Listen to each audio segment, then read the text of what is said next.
Members of the Senate and guests will please rise as we receive our distinguished president.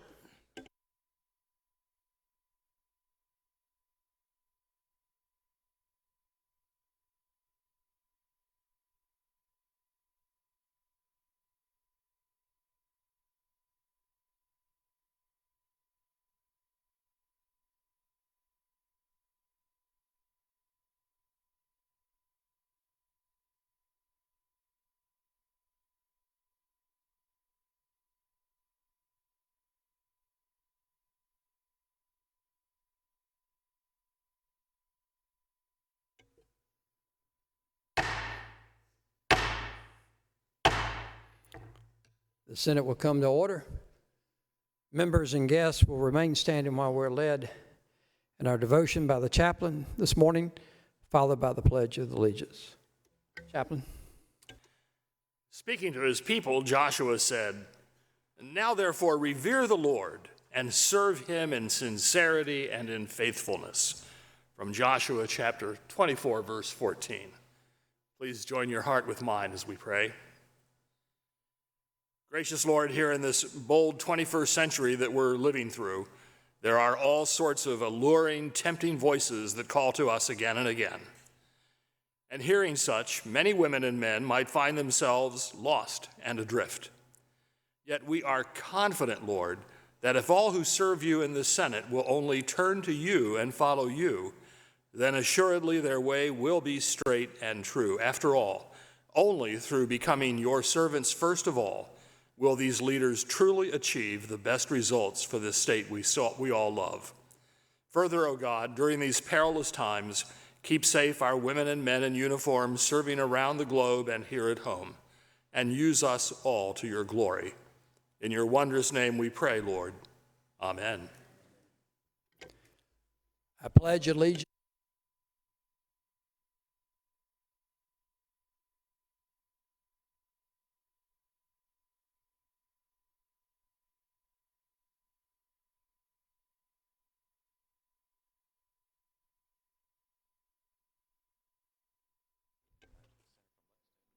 Senator from Lexington, what purpose do you rise? It's a point of the quorum, Mr. President. Quorum's in question. The clerk will count.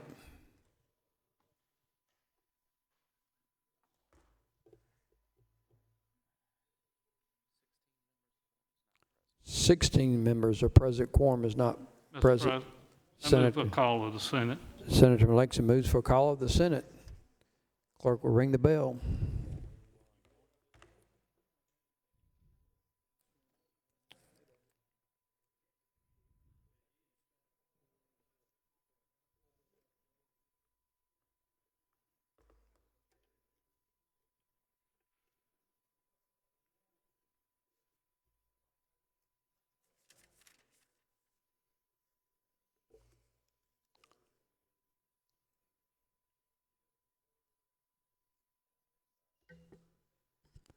Clerk, call the roll. Mr. Adams. Absent Mr. Alexander. Is present Mr. Allen. Absent Mr. Bennett. Mr. Bennett is present. Mr. Campson. Absent Mr. Cash. Mr. Cash is present. Mr. Clymer is present. Mr. Corbin is present. Mr. Cromer is present. Mr. Davis. Absent Mr. Fanning.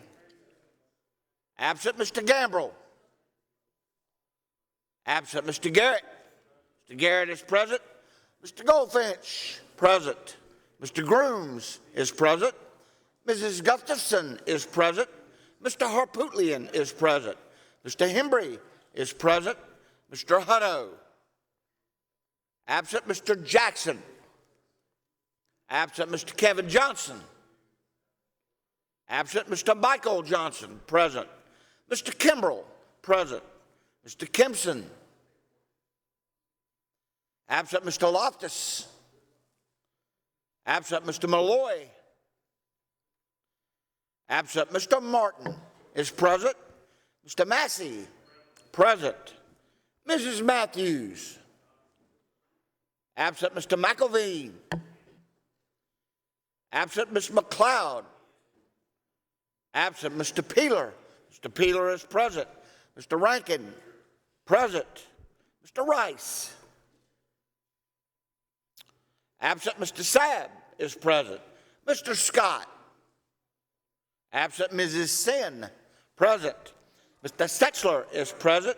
Mrs. Shealy is present. Mr. Stevens is present. Mr. Talley, present. Mr. Turner is present. Mr. Verdon. Absent Mr. Williams is present. Mr. Young is present.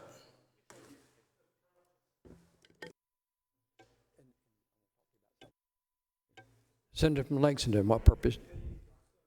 Lawrence. Without objection, leave for the senator from Lawrence. Senator from Dorchester, what purpose do you write? Present. Thank you, sir.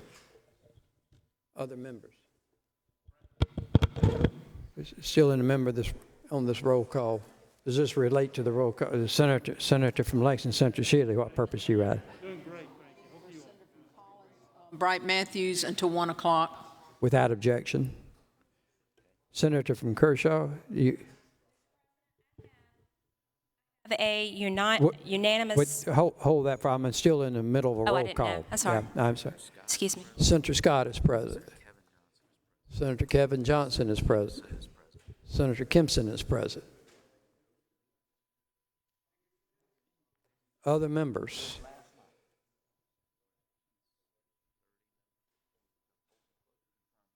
Polls. The polls will close. The clerk will tabulate. 30 members. A quorum is present. Senator from Kershaw, what purpose do you ask? Mr. President, I would like to make a unanimous consent request, please. State your request. I would like to request that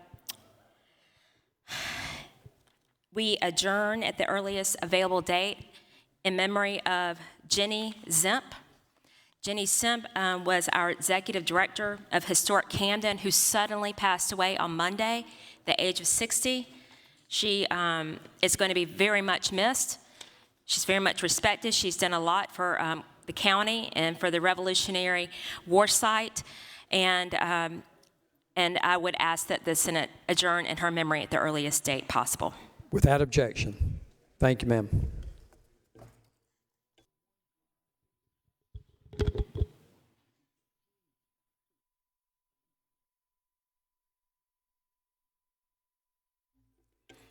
Are there any petitions, memorials, presentments of grand jury, or such like papers?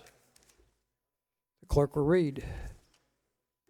Message from the House. Mr. President, members of the Senate, House respectfully informs your honorable body it's overridden the veto of the governor on S-948, it's a joint resolution to move the date of the 2022 election for the Marion County Board of Education. Received as information. Further message from the House, Mr. President, members of the Senate. The House respectfully informs your honorable body it's overridden the veto of the governor on S-836, an act relating to the creation of the school districts of Union County so as to require the school district of Union County to recognize Memorial Day as a holiday. Received as information. There are no further communications.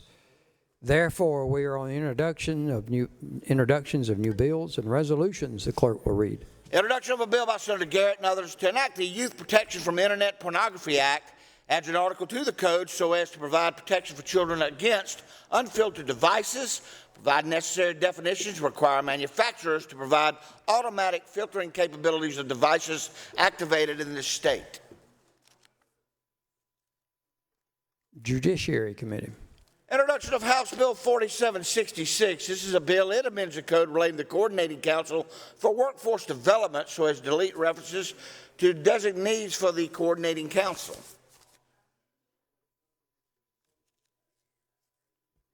Judiciary Committee. Introduction of H 4797, a bill amending the code relating to the issuance of public education and great investment motor vehicle license plates so as to provide the revised purpose of the issuance of the license plate is to establish a fund for the purposes of providing classroom technology to public schools. Transportation Committee. Introduction of H 4570, bill amending the code relating to the issuance of special license plates to service members associated with various military components or designations so as to provide for the issuance of United States Space Force special license plates. Transportation Committee. The Finance Committee has reported favorable with amendments on S 956, bill by Senators Peeler and Alexander and others. It's a joint resolution to appropriate settlement funds paid to the state by the federal government for storing plutonium at the Savannah River site. Placed on the calendar. House has returned to the Senate with Senate amendments amended on H 3444, a bill relating to the creation, composition, powers, and duties of the State Election Commission. H 3444. Upon the recommendation of the Judiciary Chairman and pursuant to Rule 32C, H 3444, a bill returned from the House, is referred to the Judiciary Committee.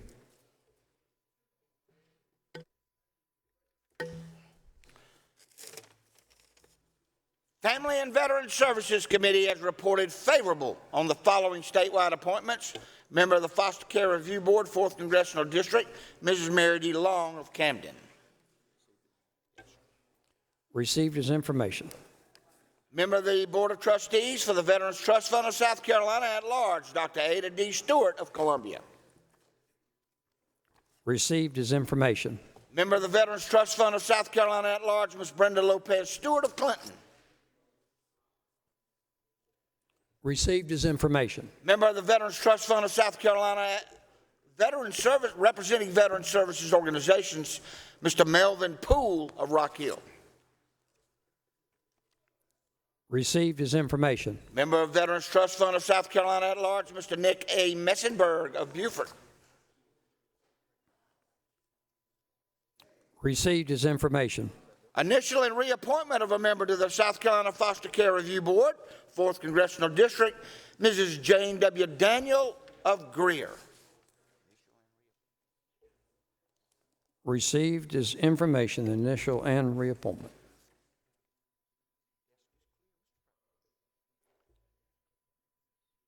Senator, the desk is clear. The senator from Spartanburg, Senator Martin, what purpose do you rise? I'd like to make a unanimous consent request before we get into special order.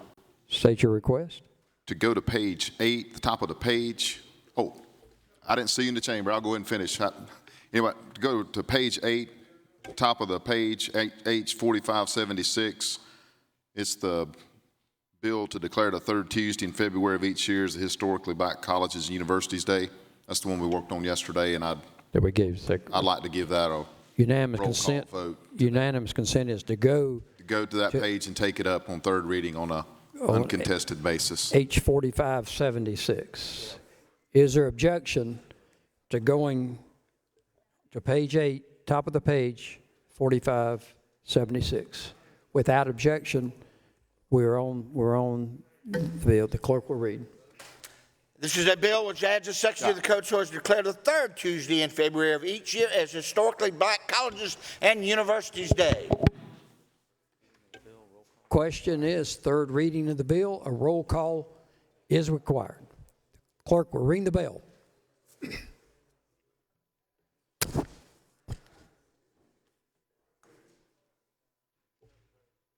ready, John? The clerk will call the roll. Mr. Adams. Aye. Mr. Alexander. Aye. Mr. Allen. Mr. Allen votes aye. Mr. Bennett. Aye. Mr. Campson. Not voting Mr. Cash. Aye. Mr. Clymer. Not voting Mr. Corbin. Mr. Corbin votes aye. Mr. Cromer. Aye. Mr. Davis. Aye. Mr. Fanning. Not voting Mr. Gambrell. Not voting Mr. Garrett. Aye. Mr. Goldfinch. Aye. Mr. Grooms. Aye. Mrs. Gustafson. Aye. Mr. Harpootlian. Aye. Mr. Hembry. Aye. Mr. Hutto. Aye. Mr. Jackson. Aye. Mr. Kevin Johnson. Aye. Mr. Michael Johnson. Aye. Mr. Kimbrell votes aye. Mr. Kempson. Aye. Mr. Loftus. Not voting Mr. Malloy. Not voting Mr. Martin. Aye. Mr. Massey. Aye. Mrs. Matthews has leave. Mr. McElveen. Not voting Mr. McLeod. Not voting Mr. Peeler. Aye. Mr. Rankin. Aye. Mr. Rice. Aye. Mr. Sabb votes aye. Mr. Scott. Aye. Mrs. Sin. Aye.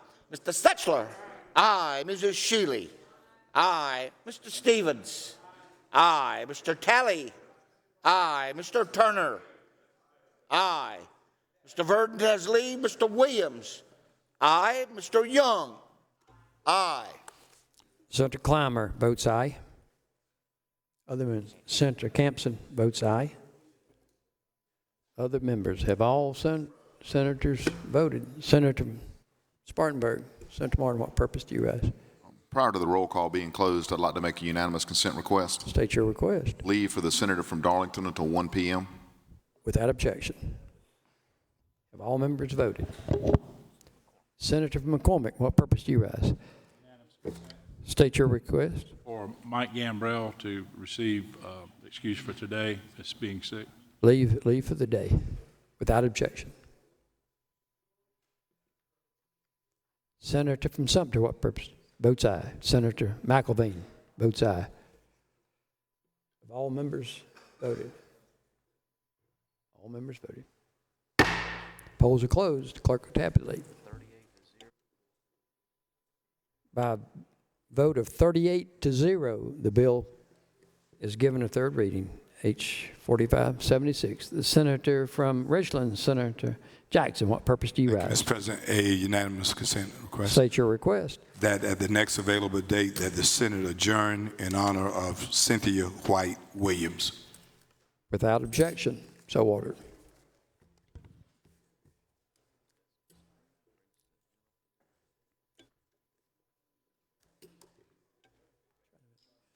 The desk is clear. Are there any requests for local bills? Are there any requests for local bills?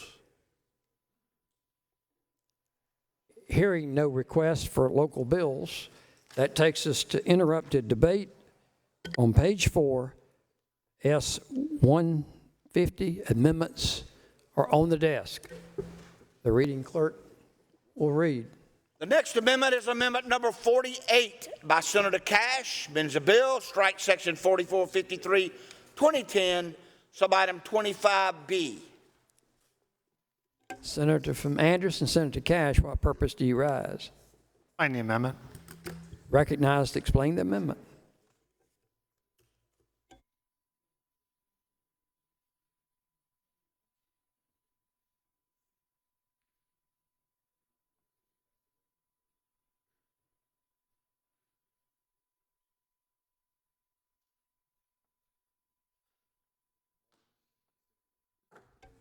Senator from Anderson.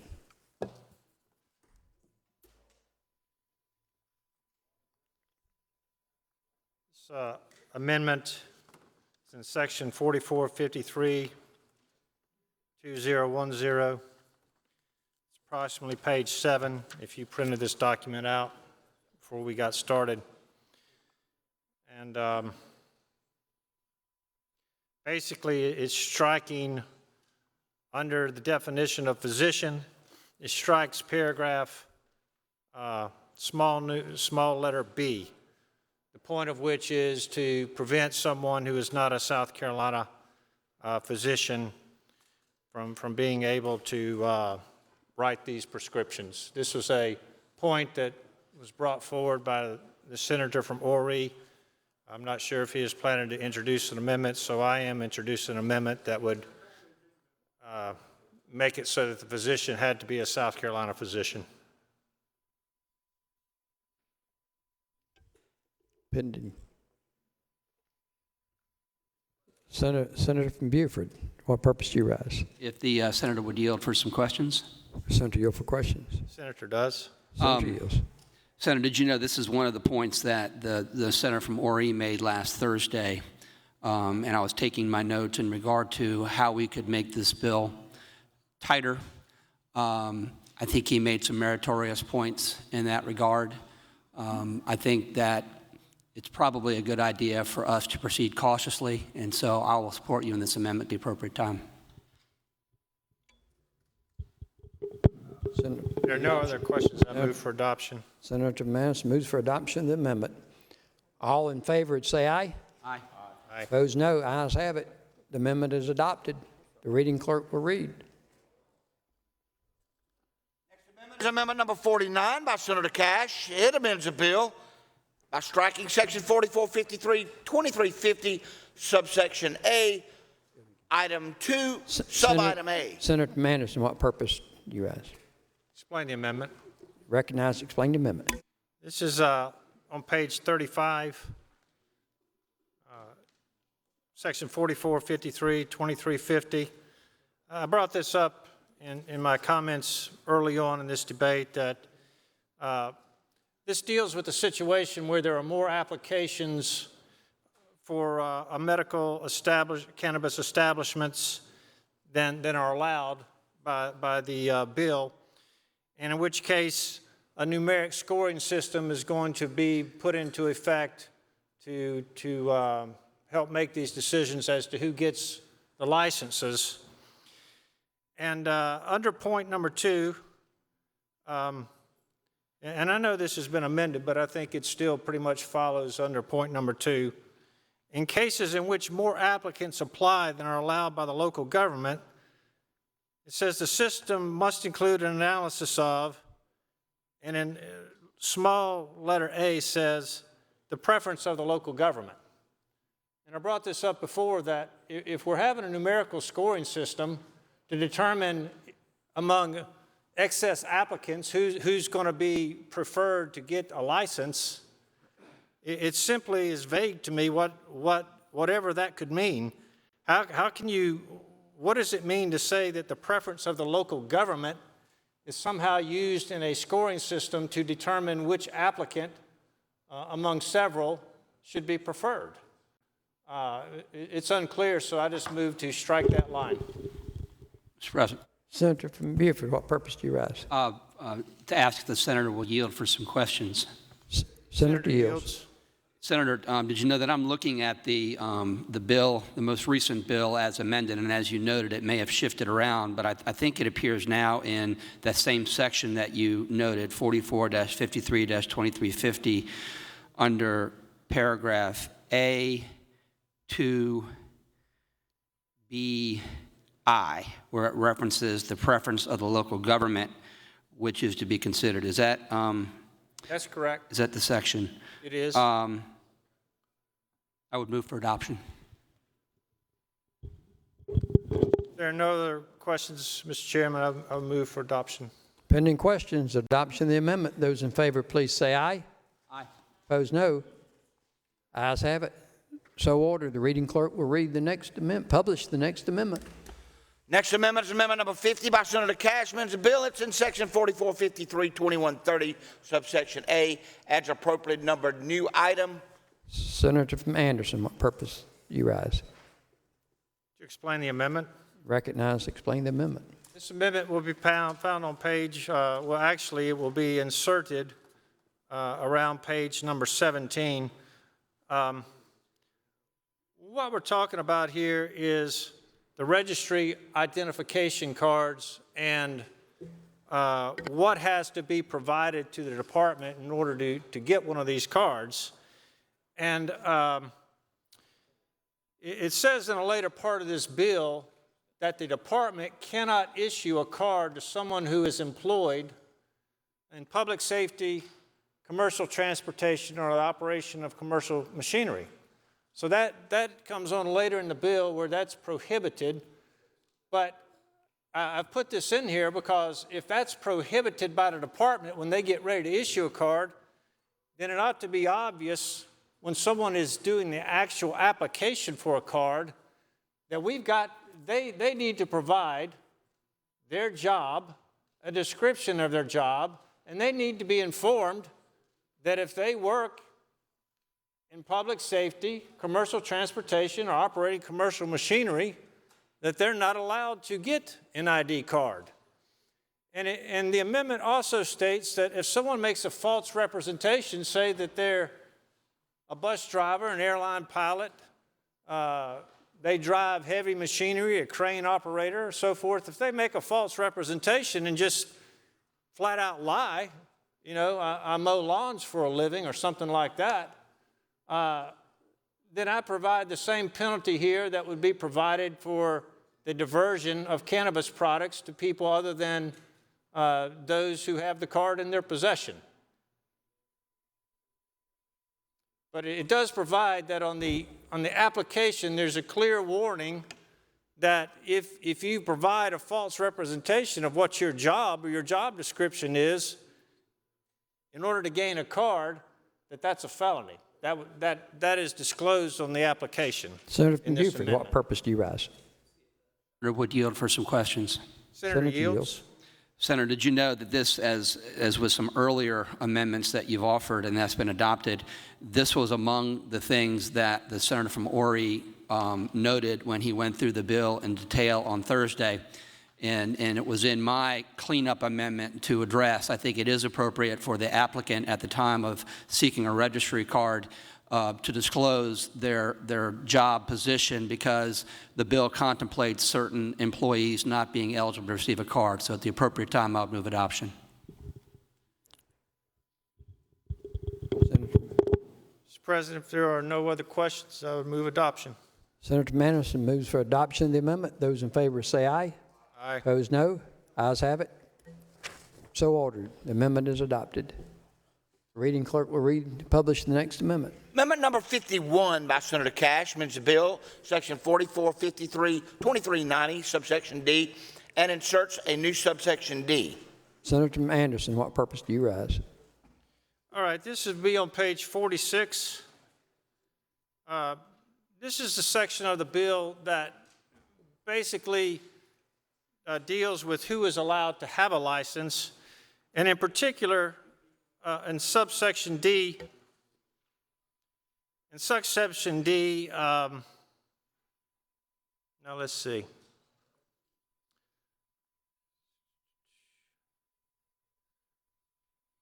All right, this one basically just extends the period of time before you can transfer a license. And the reasoning behind this is that at the beginning of this process, people are going to be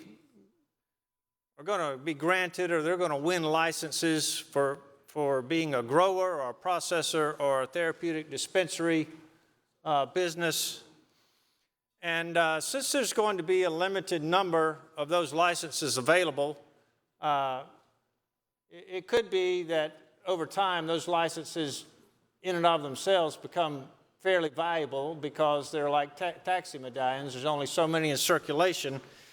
So what I'm trying to prevent here is someone who simply wants to get a license and go into operation for a year and then get out of the business so they can make a killing on selling the license.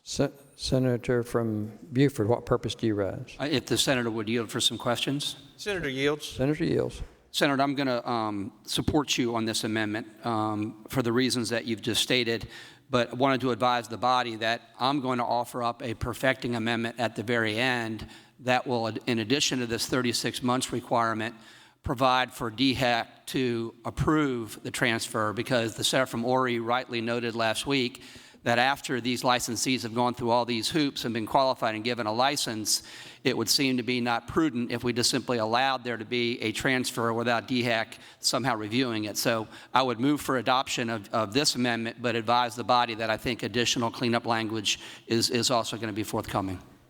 I appreciate that, Senator. The one thing that this does have in it, the last sentence is,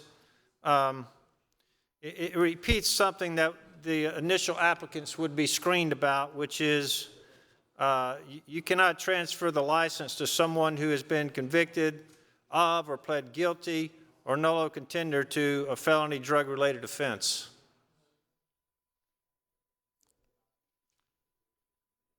Senator.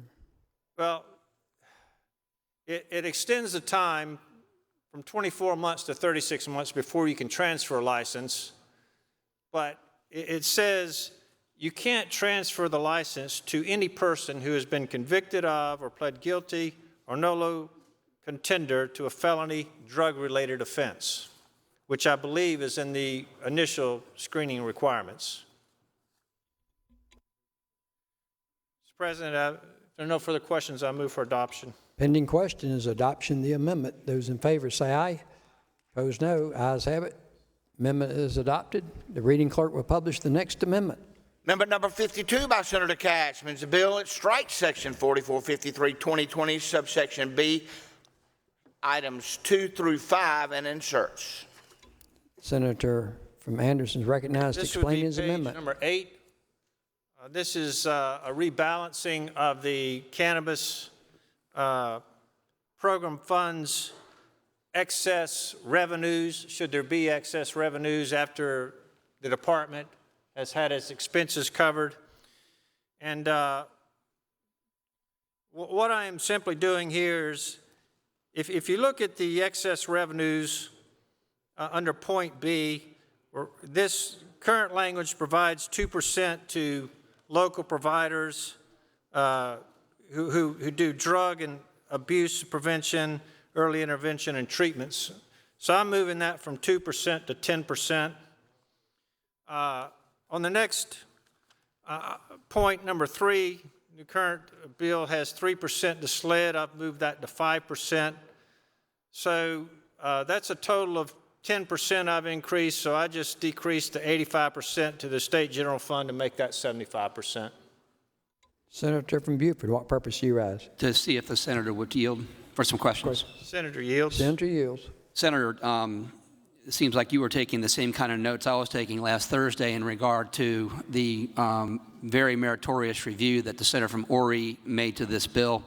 And one of the points that he made, I think, is the point that you're making, is that to the extent that there are surplus revenues beyond what's needed to administer the program, there ought to be more consideration given to local providers for purposes related to alcohol and drug abuse, and also some consideration of the fact that SLED is going to have some activities it will undertake, in particular in terms of security and consultation with the department.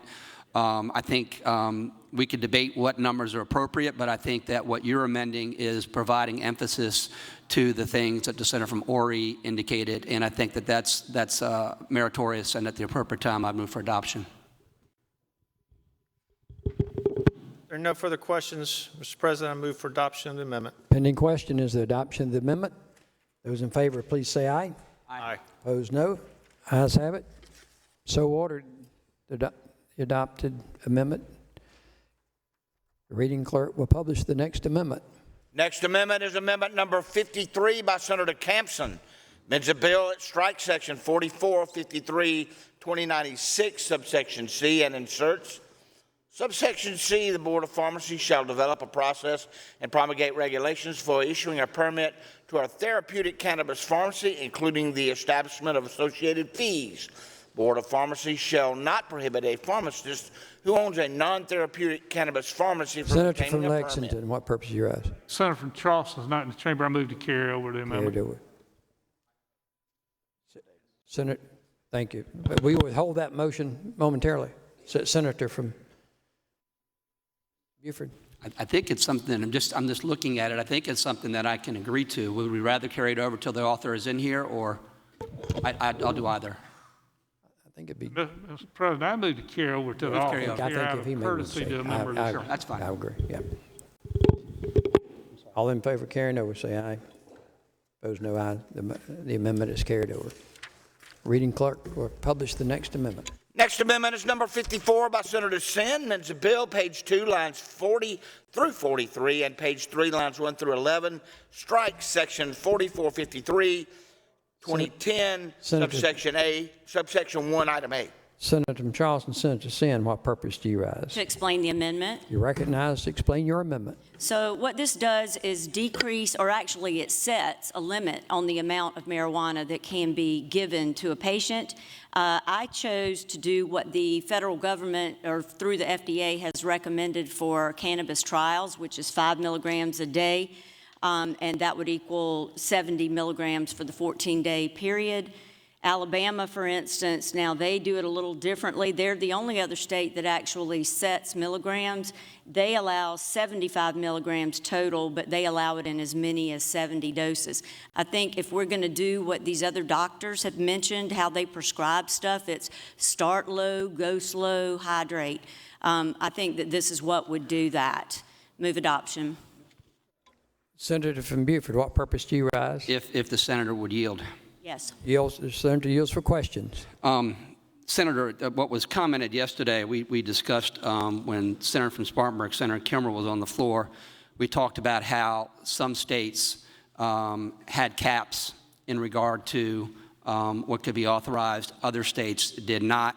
And we had a discussion, do you recall, about why I thought our caps were appropriate. Do you recall that discussion? I do not. I wasn't in here for Senator Kimball's argument, most of it. Yeah, I think, in terms of some of the conditions for which people need relief, and Ms. Richardson in particular, some of the cannabis products that is consumed is going to require higher ratios of THC. That's just what's necessary in order to provide relief for the nerve condition that she has. What we'd be doing here by constraining what a physician is permitted to authorize is we will be knocking out large swaths of individuals who need that sort of medicine that has those higher ratios. And so with respect, at the appropriate time, I would move to table. Well, how I would respond to that, I guess if that's a question, is I personally do not think it is appropriate to continue to address one person's ailment and then we're going to form a law to help this one person. I actually saw a study today that showed only 2.5% of our total population, not South Carolina, but totally in the United States, is utilizing medical marijuana. I feel so sorry for Ms. Richardson and anybody else who has terrible pain. But what we do when we try to help the few is hurt the many, like the kids or the young adults who will again be trying to get THC. So I would respectfully disagree. Again, I think what we're doing here and what we need to do here is provide enough latitude to physicians in consultation with patients, with the assistance of pharmacists, to actually provide patients relief. And did you know that for that reason, I think these sort of constraints would defeat that objective, and for that reason, I would move to table.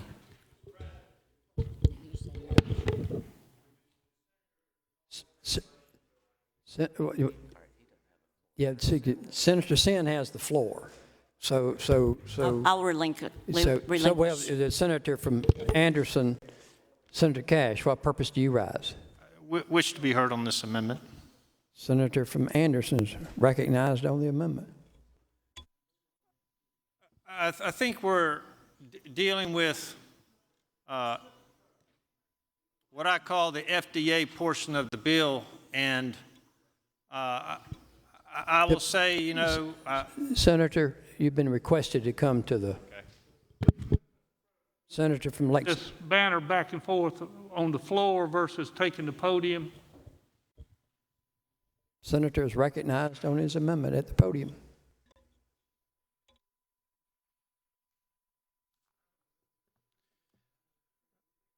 So we're on page 3, if you've got this bill printed out, and what we're talking about is the amount of THC that's allowed to be in the various forms of the product. For topical administration, 4,000 milligrams.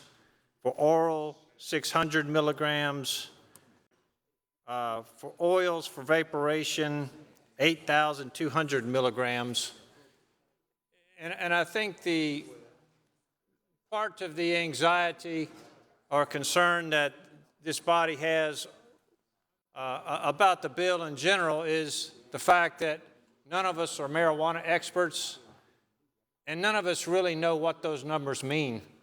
You know, those numbers represent what someone is allowed to get a 14-day supply of edible products or topical, where the THC cannot exceed a certain amount. And obviously, just right off the bat, you know, if it's topical, it's one number, 4,000.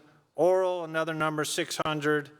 Oils, another number, 8,200. So I think the senator from Charleston is raising certainly a valid point in that although, Senator from Beaufort, you have emphasized that the nexus of this whole bill is the patient-doctor relationship and then transferring over to the pharmacist at the therapeutic dispensary. Nevertheless, these are numbers that most people want to make some sense of. And when I say make some sense of, I'll refer to an earlier iteration of the bill where we had, where it was allowed to get plant form and smoke it. And in the earlier iteration of the bill, someone from SLED or wherever could say, well, if you get this many ounces, you can turn that into that many joints, which means you can stay high for this many days. And what we're lacking here, I think the concern is we don't know what this means. Does this mean either topically or orally or vaping that they're getting so much product that they could stay, I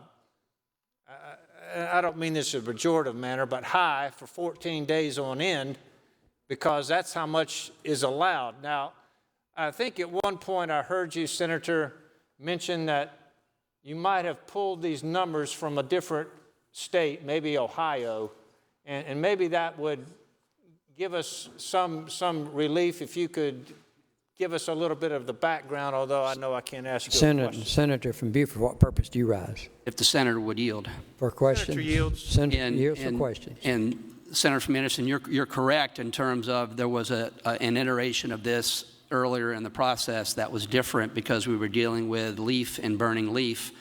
And then when we went ahead and conceded that we weren't going to burn leaf and moving to oils, I looked to what would be an appropriate way to define allowable amounts of THC in the oil context. And I'll be happy to share with you the literature that I have in my binder here in regard to how Ohio and their Board of Pharmacy translated leaf THC amounts to oil THC amounts. But did you know that my objection to this amendment is I have a couple of them. One is that it would lower to an almost meaningless level the amount of THC to 70 milligrams for all modes of consumption. She doesn't distinguish between orally consumed or topically put on or vaped or tinctures. It's just a flat-out 70 milligram cap. Most states, did you know, don't have caps at all. They leave it to the patient in consultation with the physician, in consultation with the dispensary, or here the pharmacist, to determine what's in that patient's best interest. And so, you know, did you know that I think what we're after here is empowering down at that local level physicians, patients, pharmacists, and I'm sorry that I keep bringing up Mrs. Richardson, but I bring her up because in her particular case, the only cannabis that's efficacious is that which is high in THC. If this were adopted, it would render this bill meaningless to her and many people like her. I don't think it's a good idea, and this gets into, did you know, a point that I tried to make earlier, which is we're not doctors up here. We're not pharmacists up here. What we're doing is providing discretion and latitude to professionals down at the level who are medical professionals. And so this is an attempt, I think, for us to say, this is what we think is best, this is what you can do, doctors, and you can't do more than that. Did you know that where I want to be is expanding the authority that a physician has so that physician has a full range of options and discussing with the patient what the alternatives are. And so, you know, and for that reason, I would oppose this amendment. Senator, I appreciate your comments. I can't ask you a question, but it does occur to me that there's a vast difference here between what the senator from Charleston has said that, I think she said that this is what the FDA would allow 5 milligrams a day, and what this allows, which is be 70 over a 14-day period, and this which says 4,000 or 600 in the case of oral, or 8,200 in the case of vaporization. So I do think there is some need for some of us to try to reconcile those numbers a little bit. It's not a little bit of difference. It's not like she says that the FDA says 70, but your proposal is 100. Your proposal is hundreds of times more than what the FDA apparently says, you know, should be taken. Now, as far as the doctor and the pharmacists who are going to be involved in this, did you know I've had a concern all along, and this just maybe touches on that concern. This is technical stuff, right? THC and the various ways it's going to be absorbed and taken. And my concern all along or one of them has been, and this is going to be done by a physician or a dispensary agent who's got 3 hours of video education. I mean, that is what we're requiring. So that is a concern. They've got to understand all this. Can you understand all that in 3 hours of education? Senator does continue to yield. Senator, did you know that again, and I sound like a broken record here, did you know that I don't think our role here in this General Assembly is to be either a physician or a pharmacist that would say, yes, this is what patients should be able to have. That's beyond at least my competency. What I'm after here, did you know, is empowering medical professionals who, in consultation with patients, are competent to make those determinations. Did you know, secondly, that the FDA doesn't recommend anything? The FDA doesn't practice medicine. The FDA doesn't do that, okay? So physicians do that. And then in terms of the dispensing level, it's just not simply a staff member giving medical cannabis to a patient that's been qualified. As the Senator from Spartanburg's amendment says, that pharmacist has to be state licensed. That pharmacist has to abide by rules and regulations promulgated by the Board of Pharmacy. There's a certain code of ethics, a certain standard of medical professionalism that pharmacist has to have. So I don't think it's accurate to say you're simply going to have a passive handing over of medical cannabis at that level. And so, but to your point, if we want to dig in and understand these numbers better, okay, and if we want to go ahead and have that discussion in regard to that, I would submit to you that this is not the amendment to do that, which would simply lower to 70 milligrams the THC you can have for all modes of consumption and virtually eliminate the relief for broad swaths of people who could benefit. So while taking your point somewhat, I would respectfully say to the author of the amendment, Senator from Charleston, that this isn't it. And for that reason, that's why I oppose this amendment. I understand. I'll make a few concluding remarks, and I'm going to take my seat. Senator from Charleston, Senator Sin, Let me what make purpose? just a few remarks, and then I'll be happy to take He your refuses questions. to yield at this time. Through the amendment from the Senator from Spartanburg, we have introduced a pharmacist who must be present in the therapeutic dispensary. But that may not be the only person who is present. There may be other people, other agents of the establishment who are also present. And just like any pharmacy that you go into, if there's multiple people there, someone just might talk to the first person they walk up to. This is my prescription, you know, can you help me out, kind of a thing, because the prescription actually doesn't even have to prescribe. It can prescribe dosage, it doesn't have to. And so all I'm trying to say, Senator, and maybe this comes in a later amendment, is I don't think 3 hours is enough. Because it may not actually, the pharmacist, there may be 3 agents in there plus the pharmacist if it's a busy place, and the pharmacist must be reasonably available. That doesn't mean the pharmacist is going to talk to every single person, which obviously would make me feel better if they did, but that's not a requirement of what's been passed. The agents, if there are other agents in there, might actually handle the consultation without the pharmacist ever being requested. So there might be an amendment coming about the education. I can't see how 3 hours is hardly enough for a doctor or a pharmacist, much less for someone who is actually advising people in the role of an agent of a dispensary establishment. That concludes my remarks on this amendment. Senator from Beaufort. Yes, I will yield to the senator from Charleston. Well, I'd already recognized Senator from Beaufort to be. I just wanted to make a comment. I mean, to respond to, for what purpose do you rise? For the purposes of continuing to ask the senator some questions, if you would yield. I do. Senator, I think you make some well-made points in regard to the continuing medical education hours that a pharmacist might have to have. I would submit to you that the language of the Senator from Spartanburg's amendment in regard to a pharmacist is very strong in regard to that pharmacist having to be in control of the situation, but I'm willing to look at amendments in that regard as well.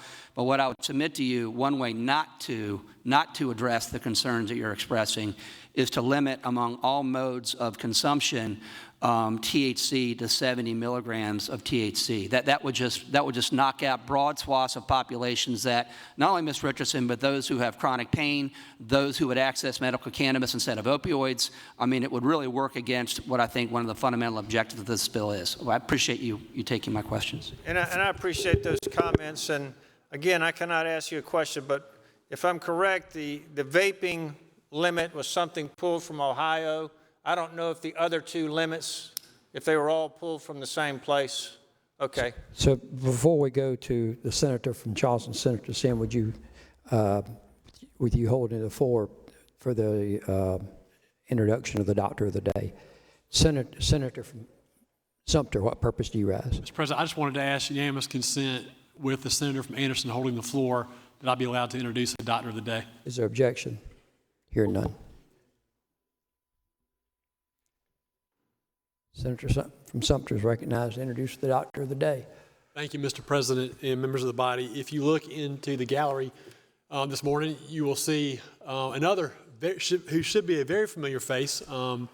We have a plastic surgeon from my home community of Sumter, Dr. Gary Culbertson. He is here, and Dr. Culbertson, I think this is probably the 26th year in a row. He's been coming since 1996 to serve as our doctor of the day. And so, Dr. Culbertson, just can't thank you enough for your dedication to coming here, to being here with us and taking time away from your practice on a Wednesday. So once again, it's just an honor and a privilege to welcome you to the South Carolina Senate, and we appreciate you. Thank you. Thank you for your service. Thank you. Appreciate you. Thank you, Mr. President. Senator from Anderson, Senator Cash has the floor. Senator from Charleston, Senator Sin, what purpose do you rise? To see if he would yield for a question. Senator yields for a question. Senator, did you know that on May 10th of 2021, it looks like the National Institute of Health put out a publication written by Director Nora Volko, MD. She's with the addictions group within NIH, and also Dr. Norman Sharpless, who was with the Cancer Institute. And the entire article is about establishing 5 milligrams of THC as the standard unit for research. It gives a lot of reasons why, because just as you pointed out, there are different forms. And so what this is only doing, though, is limiting the amount of THC. It does not limit other things like CBD, other psychoactive elements of the marijuana plant. It is just trying to establish the 5 milligram per unit. Again, so now we have another study recommending that this is where we need to start. Did you know? I did not know that. I appreciate you bringing that up. It does call to mind a general concern I have that I think I will just go ahead and state at this time. And that is this. I think those who are torn about this bill, Senator from Beaufort, are torn in the direction of, yes, they want to see people get relief, where cannabis has proved to be effective. I don't think anybody would say, you know, where the science has spoken in these conclusive evidence documents that we don't want to be informed by that. And I accept your argument, Senator. Did you know that if someone just wants to smoke marijuana and they're already smoking marijuana, they're probably going to keep smoking marijuana. They're not going to go get an ID card because of the troublesome nature of going through that process, and because if they want to smoke it, then they want to smoke it.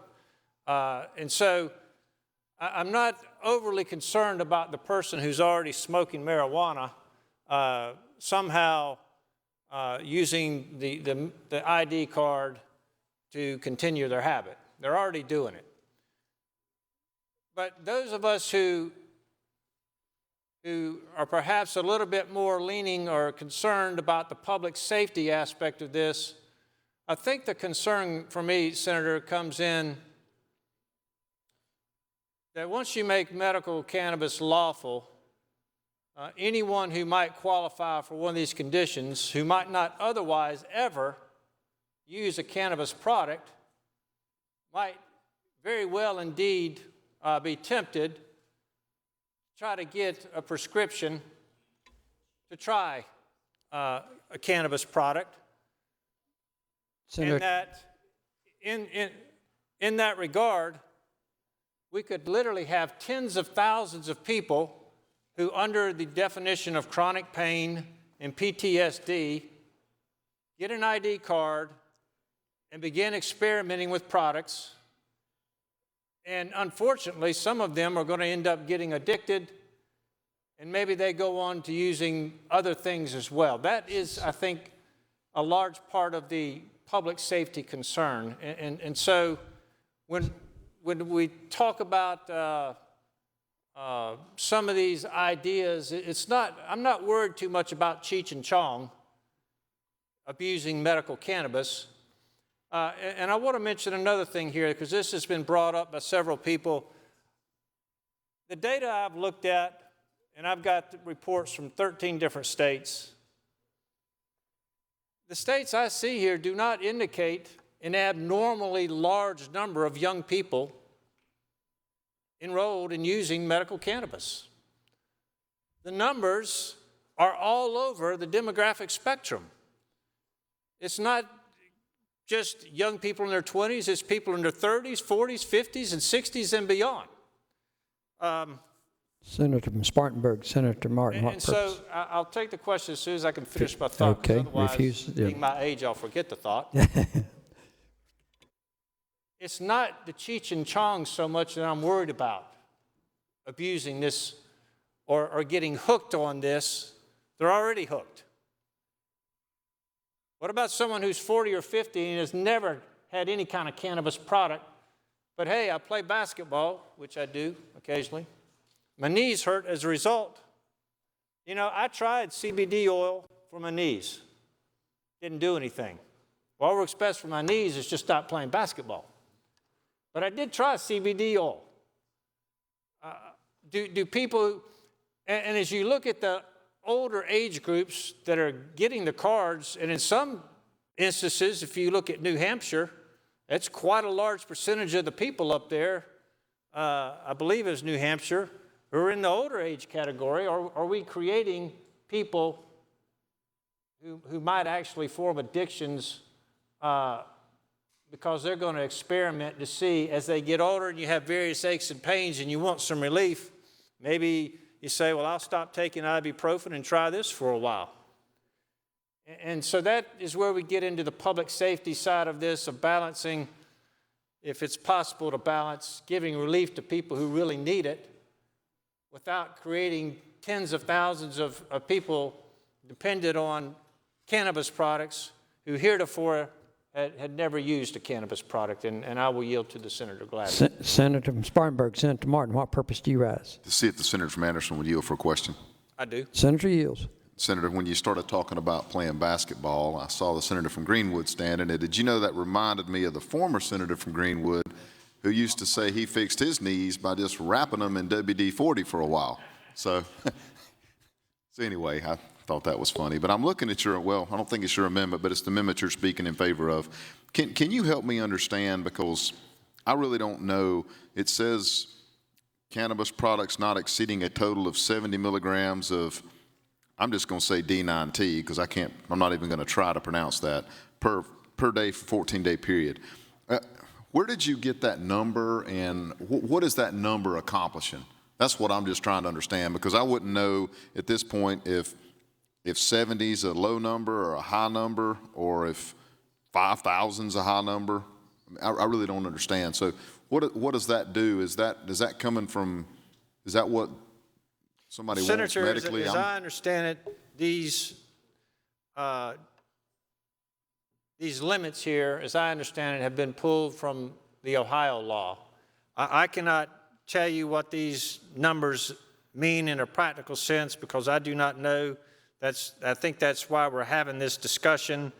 You know, so that's all I can say.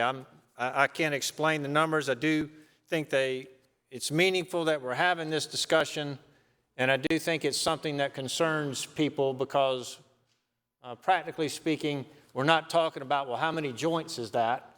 Because we're not talking about if we were talking about joints, this would be a lot easier for all of us to translate and understand, but we're not. So well, I don't know about all of us, question. But you know, some people may have that information. Senator, did you know I'm also glad for the debate, because it's also helping understand the issue, because I think a lot of us right now are really wanting to make sure people get the help they need, but we also want to make sure, and I think that's what you're trying to do, if you know, that we get it right. So thank you for your time. I appreciate that. I'll just conclude by saying it's a complicated issue. It's a complicated bill. I admire and respect the Senator from Beaufort for all the work that he has put into it and continues to this moment to put into it. I've offered amendments, others have offered amendments just from our perspectives, trying to improve the bill. Whether this concern that the Senator from Charleston is highlighting can somehow be addressed, or whether the Senator from Beaufort thinks that there's nothing more that can be said here, I guess that is what we're going to put to a vote. But I do think it's good that we've had this discussion about the fact these numbers are in here, and if we pass the bill, that's what we're agreeing to, whether you understand it or not. Senator from McCormick, what purpose do you rise? Mr. President, will the senator yield for questions? The Senator will. Senator yields for questions. Thank you, Senator from Anderson. Those 10,000 people, I'm with you. I'm worried about that group who might fall into this category. Yesterday, I was really worried about, again, the number of varieties and types and flavors in these cannabis stores. I was concerned about that yesterday. This morning I got up and I found between 50 and 75 different flavors of this cannabis, this called medical cannabis. So that 10,000 people that you're talking about, it would be easier for them to fall into the prey of, hey, try this edible, you know, it's chocolate, or it's, you know, or worse than that, and God forbid a child pick it up and use it. I'm always concerned about that in this bill, and I guess I always will be worrying. You know, all of us are children of God, so I worry about Cheech and Chong too. If Cheech and Chong gets more potent and they're willing to pay for it, medications, then they could add to what they've got. On the street, you can't get the quality, the hyper quality, the high THC levels. And Senator, this bill still has problems, because the first thing the doctor tells the patient in the certification is that there is high variability in this quality and concentration. So that he's telling them right up front that he can't call it. And it could be 10% higher or 10% lower. It's already high to start with compared to the senator from Charleston, who indicates the FDA starts at a 5%. Nothing says that if you get a clinical study under a 5% beginning, nothing says that that doctor can't prescribe more, and more to take care of Ms. Richardson, as the senator from Beaufort is worried about. So if you do a clinical study, you solve all of these problems. You solve your problem about those 10,000 people that you're worried about, not Cheech and Chong, but those 10,000 people that might fall prey to this, especially with all these flavors and all that out there. And get back to the senator from Charleston. You know, we're starting off small. You know, I thought at the beginning of this debate, and I heard it said several times, that we were supposed to do this thing small steps, small increments, but it looks to me like we're starting off with a tremendous amount of THC for 14 days. So, you know, again, if the senator from Beaufort's willing to work on that somewhat, I think we need to all work together. You know, again, we're not scientists, we're not doctors, we're not pharmacists. Those good people know exactly what they're doing. We don't. And so again, you know, we're putting numbers on there that this body doesn't really understand. And then with the variability problem of quality and concentration, I am concerned, do you know, Senator, that we're putting something out there that can have a tremendous impact upon this populace, and we really don't understand it. Thank you, Senator. You've brought up something that I'm going to comment on since you've brought it up, and that is the taste, the appearance of these products. I understand that the bill deals with packaging to prevent the kind of packaging we saw on the screen the other day, but I do want to address just for a minute this idea of taste. I guess I would almost wish to say that these products should be made in a way that they taste neutral at best. And let me explain. I think it's obvious why I would say that based on the senator from McCormick's remarks. But I'll just tell you from my own experiences, I take a capsule or a lozenge called Coldies anytime I feel a cold coming on. I don't know if anybody else in here takes Coldies, but I'm telling you, I could do commercials on TV and sell Coldies. Because if you take Coldies, as soon as you start feeling that tightness in your throat, most of the time, you have to suck on these things now for 15 or 20 minutes and let it dissolve. Most of the time, it'll kill it. Now, a few weeks ago, my wife had a case of COVID, and I was in the same house that she was in. I'm telling you, I would take a Coldies in the morning, and I'd take one at night before I went to bed, because a lot of these things get started in the back of your throat. All right. So that's a little lesson on Coldies. Get you some. They're really good. Senator from Charleston. I'm not finished. I'll take a question in a minute. Okay. I like the cherry. I like the cherry Coldies because it's in my mouth for 15 or 20 minutes, dissolving. I once got one that was citrus flavored. I didn't like that taste at all. But do you know, Senator from McCormick, I used the entire bag. Every single one of them, and I didn't like the taste of them. I'm too cheap just to throw them out and go get the cherry ones. So I used them all. And the point I'm making is this, Senator from Beaufort. I do think there is something to the idea of taste. You know, if this is a medicine, if I've got to have the Coldies, and trust me, I hate getting a cold, I'll suck on a lozenge for 15 or 20 minutes that I don't even like the taste of if I think if it's going to keep me from getting a cold. Now, I've spoken already about the fact that I have a concern that we might unintentionally lead some people into experimenting with this for minor aches and pains who end up getting hooked on it. And if giving it to them in a nice, tasty chocolate brownie is something that's going to encourage that process, then I don't know if it could be language drafted to say a neutral taste or even a slightly sour or bitter taste, but it's medicine. And I'm telling you, if I'm in pain and it tastes a little bit bitter, it's not going to matter anything. I'm going to take it. I'm going to eat it. I'm going to suck on it. But if a child were to get a hold of some of this and nibble on a brownie or suck on a lozenge and it doesn't taste good, they're not going to keep going. Now, let's hope that if this passes, that would never happen. But it's been brought up by the senator from Charleston that it is a possibility. And so I think there is something to the taste of this and the whole psychological perception of, are we creating a product whereby people can sit home and eat brownies because they taste good and they want a little bit of a buzz and maybe it makes their aches and pains go away, and creating an enticement unintentionally and maybe unnecessarily. So that's all I would have to offer on taste.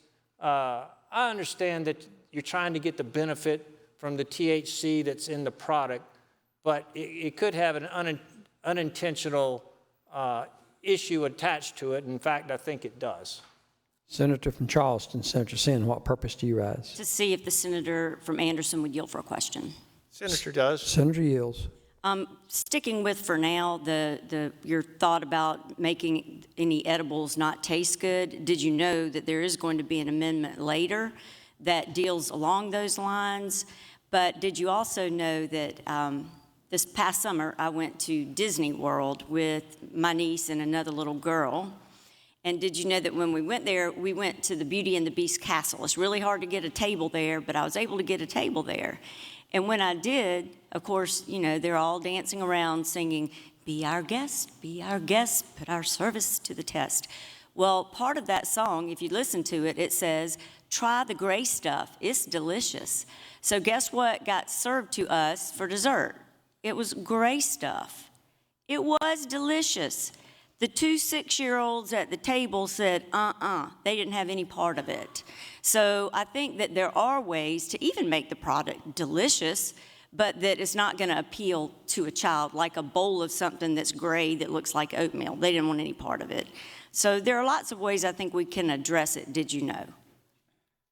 I think you're probably right about that, and I know this probably seems like just overly picking at the whole bill and the whole concept, but I'm confident that the senator from Beaufort shares concerns about public safety, and those who oppose this bill, there is no doubt that drives a lot of their concerns as to unintentional users and the appeal of the product, whether it's the packaging or the taste of it, adding to that unintentionally or unnecessarily. And final line of questioning, the senator from Spartanburg had a valid point. He was asking, what are we talking about when we're talking about Delta 9? Well, first, this bill is all about Delta 9, okay? It's not about Delta 8, which has less psychoactive properties and can be found in some of the CBD stuff. So because this bill is about Delta 9, and because the studies are all talking about Delta 9, that's why I used it. It has a higher psychoactive property and it lasts longer, and so that's what the research scientists are using as well. Did you know? Thank you, Senator. Pending question. Senator from Beaufort, what purpose do you rise? Heard on the amendment. Senator from Beaufort is recognized on the amendment.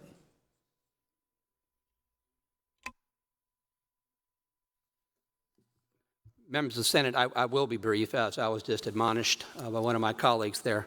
One of the advantages to having research scientists and people in this field watching in live feed, we can correct some statements that have perhaps been inadvertently made. Senator from Charleston suggests that the FDA says that 70 milligrams of THC, is that every 2 weeks? I think it is.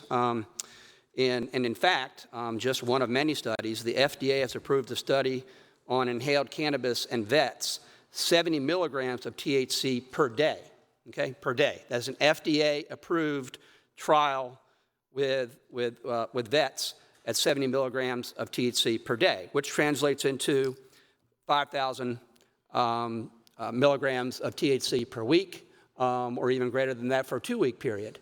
So I don't know where this 70 milligram THC testing limit thing comes from. But I can tell you that there are FDA studies that authorize much higher levels of THC. That's the first point I would make. The second point I would make is that one of the driving forces behind this bill was back in 2014 when a constituent of mine told me about her granddaughter who had epilepsy and how none of the pharmaceuticals that were given to the granddaughter abated those seizures, and she was essentially a vegetable drugged out on pharmaceuticals, but that CBD oil, or a derivative of cannabis called CBD, helped mitigate those seizures. And in fact, we got that bill passed. And subsequently, this young girl and her mother went to Maine, and they were prescribed or authorized by a doctor specializing in epilepsy cannabis that was rich in CBD that also had 15 milligrams per day of THC. So even that, even in regard to a condition for which CBD is the primary acting component, THC works there, and that would be the 105 milligrams that was taken per day would be far, far below what this amendment proposes. Now, I take the Senator from Anderson's point about, edibles and sweetness and we can have that discussion, and we can have more discussions about how the levels of milligrams for the topicals, orals, and vaping were arrived at. But members of the Senate, this amendment's not it. And going ahead and across the board saying 70 milligrams of THC as a dosable amount for a 2-week period, I mean, that provides no relief to broad swaths of people and defeats the utter objective of this bill. So I would respectfully move to table this, but acknowledging that there is going to be an opportunity to address some of the other things that the Senator from Anderson raised, and I will yield to my friend. Senator from Charleston, Senator Sin, what purpose do you rise? For a question. Senator Yields. Senator Yields for a question. Okay. So thank you very much. I appreciate what you're saying. I can give you this May 21st NHS document, the study where they're trying to establish 5 milligrams THC as a standard for unit research, okay? For unit research. Yes. And so you're correct that these doctors, whether the FDA says let's approve this for the vets in this particular study, they can increase it up to the level they think is effective and reduce it if they think that that they don't need that much. So they can increase, and especially in a clinical trial. Senator, can I respond? Yes. There's nothing in your amendment that would allow it to be increased or decreased. You're establishing a hard cap in regard to THC. But that's because doctors can't prescribe this stuff, but they can in clinical trials, which brings us back to Senator Hembree's amendment. We're going to have that discussion about Senator Hembree's amendment on clinical trials. That's not what we're talking about now. What we're talking about now is the underlying bill before us, which authorizes a physician to let patients take cannabis for certain purposes, goes to a pharmacist, the pharmacist dispenses it. And it's just a fact. If you look at the numerous studies, I mean, we're talking about cancer, multiple sclerosis, neurological diseases, PTSD, Crohn's, chronic pain. I mean, and I tried to explain this earlier, everybody's endocannabinoidal system is different, and cannabis interacts in a way differently for each individual, which is why for some individuals, something that's high in THC and low in CBD will be efficacious, while in others it may be the inverse. It's just the nature of this medicine. But what your amendment would do, Senator from Charleston, respectfully, would be simply to cap it at a level that would virtually provide no relief and no way to adjust it. As you say, go slow. This isn't go slow. This is like stop. You can't go any further than this. Well, that's according, if you don't mind, that's according to Senator Davis. And again, I know that I can't ask hearsay, I can't raise hearsay objection. Yes, but you're saying that it's next to nothing. I don't think that 5 milligrams of this is next to nothing. But with clinical trials, again, physicians can increase it. But we have to do something responsible. I keep hearing start low, go slow. If what the FDA has recommended for clinical trials as a starting point, as a standard, what's your standard then? We can have that debate in the context of Senator Hembree's amendment. But I don't want. But it doesn't make sense. With respect, it doesn't make sense in the context of this bill to say that you're capping out at 70 milligrams every 2 weeks when we know the FDA has approved a study for 750 milligrams of THC a day for veterans. So to suggest that somehow 70 milligrams every 2 weeks of THC is a recommended dosage or a recommended amount by the FDA. It just isn't true, Senator from Charleston. They wouldn't have approved this study that allows for what I just said, allows for 700 milligrams of THC a day. Multiply that times 14. I understand there's different studies. But there are when you different multiply studies. that by 14, if you want to multiply that by 14, that's in excess of what this bill allows, Now, okay? your bill calls for a board, right? And I'm sorry? a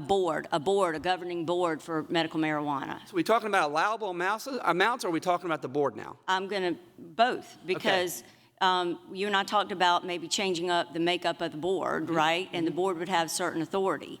The board could come back to this General Assembly and make recommendations for the increased amount, but we should start low and go slow. No, that's not what it says.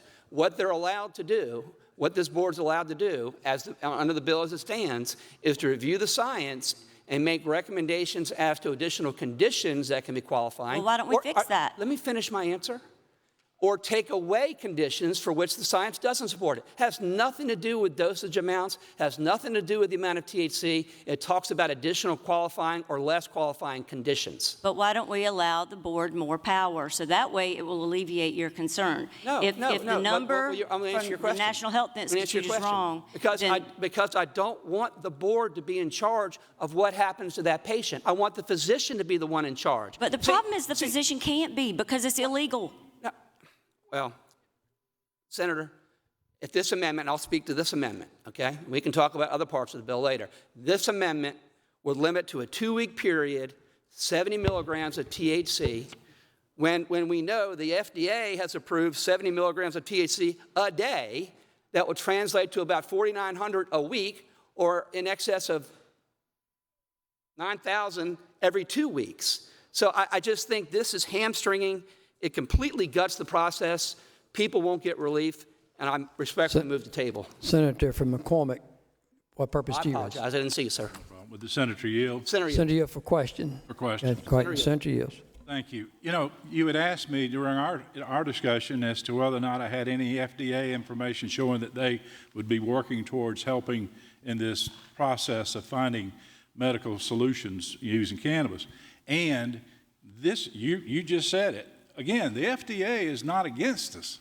The FDA has started to help us. And even there, do you agree that the FDA in that particular clinical study, controlled study, gave that much amount of medical cannabis THC? Was it a THC or was it a combination, or do you know exactly what the... Senator from McCormick, I am more than prepared to debate your amendment regarding clinical trials. And I have a lot to say in that regard because a lot of misinformation is out there, but I have a lot to say there. What I'm speaking to now is this amendment, which is to the bill as it stands, and its limit of 70 milligrams of THC for 2 weeks renders it completely null and void. I understand your position, but because there is no standard of care that's been developed yet for this, there's only 4 drugs that have been approved. There's all kind of studies going on, not only here, but all over the country. Well, let me respond to that. I don't agree that there's not a standard of care. You've got 36 states that have cannabis programs up and running.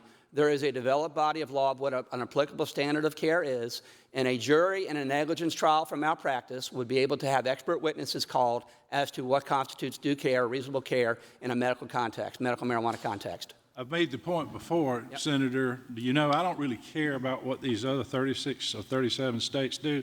That's none of my business. What I'm interested in is what we're going to do. And what I was responding to is saying that in those 36 states, we can observe what courts and what individuals and experts have to say is a reasonable standard of care in the context of medical cannabis. Well, let me ask you this then.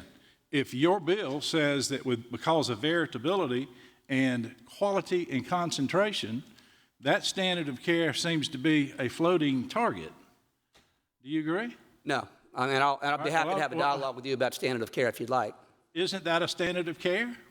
A standard of care is what is reasonably, how a physician would act reasonably in light of the circumstances given that in that context. In that location. And it's a finding of fact for the jury, and lots of evidence is offered. Now, I'm not a trial lawyer, but I do remember that about malpractice. As it relates to that, it's also tied to your community, what the community standards. And we don't have one yet. So we're talking about establishing. But that's not an exclusive evidentiary matter, Senator. I mean, it is an evidentiary matter, but not exclusive. And it's not exclusive. You can bring in experts from all over the country, which is something we normally do. But it also deals with what you've cited cases from, jurisdictions even given physicians authority to write an authorization in a federal district court case that's from the Ninth Circuit that's not even applicable to us. Ours is the Fourth Circuit. We're the Fourth Circuit. That case that you cited is another jurisdiction altogether. All I'm trying to say is we haven't established in South Carolina a standard of care yet. What the senator from Charleston appears to be doing is to try to, and maybe that number is not correct. I'm with you. But it may be a number that we all need to get together and establish a standard of care to help our doctors, help our physicians. They don't need to prescribe something that's not right. And I'm happy to have that conversation in regard to how those numbers are arrived at. I would respectfully suggest that this amendment does not aid that inquiry. Motion to table. Senator from Georgetown, would you withhold that for the purpose of the Senator from Georgetown? What purpose do you rise? Just see if Senator yields for a couple questions. Senator yields. Senator yields for questions. Senator, isn't it true? Everybody has a different reason, seems like, in talking to people around here for supporting the bill, and some have a reason for opposing the bill. But did you know that one of my big reasons for supporting the bill is the opioid crisis? And you and I have talked about that. And as I recall, we've had a lot of discussions, but as I recall, I remember you citing study after study after study where the use of medical cannabis directly contributed to the decrease in opioid. There's a direct correlation between states that authorize the use of medical cannabis to address chronic pain and a decrease in the amount of opioids prescribed, a decrease in the amount of opioid overdoses, and that's 5 or 6 different studies: Medicaid population, Medicare populations. It's across the board. It's indisputable that there is a direct correlation between medical cannabis being available for chronic pain and a decrease in opioids. And quite frankly, if we cap it out at this, I don't even know where this number comes from, quite frankly, the 7 milligrams every 2 weeks. But you're going to make it absolutely useless to address that problem. Well, thank you for going there, because that's exactly where I was going. I don't seem to understand. It seems like the policy that some folks are advocating for is a policy for the use of, or continued use and continued abuse of, opioids. Isn't the whole purpose of this conversation to try to decrease the problem we have, at least one of the main purposes, to try to decrease the problem we have with opioids in South Carolina? You make an excellent point. And in response to the senator from Anderson and others, they talk rightly about the concerns of cannabis falling into the hands of children and causing harm to children. And we want to guard against that, and I think we've done it. But there hasn't been any discussion of what happens if we don't act. What happens if we don't go ahead and make this available to treat chronic pain instead of opioids? And we know what happens, that we have people dying of overdoses and opioid prescriptions, which we know are dangerous. What about those individuals? What about those individuals who want something more benign to address their chronic pain, and we're consigning them simply to taking opioids? So we're putting a limit in this amendment. We would be putting a limit on the amount of a drug, a medication, that could be used to fix your nausea, your pain if you have cancer, your appetite if you have cancer, as opposed to a drug that is clearly dangerous, an opioid, clearly dangerous to your system. It seems like every milligram we deny those cancer patients or those epilepsy patients is another milligram of opioids they're going to have to supplement with. And to your point, Senator from Georgetown, again, the senator from Charleston is proposing 70 milligrams of THC every 2 weeks. The FDA just approved a study on cannabis in vets that gives 750 milligrams of THC a day, okay? That is an FDA-approved study for vets who we know are committing suicides because of PTSD. I don't know where this 70 milligrams every 2 weeks comes from, but I do know this. It is going to render this bill meaningless in terms of providing relief to people who desperately need it. And make opioids probably even more prevalent. Correct. Senator from Charleston, Senator Sin, what purpose do you rise? To see if the senator would yield. Senator yields. For questions. To the senator from, or Senator Goldfinch, to his point about opioids, I listened intently, and you gave us quite a few studies yesterday. I remember one of them was Bakuber, and others. And all of those, however, predated 2010. I then questioned you, if you remember, about further studies that go through to 2000, I think it's 17, and those studies indeed did show that Bach-Huber was correct, and that originally, when medical marijuana came on board, opioid prescription levels went down. You are correct on that. And did you know that one of the reasons for that is because doctors started getting wind of people dying, getting addicted, all these different problems. In addition, did you know, just like I pointed out from the graph, which I can show everybody on the screen, beginning in 2012 through 2017, there becomes a significant uptick in opioid deaths, and it does not show that at that point that the medical cannabis was doing anything to help that. The overdose mortality reversed from 21 to 23%, remained positive thereafter. And I can show you the Journal of American Medical Association, that was 2014. Proceedings of the National Academy of Sciences, that is 2019. Association between medical cannabis laws and opioid overdose mortality has reversed over time. That is from PANAS, Dr. Shover, Davis, Gordon, and Humphreys. In addition, the Sciences and Engineering Medicine National Academy Press, 2017, the current state of the evidence, and that again shows that that marijuana is not the cure-all, end-all for any type of opioid prescription. So also I meant to say the Journal of American Medicine cites actually to Bach-Huber in 2014, but it goes on to say that generally opioid prescriptions have gone down because physicians have gotten the message, and it also said for a while opioid deaths had gone down because our first responders were carrying Narcan. But then the trend has now reversed and gone up. Do you know? Excuse me? Did you know? Did I know that you just said that? Would you like to read the more current studies? You want to see my 2019 and 2020 studies that disprove what you just said? Like I said, we can go toe-to-toe on that kind of stuff, but you said all the studies you cited yesterday were 2010. No, there weren't. I cited several studies. Move the table. Pending question is motion to table the amendment. Those in favor would say aye. Opposed, no. Ayes have it. So ordered. Read the next amendment. Next amendment is Amendment 55A by Senator Sin. It's a bill, page 28, section 4453, 2230, subsection B, strikes lines 36 through 40 and inserts. Senator from Charleston, Senator Sin, what purpose do you rise? To be heard on the amendment. You're recognized on your amendment.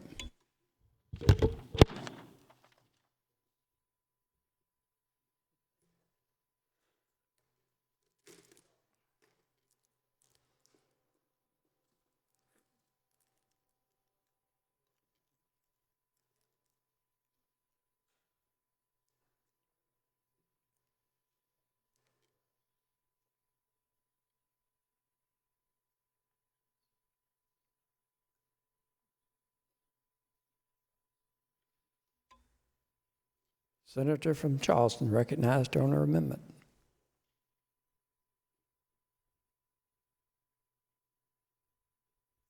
So, colleagues, what this amendment does is basically do what we discussed yesterday. It brings medical marijuana into line with just regular DUI for alcohol-related events. I'd worked with Senator Hutto.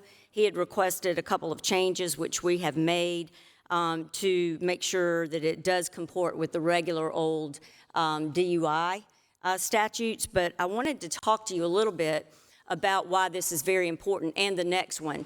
Some of you probably have read the paper today where a kid that used to be on American Idol, he goes to Spartanburg, somewhere in Spartanburg. I believe he would be the constituent of Senator Corbin.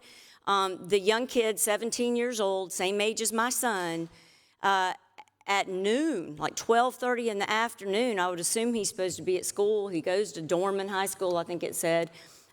He ran into a house where a man was just piddling around in his garage, and he kills the guy, 54-year-old guy sitting in his garage, and he gets killed.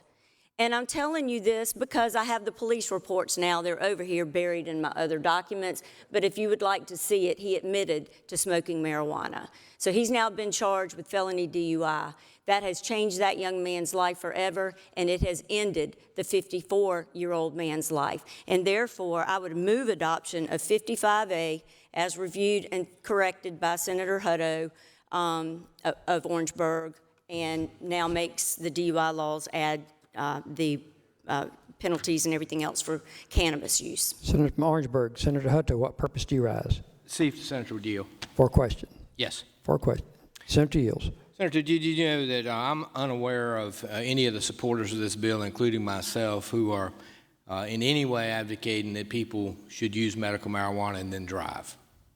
And what I understand your amendment that I've looked at does is basically say that they've got to follow the procedures for the Highway Patrol or law enforcement investigating, including submitting to tests, which is already required now for somebody who's under the influence of alcohol or other drugs, or even illegal marijuana, correct? Right. And what you're providing for is if they don't do that, they get a 6-month suspension with a right to a hearing, which is very similar to what happens in the realm of alcohol or other drugs. Right, and there so must be probable cause for the stop. Got to be probable cause for the stop, and you can challenge that at the administrative hearing if you ask for one. If not, you lose your, not only your driver's license, which is current law, but you lose your marijuana whatever it is called, marijuana card for 6 months. Yes. Okay. Move adoption. Pending question is adoption of the amendment. Those in favor say aye. Aye. Aye. Opposed, no. Ayes have it. Amendment is adopted. The reading clerk will publish the next amendment. Amendment number 56A by Senator Sin. It amends a bill between section 4453-2230 and 4453-2240 by inserting a new section. Senator from Charleston, Senator Sin, what purpose do you rise? To explain the amendment. You're recognized to explain your amendment. Folks, this basically adds open container to our open container law, marijuana that is not basically in your trunk, glove box, or closed console. I also worked with Senator from Orangeburg on this, and Senator Davis is in agreement. Move adoption. Pending question is the adoption of the amendment. Those in favor, please say aye. Any opposed? Ayes have it. So ordered. The amendment is adopted. The reading clerk will publish the next amendment.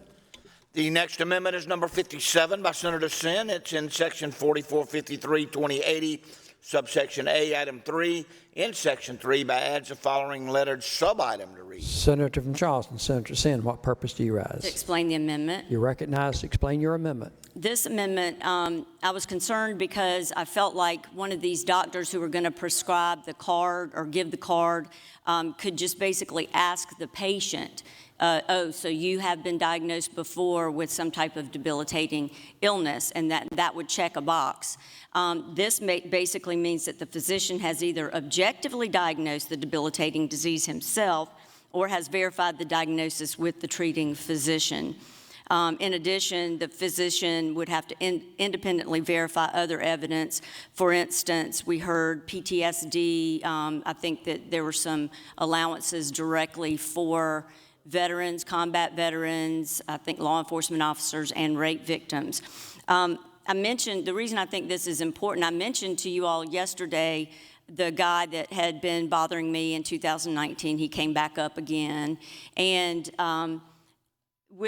in conjunction with SLED, tried to get some update on him. And although he kept continually telling me, you know, he was I thought he said a Marine, but that he was, you know, combat veteran. Well, it turns out he's a Navy pilot and never saw combat. So I think these kind of things need to be independently verified. I will answer any questions or move for adoption. Pending question. Senator from Beaufort, what purpose do you rise? A parliamentary inquiry. State your inquiry. The amendment just came up on my screen. May we suspend for a minute or two while I read it so that I can respond? The Senate would stand at ease momentarily.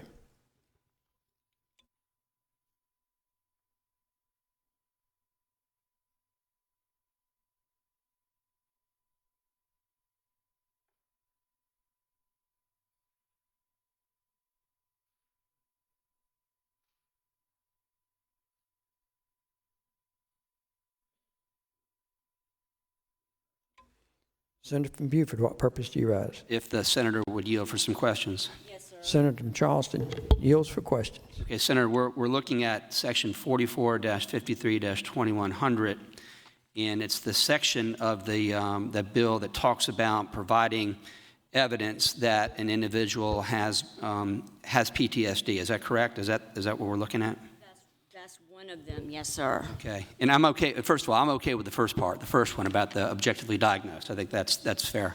Okay. So we talk about the department promulgating regulations, and subparagraph 3 says providing guidelines for the types of evidence accepted to confirm that an applicant experienced one or more traumatic events. Acceptable evidence must include, but is not limited to, proof of military service in an active combat zone, that the person was the victim of a violent or sexual crime, or that the person was a first responder.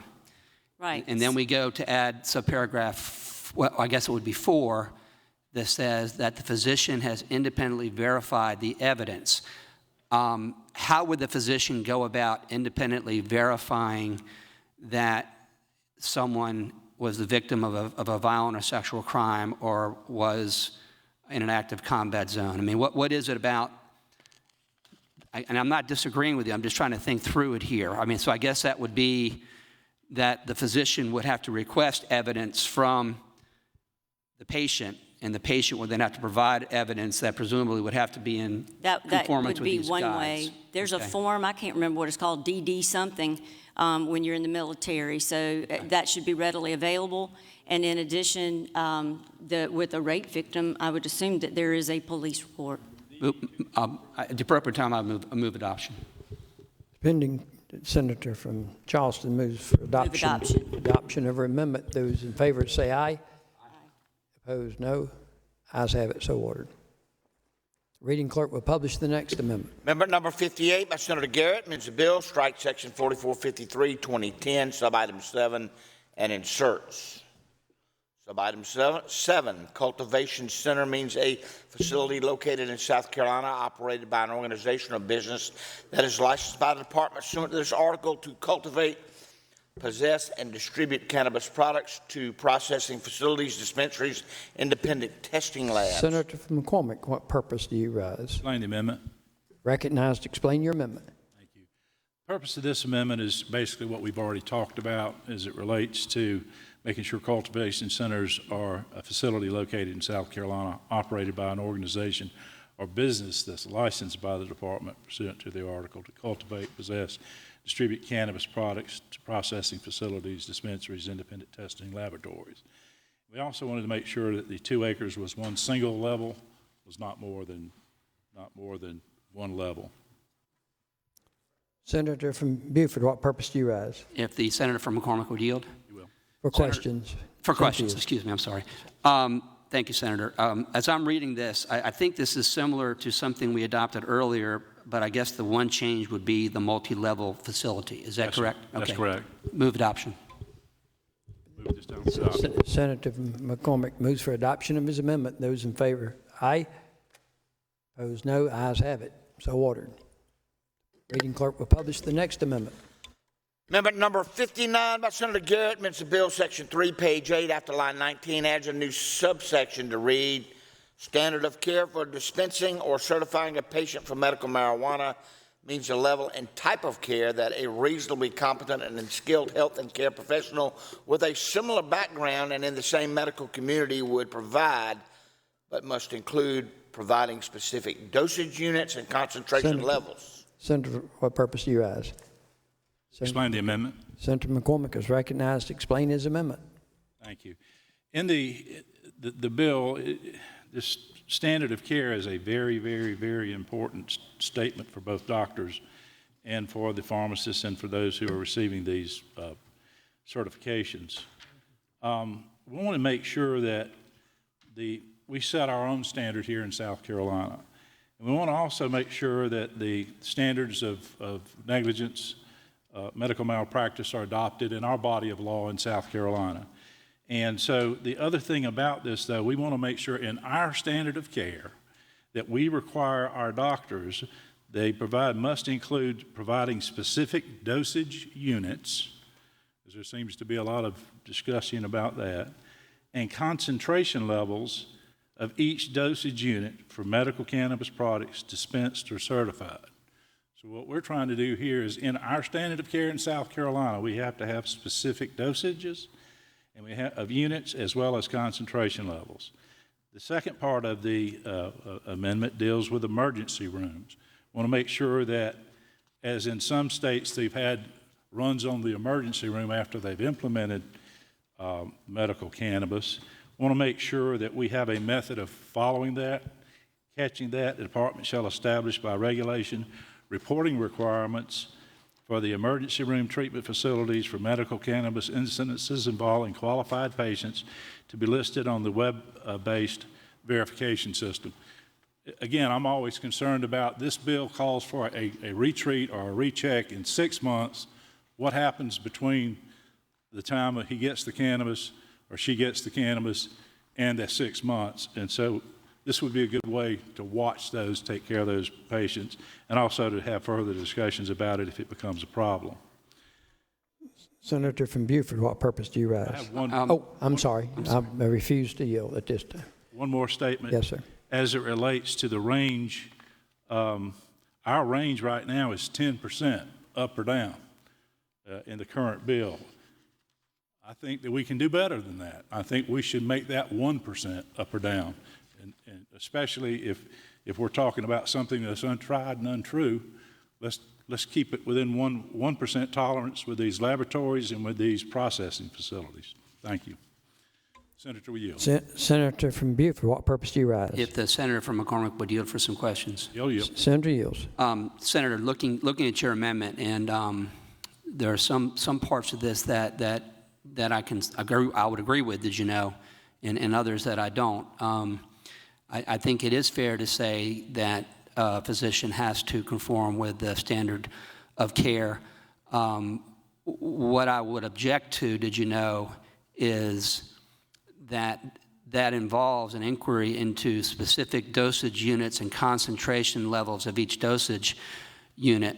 And did you know the reason that I would not support that language is because cannabis is currently a Schedule I drug under the Controlled Substances Act, physicians can't prescribe with that specificity as to dosage. And the states that have legalized medical cannabis for individuals who have certain qualifying conditions, they're relying upon a line of federal circuit court cases that say, in terms of First Amendment rights and speech, a doctor can authorize the use of cannabis, and that's what's permitted. That's why we have this whole debate over using the verb authorize instead of prescribe. And so in regard to dosage units and concentration levels, that is not something that physicians are currently able to do in any of the states that have medical cannabis laws. And then secondly, I do agree that we should have regulations responding to emergency room treatment facilities, and I think that part's fine. But then lastly, the last part in regard to the tolerance of the profile tolerance of 1%. My research in this matter suggests that is not feasible. You can't get a dosage or any dosages in medicines really that have that specific degree of tolerance. And so I do think there is some merit to your amendment here. I'd rather either carry it over and work with you on what we can do with it, or we can take this amendment up and vote it up or down and then do a separate amendment, either way. Let me just respond, and sure. I'll be happy to carry it over. Do we really want South Carolina not to have?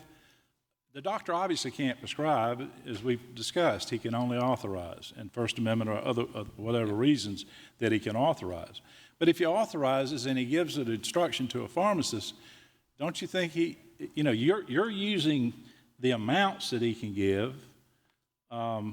So why can't give a specific dosage in his authorization units and then concentration levels? What's the big problem with that in South Carolina? Again, I'm sorry about all these other states, what they do. We're setting a standard of care here in South Carolina. And did you know that I think you do a good job of setting forth saying the standard of care for dispensing or certifying a patient for medical medical marijuana, excuse me, should be medical cannabis, means the level and type of care that is reasonably competent and a skilled healthcare professional with a similar background and in the same medical community would provide. I think that is an accurate recitation of the standard of care that a physician has. I guess what I object to is when you talk about what evidence can speak to that, you talk about what dosage, what specific dosage unit and concentration levels of each dosage that the physician prescribes. And I guess what I'm saying is he can't, she can't, given the Schedule I status. And that's why states that pass medical cannabis laws and why this medical cannabis law speaks in terms of authorization and not prescribe. And did you know that's why, I mean, I don't disagree that a physician has to conform with a standard of care. I guess I would argue with those being evidentiary components to that inquiry. Well, the authorization can be for a specific dosage. Is there anything in the federal law that prohibits that? I mean, start with, I think it's a violation of federal law. You and I have had that discussion. But as it relates to and I agree with you on that. I mean, this is a Schedule I drug under federal law. I mean, no dispute. And I'm with you as it relates to the authorization. So, if we need to say authorization here, providing for a specific dosage, and then for a specific concentration, I know we're all trying to hit the same target. I'm just saying that in South Carolina, here's what I don't want to have.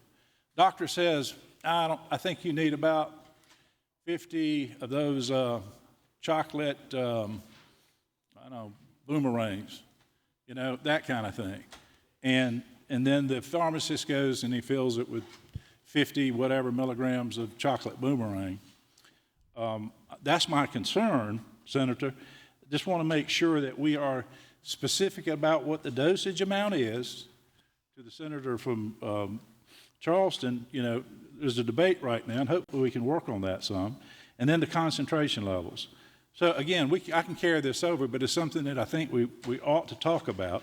And then we can't do better than 10% on this range in South Carolina? That is my understanding of the degree of tolerance in terms of discussing what the levels of THC and CBD are. But I'm happy to work. I understand what you're getting at in regard to standard of care and tolerance, and I'm happy to work with you on something that might be mutually acceptable. Move to carry over. Pending motion is to carry over. Those in favor, aye. Opposed, no. Ayes have it. Amendment is carried over. The reading clerk will publish the next amendment. Amendment number 11 by Senator Corbin, previously carried over. Amends the bill, page 12, strikes lines 15 through 17, inserts a sub-item I. Senator from Greenville, Senator Corbin, what purpose do you rise? Explain the amendment. Recognized. Explain the amendment. Ladies and gentlemen, this is the amendment that we discussed at the well yesterday. All it does is add chiropractic care to the list of the items the doctor discusses with you when he's talking about the ways you've tried to relieve your pain. Move for adoption. Pending question is adoption of the amendment. Those in favor, please say aye. Opposed, no. The ayes have it. The amendment is agreed to. Reading clerk will publish the next amendment. Next amendment is number 13 by Senator Sin, previously carried over. Amends the bill, section 4453, 2010, item 8, sub-item A, strikes lines 15 through 16 and inserts sub-item A, a diagnosis that has been determined by a physician of one or more of the following that also results in a debilitating condition. Senator from Charleston, what purpose do you rise? Senate will stand at ease momentarily.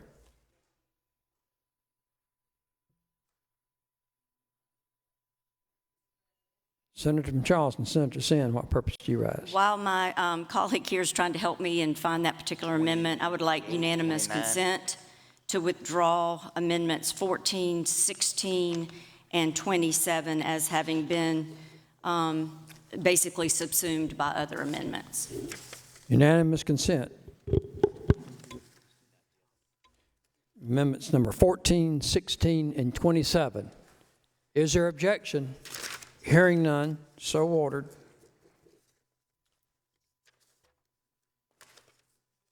We'll continue to stand at ease.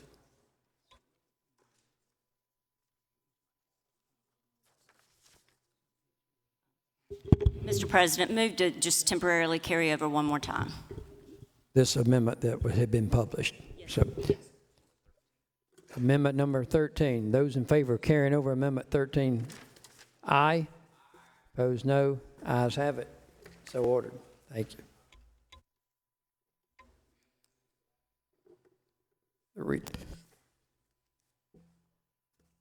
The reading clerk will publish the next amendment. Next amendment is number 15 by Senator Senn. It's been previously carried over. It's a bill on page 44, section 4453-2390, subsection A, item 4, strikes lines 17 and 18 and inserts item 4, no more than 2 dispensaries in any single county. Senator from Charleston, Senator Senn. Amendment number 15. Yes, sir. That has been a subject of discussion between Senator Davis and I. I don't think he's opposed to having some limitation, but I don't know that he's completely figured out what he wants to do on that. Senator from Beaufort, what purpose do you rise? Unanimous consent request. State your request. To distribute materials. Without objection. And if the senator is finished, I could be heard on the bill and maybe have a dialogue with her about it. If Heard on the amendment? Or on the amendment, excuse me. Sure. Yep. Senator from Beaufort is recognized on the amendment.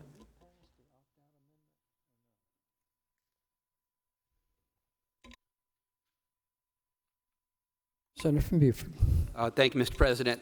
This amendment, I think, was discussed a little bit yesterday by Senator from Charleston, Senator Senn, and was carried over so that I could look into a little bit more whether or not the number of pharmacies that we contemplate in this bill as amended is out of line with what other states have done. And what I'm distributing to you is the result of some research that I've done in regard to the 37 states that have legalized medical cannabis, the number of dispensaries that their medical cannabis laws allow, the population of the states, and then a simple division to come up with the number of dispensaries per million. Ours comes up to 13 dispensaries per million, or 65 in total. If you'll look at the chart I gave you, that falls in right around the mean of what other states have authorized. So, and I understand Senator from McCormick says that we're talking about our own bill here and not necessarily what other states have done. But I wanted to give the body some idea of the number of dispensaries that this bill contemplates and how it relates to what other states are allowing. So I don't think, I respectfully suggest, I don't think it's out of line. I don't think it's onerous. I do think it's responsive to what the needs of the citizenry are. For that reason, I would oppose this amendment. If we wanted to take up some further ways of defining it that maybe took into account the population of a county and come up with something. I don't want to be completely shutting the door on this, Senator from Charleston, but I think just a 2 pharmacy per county limit, given the fact that counties vary widely in terms of population, this may not be the right approach, but I'm willing to discuss with you what that approach might be. Senator from Fairfield, what purpose do you rise? See if Senator yield for a brief question. Senator yields. Senator yields for question. Senator, did you know that I am also open to, I think, the goal of this amendment, but did you know that Fairfield being outside of Columbia, we only have 2 grocery stores in the entire county, and so because of population and demand, and so I worry about our ability to support maybe the 2 that could be there. And the reason is people are used to driving into Columbia where the population far exceeds anything ever Fairfield have. And so I would join with you in attacking the root of the Senator from Charleston's desire. but maybe looking at a population ratio, since many of the counties might be able to not even support anyone population-wise, but be near a metropolitan area that might need to have more than 2 just because that greater area that serves. And so I appreciate your work with the senator from Charleston on this issue. Oh, I'm sorry. Senator from Georgetown, what purpose do you rise? See if Senator yield for a question. Senator Yields. Senator Yields. Senator, I'm sorry, I was grabbing a quick bite to eat, and I may have missed this, but I'm sort of curious under the amendment, under the current bill, who would be responsible for licensing these medical marijuana pharmacies? Board of Pharmacy. Okay. And under the amendment, it limits those pharmacies to 2. Right? And I understand what the senator from Charleston is getting at. Sure. She doesn't want there to be an undue proliferation, and so I'm sympathetic to the objective. I just don't know if this is the way to go about doing it. How would the Board of Pharmacy determine who gets those 2 pharmacies? I mean, it's a bit like giving power company a monopoly or an oligopoly. I mean, we set forth a procedure whereby applications are received and then licenses are issued. And I guess if we adopted this, they'd be constrained by this statutory restriction that, irrespective of who they get applications from, they can only do 2 per county. And I appreciate the objective here, but I don't think it attains it. Yeah, I'm the same way. I appreciate the objective, but I'd love to be, if I was a pharmacist, I'd love to be one of the 2 guys in my county that gets one of those licenses. And I'm sure we'd see a lot of that if that was the case. You want to carry over? Senator from Charleston, Senator Sin, what purpose do you rise? Just to ask you to yield for a few questions. Senator Yields. I'm just now taking a look at your document, and for instance, I see Florida, which is the only southeastern neighbor that allows it, I believe, is at 3. If we're going to look over, I think, and that's per million. Alabama, 7 per million. New York, surprisingly, 1 per million. There are a lot of them that really hammer down on not having very many of these things. But what you're saying is you think 13 per million people would be appropriate. So you're saying you're willing to work with me on not having a proliferation in one county, but why would little old South Carolina have 13 pharmacies per million when even New York doesn't have but 1 per million? I mean, and you can look at all the statistics, and I can point out the ones that are materially higher than 13, so we can go back and forth. I guess my point in distributing this was to show that 13 was at the mean in terms of what states have done. If we want to examine this and see if we can more precisely, define it, I'm happy to work with you on that. I just don't know that limiting it to 2 per county is the right approach there, is all I'm saying. Okay, so I will move to carry over, and hopefully you and I can work on some language. Move to carry over, Mr. President. Senator from, Senator from Anderson, Senator Cashman. Withhold Will you withhold your motion? Would the senator yield for a question? Senator Yields. Senator Yields. Because we're on this subject, Senator, I'm just trying to get a clarification on page 36. The department is supposed to ensure the equitable distribution of dispensaries throughout the state with a minimum of 1 per county. We're going to have to take that out, correct? Didn't we pass an opt-out provision yesterday? I think your point. These different things keep floating through my mind, but I believe Senator Sin had an opt-out provision, and if we've passed that, you can ensure a minimum of 1. I think that's a fair point because we did adopt that home rule opt-out provision. Okay. So when I work with the senator from Charleston on this amendment, we should do so with that in mind, is your point, and I think that's well taken. Thank you. Move to carry over. Senator from Beaufort renews his motion to carry over. Those in favor, aye. Opposed, no. Ayes have it. So ordered. Reading clerk will read and publish the next amendment. Amendment number 17A by Senator Sin, previously carried over. Amends the bill, page 10, strikes lines 5 through 43, and on page 11, lines 1 through 2, and inserts section 4453-2060, subsection A. There is created a medical Senator cannabis. from Charleston, Senator Sin, what purpose do you rise? Mr. President, I would request unanimous consent to break for just 5 minutes so I can clean up this messy desk and hopefully move matters along faster when we come back. Unanimous consent request for a 5-minute. Senator from Edgefield, what purpose do you ask? Are there no other amendments other than the Senator from Charleston's amendments?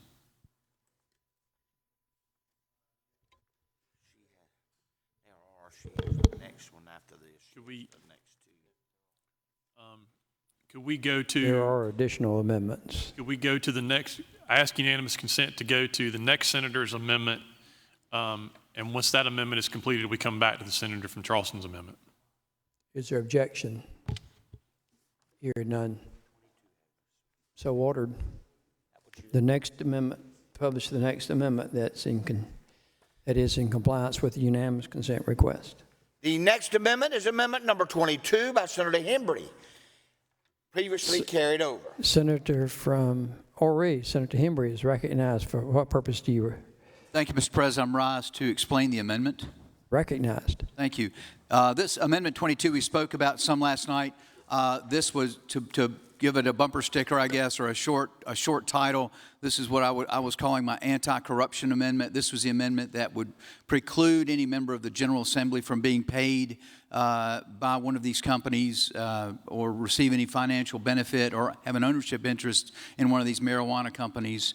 And we tie that back to family members as defined in the Ethics Act. So and we use the definition that's in our current law. Move for adoption. Unless there are any questions, move for adoption. Pending questions, adoption. Senator from Beaufort, what purpose do you ask? If the Senator from Horry would yield for a question. I'll yield. Senator yields. There was some discussion yesterday about having this conform with the sunset. Correct. Does it conform with the sunset? We did not make that change. I guess it would, as a matter of unanimous consent, would request that we conform the date on this. This was a date that ended in 10 years. Conform that date to end at the time the sunset ends.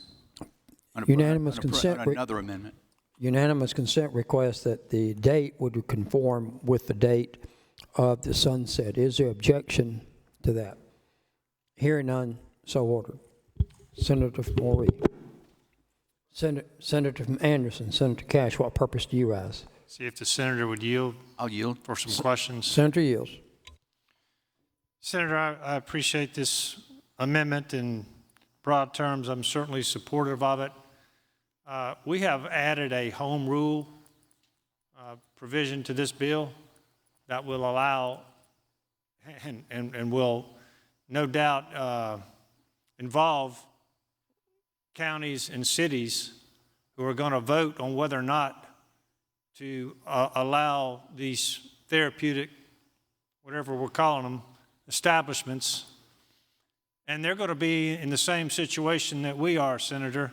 If I'm a city councilman, I don't want a city councilman's vote to possibly be persuaded by the fact that his brother is hoping to get one of those therapeutic dispensary licenses.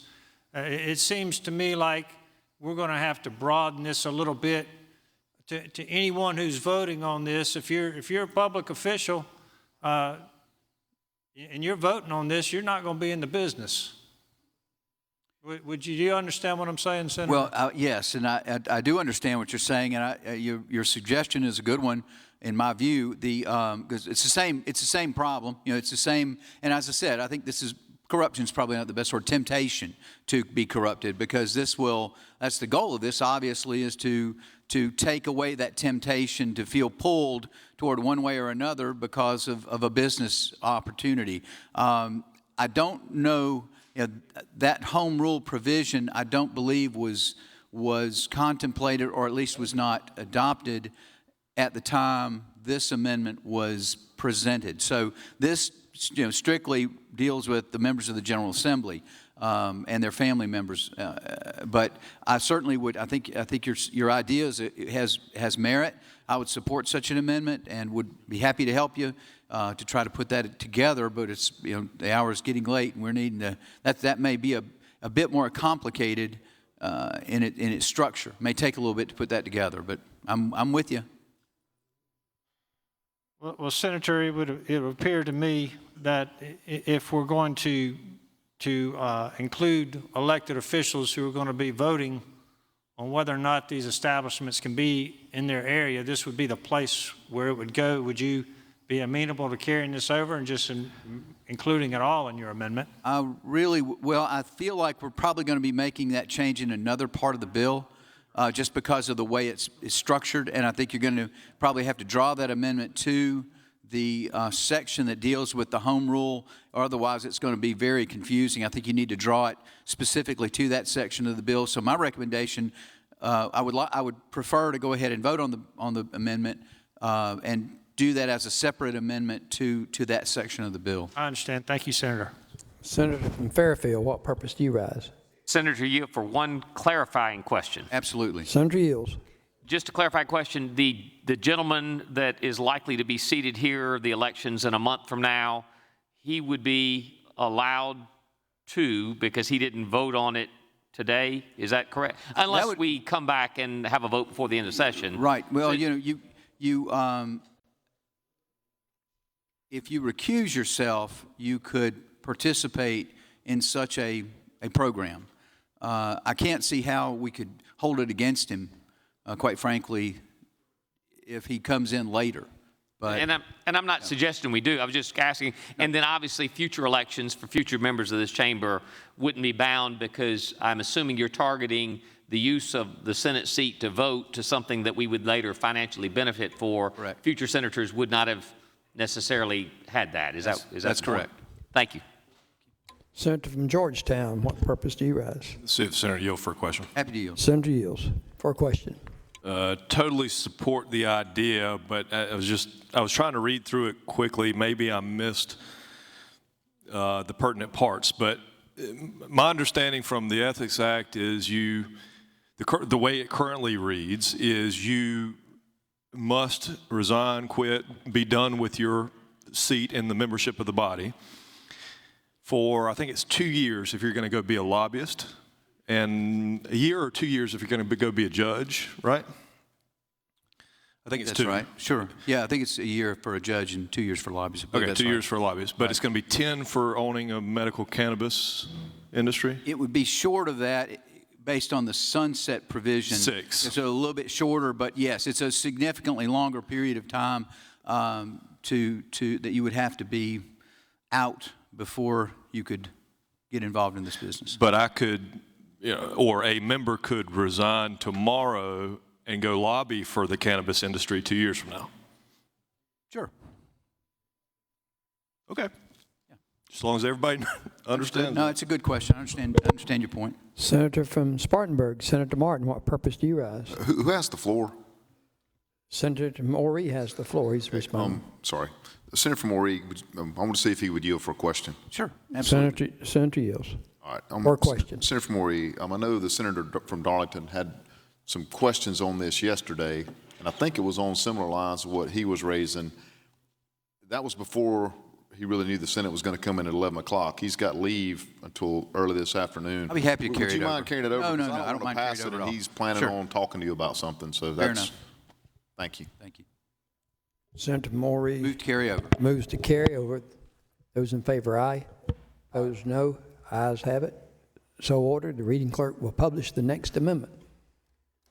Next amendment is 17A by Senator Sand, previously carried over. Yeah, by the unanimous consent request we have, we're going back to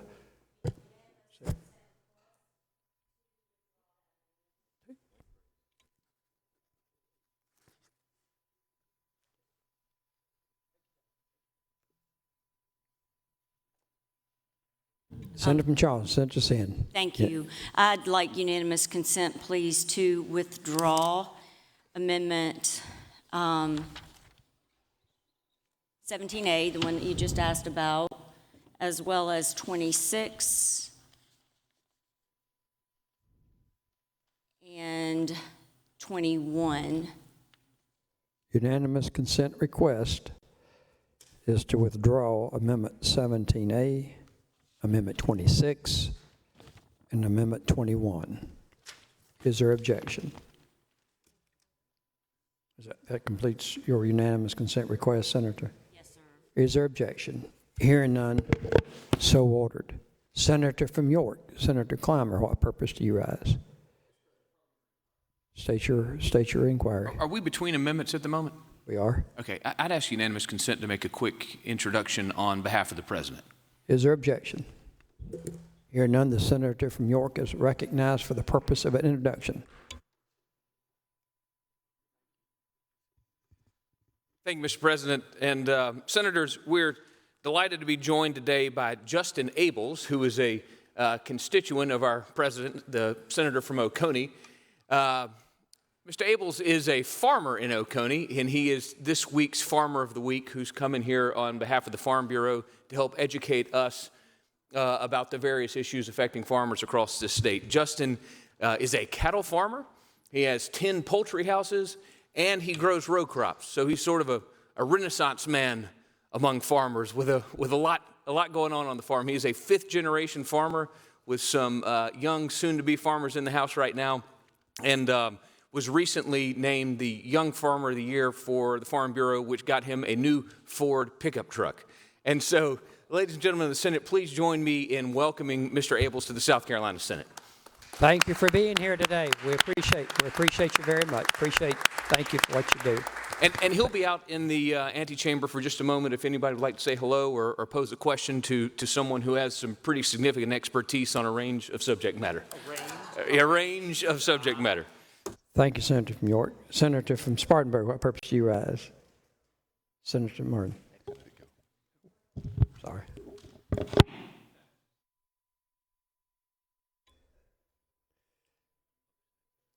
Senator from Berkeley, Senator Adams, what purpose do you rise? Yes, sir. Unanimous consent to distribute some materials.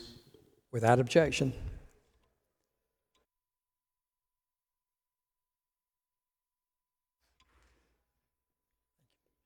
The clerk will publish the next amendment.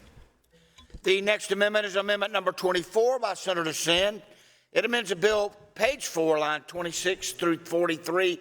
It strikes section 4453, 2010, subsection 8, item A, sub-item 8. Senator from Charleston, Senator Sand, what purpose do you rise? Motion to withdraw the amendment. Those in favor? Without objection. Unanimous consent. Without objection. Amendment is withdrawn. Clerk will publish the next amendment. Next amendment is amendment number 28. Excuse me, correction. Need a copy. I don't know what happened to my 27. Stand at ease momentarily. Get our Next amendment is amendment number 27 by Senator Sand. Amends a bill. Page 14 strikes lines 4 and inserts in regulation, section 4453, 2085, a physician who writes certifications for qualified patients must include in his dispensing instructions to the pharmacist the type of cannabis or Senator cannabis. from Charleston, Senator Sand, what purpose do you rise? Withdraw. Unanimous consent to withdraw the amendment. Is there objection? Hearing none, so ordered. Reading clerk will publish the next amendment. Next amendment is number 28 by Senator Cash. Amends a bill on page 3, lines 12 through 15, strike section 4453, 2010, sub-item 1B. Senator from Anderson, Senator Cash, what purpose do you rise? Speak on the amendment. You're recognized to speak on your amendment.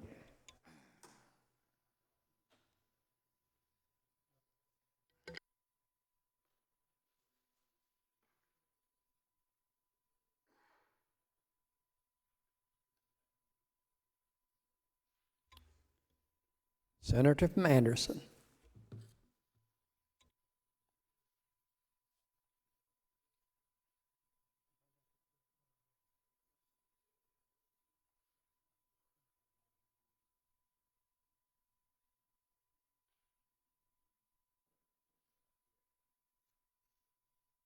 Senator from Anderson is recognized. You got a copy of this bill? It's on page 3.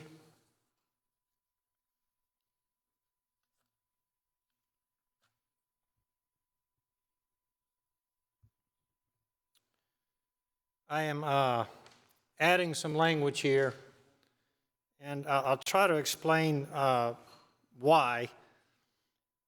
If you look at small letter B on page 3, it reads that In any case in which a physician has specified a certain amount of cannabis products pursuant to Section 4453-2080B, an allowable amount of cannabis products is the amount of cannabis products specified for a 14-day period. Now, what I have added is language that says, in any case in which a physician has not specified a certain amount of cannabis products, an allowable amount of cannabis products is the amount of cannabis products specified for a 14-day period as provided in either sub-items 1, 2, 3, or 4. The reason for this is pretty simple. The doctors are writing what we call certifications. They're not writing prescriptions.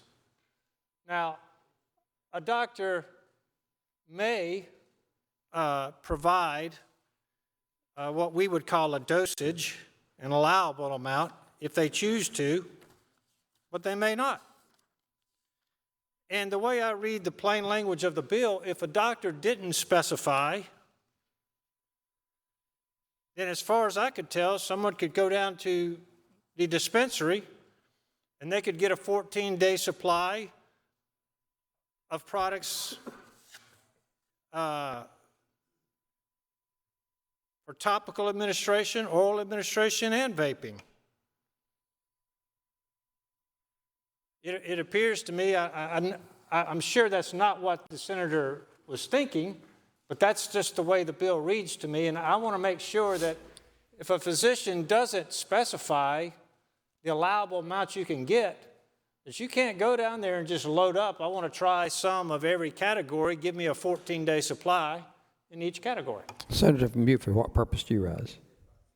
Someone yield for some questions. I do. Senator yields. Senator, did you know that I think that this is a thoughtful amendment that clears up an unintentional ambiguity, and at the appropriate time I would support you to move to adopt?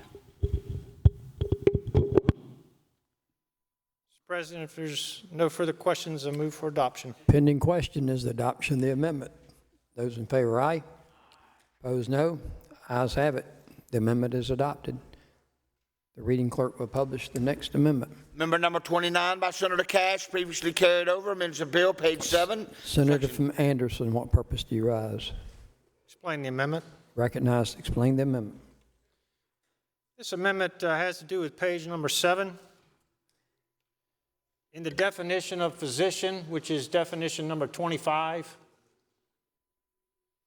I brought this up in some comments a week or two ago that for whatever reason, we've got podiatrists listed here alongside of physician.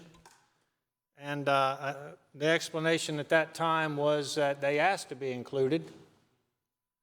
And it just seems unusual to me that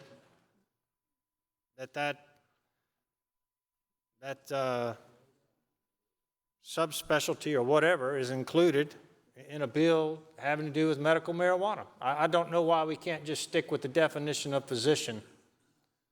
And so that's the purpose of this amendment. Pending question. I'm sorry, the senator from Beaufort, what purpose do you rise? If the senator would yield for some questions. I do. Senator yields. Senator, I think that while it's defensible to include podiatrists for certain authorizations, because it does call for that it be within the area that they specialize in the spirit of having this conservative, in the spirit of making sure that we go slow, I think it's reasonable to limit the authorizers to licensed medical physicians. So at the appropriate time, I would support your motion to adopt. Thank you. If there are no further questions, I move for adoption. Pending question is adoption of the amendment. Those in favor, aye. Those no. Ayes have it. Amendment is adopted. Reading clerk will publish the next amendment. Next amendment is amendment number 30 by Senator Cash, previously carried over. Senator from Anderson, what purpose do you rise? Explain the amendment. You're recognized to explain your amendment. This amendment you'll find on approximately page 10. It has to do with the Medical Cannabis Advisory Board. And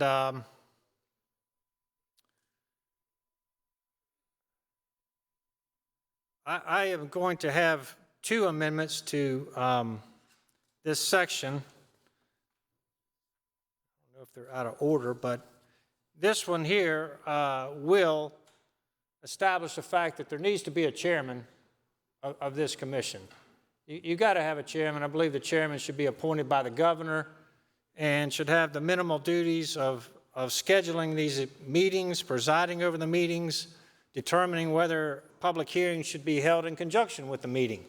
Right now, we've got a commission that I think with the previous amendment has 13 members on it, but I don't see anywhere in the language as to how that commission functions. I think the commission must have a chairman. Senator from Beaufort, what purpose do you rise? If the senator will yield for some questions. I do. Senator yields. Senator, again, as with your other thoughtful amendments that you've put forward, I think this provides some clarity in regard to the operations of the board, and at the appropriate time, I would move adoption. Senator from Anderson. There are no further questions. I move for adoption. Pending question is adoption of the amendment. Those in favor, aye. Opposed, no. Ayes have it.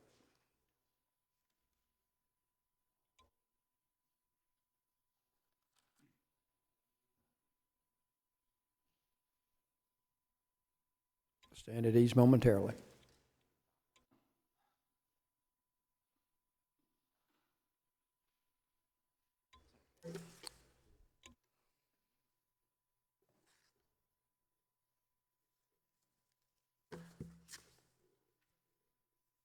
Adopted 30.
Senator from Anderson, what purpose do you rise? Having voted on the prevailing side in the previous amendment, I move to reconsider. All those in favor would say aye.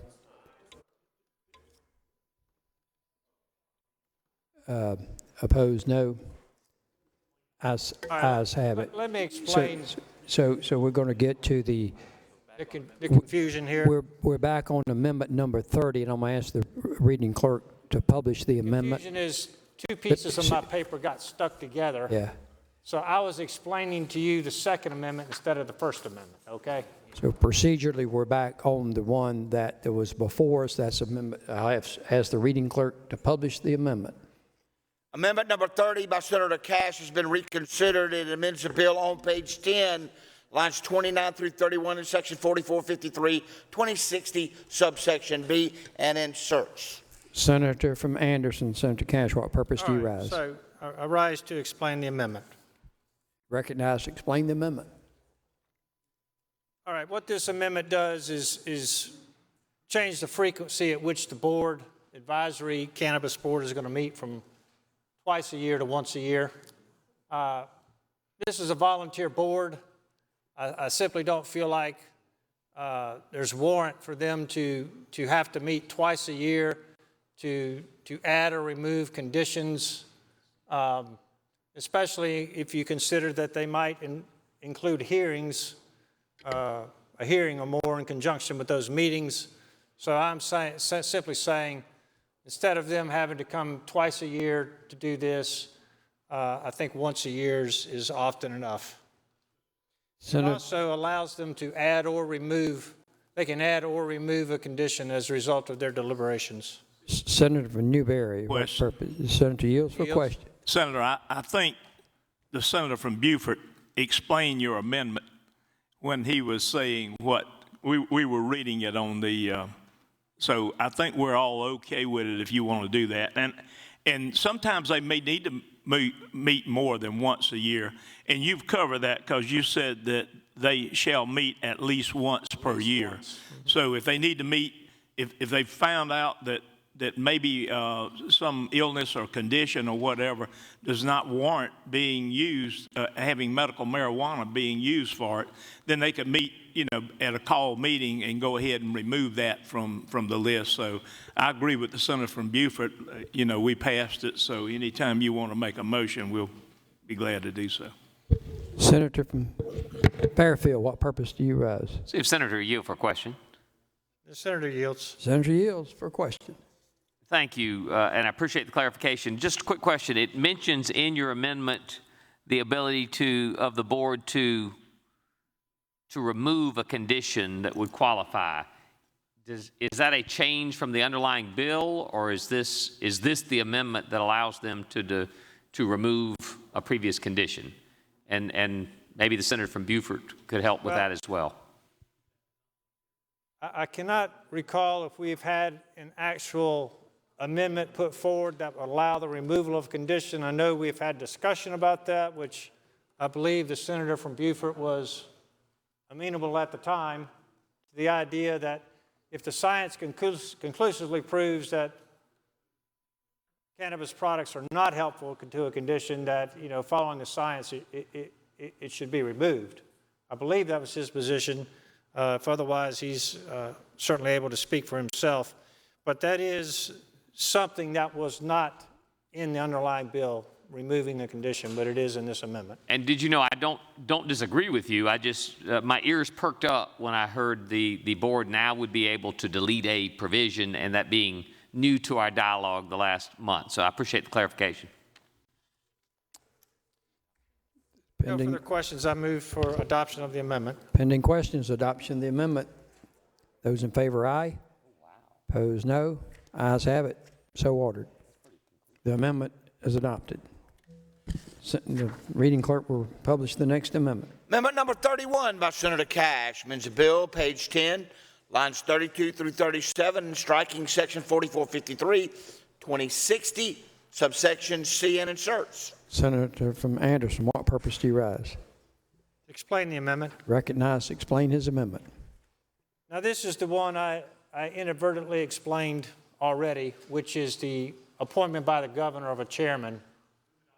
So if there are no questions, I move for adoption of this amendment. Pending questions, adoption of the amendment. Those in favor, aye. Opposed, no. Ayes have it.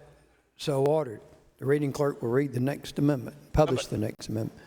Amendment number 32 by Senator Cash, previously carried over. Amends a bill, page 14, lines 18 through 24, in section 4453, 2090, subsection A, item 5, subitem B, by inserting. Senator from Anderson, what purpose do you rise? Explain the amendment. You recognize. Explain the amendment. All right, this is on page 14. This deals with writing these certificates if you're a physician, and at what point you have to have taken the educational course I could be wrong, but from reading the text here, it appears that the bill allows a physician to write up to 16 certifications prior to having taken the online course, and I'm just trying to clarify that the physician can't write any certifications till he's taken the course. So that's the purpose of this amendment.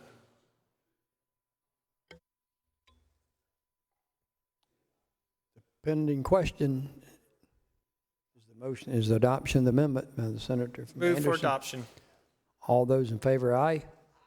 Opposed, no. Ayes have it.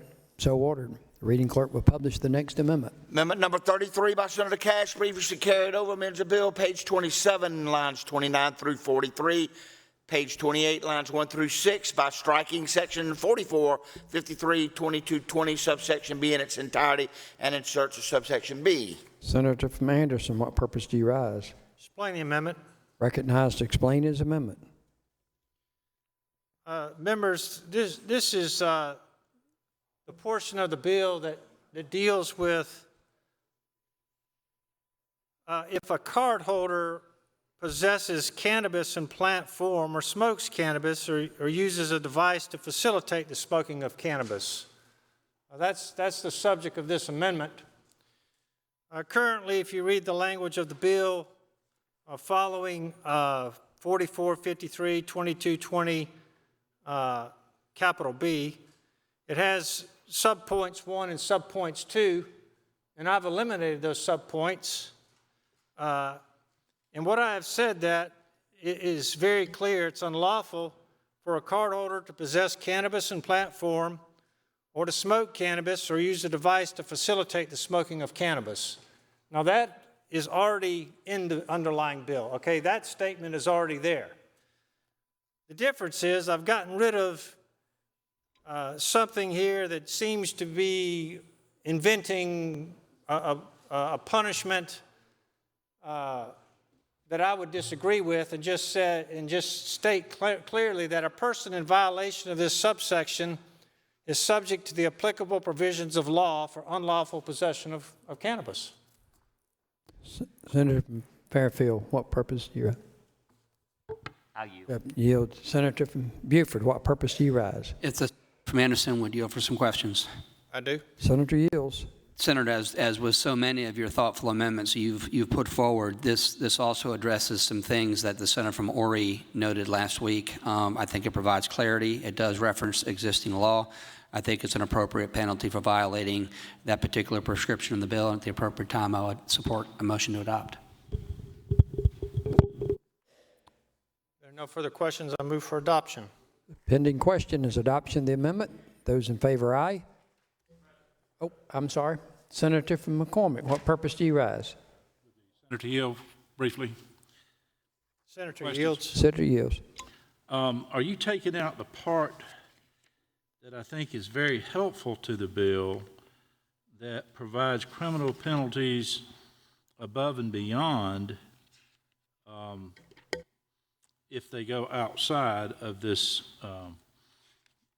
law and possess inappropriately, marijuana to smoke, and or if they are, say, if you've got a transporter and a transporter decides to take some of this marijuana and steal some of this marijuana, are you taking out the penalty provisions that prohibits that as well? I'm trying to read how far your amendment went down that page. Well, if you're looking at the text of the bill, I am striking 44, 53, 220, capital B, under that, points 1 and 2, and I'm changing what B says. I am providing the penalty for whatever the current penalty is for unlawful possession. That's already in the code. I think what was there was actually more lenient. Okay. And I didn't want us to be in a position of, if someone has leaf cannabis, well, they didn't get it from a dispensary, and they should face whatever the consequences are that they would currently face, not some lesser charge. That was the intent of the amendment. So C stays in? C stays in. Okay, perfect. Just getting rid of 1 and 2. Thank you for that clarification, Senator. Pending questions is motion to adopt the amendment. Move for adoption. All those in favor, aye. Opposed, no. Ayes have it. The amendment is adopted. Reading clerk will publish the next amendment. Amendment number 34 by Senator Cash, previously carried over. It's on page 35, lines 3 through 16. It strikes section 4453, 2350, subsection A, items 3 and 4. Senator from Anderson, what purpose do you rise? Explain the amendment. Recognized to explain his amendment. All right, this is the section of the bill that deals with the medical cannabis establishments. Let's see. Make sure I explain this correctly. Page 36.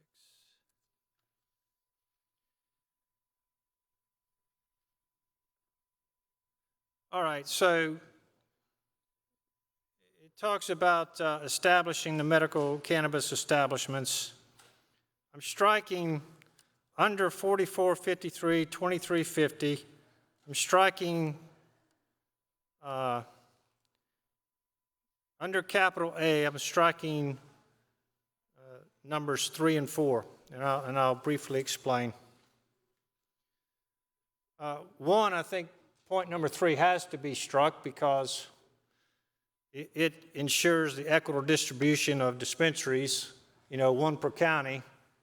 And we've already amended this bill to allow home rule. And so this would be inconsistent with home rule. It's going to have to be changed. We can't mandate a minimum of 1 per county if in fact home rule could prevent that. So that's point 3. Now point 4, and I believe this might raise some friction in here, but it's a 55-page bill, and it's something I think needs to be discussed, has to do with the division of small and minority business contracting and certification. Policies here about ensuring that in diverse groups, it appears to me that diverse groups in this, the way this is written, are going to get some kind of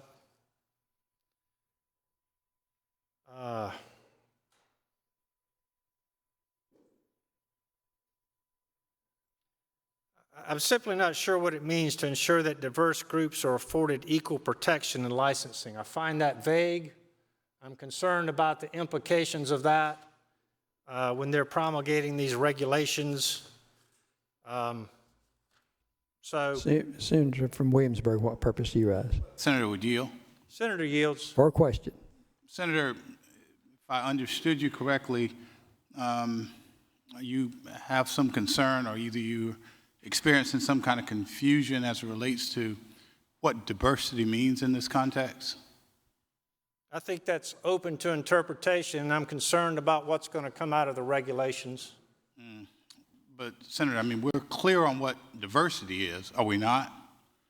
It essentially means everybody is given a seat at the table. And I noted in a lot of the other comments, the question was making sure that South Carolinians are doing this and that South Carolinians are doing that. Don't you believe that it's just as important for South Carolinians who might not look like other South Carolinians, or one might have a different kind of anatomy than the other does? Don't you believe all of those South Carolinians ought to be a part of what is considered to be new and to our state to the extent that this legislation passes? I think that's a fair point. I think my basic approach to it is, and perhaps the senator from Beaufort could speak to this, I think it's government overreach, it's heavy-handed. These are not government agencies dispensing medical cannabis, it's private business. What does it matter? Isn't the net effect what's key? And to the extent that we are the policymakers, should we not speak to whether or not this will be an inclusive industry?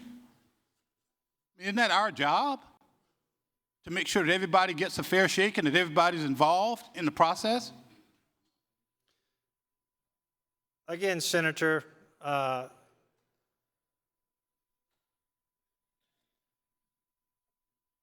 think it goes beyond what I would consider to be just the government providing a level playing field and heads in a direction that when the regulations come out, perhaps I'm going to have some concerns with them. But Senator, that's a perhaps, that's a maybe, but it's clear that absent the language that's in there, we are sending no signal in terms of whether or not everybody ought to be included and be a part of the process. And that's true, but it's also true that this is the year 2022. It's not 50 years ago. But Senator, come on now. The realities of where we are in this world is that everything is still not fair. I was watching or reading this morning where TikTok, that's something that's new and different. When you look at who is making money with the same number of users, of viewers, of friends, and however all of that stuff is analyzed, it was clear that minorities are being paid less. When you look at housing around America, and I think a lot of people are trying to do what they can to make sure that it's a level playing field, there are still significant disparities.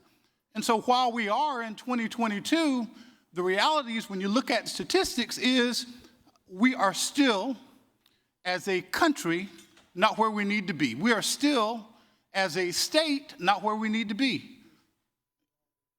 Don't you agree with me that we can't afford to ignore the realities of what has actually happened? We ideally, I think all of us want to see everybody get a fair shake. But if the reality is, when you look at the numbers and the statistics, it's not happening, then all that says to me is that there is work to be done. You agree or disagree with that statement? Senator, I'm going to focus on the language that's before me. Well, let's do that. Point number C, develop policies for medical cannabis establishments to promote the participation of diverse groups and provide equal access to employment. Now, I'm not sure what those policies would look like from the government telling a business what their employment policies need to look like at that point. So we ought say that South Carolinians ought to be the ones at the table. We can say that South Carolinians are the ones that ought to be the doctors and the dispensers and all of that, but we can't say that minorities, folks of African American descent, females, ought to be as well. So we can't say that. We can say the other things, but we can't say that. Why is that, Senator?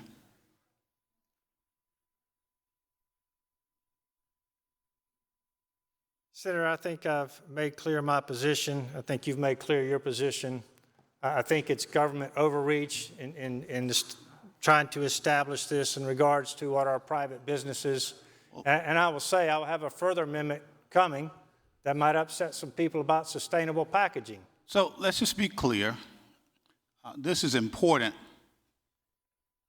In my mind, this is an important moment in this legislation. And depending on how it goes, I will either support this legislation or not. Senator from Charleston, Senator Kempson, what purpose do you rise? When the senator is done, I'd like to be heard against the amendment. So noted. Senator from Anderson has the floor.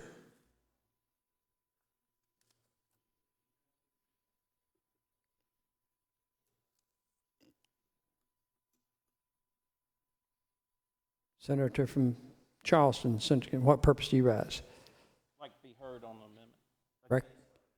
Recognized on the amendment.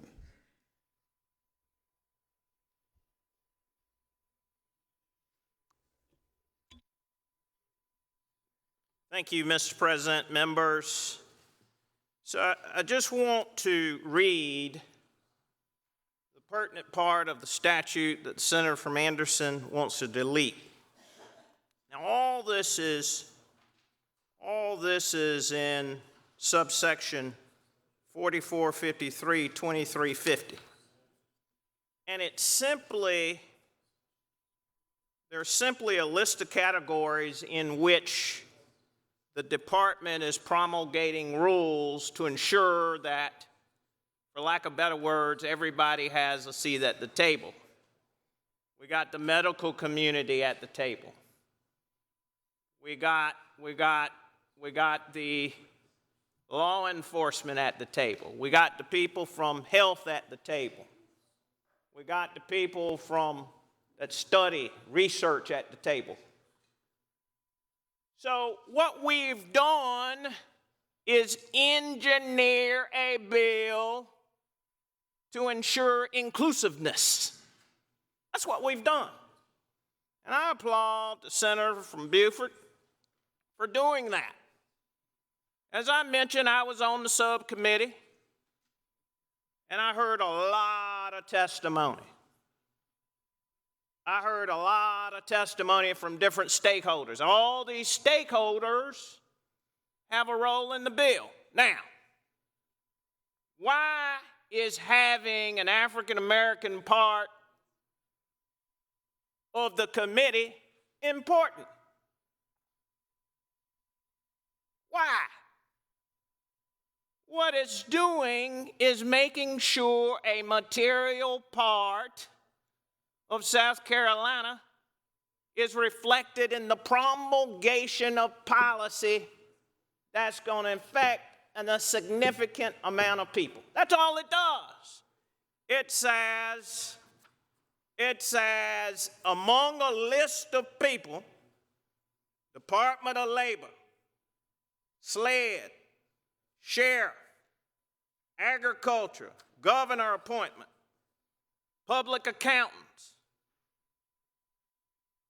Now, the senator from Anderson didn't strike the public accountants.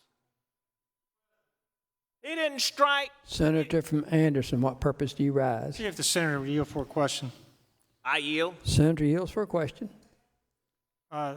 Senator, I'm concerned that you're in the wrong place in this bill. That you're speaking to something that is in fact the wrong section of the bill. I'm on page 36, which has nothing to do with the advisory committee and the makeup of the advisory committee. So I'm just trying to draw that to your attention because I think you're speaking to something that is not in this amendment. I appreciate that you on page 36, but I'm on page 34, and that's where I'm starting. I appreciate that because, Senator, did you know what I'm doing is laying the foundation? Senator from Anderson, what purpose do you, Senator Cash, what purpose do you rise? Senator, are you aware that you just indicated that I didn't want an African American on the committee, and that's got nothing to do with my amendment? Are you aware of that? I am now aware of that. But, thank you. But so, out of all of the provisions in the bill, Senator from Anderson focuses striking language within the same 2 pages related to the same subject, and I'm going to read exactly the language I believe he wants to strike. In coordination with the Division of Small and Minority Business Contracting and Certification, we're going to implement policies. Now, I'm waiting for the Senator Anderson to correct me that I'm in the wrong section. Am I in the right section? We're going to implement policies to engage in outreach to encourage racial, ethnic, and gender diversity in South Carolina, in the South Carolina medical cannabis industry. We're going to ensure that diverse groups are afforded equal opportunity in licensing and develop policies for medical cannabis establishments to promote the participation of diverse groups and provide equal access to employment. Now, what's wrong with that? Nobody said that we're going to give anybody a license. We do that, Senator from Anderson, with vaccines. Why? Because we recognize that in certain communities, people may not have knowledge about the importance of vaccines. So what we do is we emphasize in hot pocket communities that vaccines are important. What this division or this provision says is this provision says that we're going to engage diverse people. How is that controversial? That's not controversial. And so I rise to, number one, make sure that everybody knows this is very important, particularly as the senator from Kingstree mentioned, because we need an education campaign. It's just not narrowed to African Americans, but diverse groups. There are a lot of diverse groups in South Carolina. There are a lot of marginalized communities. I stood yesterday for the farmers. I stood yesterday for Fred and Ethel, the mom and pops. Why? Because it's important. I don't want to spend no time on a bill.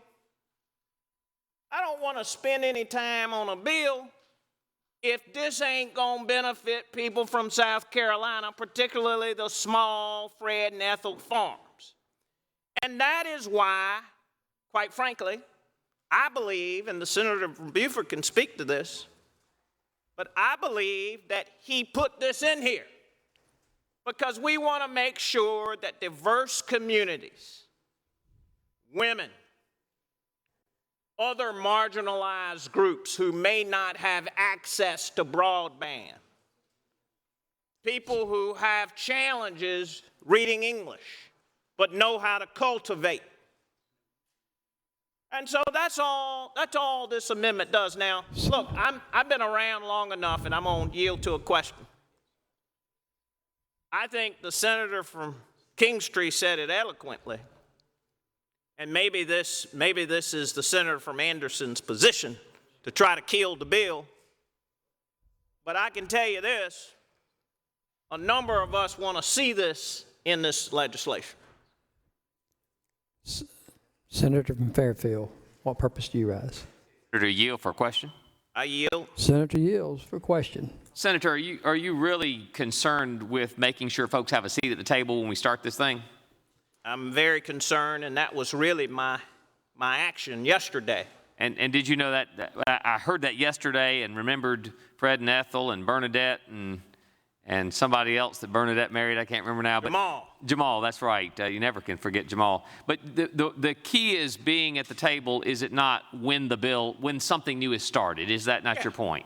And Senator from Fairfield, you know, you from a smaller part of the state. Sometimes we got to get the information out. That's all this is saying. We're going to engage. But it's also making sure people are at the table. Is that not correct? We got to. Did you know that when I was young, I think I was still a junior in high school, and did you know that at Christmas gatherings of our family, that I still had to sit at the kiddie table at Christmas? Did you know? I did not know that, Senator. And did you know that I was a little bit self-conscious about my height? I wasn't as tall as I am now, and I was self-conscious about my height. And I thought that's why I wasn't at the kiddie table. And I'd complained year after year and said, Dad, can you please ask Granddad to let me sit at the big table instead of the kiddie table? I'm a junior in high school. This is embarrassing. Did you know? I did not know that. And did you know that in the middle of the meal, he finally glanced over and said, Michael, you're welcome at the big table. And did you know that I smiled? But did you know that when I walked over to the big table in the middle of the meal, there was no place for me to sit because all the seats were already taken? And did you know that the purpose of this section of this bill is to make sure we don't have to find a way to get people a seat at the table that's already dominated by other people, is that when we invent the table, before we serve the meal, we make sure that every single person that should be at the table is at the table. No one has a better seat, a worse seat. We're just making sure that when we invent this, everyone is welcome at the table. Is that true? That was eloquently spoken by the senator from Fairfield. Eloquent. And Senator, did you know now we removed the dispensary language? Yes. But this section on equal opportunity for all was preceded by making sure we had a geographical distribution in the state. In other words, if we gonna have cannabis, we gonna have medical marijuana, we want to make sure it's evenly distributed geographically through the state. So that's a diversity amendment. And would you agree that the best time to tackle diversity and making sure that we're inclusive is at the beginning? Is that and not in the middle of Christmas dinner? From the start. From the start. Thank you, Senator. Senator from Orangeburg, Senator Stevens, what purpose do you rise? Thank you, Mr. President. Senator, will you yield for a couple questions? I yield. Senator yields for questions. Senator, do you know the meaning of diversity? Yes. Could you give us your definition for diversity? Big, small, and I can go on, Senator. Go on, sir. Black, white, brown, yellow, tall, fat, skinny, and Senator, large. If you're saying that, why would it be that we have an agency that is called the Division of Small and Minority Businesses? And what is the function of that particular agency? Well, Senator, I'm glad you asked that question because I actually met with them recently. I can't remember on the issue. But number one, it's appointed by the Republican majority governor, Henry McMaster. So these aren't people, who's our last Democratic governor, holdover from Jim Hodges. And you know, I may disagree with the governor on a lot, but he appointed some good people over there. I can tell you that right there. And so why that's important is because they got the data. Mm-hmm. They got the data. But Senator, and so let me just make this point because I'm getting excited. Yeah. The data drives the conversation, and what we're recognizing, particularly in procurement, is that certain groups are woefully underrepresented. And so that's why you have to have an agency in order to make sure that the billions and billions and billions of dollars and the information with respect to procurement goes to those who otherwise have not gotten the opportunities. And I think that's what the division of these small, and it's also small and minority business. Now, small, why is that important? Well, Senator, I'm going to go back to the Fred and Ethel and Jamal and Bernadette in Marion County. You know, I had a recently opportunity to look at the broadband distribution. And if you go to the map, there are red dots. I said, well, what are those red dots? Well, the red dots indicate where broadband ain't, we won't have no broadband. And so what do we do as a state? We take the billions of dollars that was sent here to make sure that the rural communities get broadband. Why is that important? Well, I'm glad you asked. I'm glad you asked. Because and Senator, why are you asking? Are you answering that? Can you include in your answer what is a visionary? And what did that person do? What's the visionary? Is that what you're asking me? What's the vision? What is a visionary? What's the visionary for the department? Now, what is a visionary? What Oh, a visionary. Yes, sir. That would be me. Okay. That would be me. And so a visionary is one who has the big picture in mind. And I think that's what the senator from Beaufort was doing when he had this provision in mind. And so, Senator from Orangeburg, it is not my intent to talk on this bill, although I am more than capable of doing so. I just wanted to highlight the importance of this provision. But someone, Senator, do you know, had a vision for forming that division of small and minority businesses. Correct. And just so the people are clear, it's not just about minority, okay? It says, in coordination with the Division of Small and Minority Business Contracting Certification, and to engage outreach to encourage racial, ethnic, we got a lot of ethnicities, and gender diversity. Everybody knows what that term is. To ensure that diverse groups, I think the language is artfully written and gets to the point, Senator. Senator, do you know that almost 50+% of the businesses in South Carolina are small and minority businesses? I did not know that. I knew it was a big number. And that's why we offered the amendment we did, Senator from Spartanburg and I, yesterday, to make sure that those small businesses have a seat at the table. Senator, I thank you for coming to the well, and I applaud you for your comments. And I think as we, Senator, move this bill forward, we have to be visionaries. We have to have an ultimate goal in mind of what we are hoping to accomplish from this bill. And Senator, do you know, I have some studies that was very enlightening to me as it relates to what states have brought in what companies to manufacture as well as to dispense medical marijuana. And those states tried just what we are trying not to do here.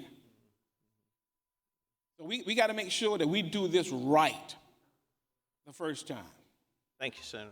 I appreciate it. Senator from Beaufort, what purpose do you rise? If the senator would yield. For questions. I yield. For questions.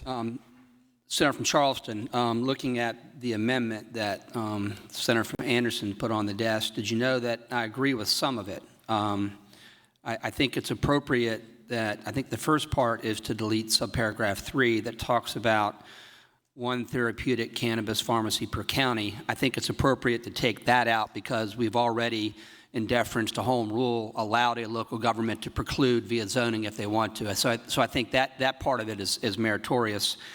In looking at the second part of it and talking about subparagraph 4, in coordination with the Division of Small and Minority Business Contracting and Certification, and this is speaking to what the department's supposed to do in promulgating regulations in regard to applications. Did you know that there's subparagraph A, subparagraph B, and subparagraph C beneath that? Yes. And did you know that the first two, A and B, engage in outreach to encourage racial, ethnic, and gender diversity in the South Carolina medical cannabis industry, and B, ensure that diverse groups are afforded equal opportunity in licensing? Did you know that I read that to speak to an effort by the department to make sure that individuals who may not be aware of this program, individuals who may not be in urban areas or in professions or following politics, did you know that I read A and B to be an effort to let individuals know that this application exists, that this process exists, that this opportunity exists? And did you know that I think that's appropriate? Because I think that a lot of times some individuals and may not be aware that something's available and may not be aware that DHEC is taking applications. A and B doesn't say you have to award a certain number of licenses to a particular group, does it? I made that point earlier. Right, and so it's a process as opposed to an outcome argument. Much like what we do with vaccines and what we do with broadband. And then if you further down look at subparagraph C, that's a little bit different in that it talks about the department, or DHEC, developing policies for medical cannabis establishments. So this one relates to once you've gotten the license and once you are a medical cannabis establishment, this is talking about developing policies to promote participation and provide equal access to employment, which I think is currently required by the law in that regard. So what I would suggest at the appropriate time is that we carry over this amendment, and what I would suggest is that we leave in paragraphs 4A and B in regard to the process issue, making sure that individuals are aware, making sure that they have an opportunity, making sure that they have a seat at the table, so to speak, for purposes of applying for a medical cannabis established license. And then perhaps C is maybe something we don't need because existing law already requires that a medical cannabis establishment or any business provide equal access to employment. So I think that might be a way out of this situation to promote what I wanted to promote in this, but at the same time maybe not overreach is the wrong word, but unnecessarily invite discussion that really doesn't have much consequence. Senator, I think, you are the bill's sponsor. I'm a co-sponsor. And I think you get at the heart of what the educational campaign is designed to do. And I would certainly welcome, now I'm speaking for myself, but I would certainly welcome us doing, as you said, accordingly. But I do have just a few more. Absolutely, comments. and I'm just saying that I think there is a way to if we carry it over and work on this amendment, there may be a way of getting at the merits of what the senator from Anderson is concerned about, but at the same time including or maintaining to have the ones that you and others have expressed concerns. And I want to applaud the senator from Beaufort. Now, this is skillful. He knows the votes, and I don't know that we win or lose, but he understands the art of compromise, and I think his recommendation is well-founded. But before I take my seat, I've been listening to this debate, and I'm going to say this because I got a conference call I got to get on for work, so I may not have the opportunity to say this. But I've been listening to this debate. Hope this doesn't cost you votes. And I'm just amazed at the hypocrisy coming from the Senate for the last couple of days. Now, we got a poll that shows overwhelmingly people want to see medical cannabis pass. I've already stated that I've never smoked marijuana. Never smoked marijuana. I drink plenty of brown liquor.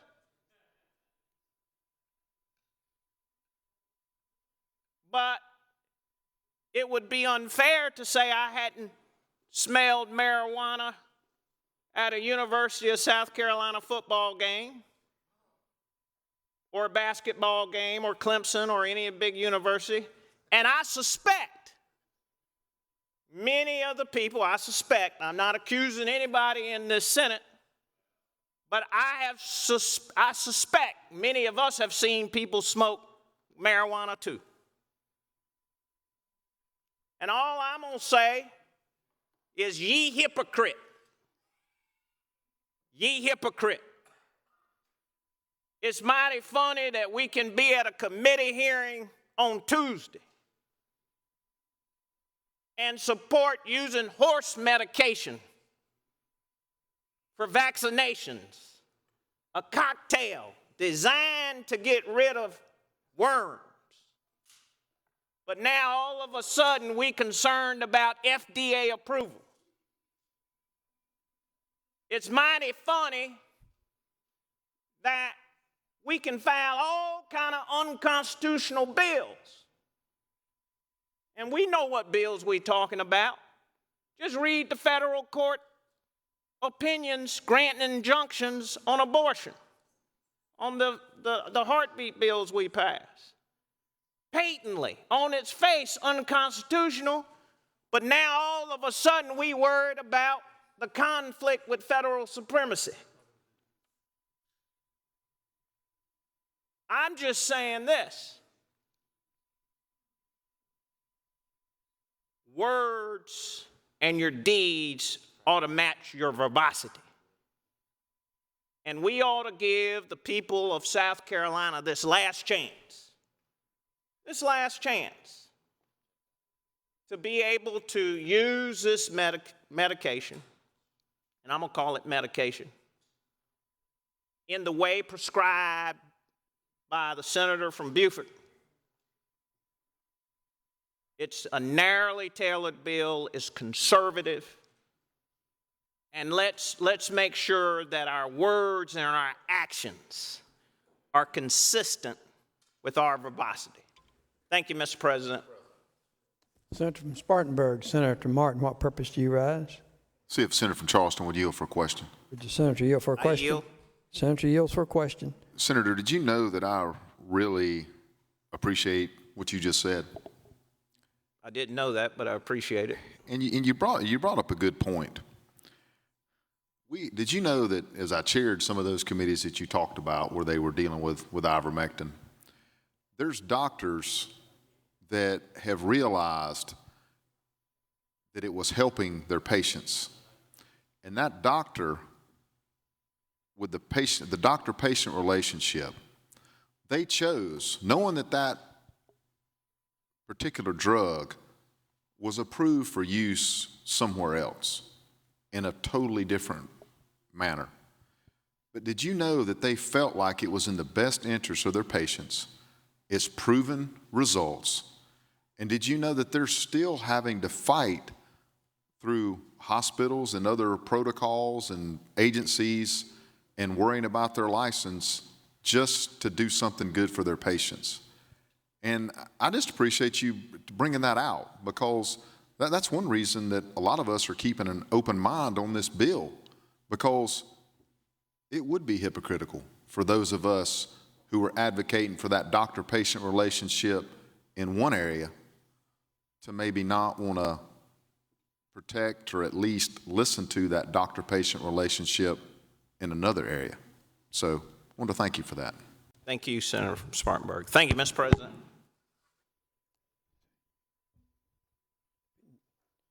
Senator from Anderson, what purpose do you rise? Move to carry over the amendment. Motion is to carry over the amendment. Those in favor, aye. Opposed, no. Ayes have it. So ordered. Senator from Edgefield, what purpose do you rise? Mr. President, I didn't object to that.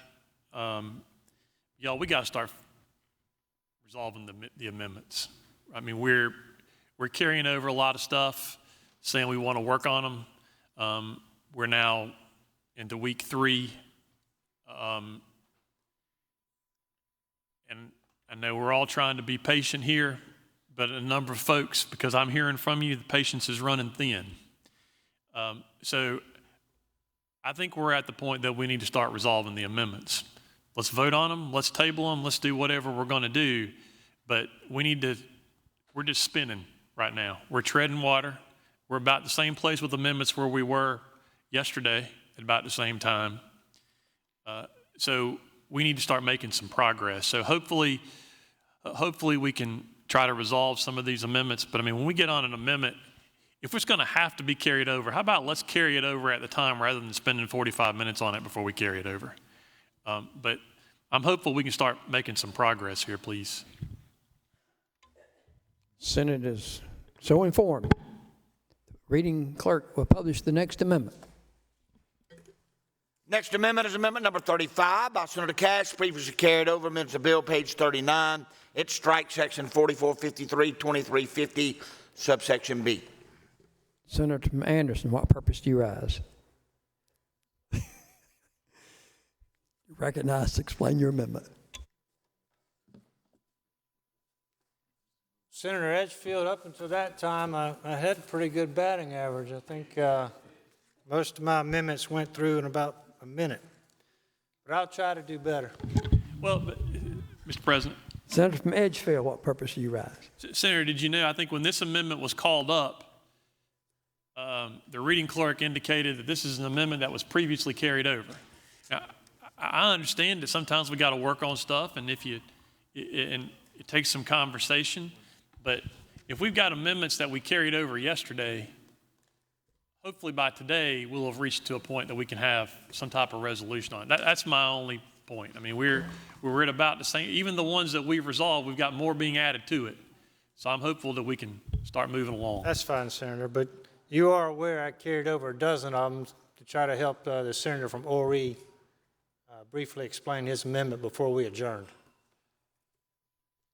Senator from Anderson. All right, this amendment is on page 36. Nope. Page 39. We're on Amendment 35. The Senator from Anderson recognized.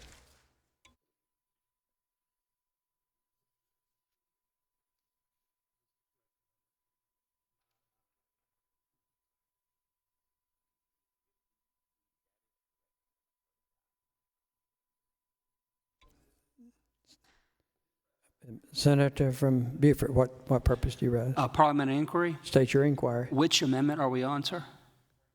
Amendment number 35. Thank you, sir. Thank you. Senator from Anderson is recognized to explain his amendment. All right, this amendment would strike the paragraph that says that the department may promulgate regulations allowing additional categories of medical cannabis establishments to operate, establishing fees, and governing their operations. So right now we're thinking of, or this bill proposes several types of medical cannabis establishments, the growers, the processors, the dispensaries. This would simply mean any other types of establishments would have to come through the General Assembly. Senator from Beaufort, what purpose do you rise? Senator would yield for some questions. Senator yields. Senator yields. Senator, did you know that I agree with you that we've been very precise in regard to identifying 5 particular medical cannabis establishments? And I agree with you that if we want to have more, it ought to be statutory and not regulatory. So at the appropriate time, I would support your motion to adopt. There are no further questions and move for adoption. The pending question is adoption of the amendment. Those in favor, aye. Opposed, no. Ayes have it. The amendment is adopted. Reading clerk will publish the next amendment.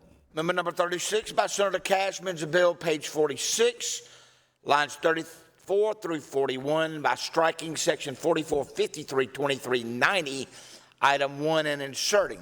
Senator from Anderson, what purpose do you rise? Explain the amendment. You're recognized. Explain your amendment. This is the section of the bill that deals with who can obtain licenses to operate a medical cannabis establishment. It's actually paragraph I, capital I. And basically, what I have done is eliminated the possibility that someone who has been convicted of or pled guilty or nolo contender to a felony drug-related offense could get a license. Right now, the bill allows for them to get a license after 5 years my amendment would prevent them from getting a license if they have a felony drug-related offense. Senator from Beaufort, what purpose do you rise? Senator, will you yield for some questions? Senator yields. Senator yields. Again, as with your other amendments, this is something the senator from Ori raised last week, and it was in fact in one of my comprehensive amendments that I'm working on, and you're taking care of it here. So at the appropriate time, I would move to adopt or support your motion to adopt. No further questions. I move for adoption. Pending questions, adoption of the amendment. Those in favor, aye. Opposed, no. Ayes have it. The amendment is adopted. Reading clerk will publish the next amendment. Amendment number 37 by Senator Cashman is a bill, page 47 in section 4453-2400, subsection subsection C, item 2, by striking line 18 and inserting. Senator from Anderson, what purpose do you rise? All right, this Explain is recognized. Explain his amendment. Oh, yes, rise explain. This deals with medical cannabis establishment agents. And what the effect of this amendment is, if someone has had a felony-related drug offense, I am moving their potential involvement with the establishment from 5 years to 10 years. That's the import of it. Senator from Spartanburg, Senator Martin, what purpose do you rise? See if a senator from Anderson would yield. For a question. Senator yields. Senator yields for question. Thank you. And you said you're moving it from 5 years to 10 years? That's correct. And what's the basis for that move? Well, the basis, I think, Senator, is that I didn't want to just say you could never work in a medical cannabis establishment if you have a felony drug-related offense. But I think 5 years is too short of a period of time, and so I simply increased it to 10 years.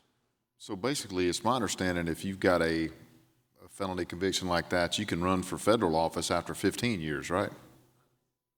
I don't know, Senator, the answer to that question. But what I would say is, So, I mean, I think your amendment's probably putting it closer to that, right? well, I don't know because I can't answer your first question. But I would say that we are dealing with something that is actually still a federal Schedule I substance. We're talking about growing marijuana.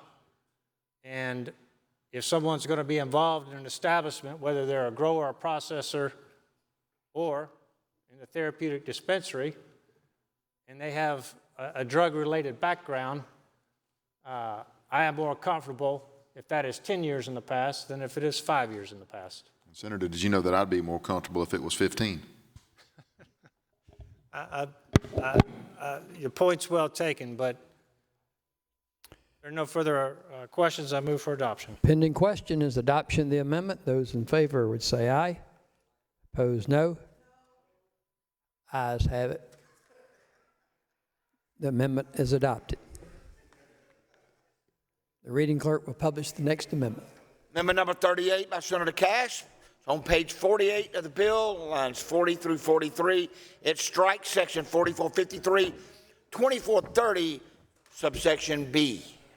Senator from Anderson, what purpose do you rise? Mr. President, I believe this amendment has become superfluous as a result of the home rule amendment we've already passed, so I move to withdraw it.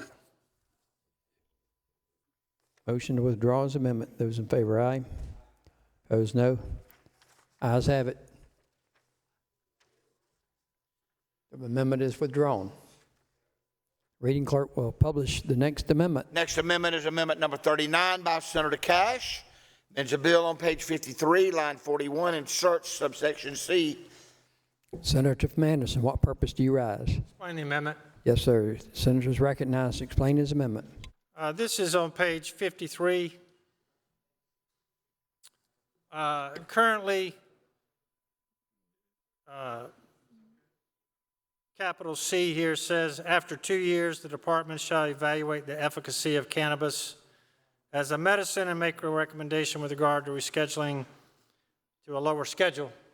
And I'm simply moving that from 2 years to 4 years because I think it's pretty clear that to many of us that if this is passed, it's going to be a year probably or longer before there's any cannabis products sold. And if the recommendation here is for them to do that after 2 years, we're not going to have a whole lot of information. So I'm moving that from 2 years to 4 years. Senator from Orangeburg, Senator Stevens, what purpose do you rise? To ask the senator, would he yield for a question? The senator yield for a question. Senator yields. Senator, in your narrative, it has efficiency. You mean efficacy or efficiency? Efficacy. Okay. Efficacy. Well, in the narrative, it has efficiency. So. Well, no, on the copy I have of the amendment says efficacy. I don't know what you're looking at on your screen, but. All right, just wanted to bring that to your attention. Thank you, Mr. President. Senator from Beaufort, what purpose do you rise? The senator would yield for some questions. Senator, yield for questions. Senator, I'm sorry, the page numbers on the copy I have and on the screen are different. What section are we in? We're in 4453, 2510. Okay, 2510. Capital C. Okay, let me get to 2510, I'm sorry. Okay, section C. After 2 years, shall evaluate efficacy. Okay, and so your argument is that that's not enough time, really, for the program to have worked in order for the department to evaluate the efficacy. Is that correct? That's correct. Okay, I would move adoption. Senator Anderson. Other questions? I move for adoption. Senator Anderson moves for adoption of the amendment. Those in favor say aye. Opposed, no. Ayes. The ayes have it. Amendment is agreed to. The reading clerk will publish the next amendment.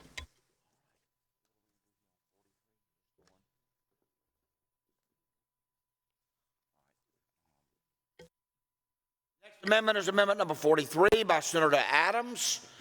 It's been previously carried over. Amends a bill on page 49, strikes section 4453-2440, subsection A, and lines 8 through 14. Senator from Dorchester, Senator Adams, Berkeley, excuse me, what purpose do you rise? To explain the amendment. This is just, it was carried over yesterday. It's for security purposes. Allowing former or retired police officers in good standing, as well as retired military or security services, with the ability to provide the security for these establishments that have been approved by SLED.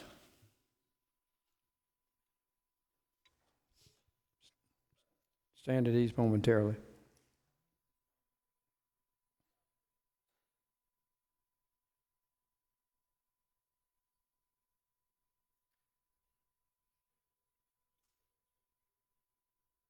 Okay, Senator from Berkeley, what purpose do you rise? What, Senator from Berkeley, let me get the senator from Berkeley. Senator from Berkeley, what purpose do you rise? Can I withdraw this? I'm referencing. You've got another amendment that you've got a substitute amendment, so you're moving to withdraw this amendment. Correct. Is there objection? Hearing none, the amendment is withdrawn. I ask the reading clerk to publish 43A, the amendment that you've just explained. Amendment number 43A is by Senator Adams and amends a bill on page 49 in section 4453-2440, subsection A. So this is a reference to security, what I just mentioned a little bit earlier, and that's this amendment here. Senator from Beaufort, what purpose do you rise? I'm just waiting for my screen to populate here. I'm still looking at the former, amendment that talked about former retired law enforcement officer. I think what the senator is referring to is a substitute amendment that expands that universe of. Okay, let me see here. I had it for a moment.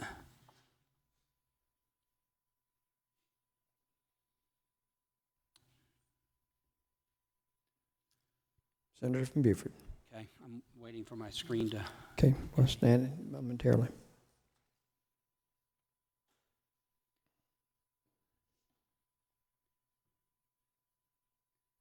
I'm sorry, I keep seeing the former amendment, not the new one.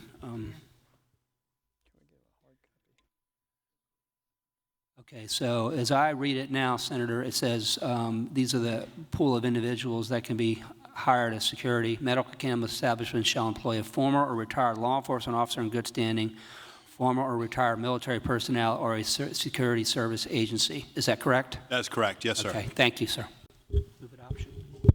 Pending question is the adoption of the amendment. Those in favor? Senator from Spartanburg, Senator Martin, what purpose do you rise? See if the senator from Berkeley would yield for a quick question. I will. Senator yields for a question.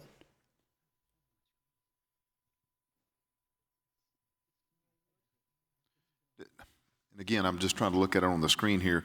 Does this mean that it can only be somebody that's former? Is there no opportunity for somebody to not be retired? I mean, is there an option for a... Talking about like for off-duty? Yes, like somebody that's still currently working, or what if you had somebody that decided they didn't want to be in law enforcement anymore and they... Well, I think that covers it, the former law enforcement or retired.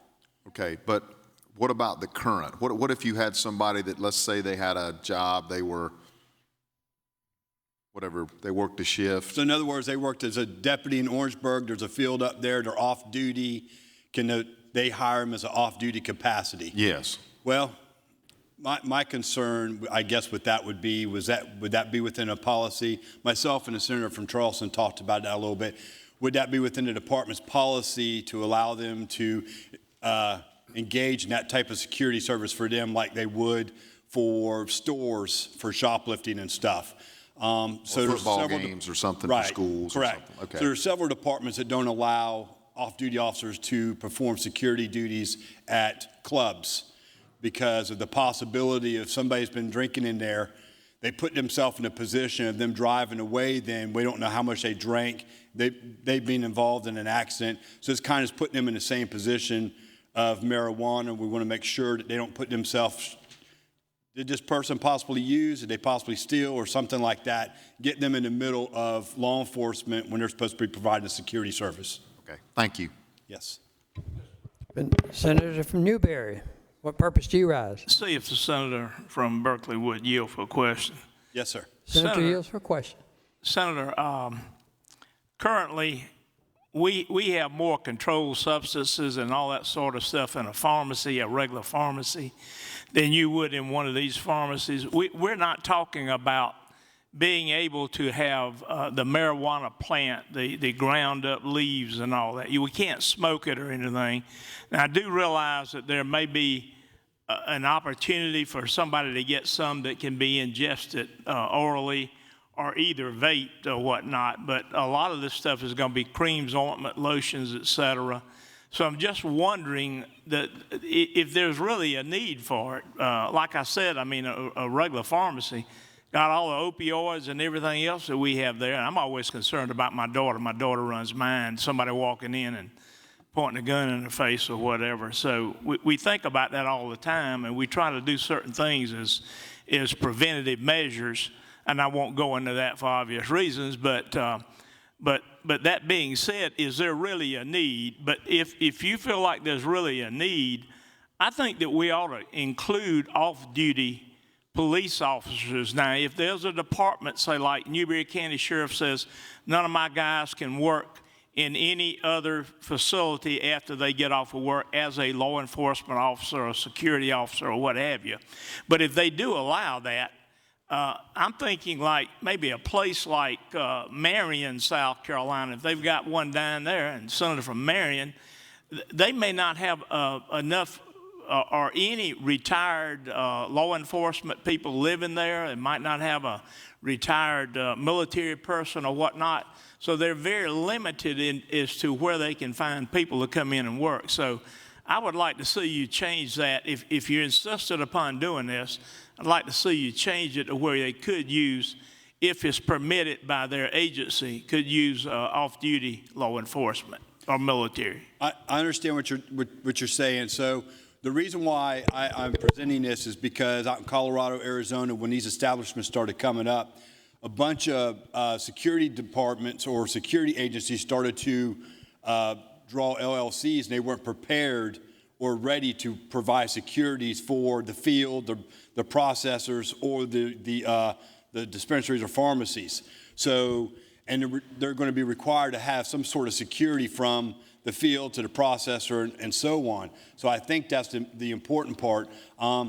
Once again, reference to sworn in, on-the-job law enforcement, I would almost hate to put them in a position of guarding something and it lead to other incidents that could occur at one of these establishments when they're providing security, and the overlap of those two, the possibility of the marijuana grow or the processing and something happening there.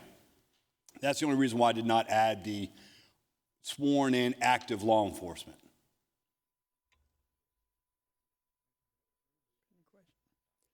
Pending question is the adoption of the amendment. Those in favor say aye. Opposed, no.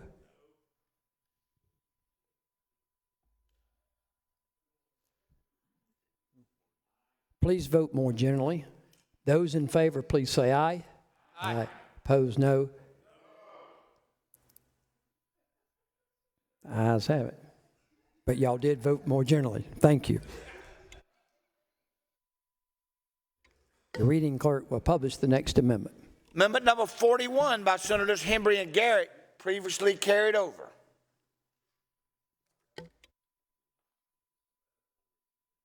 Senator Morey, Senator Hembry is recognized. What purpose do you rise? Explain the amendment. You're recognized.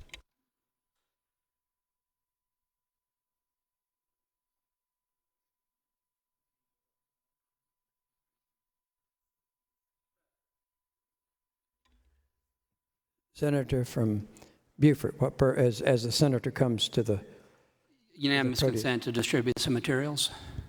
Without objection. Senator from Horry, Senator Hembry.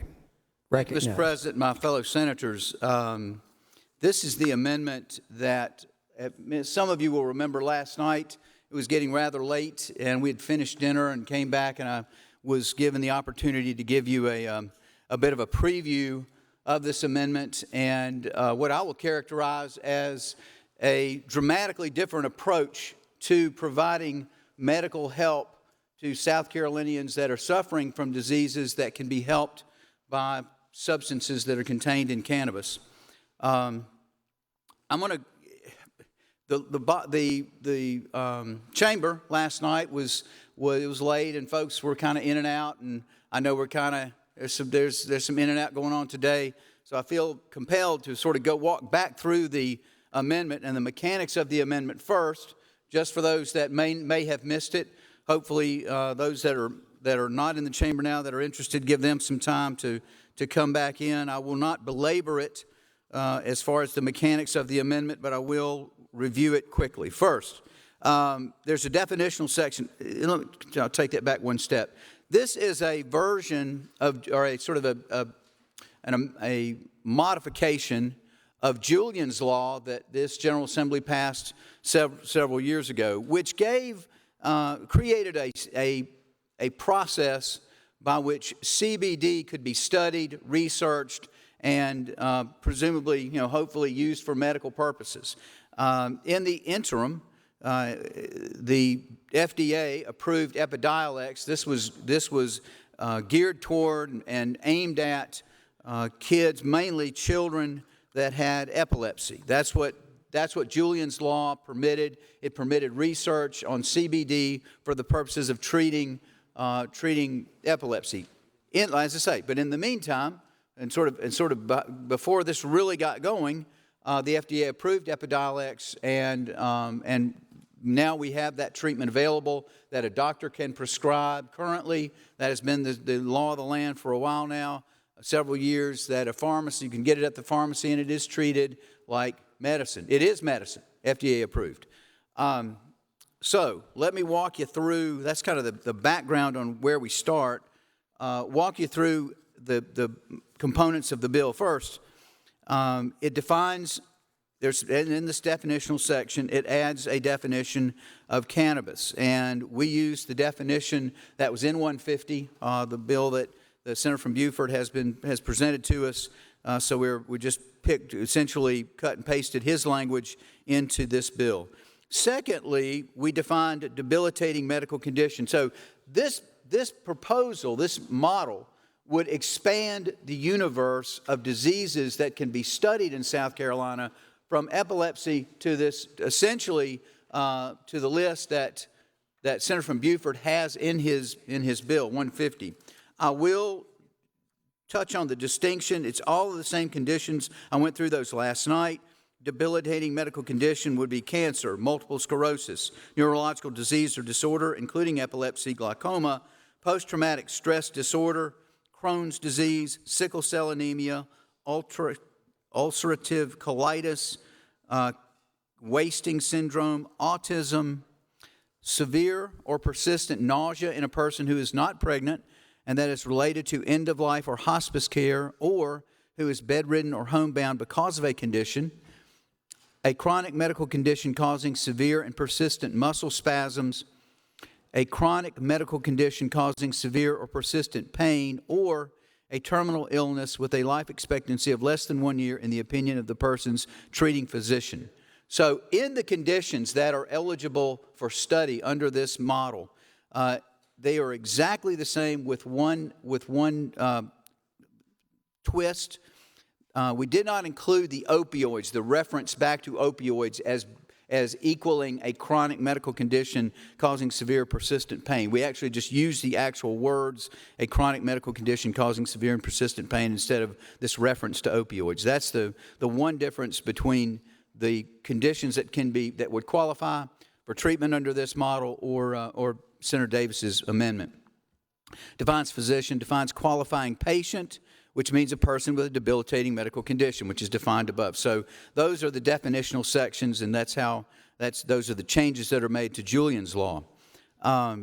Next, 4453-1820, Section A. This is kind of the meat of it.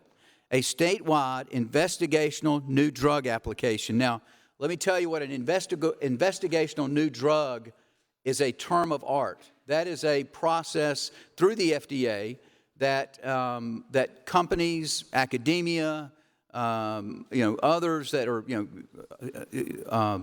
you could state governments, whomever wants to engage in a clinical trial and do research on a drug can apply for this investigational new drug application. That mirrors, or it connects, if you will, it meshes and connects with the federal system. So we do not, the goal here is to not run afoul of federal law, not run afoul of the federal system, to stay within the confines and the rules that the federal government prescribes for these sorts of trials.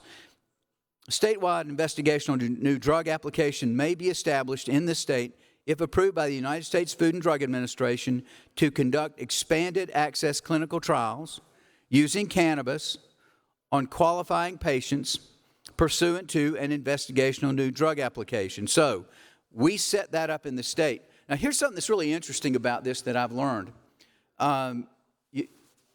We have to get FDA approval to do the clinical trial. I mean, there's no question about that. But the same rule, one of the things we don't have to do, let me talk about this, that at one time in history we did. At a time in history, it was very difficult to study cannabis because it was a Schedule I drug. And although the FDA might be saying, well, we're okay with it, or we would be fine, the DEA would step in and say, no, that's a Schedule I drug, and they would hinder and chill, if you will, states, academia, others from conducting research on marijuana, on cannabis. But this is the interesting part. As I was researching this, I learned the very proviso in the federal budget that says DOJ won't prosecute you if state law allows you to do this, all right? So the very proviso that this whole medical marijuana program is at the foundational bottom of is the same proviso that gives us the opportunity under this scheme not to have to get DEA approval the same way as we did before, which makes it easier, which makes it more available for us to, and more flexible for us to do these kinds of clinical trials. So it's an interesting thing that this proviso that's sort of good for the goose, in this case, is good for the gander. Senator from Charleston, Senator Would the Campson. Senator yield? I'll be glad to yield. For a question, Senator yields For a question, which just, you piqued my interest. I just want clarification in what you just said. Are you saying that actually having cannabis lawful in South Carolina is premised upon the same proviso in the federal budget that this set of clinical trials with cannabis would be premised upon relying upon that same proviso in the federal budget? Is that correct? That's correct. So we're relying on the same authority to do this as the whole underlying bill is relying upon? Is that right? Not exactly, but let me explain. So it's close to that. My understanding, and I've been talking with Dr. Cutler over at USC about this. I'm learning this from other people. So because of that proviso, okay, we could have done it before, but DEA has to sign off on it, okay? And they have. I mean, there are other studies and things where they have signed off on it. But it is more difficult when you have to have DEA in the mix to approve it. It gets more problematic. And there are other states that have run into these problems in the past. You know, the DEA is chilling, obstructing.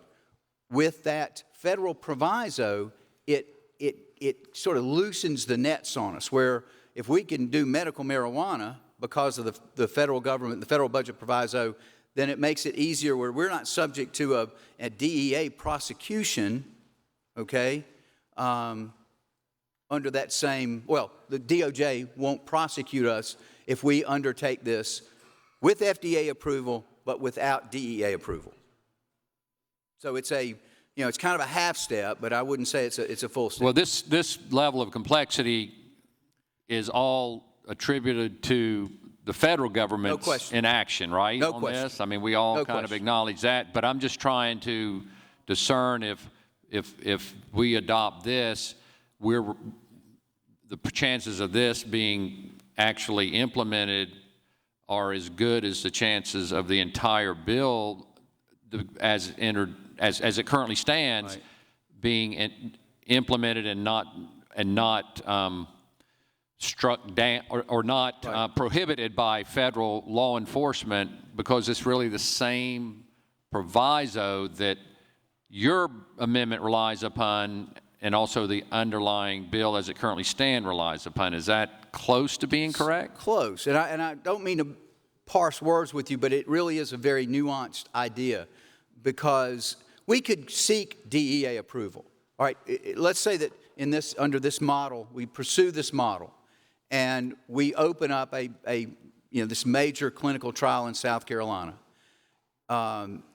And there's stages to that. There are phases. There's phase 1, phase 2, phase 3. It's a process. It's a scientific process. It's not hey, let's throw it out there and see how it goes. It's a rigorous, the FDA is a rigorous scientific process. There's no question about that. It's difficult, even without DEA, permission, if you will. We could, as part of this, we could seek DEA approval on the front end of it, as part of the FDA approval. Throw that all in there, and we would not be subject to that concern. However, if DEA said no way, or they were the ones dragging their feet, we've got to work around, at least temporarily, unless they step back in. And so it's getting, like I say, it's getting. Have any other states done this? I'm sorry. Have any other states done this, these trials in this fashion? Well, I think that I'm sure that I know there are other states that have done trials. Yes. I don't know that they have used this model, because you have to pass a law, or you can actually put it in a budget proviso like we did with hemp a few years ago. That sort of got us out from under the That's still a law for a year. Right, it's a law for a year. But that proviso that we've started that research on hemp several years ago, I think it's, I want to say 2018 is when we started. We've already started this. I mean, we've already kind of got a model for this on a much smaller scale working with hemp. But that got us out from, because it was state law, and you've got the federal budget thing to get connected to that, we can pursue that hemp, because hemp's regulated to me. Hemp, you still got the hemp issues. But we could pursue that hemp research without fear of DEA enforcement or interference, I guess is what I'm saying. All right, thank you. Sure.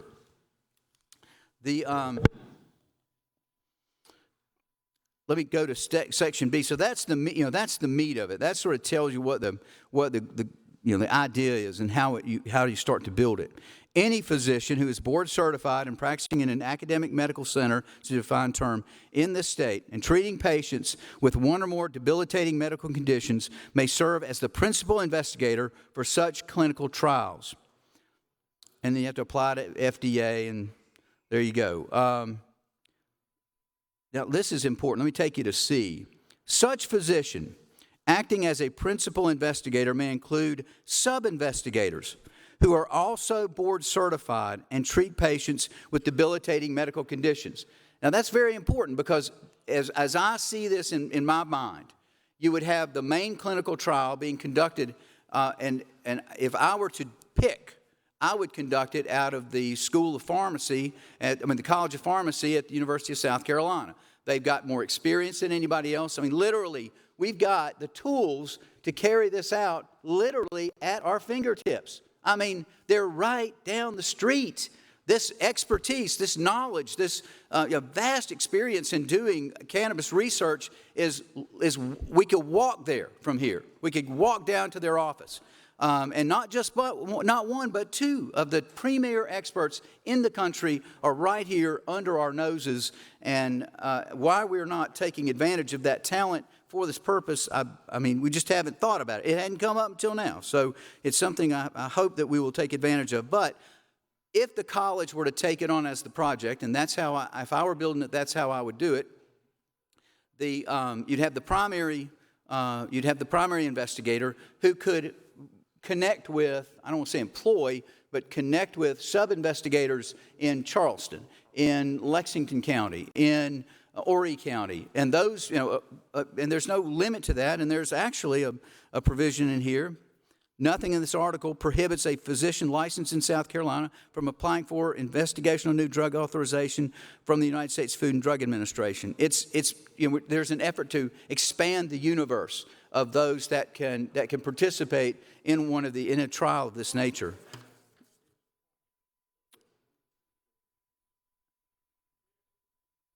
The cannabis, and I'll go with the last section just to finish the nuts and bolts of it. Expanded access clinical trials conducted pursuant to a statewide investigational new drug application established pursuant to this chapter shall utilize cannabis which is from an approved source, number one. Number two, approved by the United States Food and Drug Administration to be used for treatment of a condition specified in an investigational new drug application. The principal investigator and any sub-investigator may receive cannabis directly from an approved source or authorized distributor for the approved source for use in the expanded access clinical trials. So I touched on this last night, and I think it's important that this isn't just some crazy idea, that there are pieces that are already in place to carry this out. Number one, the source of cannabis in the United States for use in clinical trials is in the state of Mississippi. Ironically, he's still Dean Cutler, who's here at USC. I spoke about some last night. Dean Cutler was involved in and participated in the building up of that program in Mississippi. And so it has been sort of a hub of cannabis research. It's become a hub. There are two additional sources. Senator from Edgefield, what purpose do you rise? Mr. President, I just have a unanimous consent request. State your request.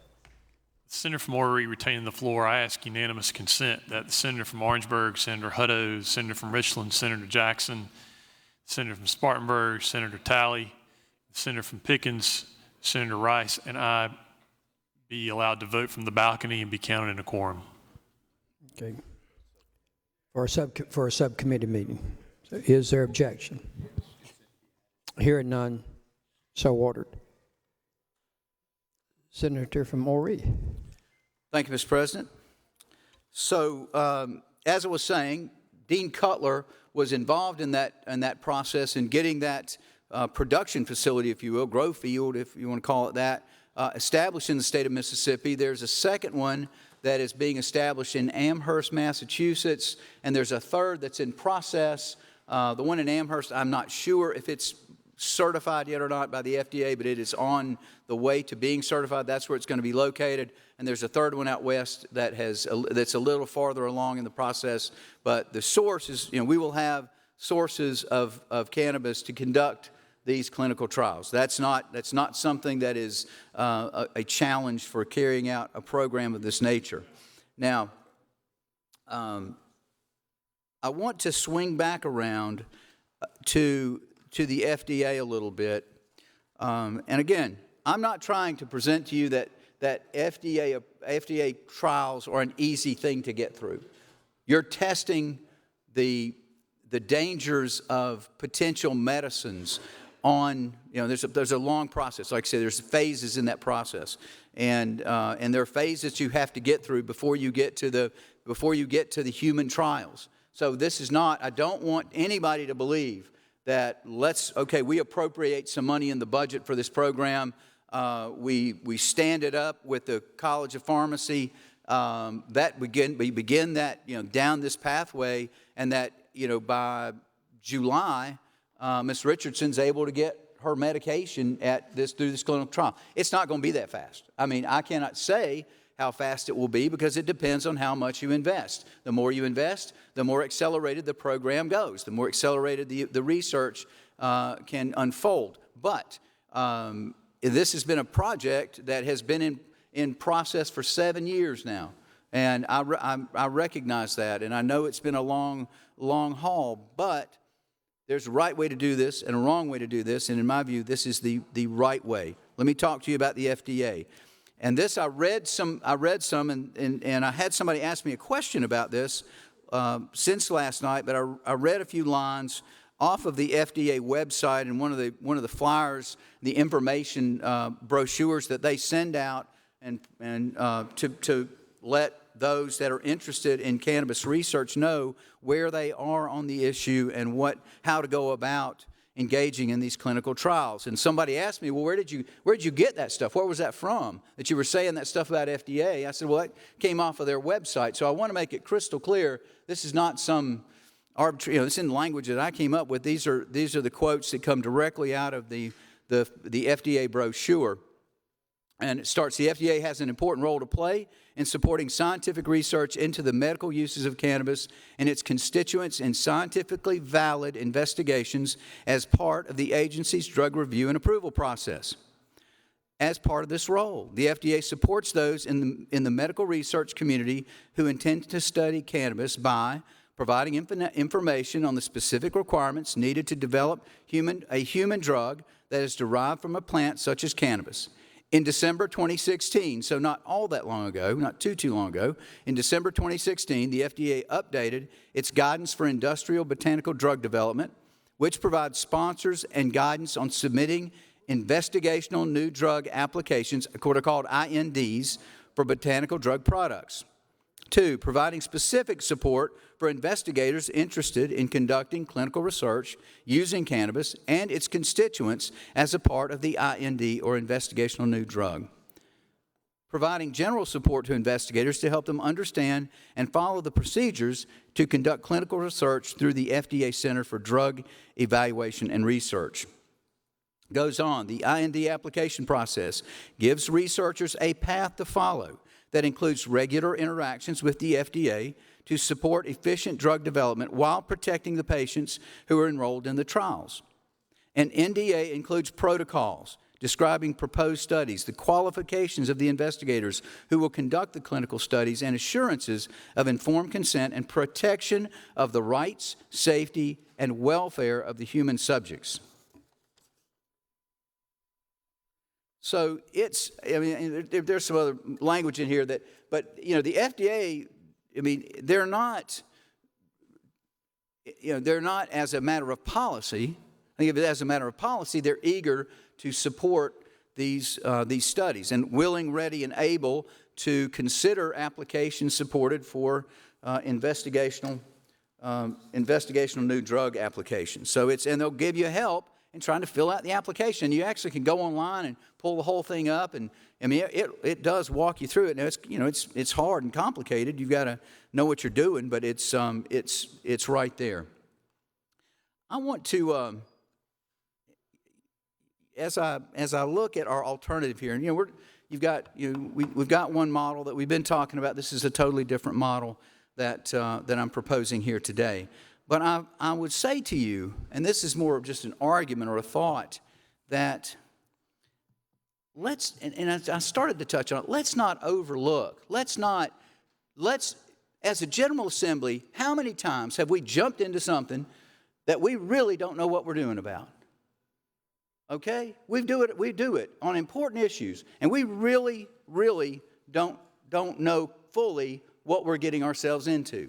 And we do these things with the best of intentions, okay? I'm not saying there's a ill bone in anybody's body. With the best of intentions, we dive into these subject matters that are complicated, that are technical, in this case medical, involving the health and safety of our citizens. We jump into that pool and then just kind of hope against hope it works out. And then if it doesn't, we kind of clean it up, come back, try to clean it up on the backside. Well, we have the expertise, as I said, at our fingertips. All we've got to do is ask them. All we've got to do is engage them, bring them in, and turn this project over to people that are experts, that know what they're doing, instead of rolling the dice with the health and safety of our citizens. This, I want to tell you a little bit about Dr. Cutler, because I've had a number of conversations with him, and every time I talk to him, I feel just a little bit smarter for talking to him. The guy knows what he's talking about. He's really quite impressive and knowledgeable and really straightforward and easy to understand. But this is part of his CV. During his career, Dr. Cutler has received more than $35 million from various state agencies, including the NIH, NSF, DOD, CDC, NASA, USDA. He is the author or co-author of more than 45 patents, U.S. and international, 120 peer-reviewed publications, 3 books, 20 book chapters, 40 published abstracts, and 200 invited presentations. It goes on and on. Research employed in various pharmaceutical companies, NIH, CDC, the FDA, and the USDA. And he's got Dr. Nagakati that is in charge of research projects at the University of South Carolina, whose #1 subject that he does research on is cannabis. So we are in such an enviable position. And I would say to you, when the argument seems to go, well, everybody else is doing it. That's been this argument on the medical, I guess it's the therapeutic pharmacy model that we're now talking about. Everybody's doing it, so it must be okay, right? I would say to you, maybe it's time for South Carolina to be different than everybody else. Maybe we try something a little different. Maybe we go against the grain instead of just following along with the sheep into big marijuana, and actually take an approach that is unique, because we're in a unique state and we're in a unique situation and we have unique talent at a unique place. So,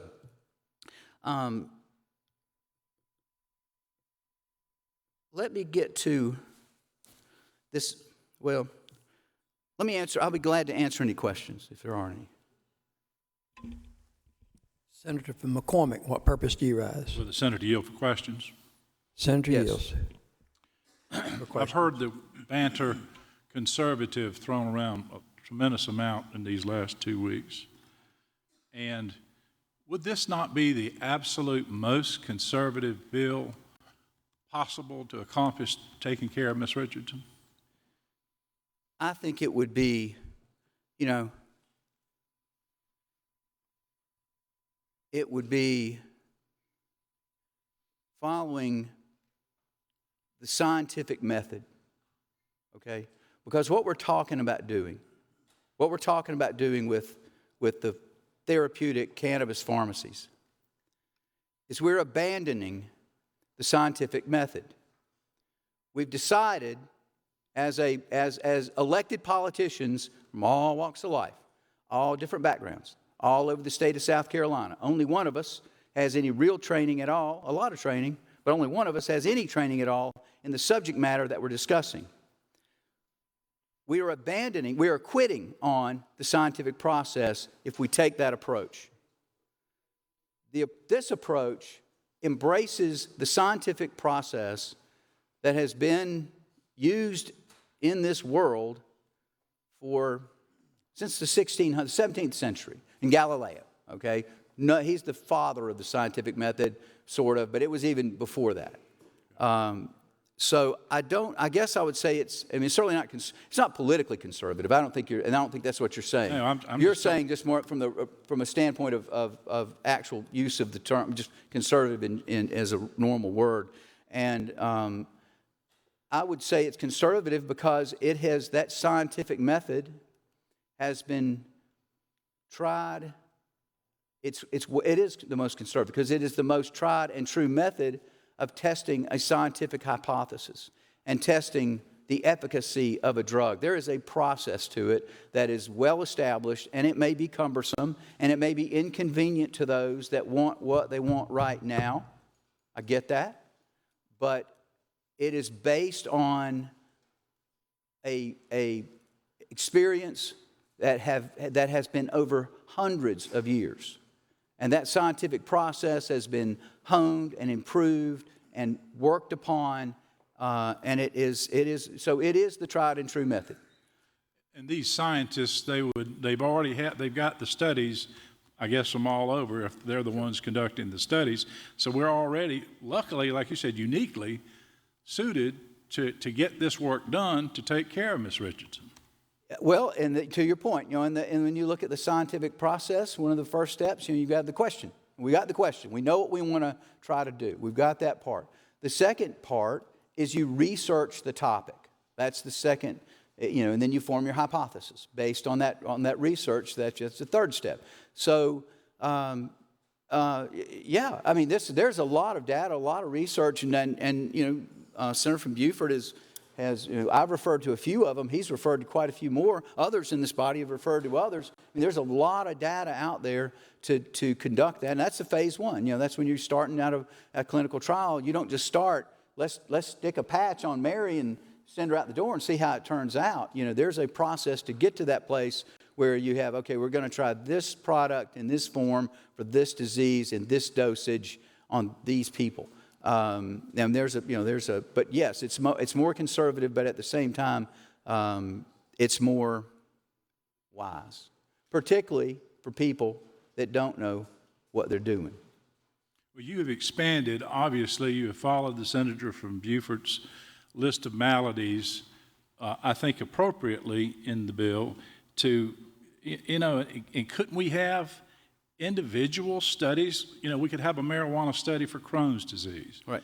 We could have a marijuana study for chronic pain. In other words, we could have a separate study for each of these maladies, separate and apart from the others, to focus to see whether or not the existing medicines will work.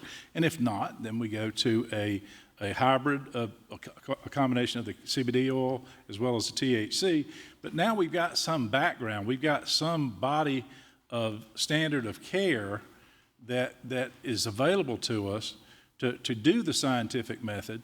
Whether it's 5 per day or 70 per week, or all that information is among those great scientists and those professionals right here in South Carolina. Is that right? Well, they're familiar with it. They can talk the talk, and they have a wealth of experience and knowledge about what has already been done, and they have opinions. As I said, Dr. Cutler was very, very I mean, right out of one of the first things he said is, sort of, what are you thinking about research? What do you think? He is absolutely positively, there are medical conditions that the substances in marijuana can treat effectively that we have not yet found. I mean, found in the sense that have not yet been approved by the FDA, that have not yet gone through the rigor of the scientific process and have come out the other end as a prescribable medicine. So he absolutely, was almost excited about it. How you could tell he had passion about that possibility, and that this was something that we can do. We can find this, and it would be it would be a gift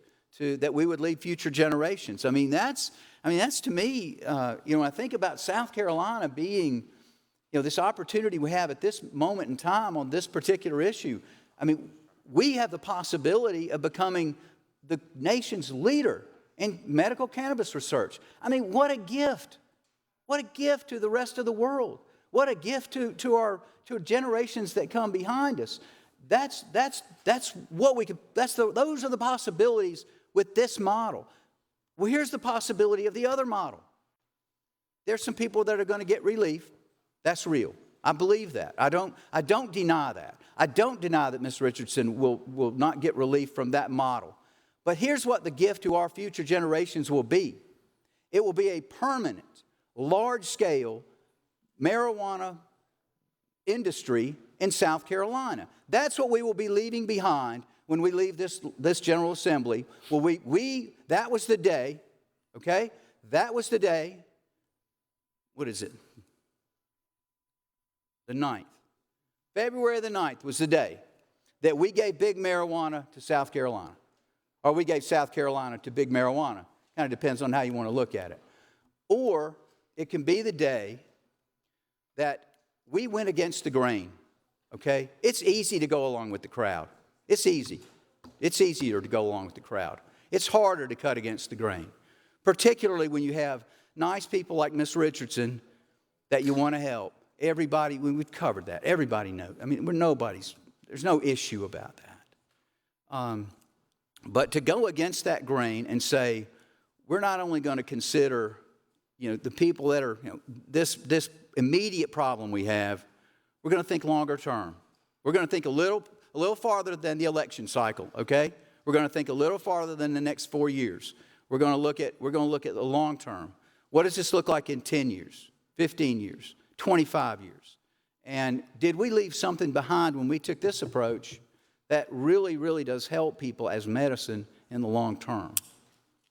The doctrine of comity, you heard the discussion that I had with Senator Davis about working between state and federal governments. This is laid out, is it not, specifically for us to work together, as opposed to having a situation where South Carolina basically says, we don't care, federal government, what your laws are. We're not going to follow them anyway. You're not enforcing them. We're not following them. But this is an approach that puts us in good standing with our federal brothers and sisters as well as our state brothers and sisters, doesn't it? Well, it does, and there are parts of this breaking federal law that give me, and y'all heard me say this the other night, that give me more, kind of stick in my craw more than others. I don't care about the guy, if some guy who wants to invest in this and knows it's a speculative venture and wants to take the business risk to do it, and maybe risk his liberty, potentially, probably not, but certainly risk his money and go in with his eyes open. Hey, that's on you, man. I'm okay with that. That doesn't bother me, even though I might look at him and go, that guy's breaking the law. He's breaking federal law. There's no two ways around it. He's trafficking in Schedule I substances, okay? That's what he's up to, and this is, that's what you want to do, okay. What bothers me the most is that, and I said it so many times the other night, is that DHEC employee, that we are directing them, we are ordering them by state law to break federal law. Now, you don't get an immunity because you happen to be a state employee. If you're breaking federal law, these are regular folks that now we're dragging them in whether they like it or not, I guess they can quit, get another job. I think you can always do that. But we're dragging them in to this scheme, to this model. So some people can get some relief. Some people get a lot of relief. All right, I'm giving that point up.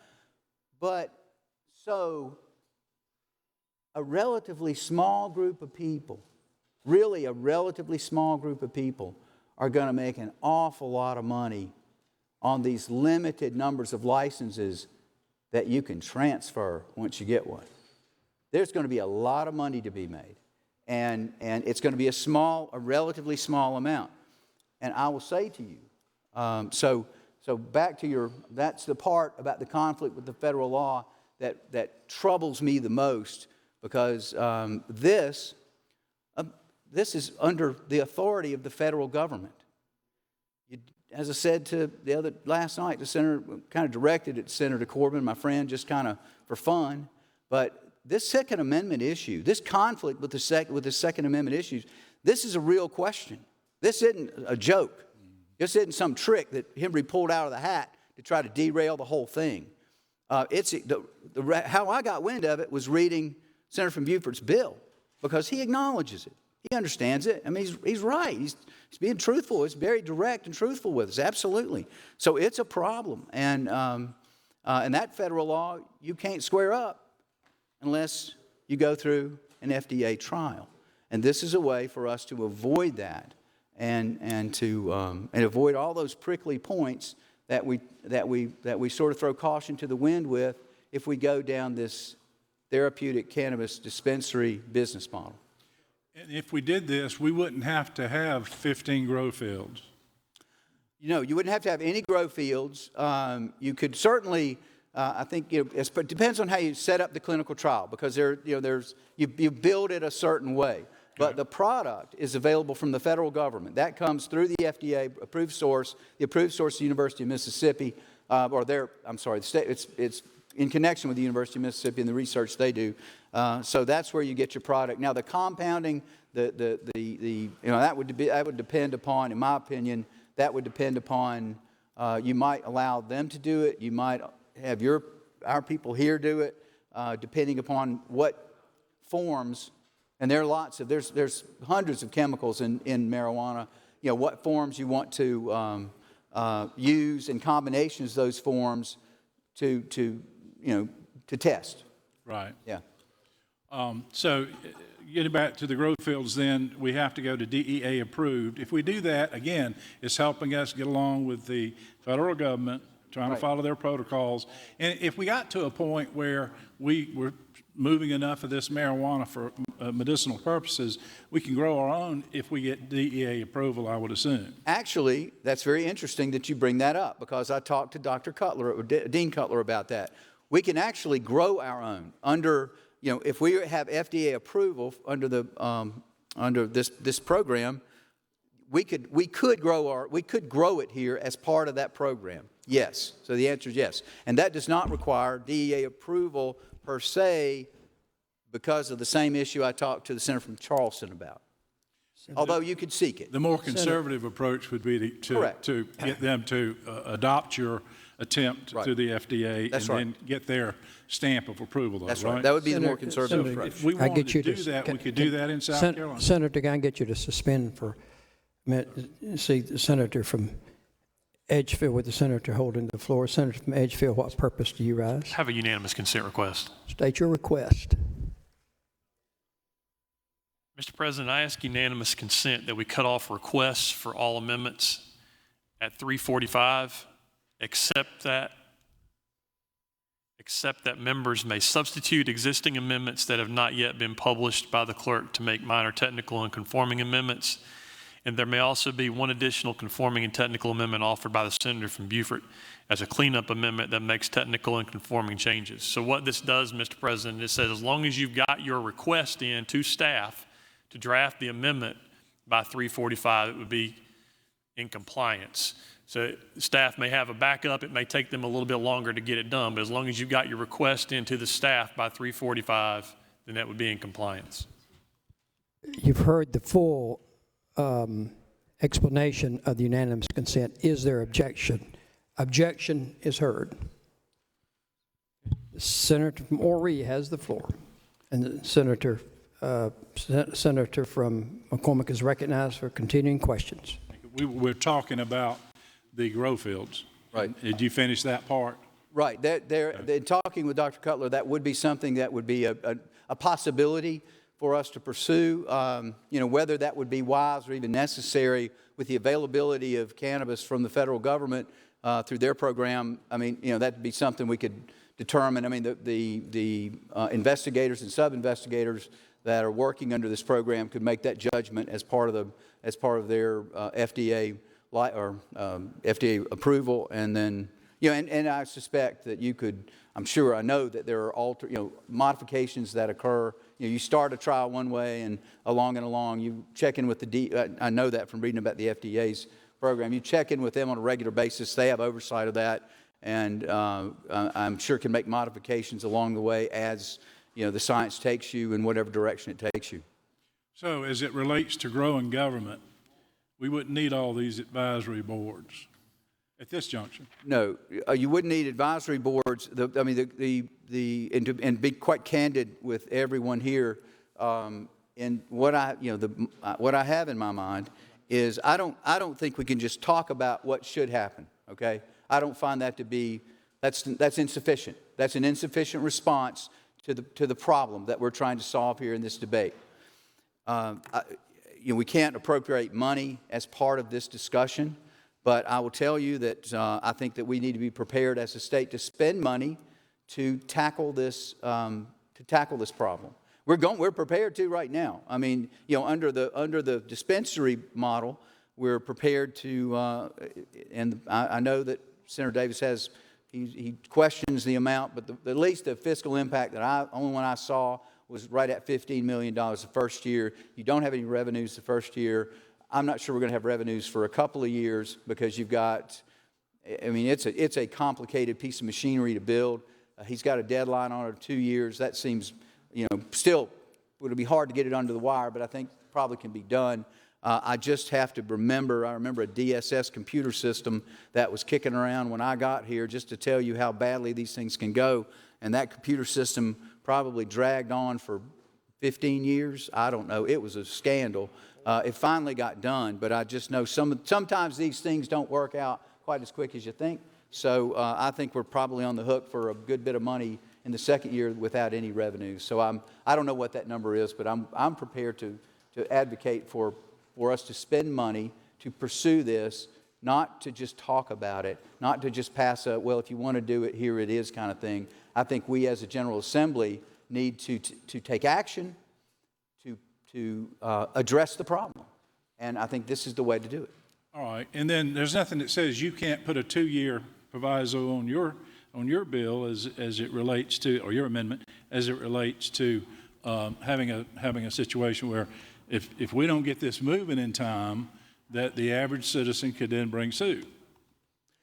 You could probably do it that way. I guess I'm a little hesitant, mainly because I don't know. I've talked to people that have done clinical trials and know a lot about clinical trials and have gotten some knowledge from them. Right. But I can't stand here with certainty and go, heck yeah, we can have this thing up and rolling and be into whatever phase we're in by a certain date. I just don't know. I don't know enough about the program to give you that. I do know this though, because this was something that Dr. Cutler said, and he put it that plain. He said, I asked him about speed. He says, well, it all depends, but the more money you invest in it, the faster you get results. And he said it makes sense. He goes, let's just have more hands on deck. You got more people working on it, more people pushing it along, you get results faster. So, I think that's something that we need to factor in if we consider something like this. Under your amendment, as I would understand it, there'd be no necessary processors. No. So we could do away with all the licenses for processors. No regulatory scheme needed. No, we don't have to build up computer systems. We don't have to build up staff. We don't have to hire SLED agents. We don't have to hire a bunch of DHEC inspectors to go walking around. We don't have to set up independent testing labs. We don't have to, check. all of this machinery that we'll set up for this business model will not be necessary. This would be done through academia and through, and with two other things remind me, and frequently you have federal grants that become available for this purpose. Now, I don't think we should wait on that, and I'm not saying, let's count on the feds to come and bail us out with federal money. I don't advocate that. But once you make that investment and you've got that trial up and running, when that federal fish swims by, you're in a good position to gobble it up and to get that federal money, which, as Cutler said, will enhance your effort. It'll move it faster. When he was telling me about the federal money, go get it anyway because you can move the ball quicker down the field. So the other potential way to pay for it, and this is very common, and was done with Epidiolex. It was a British pharmaceutical company that got involved in those clinical trials and that research. And it's a regular thing for the private sector, pharmaceutical companies to get involved in these clinical trials and to participate financially and otherwise. So I don't want to wait. I don't want to rely upon a third party to begin pushing this effort down the road. I think the General Assembly, if this is something that's a priority for us and we want to try to solve this problem, then I say this problem, the problems of the patients we have in South Carolina that could benefit from real medical marijuana, then I would say we need to put some money behind it, and we need to pursue this legislation and put money behind it. We have to start it, and then if we can catch these ones as we go along, we show a commitment to that. Then I think it's entirely likely that a pharmaceutical company says, look what they're doing in South Carolina, we might want to get in on that action and join us as we start down this road. This debate that we've had about whether they're dispensaries or whether they're therapeutic centers and all that goes away as well, doesn't it? Well, it wouldn't be. There would be no need. It's just a different model. We would abandon that approach in favor of a different approach, an approach that's based on scientific research and not merely based on in most cases, a single doctor's opinion, just that opinion, oftentimes based on self-reported conditions by the patient that oftentimes are difficult to quantify objectively. And so it's not that. It's something that is based on a well tried and true scientific method. And as it relates to funding, you say that if they're going to spend $15 million, and I know there's a dispute about that as to how much it's going to cost, but if the $15 million could be spent in your direction under your amendment, would that be satisfactory to get it up and running, or do you know? Well, I know that Cutler, I know that they did extensive research in Mississippi. I know what Dr. Cutler told me about that program out there. Okay. He got $25 million from the federal government over a 10-year period.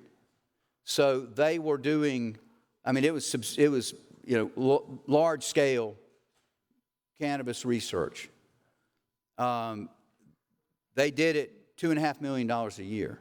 So it was compared to what we're talking about, that's a fraction of a fraction, or it's a pretty small fraction of 15 million.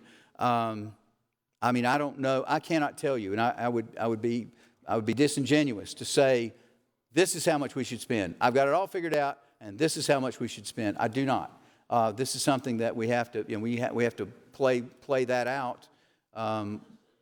If we take this approach, I think that it's a good start. It's what we were talking about before, and we could set it aside and then see where it goes. And then because it's kind of one of these things, you're sort of building the airplane while you're flying it to some extent. If it's if it were 2.5 million, we're talking about cutting taxes. We got to cut the cost of government as well. This is also conservative and prudent as it relates to our financial structures.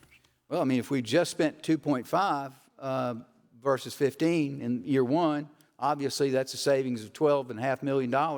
Pretty responsible.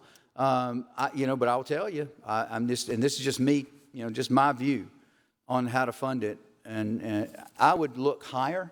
I think we should appropriate more money than that, because I think if we're going to do this, I think we need to show that we're serious about it and we're not just checking a box.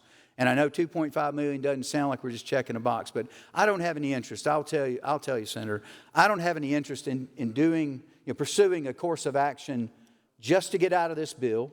Okay, I don't like this bill. I think it's a mistake. I've said that from the very beginning, and I've got lots of reasons. I've shared some of those with the body, but it's, I mean, yes, but I don't, if I'm going to be against something, I feel like I need to come in here with with another idea. I mean, now it's my job, because the problem's real. So it's, it's somebody's job, and I say it's my idea. It's our idea. As I want to thank you, by the way, for all your work and energy and brain power you helped with on this idea. So I'm sitting here taking credit for it like it's my idea. It's not my. No, it's a combination of people's idea. But I don't. And if we're going to do it, I don't want to do it. I don't want to do it. We do this all the time. We pass laws and we say, okay, we did something about medical marijuana. Okay, we're going to ramp up. We've given this structure where if somebody wants to do clinical research, we've enabled them to do it in South Carolina for all these diseases. Oh, this is terrific. But no, if nobody does it, it's just a long conversation. It was just to satisfy some political interest, maybe. I don't have any interest in that. So that's why, in my view, I would advocate for investing more money. I'm not saying you have to spend it all in year one. We see what we spend, see what we get for what we spend. How is it going to, you're not going to get your answer in year one. It's going to be a multi-year thing, but it's a long-term problem. We didn't get here. This problem didn't happen in 2022. This has been an issue for decades and decades. And we're not going to, I guess we're not going to solve it for the long term unless we're willing to think long term and pursue a strategy that's long term and not just let me have what I want right now. And we could have specific studies for the 17, 18, 19, all the way through 24, which seems to be the very, very difficult age for the frontal lobe development. So those doctors in our research could really watch those kids closely, and we wouldn't be in a situation where you go 6 months between giving somebody cannabis and then waiting 6 months to see whether or not they have a reaction. And these levels. And you can do it over the telephone or telemedicine. I mean, I'm all for telemedicine. It's a great development. And South Carolina's been one of the leaders actually in the country on telemedicine, and great, and we're doing good on that. But I don't say could it be effective in this situation? I'm sure in cases it will be, but in other cases it won't be. And you don't really know. We don't really know yet because we just don't know. And we're willing to put people at risk to get the answer to that question. We don't really know. So, and I agree with you, Senator, to your point about your question about the young minds and the effects on a younger brain. That is well-established medical science. That is real. The likelihood of developing cannabis dependence goes up significantly if that user starts at a younger age. There's just it's rather frightening to me to be playing around with these younger brains that we really just don't know, but we know enough that it's a problem. So yeah, I mean, I know we've got the 2 doctors that sign off and say yes, but based on what I've seen. Others, just a little bit of what other states, how they're approaching it, the way the doctors are approaching it. Some doctors are approaching it in other states. Call Dr. MJ, 9999999 kind of stuff.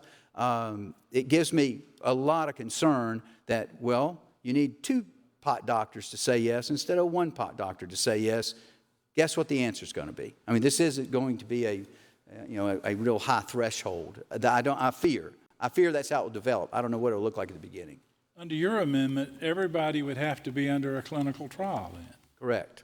So if we're really using the scientific method and we're really studying outcomes, so we give them, our doctors give them this medication in increments of whatever they deem appropriate under the physician-patient relation, And if they need to give more, they give more. If they need to give them less. Anyway, they study the efficacy of the drug in the amounts.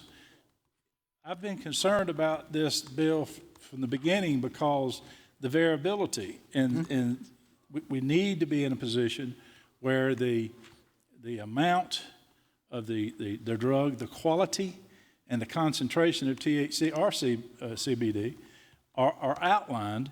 And, you know, do we give a 10% spread? I mean, it seems to me that under the scientific method and using these scientists, that they're going to be able to do that at a lot closer tolerance and a lot safer environment than what we're talking about with these gummies and these cookies and all, you know, the vanilla flavored this, that, and the other thing.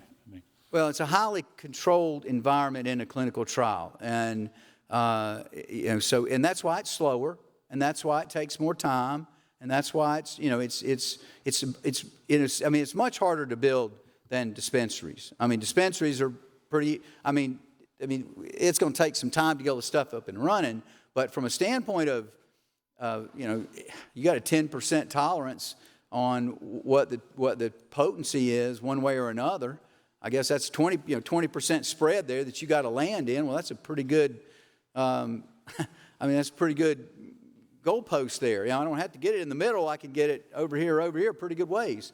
So I have a lot more confidence, obviously, in the science and the clinical aspect and the history and the experience of that process than I do this new thing.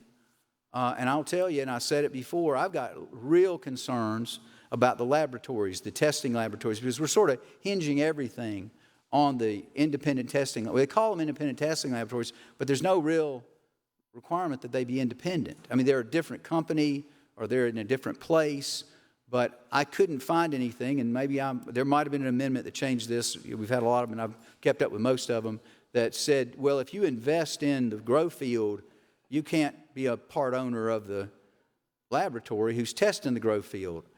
The way I read it, you can. You could vertically integrate all the way down to the dispensary, so or the therapeutic cannabis pharmacy. So, yeah, I've got a lot more confidence in a trial. Any other major differences between your bill and Senator, your amendment and Senator Davis's bill that you think are important that we comment on? Any other differences? There are only two similarities, I think, and that's in the some of the definitions are similar, but it is, clearly the idea that I proposed to the South Carolina Senate here today and last night is a totally different approach.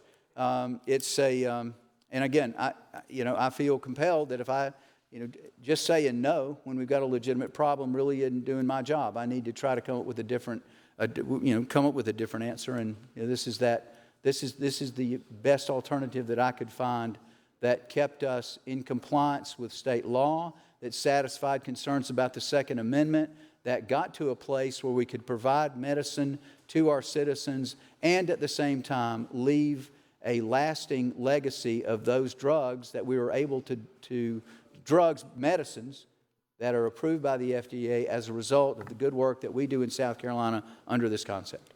I'd like to thank you too, Senator, for expanding your mind to look into the 1980 and follow our precedent. We are a country of rule of law, and we go back and we look at our law.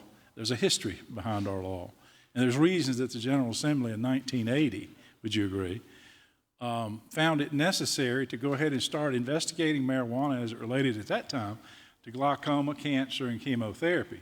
So to suggest that South Carolina has been behind the ball, so to speak, just because we haven't followed all these other states, we are great and unique in and of our own self, and have provided. And then Julian's law, right. I think the senator participated in that. Right. So, well, and to your point, or to in response to that query,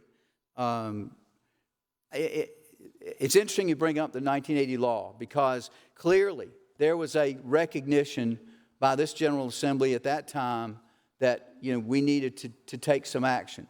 But it doesn't appear, and I don't know the history. I don't know if, something federally intervened. I think that's entirely possible because a whole lot of the difficulty we've had in researching medical cannabis has been caused by some policies in the past with the federal government. I don't know if it was that. I don't know if it was that we just never, I think a lot of times we start these things and then we just sort of lose interest. We start these really good ideas and then for whatever reason it just sort of fizzles out. And I know, I've just seen it since I've been up here. It's not that long. I've been almost 10 years, my 10th year. So I've seen things that we were working on back then that, seemed like good ideas, just kind of ran out of gas. So I'm not sure, but there is, we're here to try to solve problems. And that's what they were, there was somebody back there trying to do the same. They were trying to solve a problem, looking at it. I'm sure they did it in earnest. And then we likewise, I think, are here doing this for a long time in earnest. Senator, you and I are committed to helping people like Ms. Richardson. You agree with that? Oh, yeah, absolutely. And you agree that we're also willing to work with the Senator from Beaufort to help make sure that happens. Well, that's the one, that's the best part of this whole debate is it's like a lot of our debates. So, we have them, Senator from Lexington and education. The one, I say this about education on our committee all the time. There is not a soul in the General Assembly, not a single solitary representative senator that doesn't want to provide the opportunity for a high-quality education to every child in South Carolina. Every one of us has the same goal, that goal, and which is good. You have this unifying principle that undergirds everything that you're trying to do. And we, as part of this, if we did not have that goal, if we didn't have that here, we wouldn't be debating this bill at all. Okay, it would have just been another one that got kind of in the committee process and just sort of faded out, or it got blocked and it just died on the calendar. But I think it was a time we reached a point that we're trying to wrestle with this prickly subject and try to come up with an answer that is safe for our citizens, but at the same time gives us a pathway to find treatments for our citizens. Senator from Darlington, what purpose do you rise? See if the senator will yield for a couple of questions. I'll always yield to my friend from Darlington. Senator yields. I've known the senator from Waree for a long time. Senator, you graduated from law school in what year? 1941. It was, let's see, I graduated in 85. 85. So we were close. We were crossing each other. I took a year off. And so you... you were famous. I was just on the back row. I was on the back row when I was there. Sometimes it's pretty obvious. I'm still on the back row over here. I stayed on the back row at least as long as you did, maybe a little longer. And so you've been on the back row almost 10 years now. And I know that I served on the back row and stayed there at least 10 years. It's not so bad. And in your 10 years of being here, you have progressed well, you'd agree. You're chairman of the Education Committee. Call that a promotion? I don't know if I'd say I'd progressed well. I've got a new assignment that takes up an awful lot of time. I'll say that it's good work. It's good work, and I have a great committee to work with. You have been pretty much basically a master of the rules and procedure over here. And you witnessed what happened with this bill, correct? It was brought out of committee. I watched it, yes. I'm not on medical affairs, Senator, right. So I was not intimately involved in the procedure of it. I mean, my knowledge of its progress and how it progressed was, quite frankly, I was busy on other things and didn't really wait. I waited until it got on the calendar to begin to engage in my part of this. So it was read across the desk in January of 2021 and came to the floor sometime about March 31st of 2021. That seems accurate from the documents that we have, correct? Right. And so, and now we'll fast forward when we brought it out and we just started this discussion. It's going on, 3 weeks now? Third week, that's correct. Okay. And here we are at this point in time. We came in, we adopted the committee report. Right. Right. And it came in, Senator from Beaufort made a motion to adopt the committee report by unanimous consent. Is that right? That's right. So we've learned that with all these rules that we have in place, that unanimous consent means something, that we learned in these 10 years, 45 for some, 30 some for others, and others all in between. And so would you agree with me that unanimous consent is a motion? It's sort of a request, but sure, I guess it'd be moved by unanimous consent, certainly. And do you agree that you voted for it? To vote for the committee report? Yes. Okay. And so I didn't object. Right. Yeah, right. So that means that the whole body voted for it. Right. No one objected, correct. Okay. And so what happened now is that we've come to this time and we're at the end of this, and so we got a committee report, and I think the senator from Spartanburg has made a few motions for conformity. And so the amendments that we passed so far, you would agree that they are in conformity, correct? Again, as far as I know, I haven't been following it.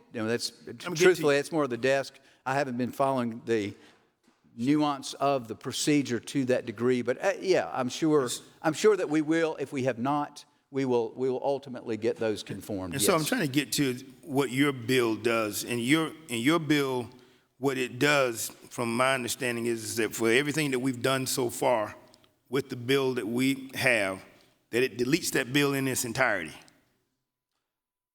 The vast majority of it, correct. So yes, it does. It deletes it in its entirety. That's correct? Right. Okay. That's correct. If it deletes it in its entirety, the thing that you are adding is that the clinical trials. That's correct. Right. And so the work that has been done over the period of time for the amendments that have taken place, the clinical trials is the big addition on the work that we have done. So if your amendment was successful, then what we would have in place of the committee report and the amendments that we passed so far would be the clinical trials that you have proposed and had a meaningful discussion here with the senator from McCormick. Is that correct? So, yeah, I expect that's true. From a perspective of what would be left, you've got a bunch of amendments, but the bill underneath it is no longer there. Right. And the committee report, of course, was very short. But what yours would do this amendment will delete the committee report and all the amendments that have passed so far, and then what we would be left with is the clinical trials and anything that we would vote up and down thereafter. That's my intention. That's your intent. Okay. And so what happens is that is it your intent then to basically strike each and everything that has been passed so far, and then we are with the clinical trials, and then we will be amending to clinical trials, so we could vote this up or down, and then we would add or delete from the clinical trials. Certainly. Because there are some people that's trying to feverishly get to the amendments now, and the amendments have been cut off if you haven't made the request. And so now, Senator, I think that unanimous consent request was objected to. Yeah, I forgot. Right. So yeah, that's right. Okay. And so what we have is that we are, if we vote for this amendment, what we're going to vote for is the clinical trials, and that's the posture that you think that the state should end up being in, right? It's obviously, if I didn't believe in it, I wouldn't offer it. I think it is an alternative, as I've expressed, earlier. I don't need to go back over that just to hear myself say it twice, or 3 times, or 4 times. But yes, it's my intention. It was my intention to offer a significantly different alternative to address this problem. Okay, and so.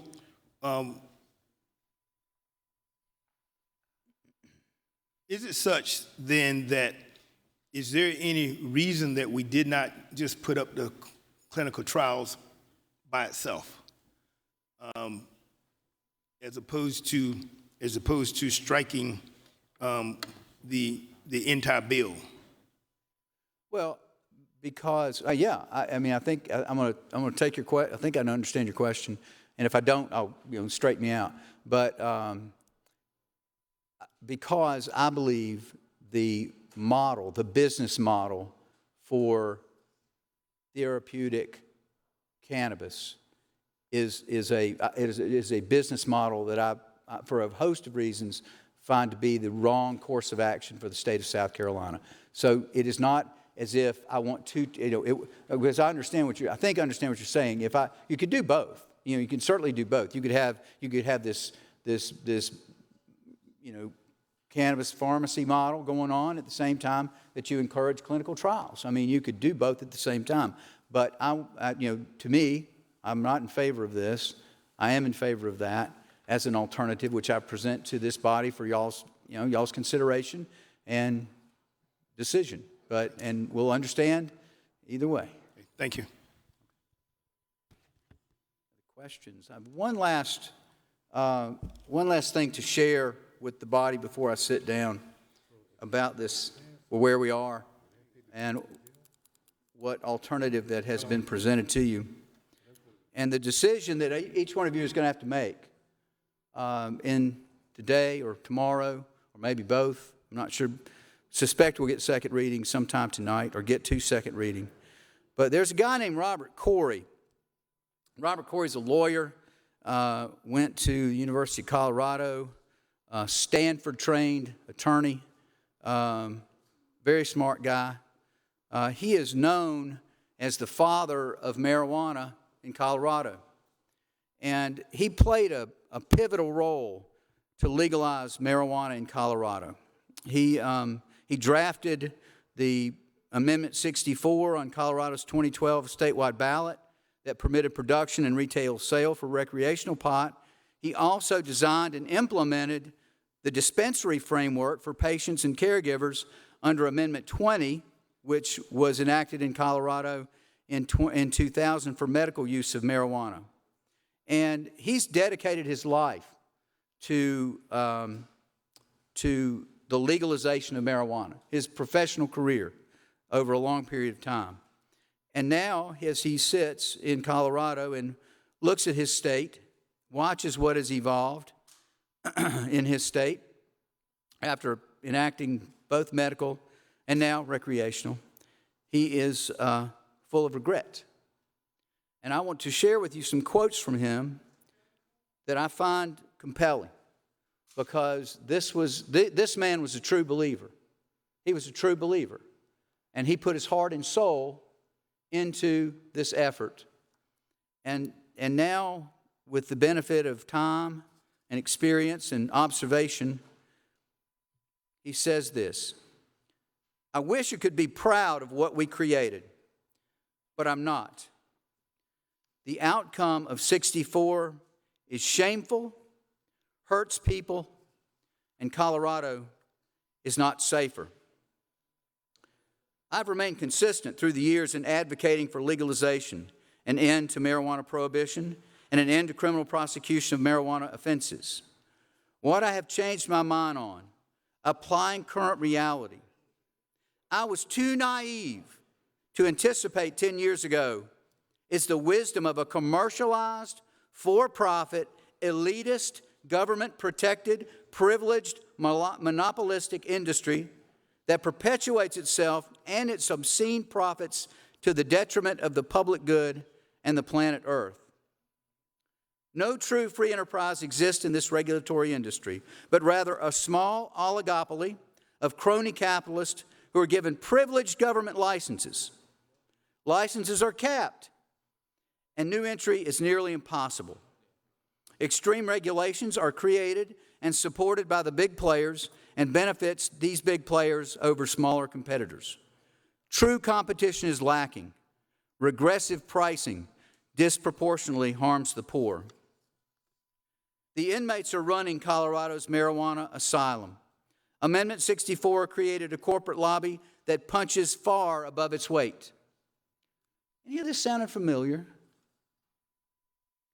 To demonstrate this industry's unjustified political clout, even during a pandemic, the governor and the Denver mayor deemed marijuana businesses essential, while schools, churches, gyms, and most other non-big box stores were shut.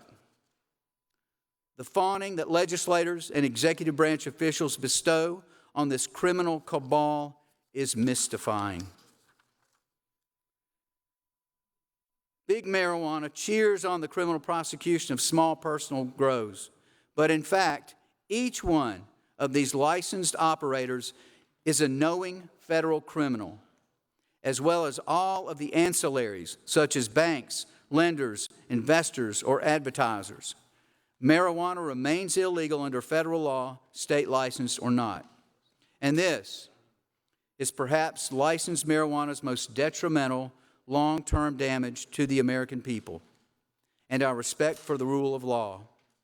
State and local government endorses ongoing criminal enterprises and even taxes and profits from it. And this erodes the consent of the governed, necessary for a civil and free society. That's the father of marijuana in Colorado. I wonder, and I mentioned this earlier, but I wonder 10 years from now, 15 years from now, we look back at our state, we look around, and we see what has evolved in South Carolina. Will we say to our grandkids, I was there on February 9th, and I'm so proud of what I did. I am so proud of what it has done for South Carolina. Look at all the wonder, all the goodness, all the light that my work on February 9th brought to the citizens of South Carolina. Or will we be sounding a lot more like Mr. Corey?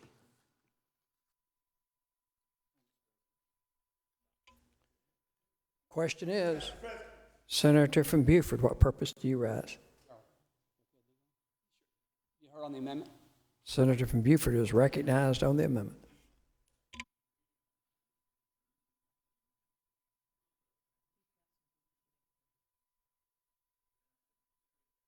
Senator from McCormick, what purpose do you rise? Request unanimous consent for the words of Senator Embry from Horry County to be placed in the record. Without objection, so ordered. Senator from Beaufort. Mr. President, members of the Senate, I've known Dr. Cutler for a number of years. Glad that Senator Embry met him. Know Dr. Nagrikati for a number of years. And they are every bit as illustrious, every bit as qualified, every bit as respected, every bit as known in this field as Senator Embry shared. And did you know that our proceedings are broadcast on SCTV and that there are people watching what we say, how we characterize what they say? And during that, Dr. Cutler was watching and listening to the senator from Horry. And he hurriedly found out, tried to figure out what my text number was, so he could send me a text message. Just did. Dr. Steve Cutler,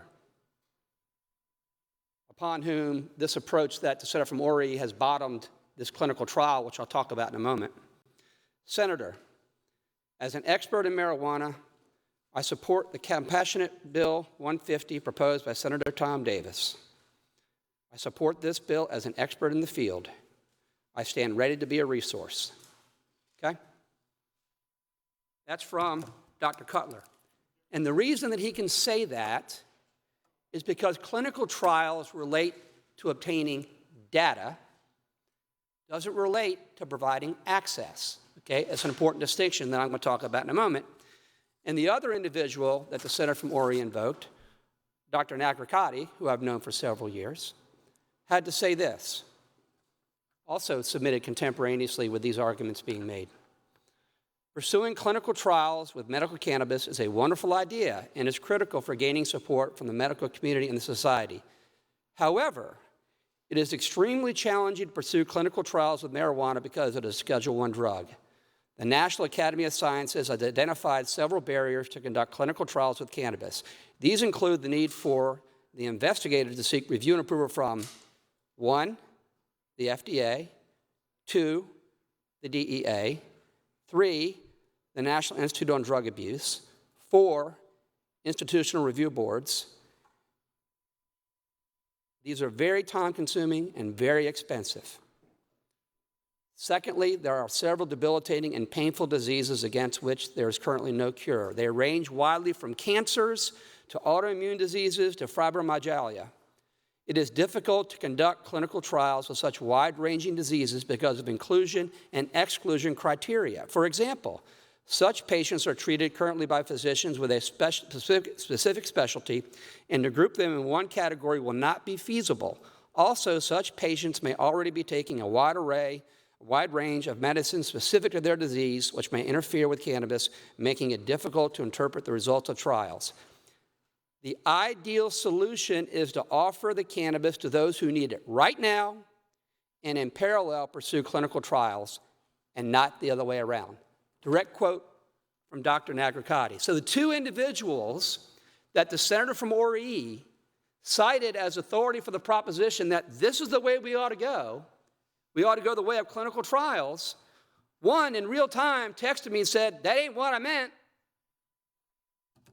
The other emailed me in real time and said, that ain't what I meant. Okay, now let's dig into a little bit deeper about why they say that.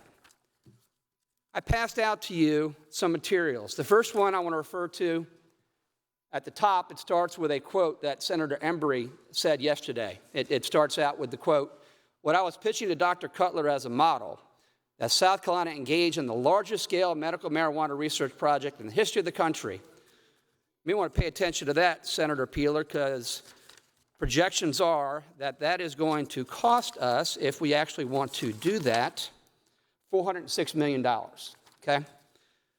So let's continue on, though, with what I just prepared in terms of a little memorandum, a little brief, a little memo of law. Dr. Sisley is one of the few researchers in the country that has a DEA Schedule I researcher license. I mean, she is an acknowledged leader in the field. She's been doing this for 14 years. She's done clinical studies, and we're going to get to her statement in a moment, which I passed out to you. But to give you an example of what we're looking at, she petitioned to have a trial done. Took her 10 years to get the permission. Then there were 5,000 applicants who want to participate in this study, which related to cannabis, PTSD, and veterans. Okay, this is a study, 5,000 applicants. 80 of them got to participate in this clinical trial. That underscores the fact that this is not a way to provide access. This is a way to collect data. And if you want to help out people like Margaret Richardson, this ain't the way, okay?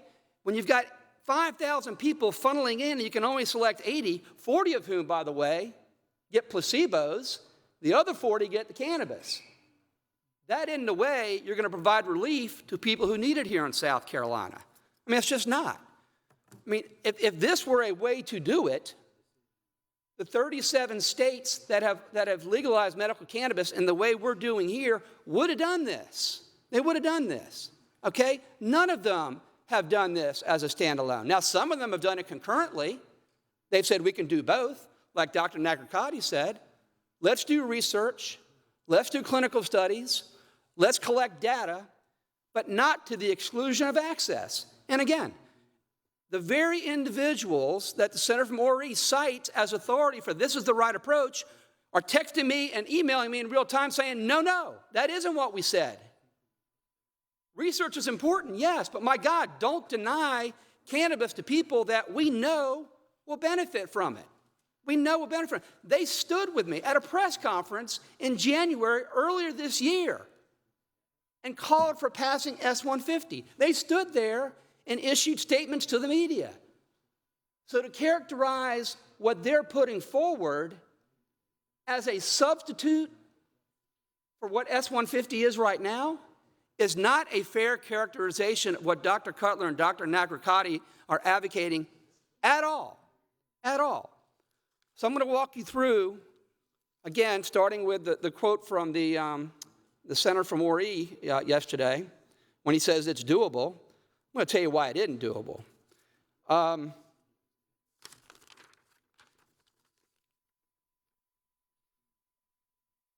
The cost, incredibly prohibitive. I mean, to scale this up to provide any meaningful access, let's say 10,000 patients. I mean, I think I'm underestimating the number of people out of 5-some odd million South Carolina that would access medical cannabis and benefit from it, but I think 10,000 is a reasonable number. It would cost $406 million, even if you could get that gauntlet of federal agencies to agree to let you to do it. I mean, it's not just the FDA. It's FDA, DEA, National Institute of Drug Abuse, institutional review boards, all of whom historically have been hostile to any sort of research in regard to cannabis. If this, I promise you, if this were a viable approach, you would have seen me pursuing this. You would have seen me. It's not a matter of having an excellent college of pharmacy down there. It's not a matter of having Dr. Nagarkati at the School of Medicine. Sure, we got them right at our fingertips. But to say we can just reach out and touch them and we can automatically give cannabis to everybody in South Carolina who needs it, it's just not true. It's just simply not true. This bill is all about giving relief to people who are suffering, And we know, and to say that there hadn't been the studies, there haven't been the science, has not been the peer-reviewed, that isn't true. It's not true. It's true that it hasn't been rescheduled by the federal government. It's true that it hasn't been approved by the FDA. But there have been tens of thousands of studies on cannabis over the 30 years that states have been actively looking into making it available as medicine. Tens of thousands. And of those 10,000, the National Academy of Sciences in 2007 analyzed them and said, based on those peer-reviewed studies, there is conclusive proof that medical cannabis is efficacious in treating chronic pain. Conclusive proof, the highest of the 5 degrees of proof.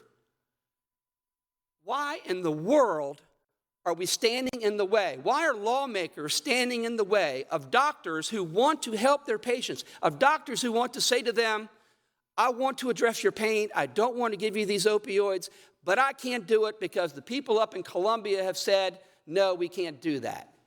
That doesn't make any sense. This bill has always been about getting politicians out of the practice of medicine, getting legislators out of the practice of medicine, for God's sakes, getting law enforcement out of the practice of medicine, and empowering that physician to do what's in that patient's best interests. For the life of me, why we denigrate physicians, why we're going to say to physicians they're not going to discharge their duties, their responsibilities, exercise their professional expertise. They're going to throw that all out the window, and they're not going to be a good physician. I submit to you that that is not the foundation upon which our society is based, okay? We believe in individual liberty. We don't need the government peering over and deciding whether or not physicians and patients can decide what's in that patient's best interest. That isn't our business. That's not what we do. We're putting ourselves in a position where we're 170 physicians, and we're going to go ahead and say to that physician what he or she can't do for a patient. That's just wrong. And that's why 37 states, and I'm sorry, I do keep saying 37 states, because 37 states have recognized that it's wrong. Just as recently, Mississippi, which doesn't have a THC cap, by the way, we made a big deal about the THC cap, doesn't have a THC cap, allows marijuana to be burned, leaf to be burned, allows for twice the qualifying conditions that this bill does, and then Mississippi passed it by a 10-to-1 margin in both House and Senate. Okay? Guys, we're missing something here. People get it. People are really suffering out here. And no, they're not potheads. They're not.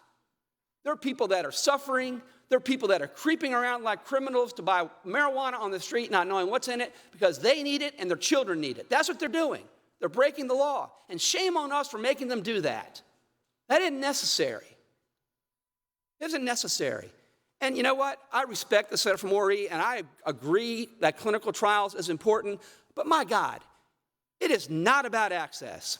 It is about data collection. When you've got, as Dr. Sisler said, in regard to one of the few that got approved, she had 5,000 applicants and only 80 were allowed to participate, and half of them had a placebo. That isn't access. Now, you can get some meaningful data out of that. It's not useless. It's worth doing. But let's not even pretend. Don't even pretend you're going to help people that need the medical cannabis by moving to this approach, by moving to this clinical trials approach. If that was going to work, it would have been done in all these other states. It doesn't work because you have a federal government, and the senator from Charleston said this, that is hostile to this. The DEA is hostile to this. The FDA is hostile to this. And to say that there's a new day now and they're wide open and accepting applications, that is not the reality. And again, I'm going to turn to a letter that Dr. Sue Sisley, I also passed this out to you. It's at the top. It's in bold italic print. The side describes who Dr. Sue Sisley is. She, again, for 14 years has been a DEA Schedule I researcher. She's been through this process. I mean, she's actually done this. Let's just go ahead and look through this letter, which I put on your desk.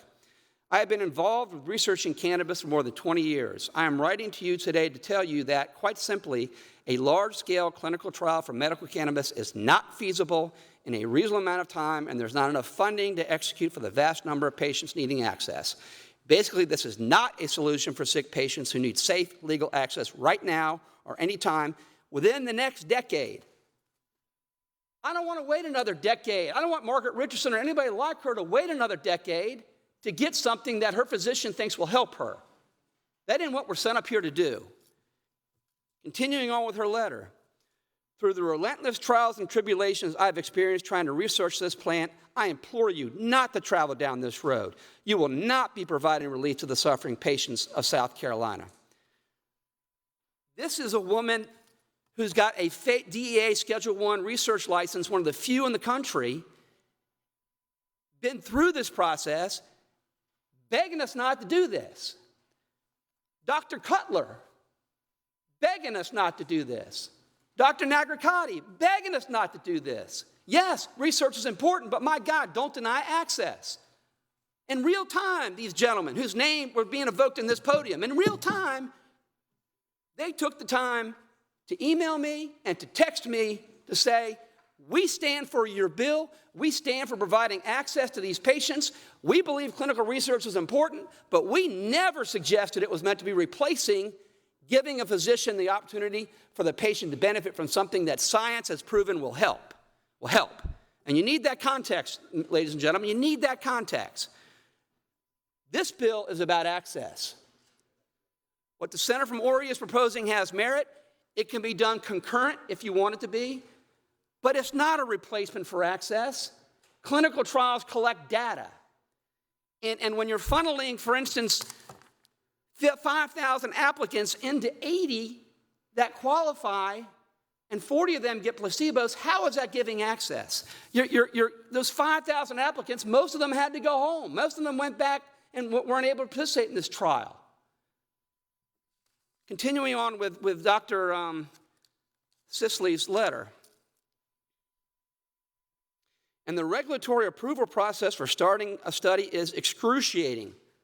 Her term, excruciating. The brutal list of inclusion and exclusion criteria required by the FDA and the IRB to screen potential patients for a clinical trial is exhausted. And then she calls it excruciating. When I embarked on my first study, it took 7 years to start a simple phase 2 trial. I've been leading studies on cannabis safety and efficacy for pain and PTSD since finally gaining approval in 2014. It is taking us 14 years, and we are still stuck in phase 2 trials with most likely at least 9 to 10 more years before we hope to finish phase 3 and actually attain FDA approval. This is a massive undertaking not to be taken lightly.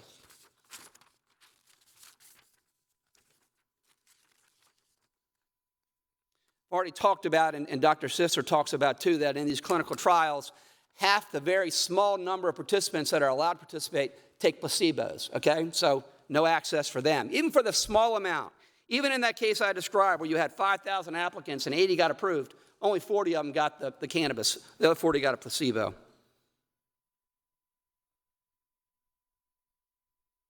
This is again from Dr. Sisler's letter that she wrote to me last night.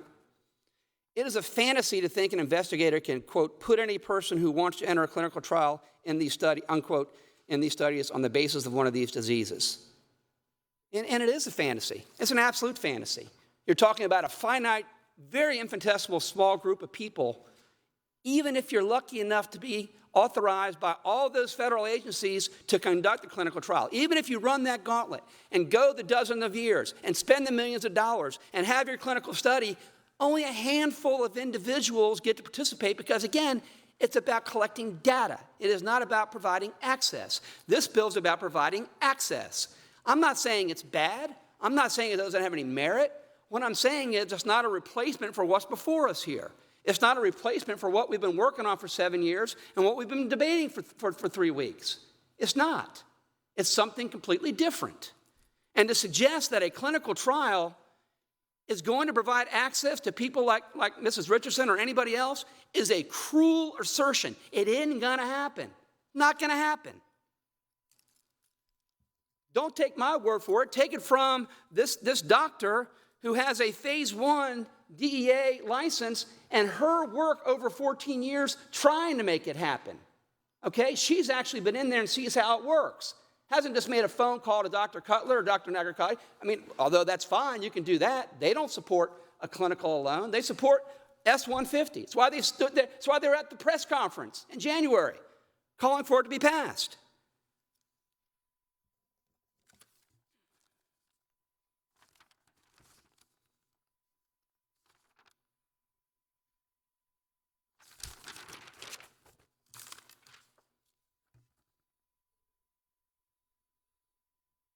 Here's speaking directly to, because she saw the clip of, or she read the text of Senator from Ori and Senator from McCormick's amendment. What this idea really puts forward is at least 20 clinical trials. This will never be accomplished during our lifetime. Most terminally ill patients will die before you ever get approval for the first study. Even if you decided to take this road to perdition via clinical trials, where are you going to get the cannabis for the trials? There are hundreds of entities ahead of you in the process, and production for research is littered with issues. The demand for research cannabis is at an all-time high. Okay, so again, aside from the fact that it's difficult to get authorized to conduct clinical trials, aside from the fact that only a discrete number of people are actually allowed to participate in those trials, we got to get in line behind hundreds of other people to get cannabis from federal government to do the clinical trials. This is not going to happen. We've had something similar to this back in 1980 passed. It's a dead letter. Nothing ever happened to it because it's a dead letter. Because what it says in the 1980 law is it's subject to federal regulation or federal authorization access. In other words, the very types of approvals that's being suggested can easily be secured now because it's a brand new day up there in Washington, D.C. That isn't what the people who actually do this are saying. Again, from Dr. Sisler's letter, I see this bill as one of, if not the most restrictive in the country. This is what you were here deciding today. I cannot in clear conscience tell you to proceed with this medical cannabis program as a clinical trial. If your intent is to provide relief to suffering patients with debilitating conditions, please implement your medical program as Senator Davis envisions. I know he has made many compromises along the way to assuage what fears this plant has for many, but at the end of the day, this is a complex, medically active plant that provides relief to millions in this country now with not one death directly related to inherent properties. A highly regulated medical program such as this proposal is the best middle ground available in the United States currently. Members of the Senate, I'm not going to take up a lot more of your time. I am just going to tell you there is a place for research, there is a place for clinical trials. It is important to collect data, but please do not substitute that for access to people who need it. It's a completely different animal. Experience has shown us that. Thank you. Senator from Clarendon, what purpose do you? I'd like to be heard on the amendment. Senator from Clarendon, Senator Johnson is recognized to be heard on the amendment.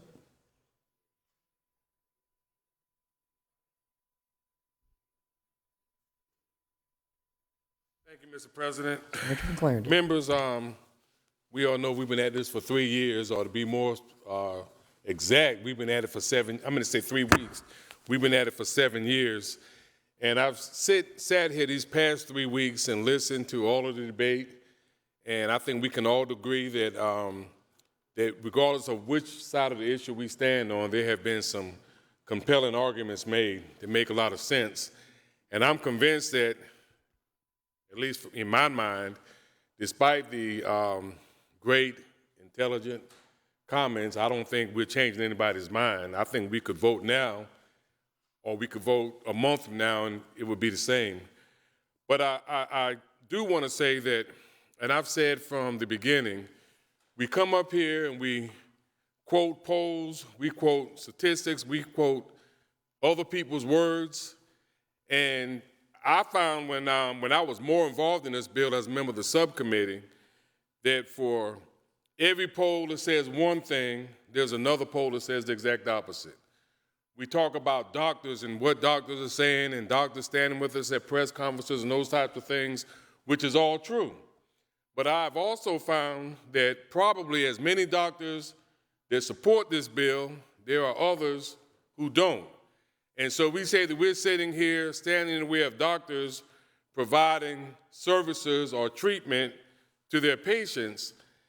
And I take exception to that only because, as I mentioned when I was at the podium last on this bill, most of the opinion that I have was formed by meetings I've had with doctors. And not doctors from all over the country, all over the world, but doctors that live in my community, that I represent, that I go to church with, people I know and trust. And early on in this debate about medical marijuana, they convinced me that it's not a good bill. Yes, I really think that medical marijuana probably helps some people, and that's good. But it also harms some people. We talked about brain development and how it harms people's hearts. So if we pass this bill to help those, like Ms. Richardson, I know she's probably tired of us using her as an example, but I think it was a good presentation. So if we're talking about helping people such as her by passing this bill, what about the folks that we are harming by passing this bill?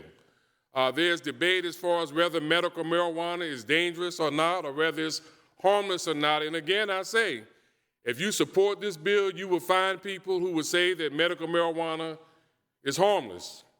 If you don't support the bill, you will find people who will say that it's dangerous. So there's two sides to the story. We talk about polls. And again, you can find polls that say one thing, and I can find polls that say the other. I gave you the example of the Winthrop University poll.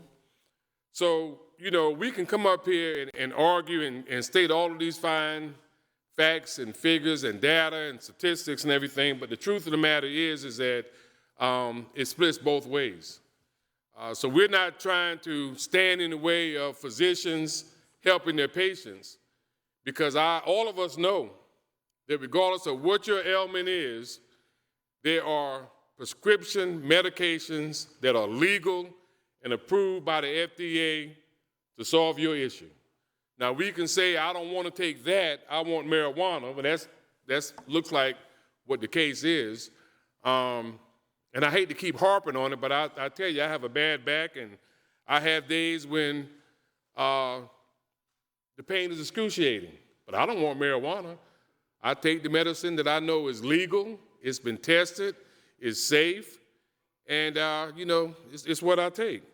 So I just want us to keep an open mind and realize that when we come to the podium and we state all these facts that support our position, there are at least as much facts that support the other position. So just keep an open mind. But I think that speaking of doctors, I think we all got this email that was on my desk this morning that was from a Dr. Rachel McGuire here in Columbia. And again, she's a physician, and she wants to treat her patients. She wants to give them what they need to get well, or to at least to alleviate their pain or help their nausea, whatever the case may be. But she's not for medical marijuana. So let's not make like every doctor, every physician, every medical professional is for medical marijuana, because they're not. And it may be because everybody knows that I'm against the bill that that most of the communication that I get from doctors, and I hope they don't look at this and we can start bombarding them with information, but most of the information I get are for people who are against this bill. And I think they state the reason why they are against it. This doctor, Dr. McGuire, says that she's been to Colorado. I don't know if she practiced there or not.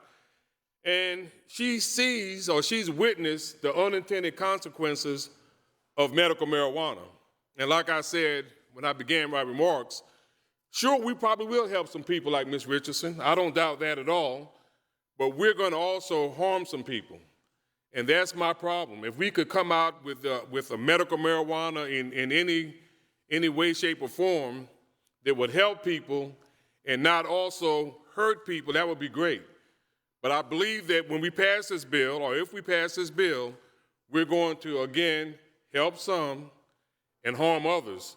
And I think that the ones that are harmed will be the greater number, and the ones that are harmed more than any other class of people will be young people.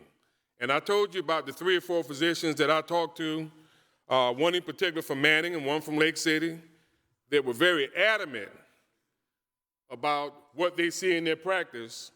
More and more young people dependent on marijuana, more and more young people who have used marijuana as a gateway drug, and as much as we try to deny it, I think there's enough evidence out there, as I said the other day, it's in my neighborhood of people I know at an early age, they got with some older kids, and they started with marijuana.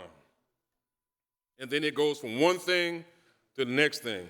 And I will tell you again, as I move to a close, I don't want to be repetitive, but I will tell you again that most of the people who have contacted me in support of this bill, I'm not talking about the medical professional, just the, I would say, average citizen, I'm not fooled by them. What they really want is recreational marijuana. They don't have any kind of ailments that we talked about that marijuana will solve, but they see this bill as a way to go from medical to recreational, and I don't care how much we say it's not going to happen, there's a lot of people who are convinced that that's what's going to happen. And I firmly believe with every fiber that's in my being that that's not the Senator from Beaufort's intent, but I believe also with that same amount of feeling that that's what's going to happen. We're going to, if we pass medical marijuana, we will find shortly after that, I don't know how long it would be, but at some point, we're going to have legal marijuana in South Carolina, and that's a whole nother set of issues. But I just want to make it clear, because I think we have made some compelling arguments, but keep an open mind, because every argument that's made for this bill, there are as many facts, figures, data, whatever, that can be made against the bill. And I don't expect those who are for the bill to come up and quote all of this information that's against the bill, but it's out there. I hadn't done it, but I have it. I can dig out a lot of information that I received, personal information, face-to-face contact type information from people who testified when we first started 7 years ago against this bill. They told us horror stories. They told us about unintended consequences. So yes, we can look at how this bill may help, but keep in mind, look at the other side also as far as what would happen that would be negative. And I've sat here and listened to members who have served a lot longer than I have in this body, and they have told me of a couple of instances when they voted for things and then looked back and said, Lord, what have I done? Why did I do that? And we cannot predict the future, of course, but I really feel like that if this bill passes, just based on what I've heard from places like Colorado and California and everywhere else who has, I think they said it's 37 states. So when you talk to those folks, if you really want to do the right thing, ask them about the other side of the issue, not the fact that they might have helped Ms. Richardson, but who was harmed. And I think we do as a legislature have an obligation to make sure that we look out for the interests for all of South Carolina.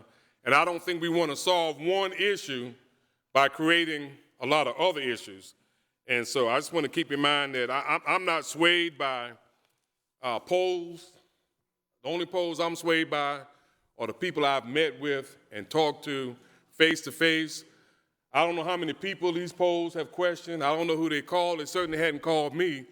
But there are people that I have met with and sat down and talked to that carries a lot more weight than any poll that may be out there because, like I say, polls fall on both sides of this issue. So I just wanted to get that out there and let you know that I don't doubt that maybe some people will be helped, but I really believe that more people will be harmed if we pass this bill. Thank you. Senator from Darlington, what purpose? Senator from Orangeburg, Senator Stevens, what purpose do you rise? Unanimous consent request. State your request. That the words of the senator from Horry be recorded in the journal. Without objection. Senator from Darlington, what purpose do you rise?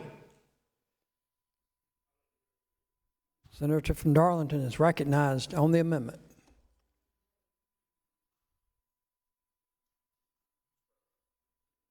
While he's coming to the podium, the senator from Spartanburg, Senator Martin.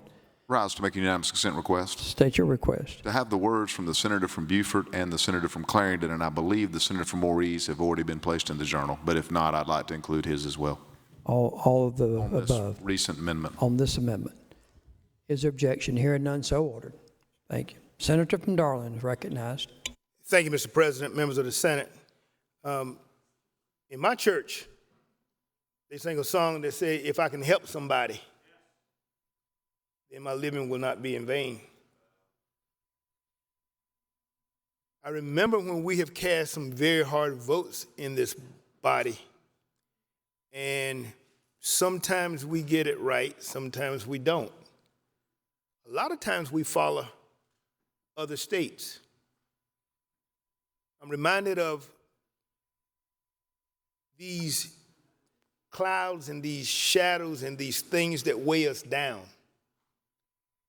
One that comes to mind is Nelson Mandela. When he had been chained and imprisoned for 27 years, Senator from Williamsburg, and he invited his captors to his investiture whenever they had a change in South Africa. And you know what he said? He said, you know, at some point in time, you got to let it go. You got to let it go because that is the past as to what has happened, but we are going on into the future. One thing I found in this body is that there are things that I have been totally against when I came here, and then after a while, I changed. One simply is that if you were a homeschooler or whatever, you couldn't participate in a public school event. And then there were many that came to me and said, that's not right. Who are we looking at? Aren't we looking at the kid? Aren't we trying to end up helping a child in South Carolina? Why should we make that child suffer because we think that that child may go and participate in an event and do well, and somebody else may not win their championship? Well, if they didn't win their championship, maybe they were not the champion. And so we eventually changed and say, let's do something that is different. What we're going to do is that we're going to allow these young people to participate. There's a large amount of chatter that is going around, and we have been influenced by some. Who knows what is right? Who knows what is wrong? I just speak to just a little bit. We heard a little bit from our law enforcement community. And I remember, Senator from Horry, when I first started law school, there was a big war on drugs. President Reagan declared a war on drugs. You know, our leadership still, many of them, narcotic agents. And they are very good. We are very blessed to end up having that in our state. And that's where we are. We're better off as a state in so many ways with that. And then I look at something that this body did that I did not fathom that we would do in the lifetime that we had until we had an event that shook this body, and said it hurt somebody. And I'm talking about the hard vote that many of you had made before when we decided in this very body, with a resolution drafted by Ken Moffitt, to take down the Confederate flag from the State House grounds. I know it hurt a lot of people because of their honest thought process as it relates to heritage and those kind of things. And that's not to be taken lightly. Then they saw the hurt that it put on some other people. And when we start thinking about the hurt, at some point in time, we got to let it go. I'm so happy I see text messages and emails from many of you that said it's time to end up changing. There were a few years ago that I was the chairman of the National Conference of State Legislators Division of I butchered criminal law, public safety. In that division, we were holding conferences and seminars all over the country on marijuana, medical marijuana, recreational marijuana. We got a chance to see a lot of those states and see what happened. Senator from Beaufort has said that, there's 36 or 37 states that have approved it. And what we know now is that we know that it helps somebody. We know that it helps somebody. And so the fact that we are here now to balance the help versus the hurt, and we're speculating as to what the hurt is because we don't know. But we have heard from those that said it would help. I've been pretty quiet on this, and I started trying to question and talk to the senator from Ori, and I think I'm right, and I think that a ruling would show where the precedent of the Senate is as it relates to getting a committee report to come in and by unanimous consent, and then that we would end up voting on it, and then we would pass not one, not two, not three, not four, but 19 amendments. We voted for 19 amendments to pass that amended the committee report and to have it to be swiped by a single amendment, which is to repeal what we have passed. Now, it lays a quandary to me as to what happens and how do we amend. I really think it's a third degree. I don't think it's in order. I'm not going to make that motion because who knows the precedent of this Senate. We normally do things by the committee report. But to have the amendment to strike out 19 pieces along with the committee report, why did you give up the tabling motion in the beginning? And so one thing that I figured when I first got here is you don't give up the tabling motion if you're just against it. And so now here we are at the end of the day. The amendment could have been drafted just to end up adding the trials. And so the 19 pieces that we've already passed, does it help someone? And so my question becomes, is that where we, I think it's time to end up having a vote on this bill up or down. And I query, and I've been hitting up the legal minds, and you know, I think I'm right. I don't want to be wrong. But I do know this. I think that what the Senate has turned to now, and we're at a point to where we are, is to find out what the substantive aspects of this bill is and where this body lies. And so with that, I'll try to conclude by just saying that for a long time, I did not support any form of supporting medical marijuana, recreational marijuana, and I know that it's prevalent all over the place. And I go to cities all the time when it's there. But as I sit and I was talking to my family, I said, Dad, you got to get into 2021, 2022. The times have changed. What we got to do is to end up helping people. And so do we not pass it and leave South Carolina citizens in pain because we think that we got a crystal ball that says that it's something that's going to change us into the future? 37 states have done it.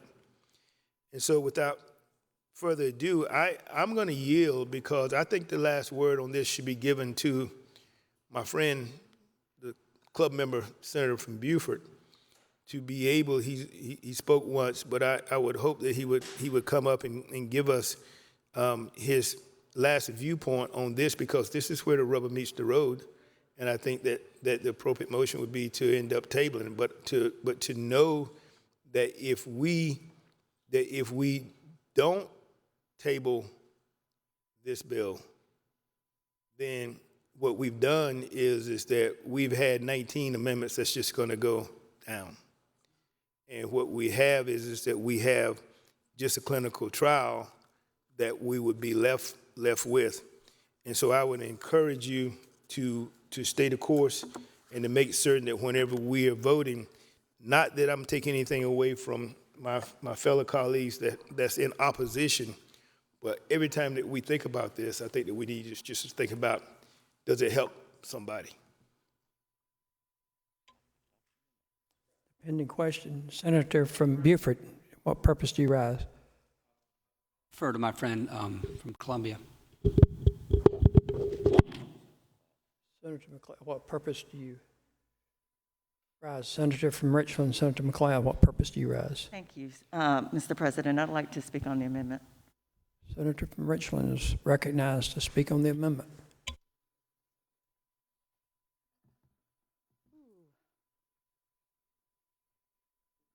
Thank you. Ladies and gentlemen of the Senate, it's been a long 3 weeks. And I was hoping that I could wait and speak on the bill. But that was before this amendment. And since it is a referendum on the bill, I'm going to go ahead and speak. Nice to see all of y'all. I don't get down here much anymore. I can take one of these off.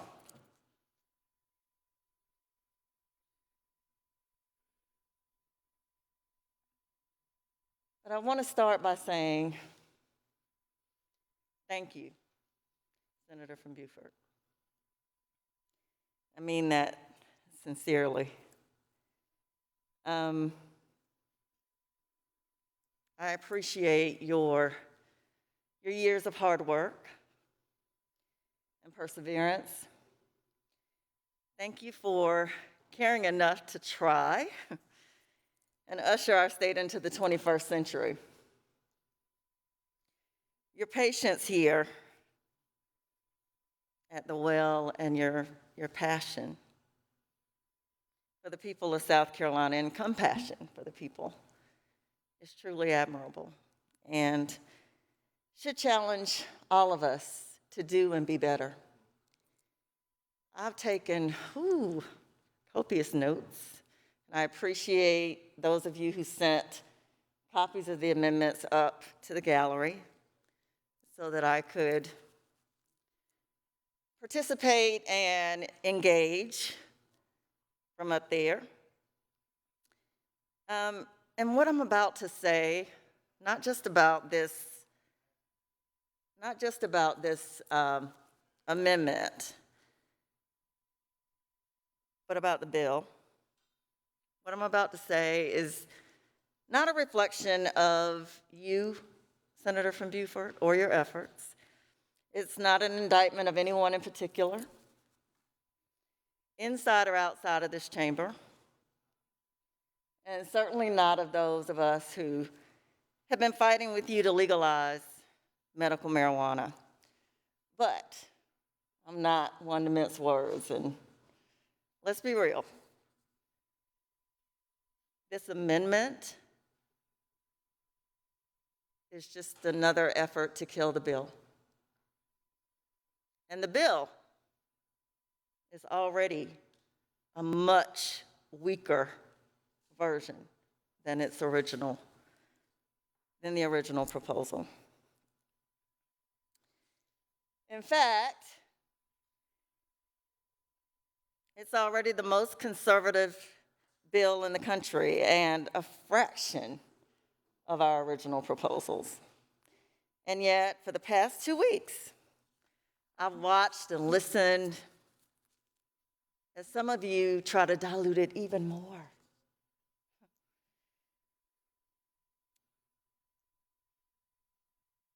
I've co-sponsored this bill each time Senator Davis, Senator from Beaufort, has sponsored it, has introduced it. But this time I'm listed last. And the reason that I'm listed last on this bill is because it took me a minute. It took me a minute to decide whether I wanted to even co-sponsor this version.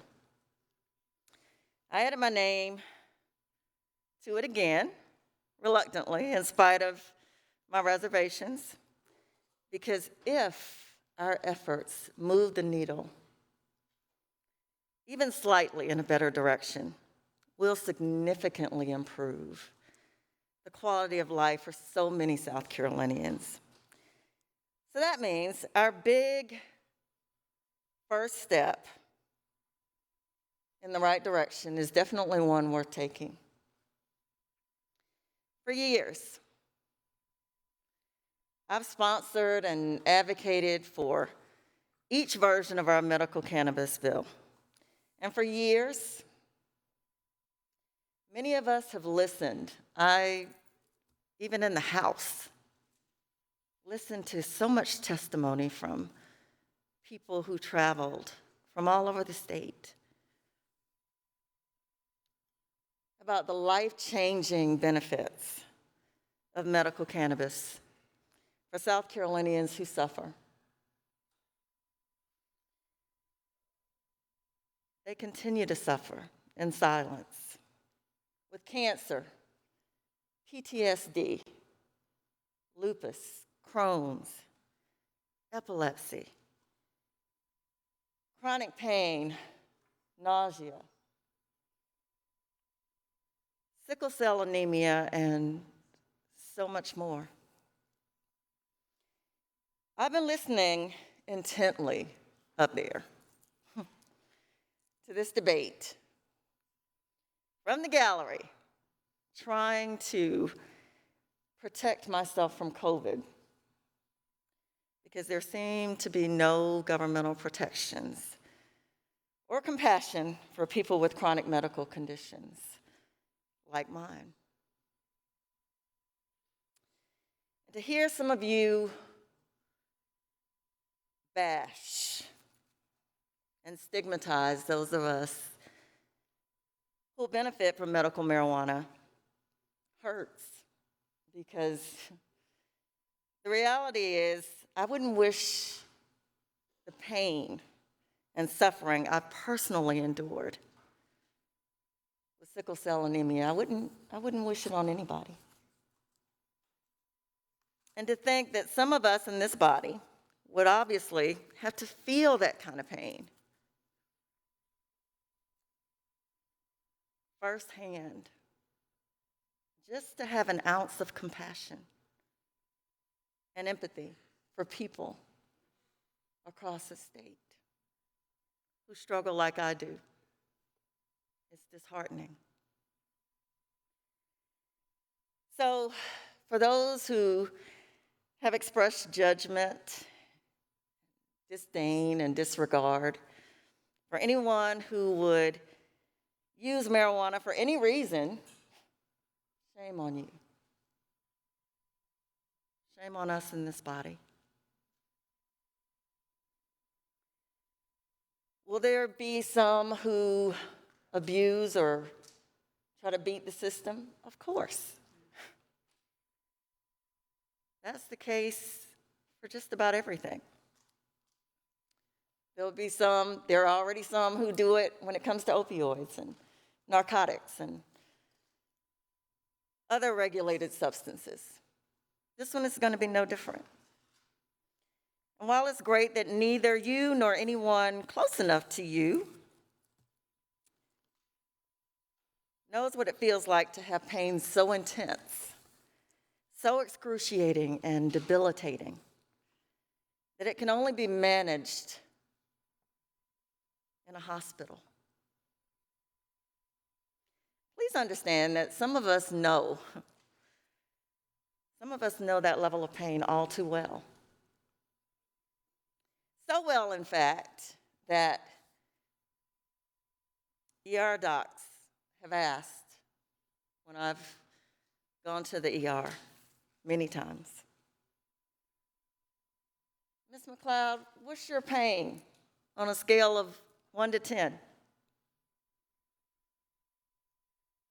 Believe it or not, I didn't have the words or the numbers that were high enough to express it. But how can I prove that? How can I prove to a doctor or anybody else that I'm in that much pain? And if sickle cell wasn't a qualifying condition, am I limited to just opioids?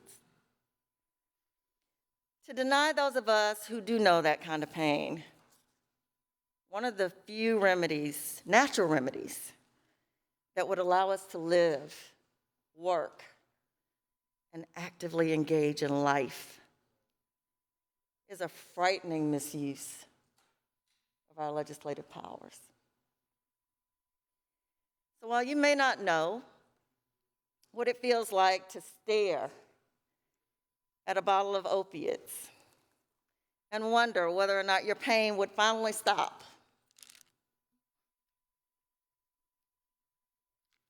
big bottle, and wonder or not whether your pain would finally stop. Maybe it would if you took the whole bottle, because that's what the kind of pain you're feeling requires or demands.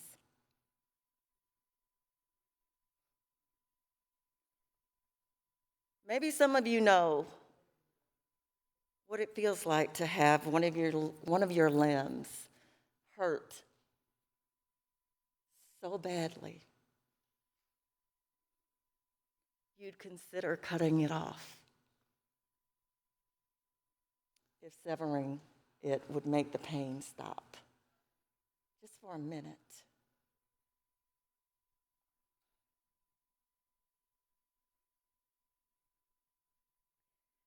So to hear some of you boast about never having used marijuana and assuring us that you never will speaks volumes about the level of ignorance and misinformation that's out there.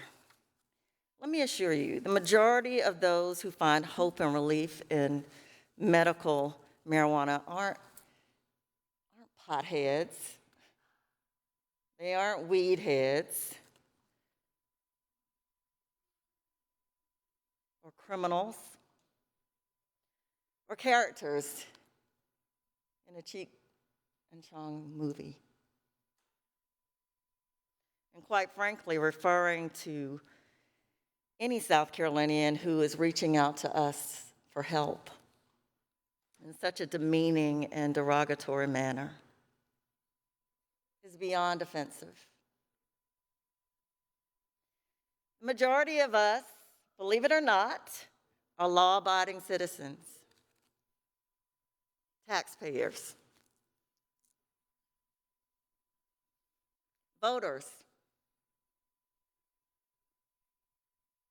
We're moms, dads, grandparents, aunts, uncles, daughters, sons. We're neighbors and constituents, parishioners and hardworking South Carolinians who love our state and are committed to doing our part to make it better. Just because stronger, more dangerous and addictive drugs are the preferred or acceptable prescriptions by law, obviously doesn't mean they're better or safer. Fortunately, there's another option. When it comes to marijuana, we become particularly interested, I see,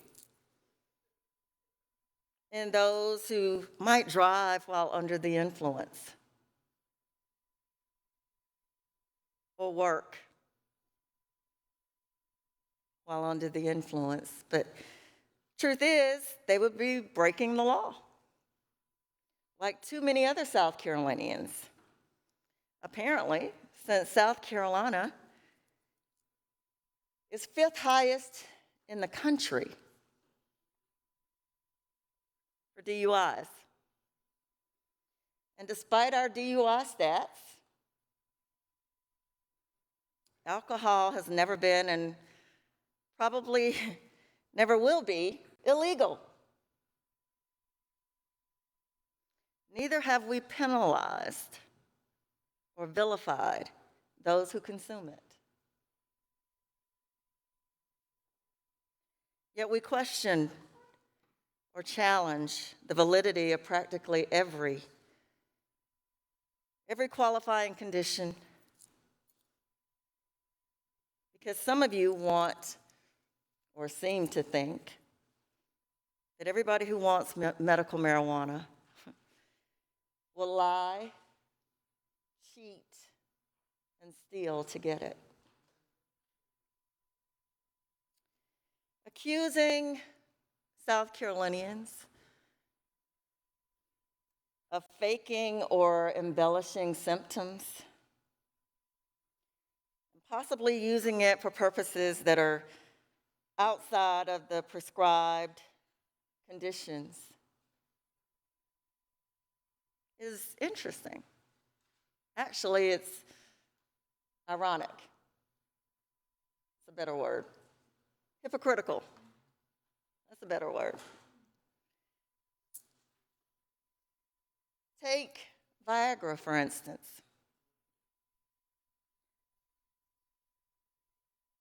When I introduced the Viagra bill in 2016, I discovered that it was originally prescribed for high blood pressure and cardiovascular disease.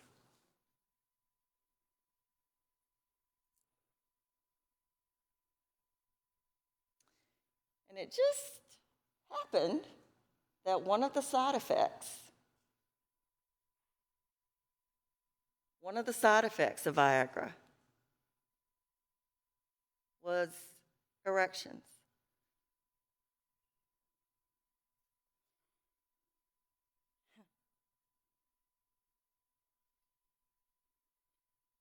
But we didn't want to debate that. We didn't want to regulate that, because that was a welcome side effect. And nobody in this chamber or in this General Assembly wanted to talk about that.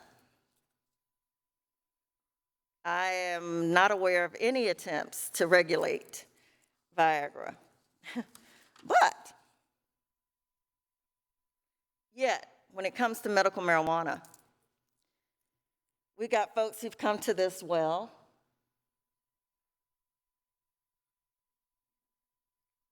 and brought up blunts.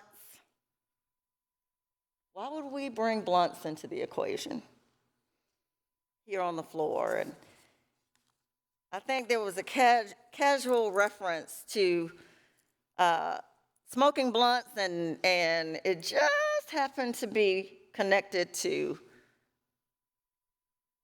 some folks who were on trial for murder. And it's like, wow, I guess that's why we're banning the smoking of medical marijuana in this bill. Not allowing it to be smoked is just another way of making an unnecessary distinction between those who smoke it and those who, if this bill passes, if this amendment fails and this bill passes, will legally consume it. Same cannabis, same marijuana, just like the same Viagra that's prescribed to treat high blood pressure and heart disease, but can also be used and abused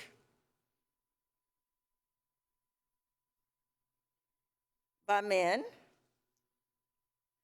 because of its unintended but desirable side effects and the impact that it supposedly has on those who suffer with erectile dysfunction.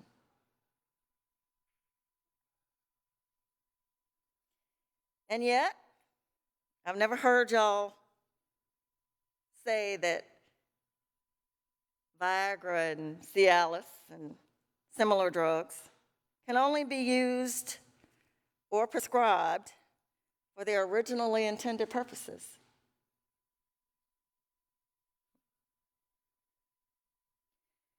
Not sure why we're making so many distinctions, especially when the same rules ultimately apply to operating a motor vehicle, employment and workplace policies,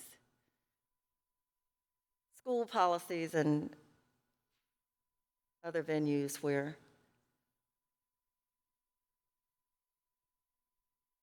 they would be prohibited. There's no safe harbor for those who abuse this or any other drug or consume it at a time or a place that would otherwise be prohibited.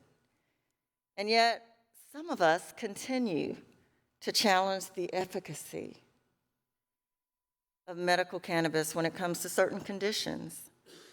We spent the past few weeks out-experting the medical experts.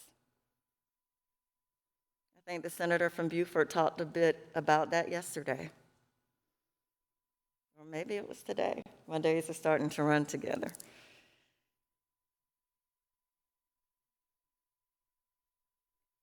But we keep looking for and talking about conditions that we don't think should be on that short list of those medical cannabis will help. What's our end game? We could stay here from now until June, as the senator from Clarendon just talked about, showcasing our opinions about the efficacy of medical marijuana and the acceptable ways to consume it. Meanwhile, Viagra and Cialis can be ordered online without physically seeing a medical doctor or getting an official medical diagnosis. Imagine that.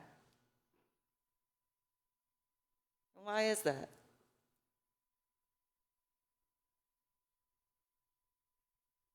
And why isn't the same access being considered for medical marijuana?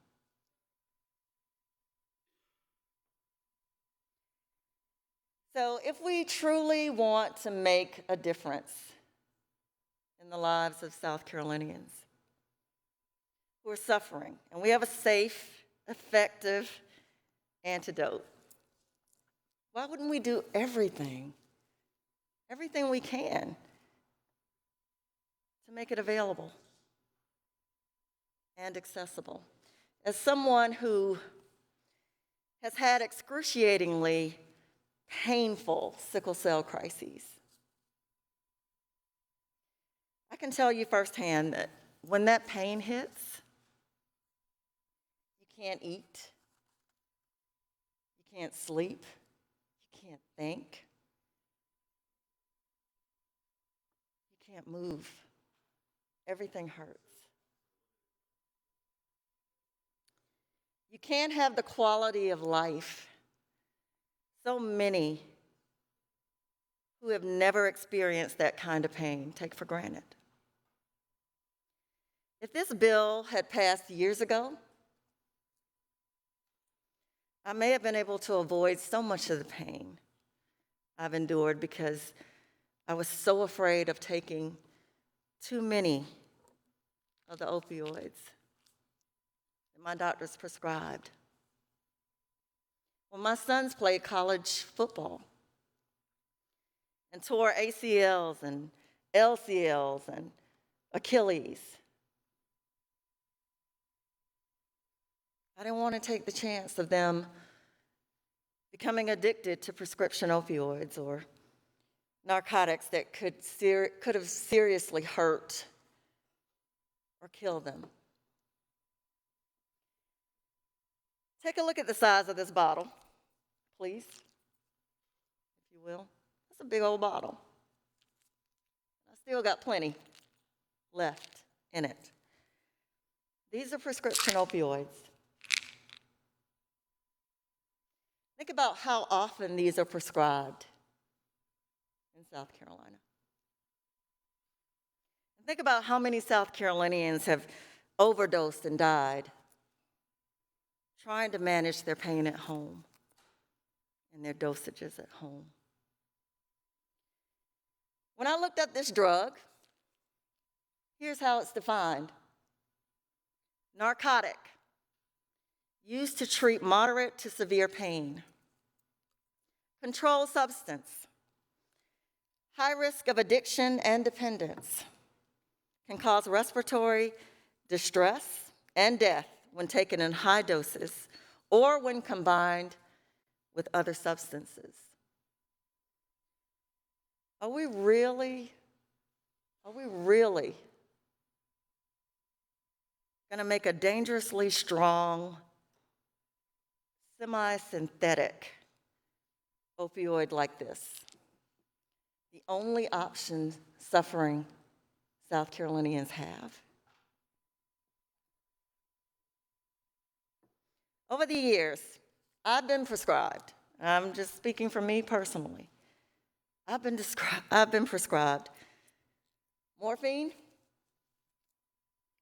hydrocodone, Percocet, oxycodone, OxyContin, Dilaudid.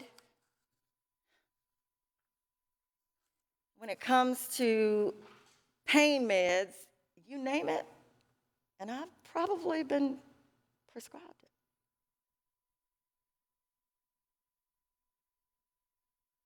Some cause nausea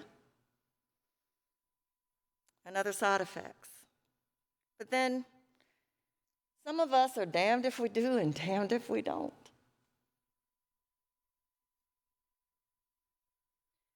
Not taking anything to help alleviate the pain for many of us is simply not an option. When I think about passing a medical marijuana bill and what it would mean for my sister a stage 4 breast cancer survivor, and others who beat cancer but still struggle with chronic nausea and other complications. I'm reminded that there are far more of us who struggle with chronic medical conditions than you may realize. So the question before us is, will we remain in the dark ages? Or will South Carolina become the 38th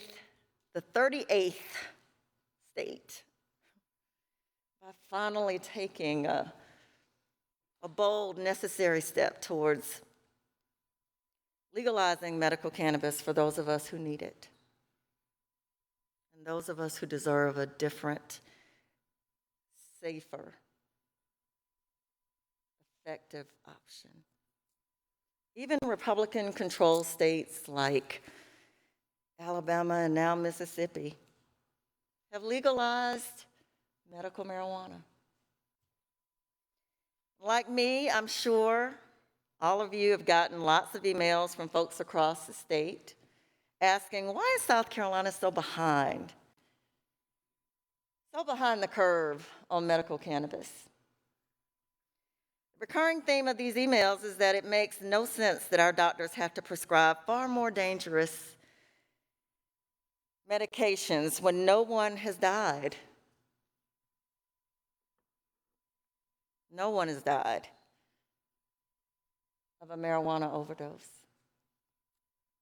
But more than 145,000 South Carolinians, or Americans, I'm sorry, die every year from prescription opioids. Why is South Carolina pushing patients and doctors to the far more harmful option? DHEC has even referred to opioid misuses and overdoses in South Carolina as an epidemic. We know that marijuana usage actually decreases the dependence and likelihood of overdosing on opioids. And contrary to the misinformation that has been disseminated by those who oppose it, marijuana is not a gateway drug. Let me say that again for the folks in the back. Marijuana is not a gateway drug. It's a safer alternative. It doesn't have the addictive and overdosing propensities that opioids have. In fact, 37 other states, like I said, including Alabama and Mississippi, as late as last week, have legalized it. And at last check, an overwhelming majority of South Carolinians support the legalization of it. And let's be real, bipartisanship is hard to come by these days. But this is a bipartisan effort. Republicans and Democrats alike support this bill and this issue. Just take a look at those of us who have consistently sponsored and co-sponsored it. If passed, this bill would create one of the most strictly regulated medical marijuana programs in the country. And while I agree that legalization would be a big step in the right direction for South Carolinians, I'm concerned that over-regulating it will make medical marijuana too expensive for some South Carolinians and even deny or restrict access for the very people we're trying to help. And although we haven't spent much time on the economic impact of legalization, we know that passing this measure would generate millions in taxable revenue, if not more, and create thousands of jobs in its first year, providing a huge economic boost to our state's economy. And like it or not, medical marijuana is safe and effective, especially when compared to opioids. In 2019, South Carolina physicians prescribed more opioids than the national average. Medical marijuana should be taxed and regulated like any other prescription drug, not more and not less. Legalization is strongly supported by veterans groups who say the data shows suicides among combat veterans declines when they have access to medical cannabis. There's so many reasons to support this bill. Not only am I a proud co-sponsor, I've also introduced a bill to decriminalize it.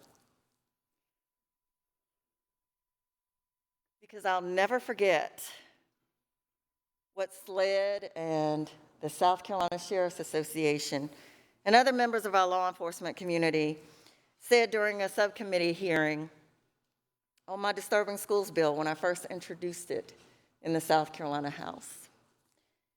I think it was 2016, and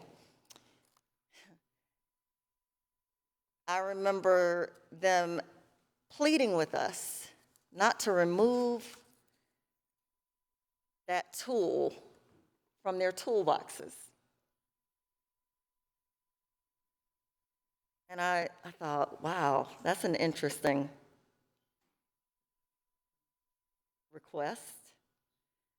So when I asked what they meant by that and what tool they were referring to, they simply said that law enforcement needed to hold on to the ability to arrest students while in school, and that if my bill passed, that tool or that ability would be removed from their toolboxes.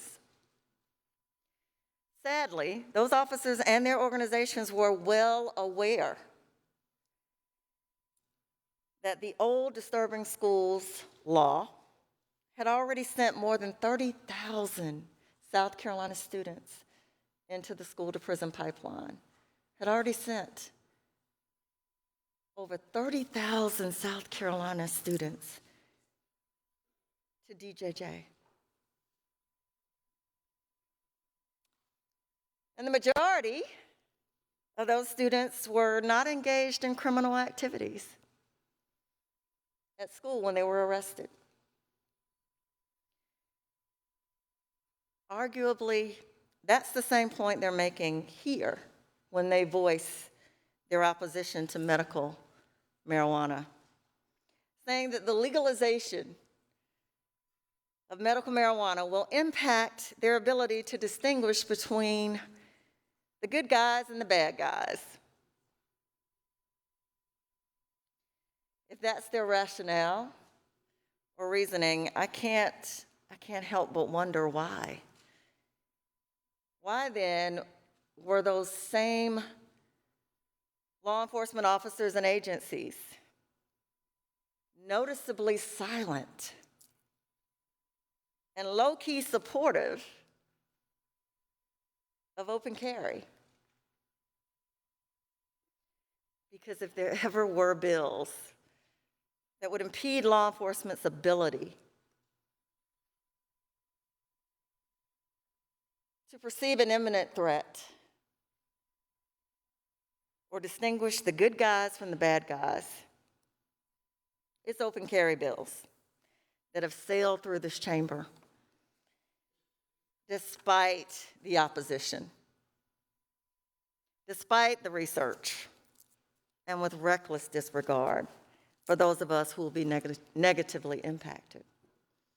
And for any law enforcement officer or elected official to sit in a medical cannabis hearing and mean mug struggling South Carolinians, Republicans and Democrats who travel from all over the state year after year, every time these bills are introduced, pleading with us for help and relief.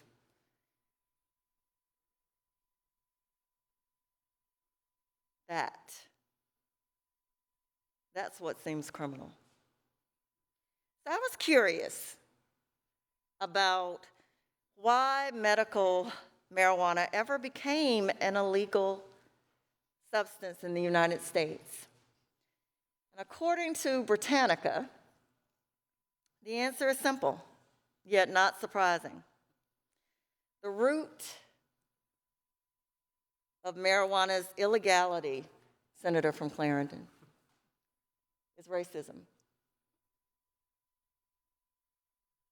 In the 1930s, Harry Anslinger, head of the Federal Bureau of Narcotics, turned his battle against marijuana into an all-out war. His motivation seemed less about safety concerns, since the overwhelming majority of scientists he surveyed claimed the drug was not dangerous. Anslinger, however, was not deterred by the science or the scientists.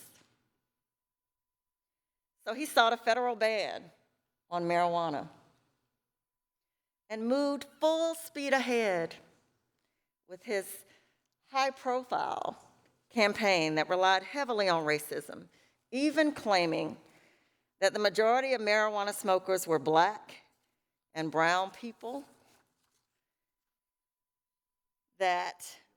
and that marijuana had an effect on these degenerate races,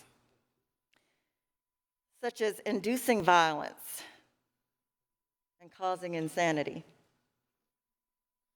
He also said reefer makes darkies think they're good as white men. They're as good as white men. And went on to express his belief that smoking pot would result in white women having sex with Black men.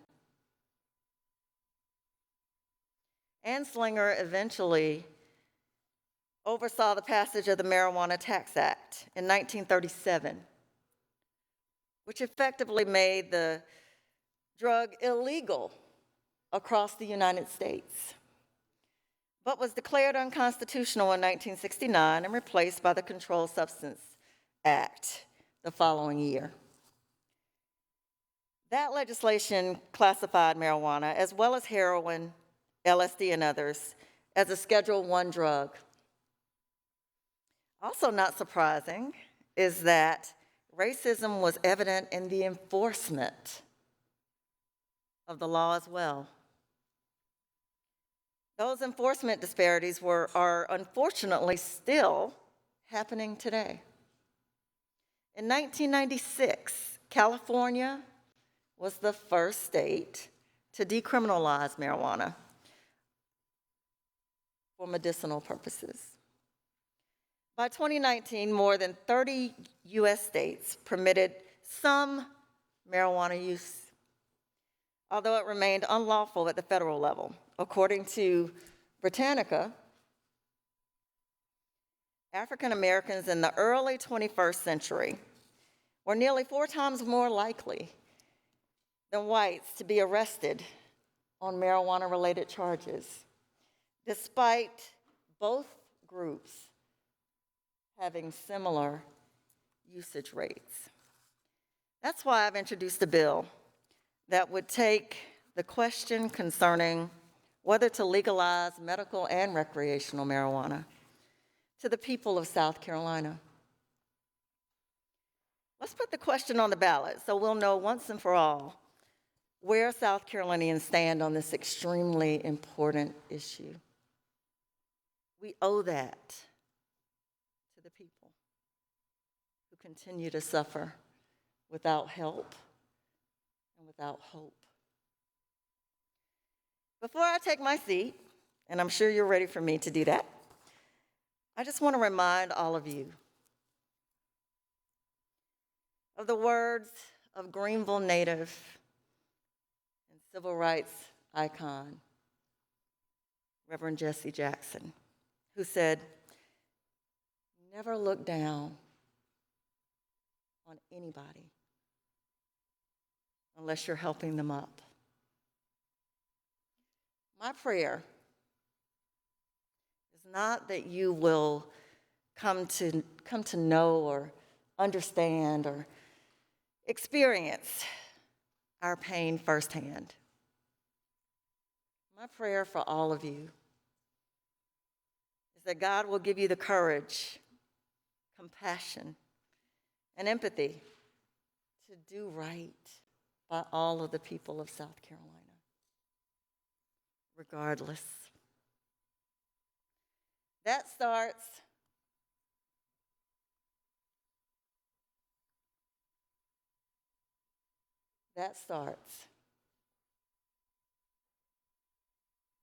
with tabling this amendment and passing a bipartisan medical marijuana bill that makes medical marijuana affordable and accessible to all of us who need it.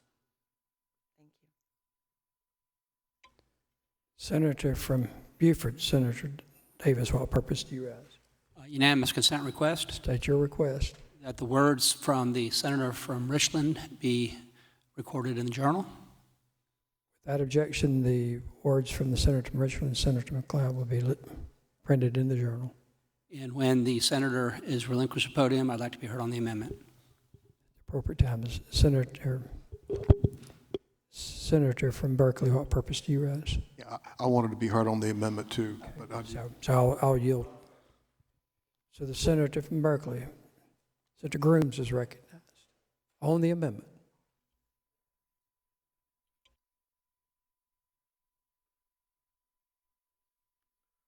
Members of the Senate, we've been at this for quite some time. And many of the arguments that we've heard over and over and over again. Even I'm not in the chamber, I'm listening to the debate. And it seems to me that we've reached a point where most every member understands where they're going to be, not only right now, but where they'll be at the end of the bill. Senator from Beaufort has done one of the most outstanding jobs I've seen a senator do in responding to every complaint or criticism about the bill. And I'm not disparaging anyone who's adamantly opposed to it, because not too many years ago, I would have been right there with you. I would have been adamantly opposed to any crack in the wall that would allow medical marijuana to creep into our state. Because we all know, you let medical marijuana in, next thing you know, all our kids will be hooked on pot all across our state. Well, I came to the realization that no matter what happens with this bill, whether we pass it or whether we kill it, illegal use of marijuana will continue to grow in this state. It absolutely will. The only question is, are we going to make criminals out of some people who would not otherwise be criminals? I've had 3 major surgeries in each of the last 3 years, and I can empathize with the senator from Richmond when she talks about feeling pain. I felt pain. I have. It was acute pain. It didn't last and last, but it was intolerable. And if the thought of having something else to null the pain, I would have jumped at the opportunity. But what helped me change my mind on this, and I think has helped change the minds of many people across the state, it becomes even more personal. It becomes even more personal. When someone you love is dying, and you know they're dying, and you know there's nothing that all the king's men can do to make things right again. When you see intolerable pain, you just wish it could go away. When every pain drug that's out there can be prescribed, and the pain continues, and you know the pain will ultimately end in the death of a loved one, when that person reaches out and asks for help, and they're able to take something that they know is illegal, but they do it anyway, and you make criminals out of loved ones who are dying, that's when you realize you need to re-examine your position on this issue. I re-examined my position on this issue, and many of us sat back and let Senator Davis lead the way on this, but I'd be a hypocrite if I were to continue with my position that I'm going to be opposed to any medical cannabis in the state, because I've seen it firsthand how it can have an effect. I've seen it firsthand how some people can benefit by it, how it can benefit some people who desire nothing, who desire not to be labeled as a criminal, who do it in secret. We've heard this debate, and this debate can continue the rage on. I wanted to let this body know and let others know I'm supportive of his bill, and no disparagement for those who do not. It is called the Compassionate Care Act. And remember the senator from Jasper up here speaking about sermon out of Micah. He's shown thee, O man, what does the Lord require of thee, but to do justly and to love mercy and to walk humbly with thy God. I think many of us in this chamber try to do that. Many of us who come to different conclusions on this same piece of legislation. But to do justly and love mercy, that's what we ought to be about here today. And after all this debate, there's this amendment that we have before us. I'm speaking against the amendment.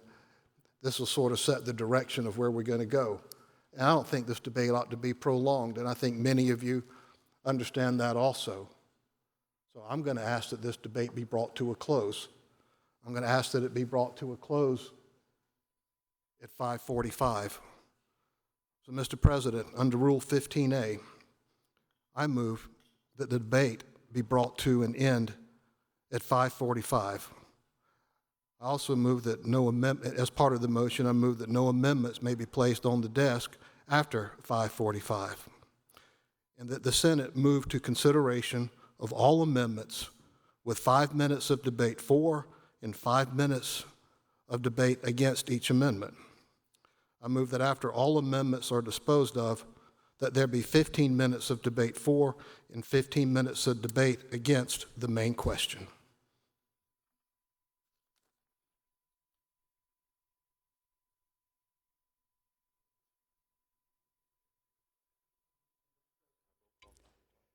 Senator from Berkeley. I move that we have a call of the Senate before we have a vote. Call of the Senate is in order. The clerk will ring the bell. Well, the amendment.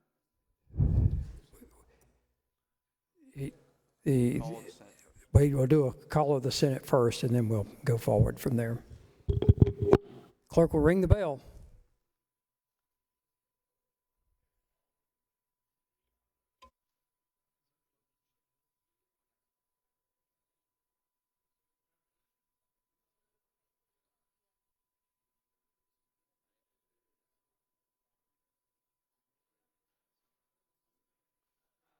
The clerk will call the roll.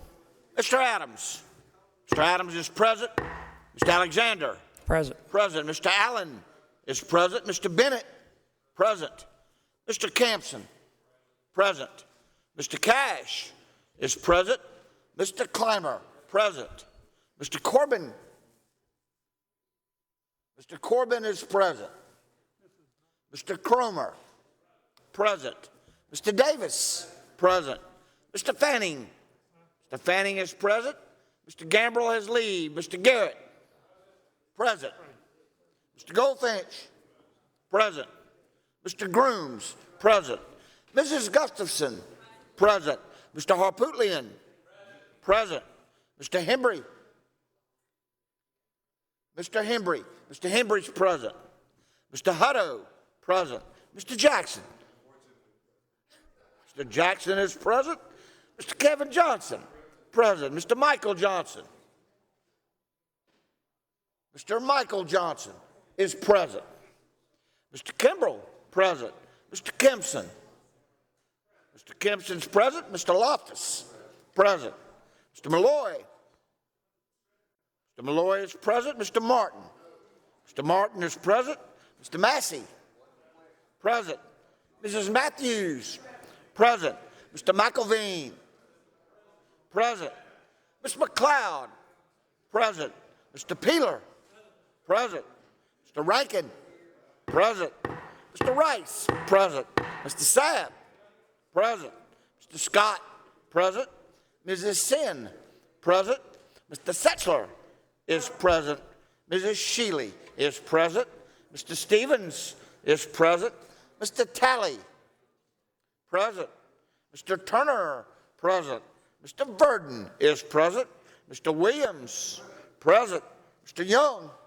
Young's present. Have all members answered the call?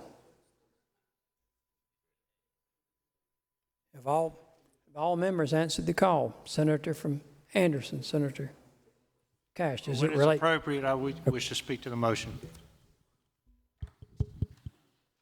Have all, Senator from Burke, we're still in a roll call right now. Call of the Senate.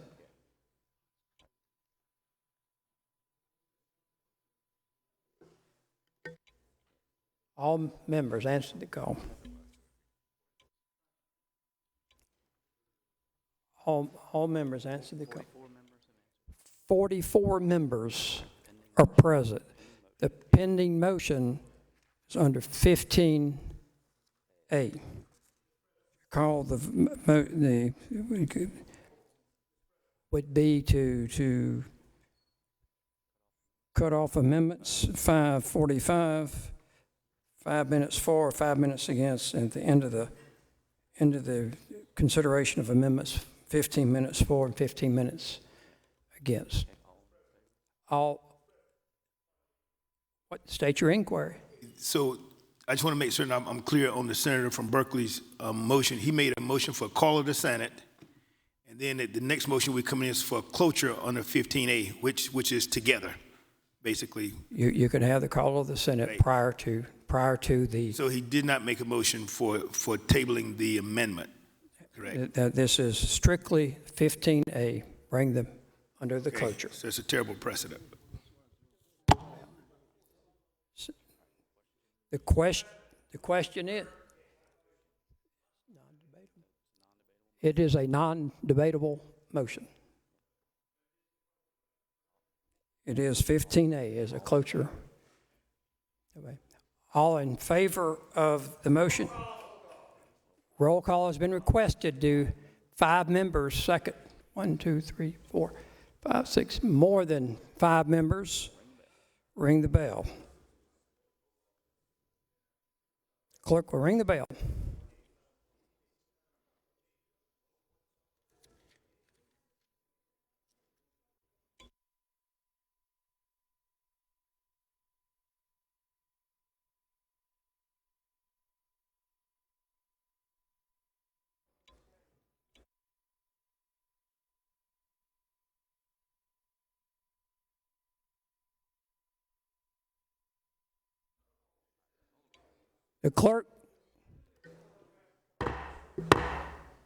The clerk will call the roll. Mr. Adams. Not voting, Mr. Alexander. No. Mr. Allen. No. Mr. Bennett. No. Mr. Kempson. No. Mr. Cash. No. Mr. Clemmer. No. Mr. Corbin. Aye. Mr. Cromer. Not voting, Mr. Davis. Aye. Mr. Fanning. No. Mr. Gambrell has leave. Mr. Garrett. No. Mr. Goldfinch. Aye. Mr. Grooms. Aye. Mrs. Gustafson. Aye. Mr. Harpootlian.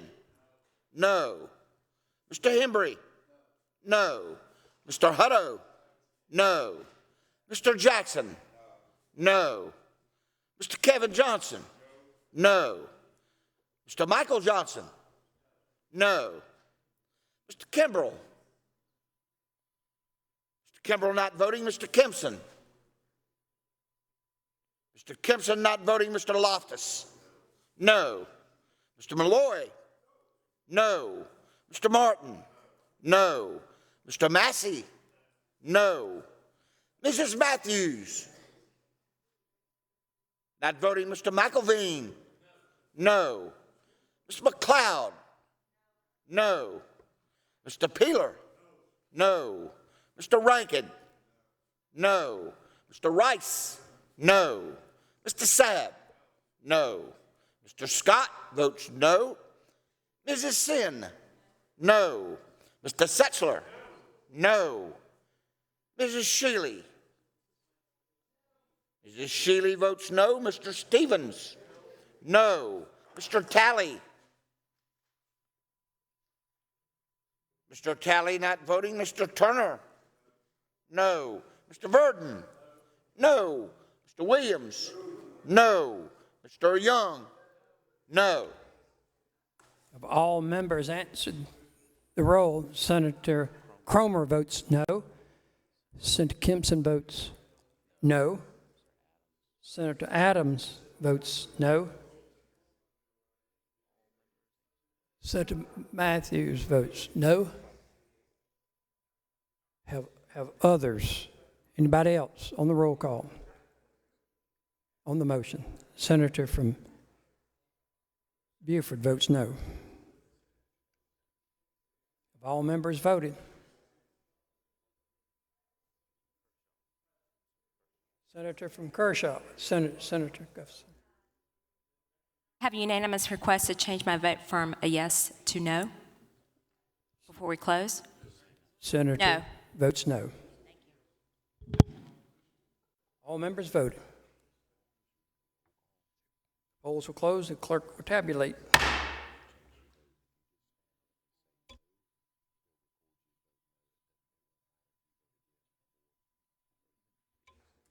By a vote of 3 to 39, the motion fails. The senator from Beaufort, what purpose do you rise? For purposes of making a motion to table the pending amendment. The pending question is the motion Request to for roll table. call. Roll call vote. Roll call has been requested. Give me a roll call, Shane. More than 5 have seconded the roll call for the tabling motion to table amendment number 41, I believe, is that right? The pending question is a tabling motion of amendment 41. Clerk will ring the bell. Clerk will call the roll.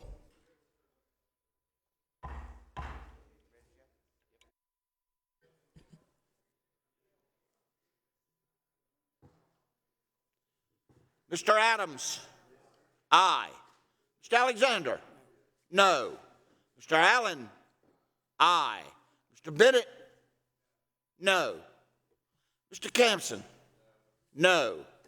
Mr. Cash, aye. Mr. Clymer, aye. Mr. Corbin, no. Mr. Cromer, aye. Mr. Davis, aye. Mr. Fetting, aye. Mr. Gambrell has leave. Mr. Garrett, no. Mr. Goldfinch, aye. Mr. Grooms, aye. Mrs. Gustafson, aye. Mr. Harpootlian, aye. Mr. Hembry, no. Mr. Hutto, aye. Mr. Jackson, aye. Mr. Kevin Johnson, aye. Mr. Michael Johnson, aye. Mr. Kimbrell, aye. Mr. Kempson, aye. Mr. Loftus, no. Mr. Malloy, aye. Mr. Martin, aye. Mr. Massey, Mr. Massey votes no. Mrs. Matthews, aye. Mr. McElveen, aye. Mr. McLeod, aye. Mr. Peeler, no. Mr. Rankin, aye. Mr. Rice, no. Mr. Sabb, aye. Mr. Scott, Mr. Scott not voting. Mrs. Sin, no. Mr. Setzler. Aye. Mrs. Shealy. Aye. Mr. Stevens. Aye. Mr. Talley. Aye. Mr. Turner. No. Mr. Verdon. Aye. Mr. Williams. No. Mr. Young. No. Have all senators voted? Have all senators voted? Senator Kevin Johnson votes no. Senator Scott votes no. Senator Cash votes no. Have all senators voted? Senator Setzler votes no. Have all senators voted?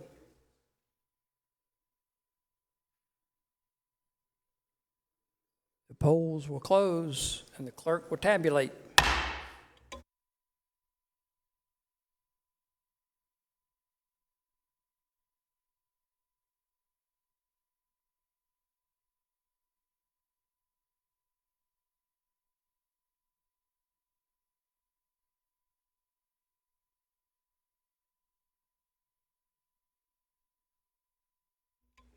By a vote of 26 to 18, the amendment is tabled. The reading clerk will publish the next amendment. The next amendment is number 46 by Senator Goldfinch, previously carried over. Amends the bill. It strikes all after and enacting words and inserts. The senator from Edgefield, what purpose do you raise?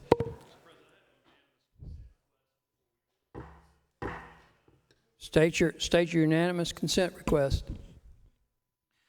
Mr. President, I ask unanimous consent that we cut off all amendments at 6 p.m., except that members may substitute existing amendments that have not yet been published by the clerk to make minor technical or conforming amendments, and there may be one additional conforming and technical amendment offered by the senator from Beaufort as a cleanup amendment that makes technical and conforming changes. You've heard the unanimous consent. Is there objection? Hearing none. Temporary objection.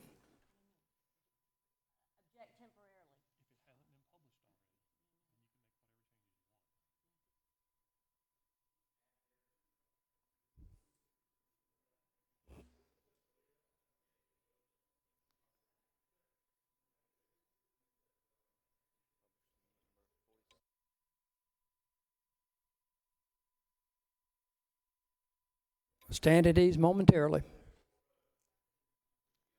Just unanimous consent request. State your request. Unanimous consent. Senator from Georgetown, state your request. Unanimous consent to withdraw my amendment while they're waiting on that. Unanimous consent to withdraw amendment number 46.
The Senate will come to order. Senator from Edgefield, what purpose do you rise? Mr. President, I have a similar but somewhat different unanimous consent request. State your request. Mr. President, I ask unanimous consent that we cut off all amendments at 6 p.m., except that members may make substitute existing amendments that have not yet been published by the clerk to make minor technical and conforming amendments. There may be one additional amendment, conforming and technical amendment offered by the senator from Beaufort as a cleanup amendment that makes technical and conforming changes. And the senator from Charleston, Senator Sin, and the senator from Anderson, Senator Cash, may present one additional amendment each after 6 p.m. That is the unanimous consent request. Is there objection to the request? Objection temporary.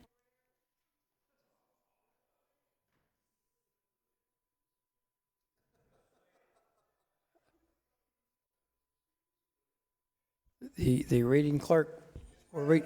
The reading clerk will read. The senator from Darlington, what purpose do you rise? Parliamentary inquiry. State your inquiry. How many amendments are on the desk?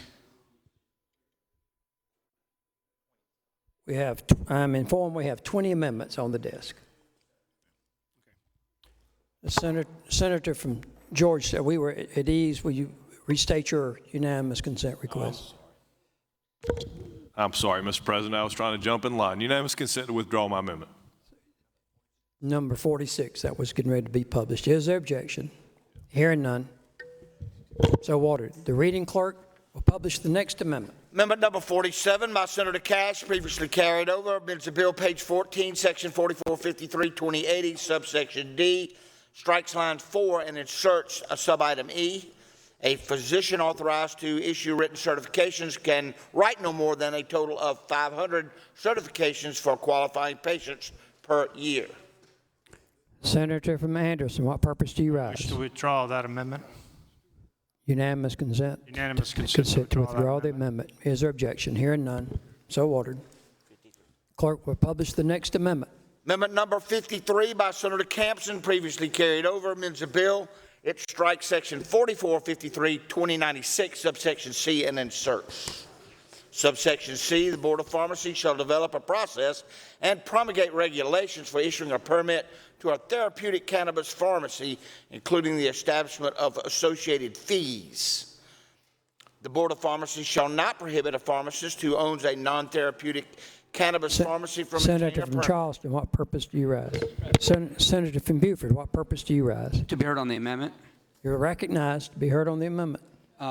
Members of the Senate, this particular amendment is offered by Senator Campson, and it's pursuant to some questions that he was asking the other day about pharmacists, and I think the conversation he had with Senator from Spartanburg, Senator Kimbrell, that one might act in their own interest, and if they're a medical cannabis pharmacist, then, you know, when you're a hammer, everything looks like a nail, and so that all they're going to do is authorize medical cannabis. It is, in fact, possible, and it's been done in Louisiana and the other states in which they have pharmacists dispensing medical cannabis, for a medical cannabis dispenser to be licensed specially, but also to have a regular associated license.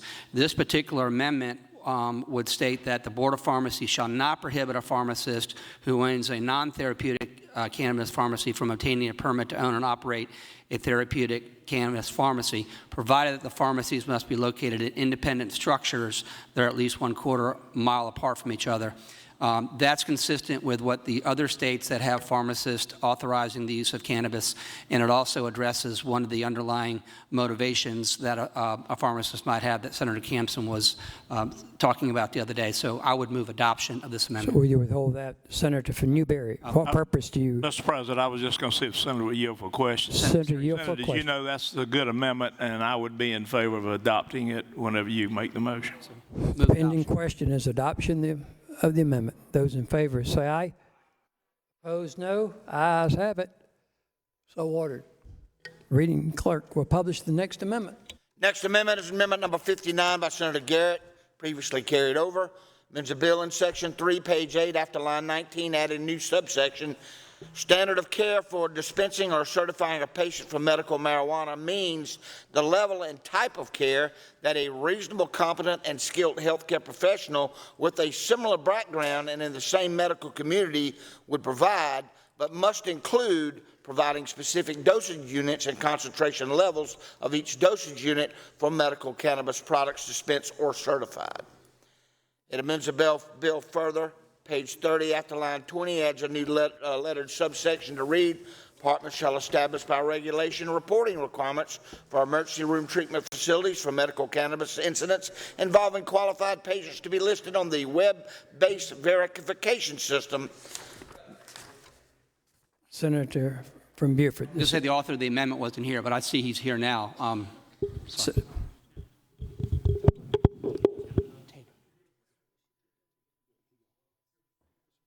Yes.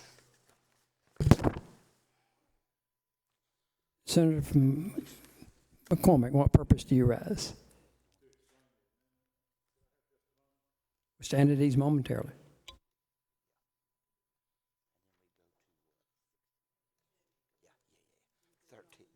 Yeah, then 13 is my first. Senator from Beaufort. I'd recognize the senator from McCormick. Senator McCormick. You're going to move to carry it over. Senator from McCormick moves to carry over. All in favor, aye. I was going to do it. Please, no. Ayes have it. So ordered. Okay. Reading clerk will publish the next amendment. Next amendment is amendment number 60A by Senator Senn. Amendment number 60A amends a bill by striking section 4453, 2060 and inserts. Senator from Charleston, Senator Senn, what purpose do you rise? To explain the amendment. You're recognized to explain the amendment. Colleagues, this is an amendment that basically just changes the makeup of the board. I've been over it with Senator Davis. He is in agreement. It just makes it a little more balanced as to who all can be appointed, and it also will allow one person to be a card holder, but anybody else who becomes card holders then are disqualified because they would have to notify the governor that they would no longer qualify. Move adoption. Depending question. Senator from Charleston, Senator Kempson, what purpose do you rise? Senator, yield for a question.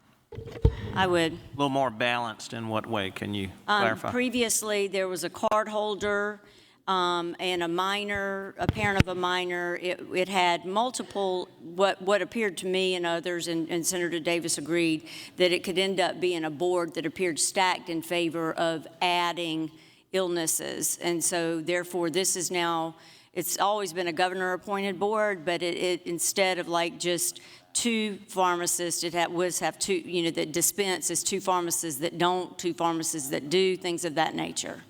Move adoption. Pending question is adoption of the amendment. Those in favor, please say aye. Aye. Opposed, no. Ayes have it. So ordered.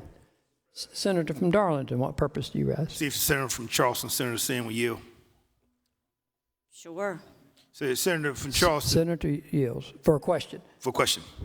Senator from Charleston, you had three amendments yesterday that you had passed, and you had some concerns as to whether they conform to the bill. That's one of your concerns, correct? Correct, which is the only reason that I have been objecting to the senator from Edgefield's unanimous consent request. I don't know if it's three. The clerk's office is quite busy right now. They're trying to pull the ones, but I really just want unanimous consent for all of my amendments that passed to conform to the bill that changed after Senator Kimbrell made his large amendment. I'll join you in that. Unanimous consent, please. So you're making a senator from Charleston making a unanimous consent that the amendments that you have that have passed would conform without any objection. Hearing none, so ordered. Thank you.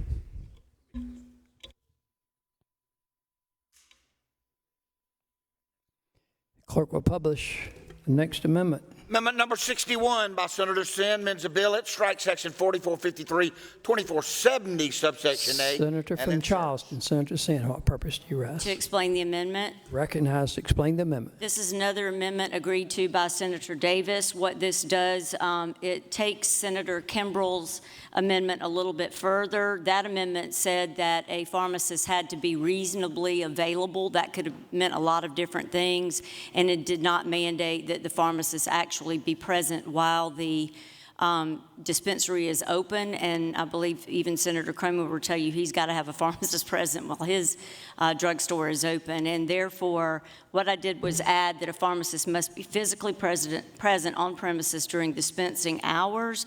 And like I said, I have agreement from the bill's author. Okay, the senator from Newberry. Senator what purpose Charleston would yield for a question. Yes, Senator, yield for a question. She does. Senator, did you know that in order to have a pharmacy board, before you can receive a license, you've got to have a pharmacist in charge. So I don't see anything wrong with the amendment itself. Now, the pharmacist in charge does not have to work all the time. He can have another pharmacist there working. But a pharmacist must be physically present. Right. Yes. So I would move to adopt the amendment. She has the floor. The senator from Charleston has the floor. You move for adoption. Move adoption. Yes, sir. Of your amendment. Yes, sir. Senator Johnson, Senator from Clarendon. Want to be heard on the amendment, please. Recognized to be heard on the amendment. Senator from Clarendon. Senator, while he's coming to the floor, to the podium, the senator from Edgefield, recognized. Senator from Edgefield, what purpose do you rise? Mr. President, I have a unanimous consent request. State your request. Mr. President, I ask unanimous consent that we cut off all requests for amendments at 6:15, with the exception that members may make substitute existing amendments that have not yet been published by the clerk to make minor technical and conforming amendments. There may be one additional amendment, a conforming and technical amendment offered by the senator from Beaufort as a cleanup amendment, and the senator from Anderson may make one additional amendment after 6:15. Is there objection to the unanimous consent? Hearing none, so ordered. Senator from Clarendon is recognized on the amendment. Thank you. And I've already promised I was going to be brief. So I want to just begin by saying that I respect everybody in here, members, staff, everybody. And I respect everybody when we agree. And most importantly, I respect everybody when we don't agree. As I said when I was up earlier, depending on what side of the issue you fall on, you can find as much information as you want to back up your stance. And I still say that. And so I mentioned when I was here earlier that marijuana was a gateway drug. Others don't feel that way, and I respect that. I base my statement on research that I've done, but more importantly, I base it on people I have talked to. They said they began drugs with marijuana, that marijuana got to be the point where it wasn't satisfying them as far as they're not getting as high as they want to get, and so they started other harder drugs, cocaine, crack, heroin, whatever. But I respect the fact that everybody don't believe that. And then I want to talk about pain because of some comments that were made earlier. And, you know, we all may experience pain. I experience pain too. I don't talk about it a lot, probably because of pride. I mentioned it a couple times in the course of debating this bill. And I'm not going to say that my pain that I experience is worse than anybody else's pain or that it's better. Some days I'm in excruciating pain and some days I'm not. Some days I have a couple of periods, a couple of hours in the day when I feel fine, and some days I don't. So I know pain. I know pain. And sometimes I take medication for it. Sometimes I don't. I've never taken marijuana, never considered it. I remember one week in particular, arthritis in my fingers was so bad that I had a young man for the Tuesday, Wednesday, and Thursday. I came to Columbia, came by the house on his way to high school to tie my shoes. Now, what you don't know about me is that a lot of times when I'm in the house, when I'm home, I walk with a stick. I don't do it out in public because, again, pride.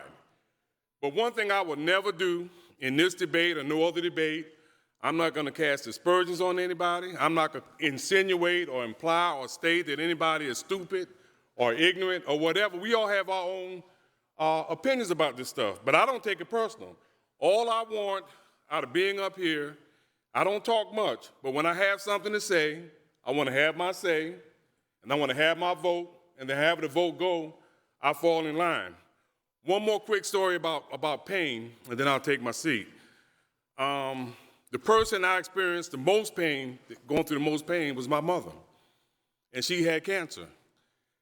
And in my 61 years and a half years or whatever, the only person I've ever seen to take their last breath was my mother. And when she died painfully. I remember praying to the Lord and asking the Lord, I said, if she's not going to get better, please take her. And so I know pain. And I know I'm the one that fed her the drugs that she was prescribed for pain relief. Nobody talked about marijuana. She didn't, I didn't. And as I said earlier, I know that there are people who marijuana helps. I know that. So those are not the people that I refer to as potheads. Those are people, again, like Ms. Richardson, who needed help that the law right now doesn't allow for. So I understand that. But anyway, I just want to make it clear, I wasn't casting any dispersions. I wasn't talking about anybody. I know what I experienced. I know folks I talked to. But I was kind of offended. I can take it. I was kind of offended. But I just don't, that's not how I operate. And you all know I don't talk much. I don't say much. But just want you to know that I know what pain is like. I've dealt with it. I've seen it firsthand. I know folks who have personally told me that marijuana was their gateway drug. I don't want anybody to say I believe everything Kevin says, but I want you to know why I say it. I don't get up here and BS or shoot from the hip. Most when I get up here and say something, I say it based on facts that I have. Now, your facts may be different. That's fine. I respect that. But I just wanted to get that off my chest because, like I said, I felt a little offended at some remarks that were made. Just want you to know that I don't talk about pain. My grandson comes to me sometime. I'm walking around the house. Pop up, here go your walking stick. And that's just how he knows. But I don't talk about that. That's not important up here. But like I said, however this vote goes, it's not personal for me. However I feel about everybody in this room, I'll feel the same way after the vote is taken. But I want you to know that I say the things that I say when I do get up here and say something for a reason. Thank you, Mr. President. Thank you, sir.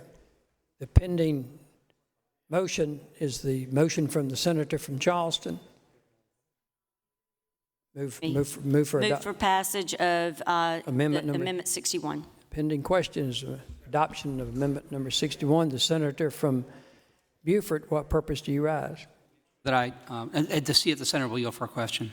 Senator. Sure. Senator yields. Is this, I'm sorry, I'm looking on my screen. Is this the amendment that requires a pharmacist to be physically Yes, on sir. the premises? Okay. Yes. Move adoption. The senator from Charleston renews her motion for passage of the amendment. Those in favor say aye. Opposed, no. Ayes have it. So ordered. The reading clerk will publish the next amendment. Number 62A by Senator Sandman's a bill in section 4453, 2290. Senator from Charleston. Striking the section and inserting. Senator Charleston, Senator Sand, what purpose do you rise? To explain the amendment. You're recognized to explain the amendment. This is another amendment agreed upon by Senator Davis and myself. It removes what appeared to be basically immunity to doctors and physicians and pharmacists who distribute these the cannabis products in a manner not within the standard of care or to people that should not have it. Move adoption. The pending senator from Beaufort, what purpose do you rise? To ask the senator will yield. My computer's crashed. I can't see the amendments. So Senator yields.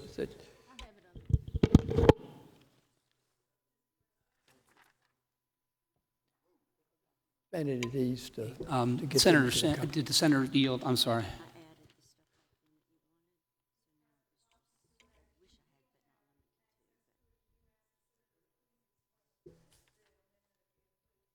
Yes, ma'am. Yes. Senator from Charleston recognized to explain the amendment. We've had a request for explanation. Yes, sir. So what this amendment does is basically, it read to me and others earlier as though it would make immune doctors and pharmacists who dispense this product in a manner not consistent with the state law. And it does protect them, like they cannot be arrested solely for giving out cards or dispensing the product, because after this bill passes, that would be within state law.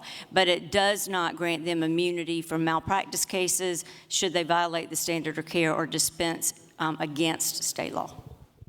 Senator from Beaufort, what purpose do you raise? No, I think the amendment's fine, and I would support a motion to adopt. Senator from Charleston moves for adoption of the amendment. Those in favor say aye. Those no. Ayes have it. The amendment is adopted. The reading clerk will publish the next amendment. Amendment number 63 is by Senator Cash. Amends the bill. It strikes section 4453-2100, subsection A, item 4, and inserts in item 4, acceptable evidence must include, but is not limited to, proof of military service in an active combat zone. Senator from Anderson, Senator Cash, what purpose do you rise? Explain the amendment. You're recognized to explain the amendment.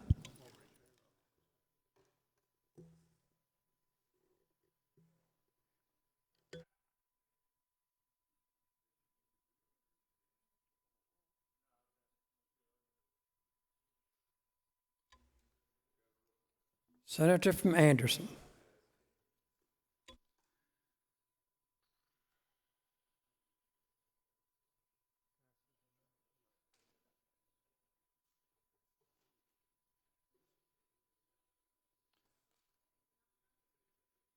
Colleagues, if I could get your attention, please. This amendment has to do with one of the qualifying conditions, PTSD. And I think it's been noted before that my review of medical cannabis states show that a majority of the ID cards are issued on the basis of chronic pain and PTSD. In every state I looked at that actually had data that you could go through. So this is simply an attempt to remove this statement that says that the PTSD condition cannot ask for details. It's section 4453-2100. And the reason I think that should be in there is because if a physician is talking with a patient who comes in and says, I would like, to get an ID card because I have PTSD, there's no limitation to what someone can claim for what caused their PTSD. They could simply say something as simple as, I was in a car wreck. Senator. The doctor could say, well, tell me about that. And the patient could say, you're not allowed to ask for details. End of conversation. So I want to leave it to the physician as to, well, how deeply should they probe till they're convinced the person has PTSD, and not say you can't ask any details. Senator from Beaufort, what purpose do you rise? Senator Yields. Senator Yields. Senator, I think that's a reasonable argument that you're making, and I would support your amendment when the time comes. There are no other comments or questions. I move for adoption. Pending question is the motion by the Senator from Anderson for adoption of the amendment. Those in favor say aye. Those no. The ayes have it. The amendment is agreed to. The reading clerk will publish the next amendment. Amendment number 64 is by Senator Cash. It amends a bill. It strikes section 4453-2370, subsection B, item 11. Senator from Anderson, what purpose do you rise? This is on page 41. To recognize to own the amendment. Yes, sir. Yes. I know this is nitpicky, but I'm going to bring it up anyway. This item I'm striking requires the tracking all plants and products using a tagging methodology that is considered environmentally friendly and sustainable. Again, I think is government reaching farther than government needs to reach to tell me that whatever tagging system I've got to use has got to be environmentally friendly. And the very next point, he says tracking all plants and products using a tagging methodology that avoids adding an undue financial burden. Senator from Beaufort, what purpose do you rise? The senator would yield. Would the senator yield? Senator, did you know, I think you're making a fair point that the standards we ought to use in regard to the tracking of all plants and products ought to be what's effective, and that's irrespective of the environmentally friendly and sustainable, and I would support your amendment at the appropriate time. Move for adoption. Pending question is the motion from the senator from Anderson for adoption. Those in favor say aye. Opposed, no. The ayes have it. Adopt. The amendment is adopted. The reading clerk will publish the next amendment. Next amendment is 65A by Senator Sin. It amends a bill by striking section 4453, 2010, subsection A, item 12. Senator from Charleston. Senator Sin, what purpose do you rise? To explain the amendment. You're recognized to explain the amendment. This amendment addresses what we've been talking about a good bit, which is edible cannabis products that are marketed to and could potentially attract children. I want to thank Senator Davis for working with me on this language. What it does is not allow products that resemble or taste like commercially sold candies or other food that is typically marketed to children. It cannot be in the shape of cartoons, toys, or animals or people, but it does say that it can include a gelatin-based chewable product.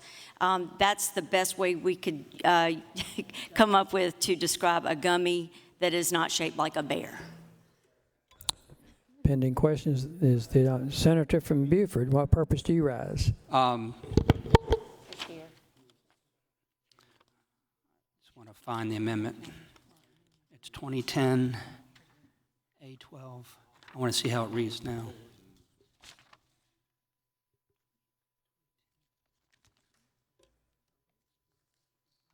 Senate will stand at ease momentarily.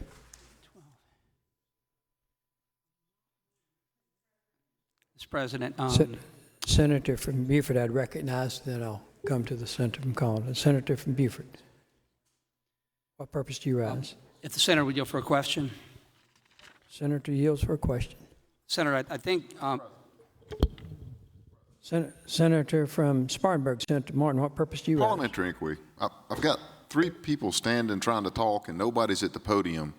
Who has the floor? The floor is the senator from Charleston, and I've recognized the senator from Beaufort, and I have not recognized anyone else at this point. Senator from Charleston, Senator Sin, is recognized. Senator from Beaufort, what purpose do you rise? If the senator would yield. Yes, sir. For a question. Senator for a question, excuse me, for a question. Yes, please. Okay, so this gets to the definition of edible cannabis product. Means an individually packaged food or potable liquid into which has been incorporated a cannabinoid concentrate or extract or the dried leaves of flowers or cannabis with a THC concentration of not more than 10. This is all existing language. That's your language, of not more than 10 milligrams per serving, and may include a gelatin-based chewable product, which gets at the gummy thing. It can't be a bear. And then we go on to say that the edible cannabis product cannot be commercially sold candies or other food that is typically marketed to children. An edible cannabis product cannot be in the shape of cartoons, toys, animals, or people. An edible cannabis product cannot include baked goods that would be attractive to children. So I'm going to think of this as the Ms. Potts Be Our Guest amendment. You were talking about try the gray stuff. It's delicious. The gray stuff is delicious. Okay, good. Move adoption. Senator from Collinsville, what purpose do you rise? Senator would answer a question. Sure. Senator yields for a question. And I apologize because we don't have the actual text of the amendment up here, so if you would just answer a couple of questions. Does your amendment prohibit the selling of, the prescribing or making of any edibles that would have a flavor. I get the gummy bear reference. It just says it can't taste like for instance, if, let's just use a peppermint or something like that. If peppermints were widely marketed toward children, then you can have it taste like peppermint. So that was why I was confused, because your amendment doesn't seem to be real specific on what children like, because I like a lot of stuff. I like strawberry gummies. Right. So because kids like strawberry gummies, if I needed to be prescribed this, I would not be, that would not be available, and that could not be manufactured? No, not if it's something that children would be attracted to. That's the whole purpose of the amendment. Some children like real lemony or tart things. So my question is, which children are you talking about, and what kind of flavors? I would think that the amendment should be real specific on the flavoring, because I don't want people to get in trouble with, you know, I get what you're saying. We got to protect our children. But like you've had 3, I have 4, and every one of them are different. And this is one of them up here that's sitting with me. So I want to make sure of the type of flavor that would be allowed, because some people, when they're sick, they might need some aid in trying to get these medicines down. Yeah, there's nothing, I don't even know of a possible way to come up with every single flavor that a child might like. So basically what I'm trying to get to is things that are typically marketed. I think I showed y'all some images even of like, well, and like Oreos and things of that nature. I mean, they even make Cheetos and things of that nature with marijuana in it, and so therefore anything that would attract a child, you know, we don't want it to taste like it or look like it. Okay, thank you. Senator from Anderson, what purpose do you rise? Senator Cash. See if the senator would yield for one question. Yes. Senator yield. Senator yields. Senator, are you aware that there's another amendment coming that will require, insofar as possible, that edible cannabis products have a taste and odor that is neutral? I would support that, but then again, I've worked my deal with the senator from Beaufort, and I would move adoption. I'm just trying to respond to the inquiry. Okay, I understand. Thank you. Move adoption. Pending question is the adoption of the amendment. Those in favor say aye. Those opposed, no. Ayes have it. The amendment is agreed to. Clerk will publish the next amendment. Next amendment is amendment number 66 by Senator Cash. It's on page 14 in section 4453, 2080, subsection D, at line 8. Inserts a new subsection E. Senator from Anderson, what purpose do you rise? Recognized to explain the amendment.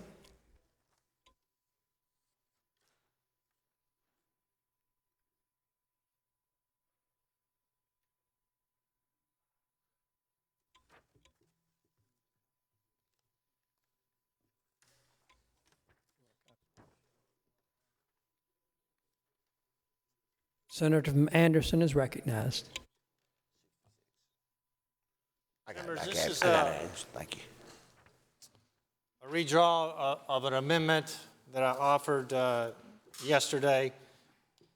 It says that a physician basically is authorized to issue written certificates no more than 500 for post-traumatic stress disorder, chronic pain, or severe pain in a year. And so basically, as I've mentioned a few times, a majority of ID cards are issued on the basis of pain or PTSD. And what we don't want, when this is all said and done, if this is approved, we don't want 5 physicians in this state writing 80% of the prescriptions, because that's all they do 10 hours a day, is write prescriptions for people who come in and say they have pain or PTSD. Senator from Newberry, what purpose do you rise? See if Senator will yield for a question. Senator yields. Senator yields. Senator, it's a little bit ambiguous. I just need to get a clarification. A physician authorized to issue these written certifications can write no more than a total of 500 for post-traumatic stress disorder, comma, chronic pain, comma, or severe pain for qualifying patients per year. Are we speaking 500 for each different disease, or are you talking about a total of 500 for all three of those diseases? Well, because it may need to be clarified. The clerks told me that because it says a total of 500, that it's a 500 total for all three, not 500 each for a piece. That's what they said. Senator from Beaufort, what purpose do you rise? If Senator would yield for some questions. I do. Senator yields. Senator, Other questions? if a licensed physician in South Carolina decided they wanted to take the continuing medical education course, or perhaps educate them further as to the medical science of cannabis, and decided that that's how they wanted to customize their practice to develop expertise, skill, why would we discourage that? I mean, why would we not want to have a physician who decides he or she wants to immerse themselves in the science of this and then hold themselves out to the community as somebody who is competent to do this? It just seems to me that we're arbitrarily constraining by saying if you prescribe 500, you must be violating Board of Medical Examiners guidelines. I mean, we've got those guidelines in place, don't we? That if they don't do the certification process correctly, if they don't go through the diagnosis process correctly, they can be sued for malpractice. They can be sanctioned by the Board of Medical Examiners. Why are we saying to physicians out there, don't bother specializing in this? Senator, I have searched for a way to try to address the what I would call subjective medical conditions, certainly more subjective than the others, that account for the majority of the ID cards in every medical cannabis state that I'm aware of, which is chronic pain and PTSD. And did you know the reason for that, though, sir, is it is one of the conditions for which the National Academy of Sciences said there is conclusive proof that medical cannabis can be efficacious. And so I guess my question would be, why is it do we want to immediately infer that since a physician is authorizing that number of certifications, that he or she must somehow be abusing the system or disregarding Board of Medical Examiner regulations? Well, Senator, as I have indicated standing right here before, I accept that there is conclusive evidence concerning chronic pain. Now, the National Academy of Sciences abstract that I've been working from since Medical Affairs says there's limited evidence when it comes to PTSD. And so I looked at one state, maybe it was Arkansas, where 30% of the prescriptions or certificates were for chronic pain and 31% were for PTSD. First of all, we don't have conclusive evidence, at least in that report, about PTSD. You know, some people might decide to make this their main business, Senator, and you know, I can't ask you questions, but if someone wants to open their doors and charge $100 or $200 and get as many patients in as possible, and that's their business model, and so they do 20 or more a day because the word circulates that if you need to get a medical ID card, this is the person to go see who is pretty willing to issue you one. I am trying to recognize that that is a concern of this body, and to use the pejorative, that we will have a handful of pot docs writing a majority of the certificates if we're not careful. I don't want that to happen. Senator, I can't ask you a question, so I'll just tell the body.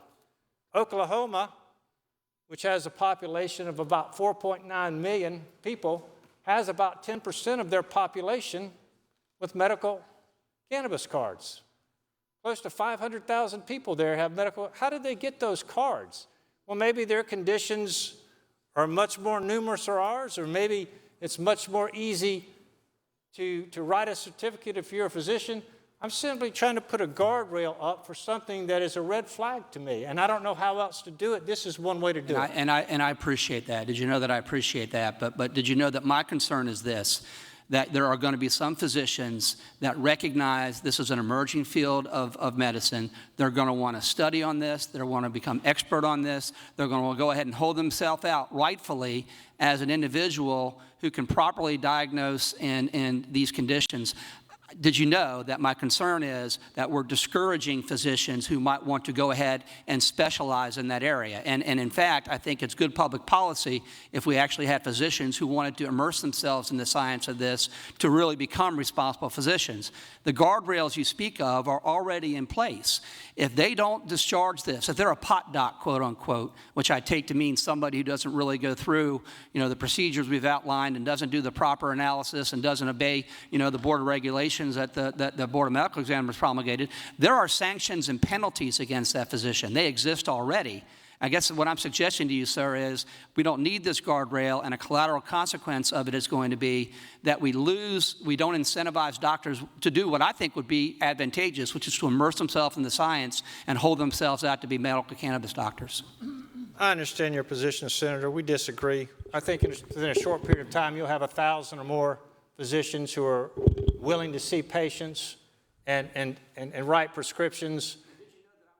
Be comforted by that, Senator, if it weren't the experience in other states that doctors have not come and been 1,000 doctors. I cited Maryland as an example to you in the first couple of years. Now, that may change over time as physicians become more acquainted with medical cannabis and how it can be used to treat diseases. I grant you that there's going to be a curve there. But at least initially, I'm afraid that we're constraining the number of physicians that would be able to authorize the use of cannabis. That's my concern, did you know? Well, all I can tell you is that in Utah, in the first 8 months, they had 13,000 cards issued and 500 qualified medical providers sign up in the first 8 months. In Florida, they have 675,000 patients, 2,825 physicians. I could go on. What I have seen in looking at the data from the medical marijuana states is both the number of patients and the number of physicians increases rather exponentially for a number of years. Some of these programs have only been in place and actually been distributing cannabis products for a year. Some of them have several years of experience, and the ones that have several years of the experience shows a very rapid growth both of the card holders and the physicians. Senator from Orangeburg, Senator Hutto, what purpose do you rise? To see if you'd yield for a question. I will. Senator yields for question. So 500 would be 10 a week, would be 2 a day. I mean, that doesn't seem excessive to me. That if you're a doctor and you see 20 patients in a day, I mean, why? So it would allow you to write up to 500 a year. Well, I understand that, but under the math you just did, with 2,800 doctors in Florida and 60-something hundred, that's an average of over like 250 per doctor. I'm sure not all of them do that, but as Senator from Beaufort said, some may want to do, 3 a day would be 750. To me, doctors, because I know my wife sees 20 patients a day. I don't know why, and she would never prescribe this because she's a pediatrician, but if she was a pain management doctor and I was seeing pain management patients and I was seeing 10 or 20 patients a day and I could only do 2 prescriptions, and I assume that you're not counting the renewal. I mean, if you prescribe it, then it's annual. Annually. Because the certificates expire yearly. Right. So they have to be done again the next year. So you could never expand your practice. I mean, you hit 500 patients, you're just never going to be able to get any more? I would think that, and hope certainly that everyone who gets a card this year is not going to need it next year, perhaps. They might not even use it the entire year. They might never use it. It might change their mind. That'd be hopefully so. Some are going to pass away and some are going to move out of the state. But let me ask you this. Is the 500 anything other than just arbitrary? Well, I explained yesterday I got this idea from, I think it's Utah's regulations. And theirs was like even less. It was like 275, unless you were in a specialty like oncology or whatever, in which case you could do up to 600. And so instead of limiting physicians to 275, as that state did, I just said, well, let's just say 500, because I believe there will be 1,000 doctors, which means a potential of 500,000 prescriptions that could be written. I think that it's not just going to blossom overnight, that everyone's going to want to go get a card. The first year, you may be talking about a few thousand people, and then it grows rapidly. But the number of physicians who become acquainted with this and show interest in it is also going to grow rapidly.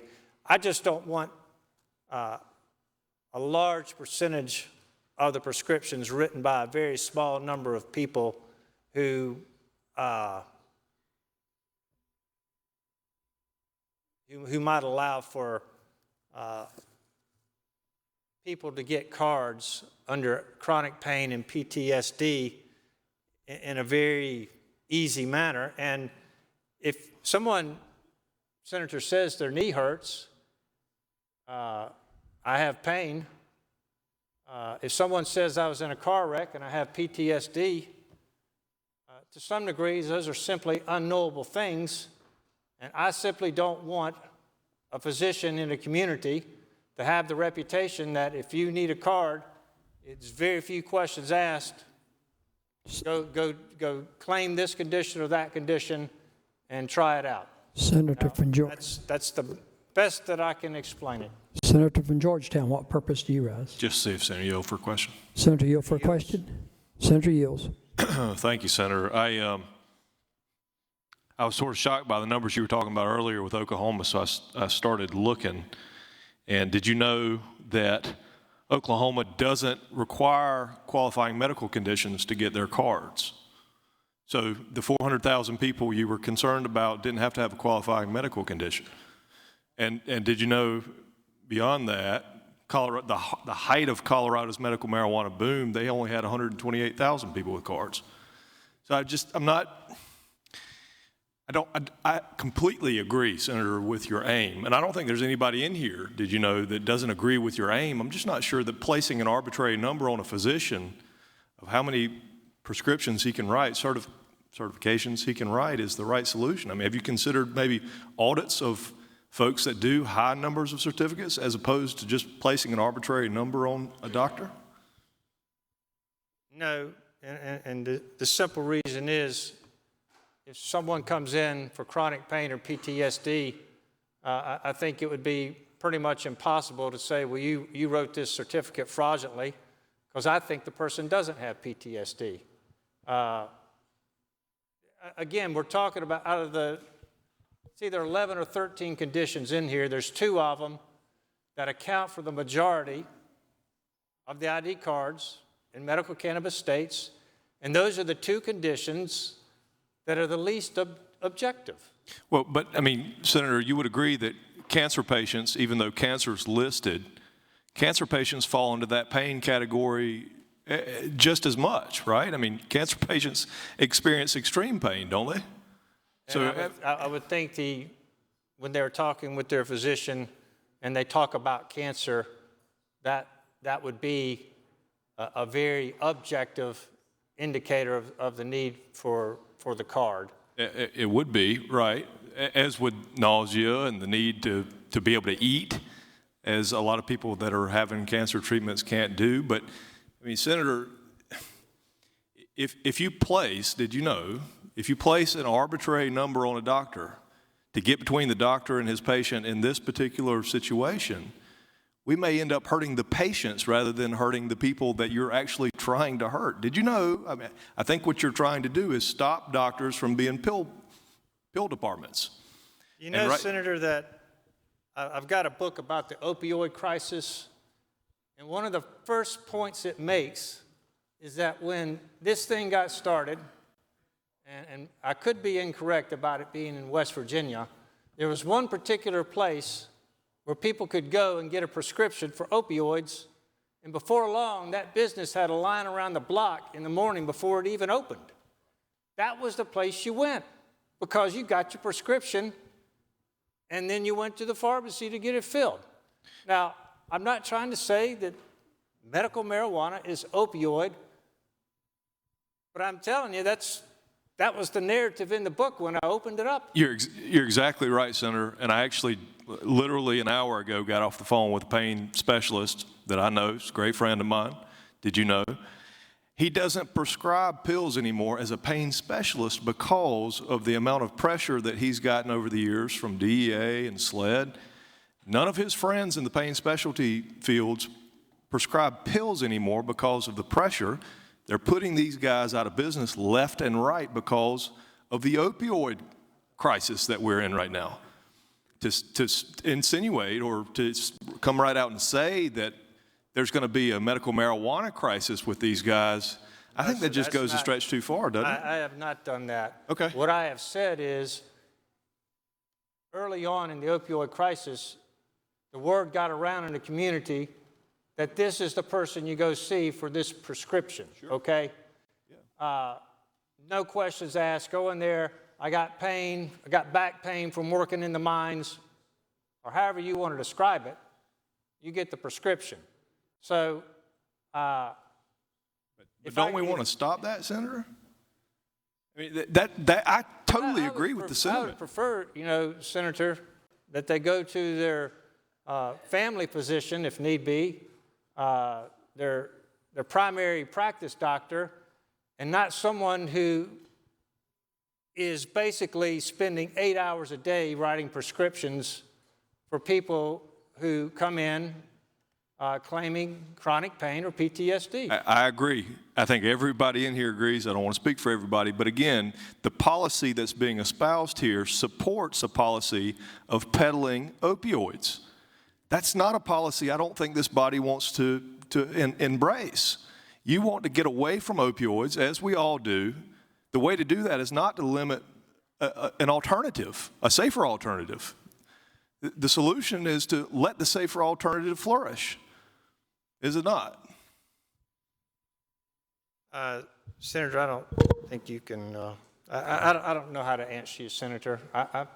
You're trying to turn this into an opioid versus marijuana discussion, and that's not the discussion I'm having. But Senator, that is exactly what this is. It is opioid crisis. I understand your point, but that's not what this amendment is about. This amendment is about preventing 80% of the prescriptions being written by 6 doctors in this state who are in metropolitan areas, and that's all they do all day long. That's what this is about. This is the only way with PTSD and chronic pain that I can think of to address that, and that's what I've done. Move for adoption. Pending questions, adoption. The senator from Orangeburg, Senator Hutto, what purpose do you rise? I wish to be heard.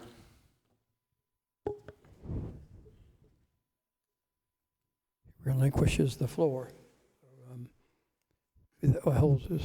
Senator from Orangeburg. Thank you, members. As strict as this bill is, with doctors who are going to have their licenses on the line, we've removed the immunity. They can be sued if they do something wrong. It just seems to me that we do not have the knowledge to micromanage doctors. And if you have a doctor who's a cancer specialist or a pain management specialist, and he's seeing a couple hundred patients a week, and he can only do 500 a year, what's he going to do for the other 11 months if in the first month he sees his first 500 cancer patients and prescribes what he thinks is a whole lot better alternative than opioids? I just suggest to you that the doctors are trained, their license is on the line. If they violate the standard of care, they can be sued. There are plenty of provisions in this bill, which is going to be the tightest one in the country, to make sure that we don't have doctors run amok. And if they do, they can be reported to the licensing board, or they can be individually sued. I just don't see that that's a problem. I think this is a bit too far, and I move to table. Senator from Richland, Senator Harpullian. Will you withhold that? Okay. So the motion is to table. Roll call has been requested. 1, 2, 3, 4, 5. More than 5 have seconded. The clerk will ring the bell.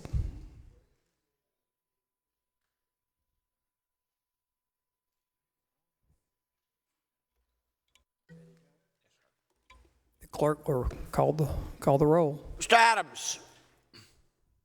Not voting, Mr. Alexander. Aye. Mr. Allen. Aye. Mr. Bennett. Aye. Mr. Campson. Aye. Mr. Cash. No. Mr. Clymer. Aye. Mr. Corbin. Not voting, Mr. Cromer. Aye. Mr. Davis. Aye. Mr. Fanning. Aye. Mr. Gambrell has leave. Mr. Garrett. Mr. Garrett not voting. Mr. Goldfinch. Aye. Mr. Grooms. Aye. Mrs. Gustafson. Aye. Mr. Harpootlian. Aye. Mr. Hembry. No. Mr. Hutto. Aye. Mr. Jackson. Aye. Mr. Kevin Johnson.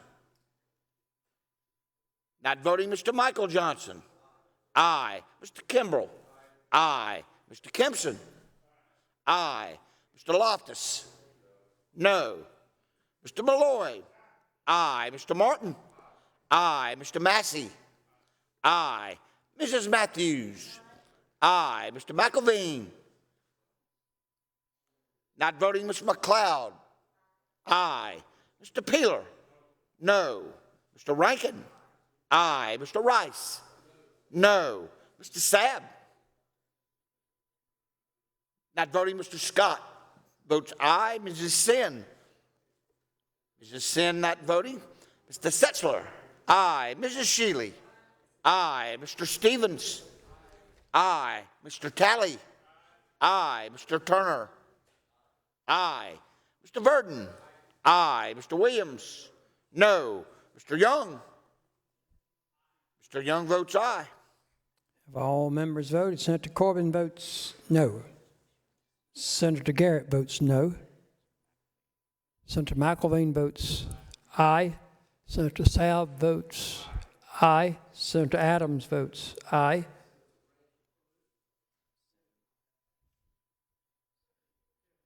Senator Kevin Johnson votes no. Senator Sin votes no.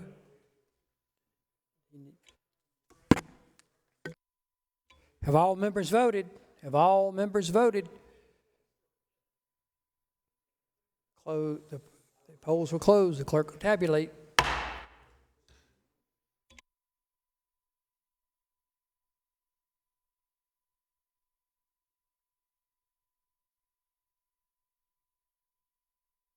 By a vote of 34 to 10, the amendment is tabled. The reading clerk will publish the next amendment.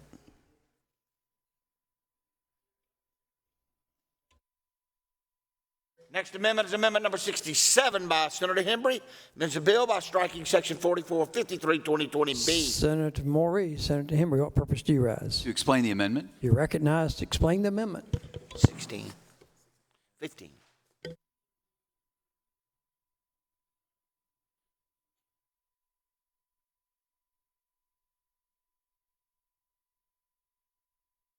Senator Morey. Yes, sir.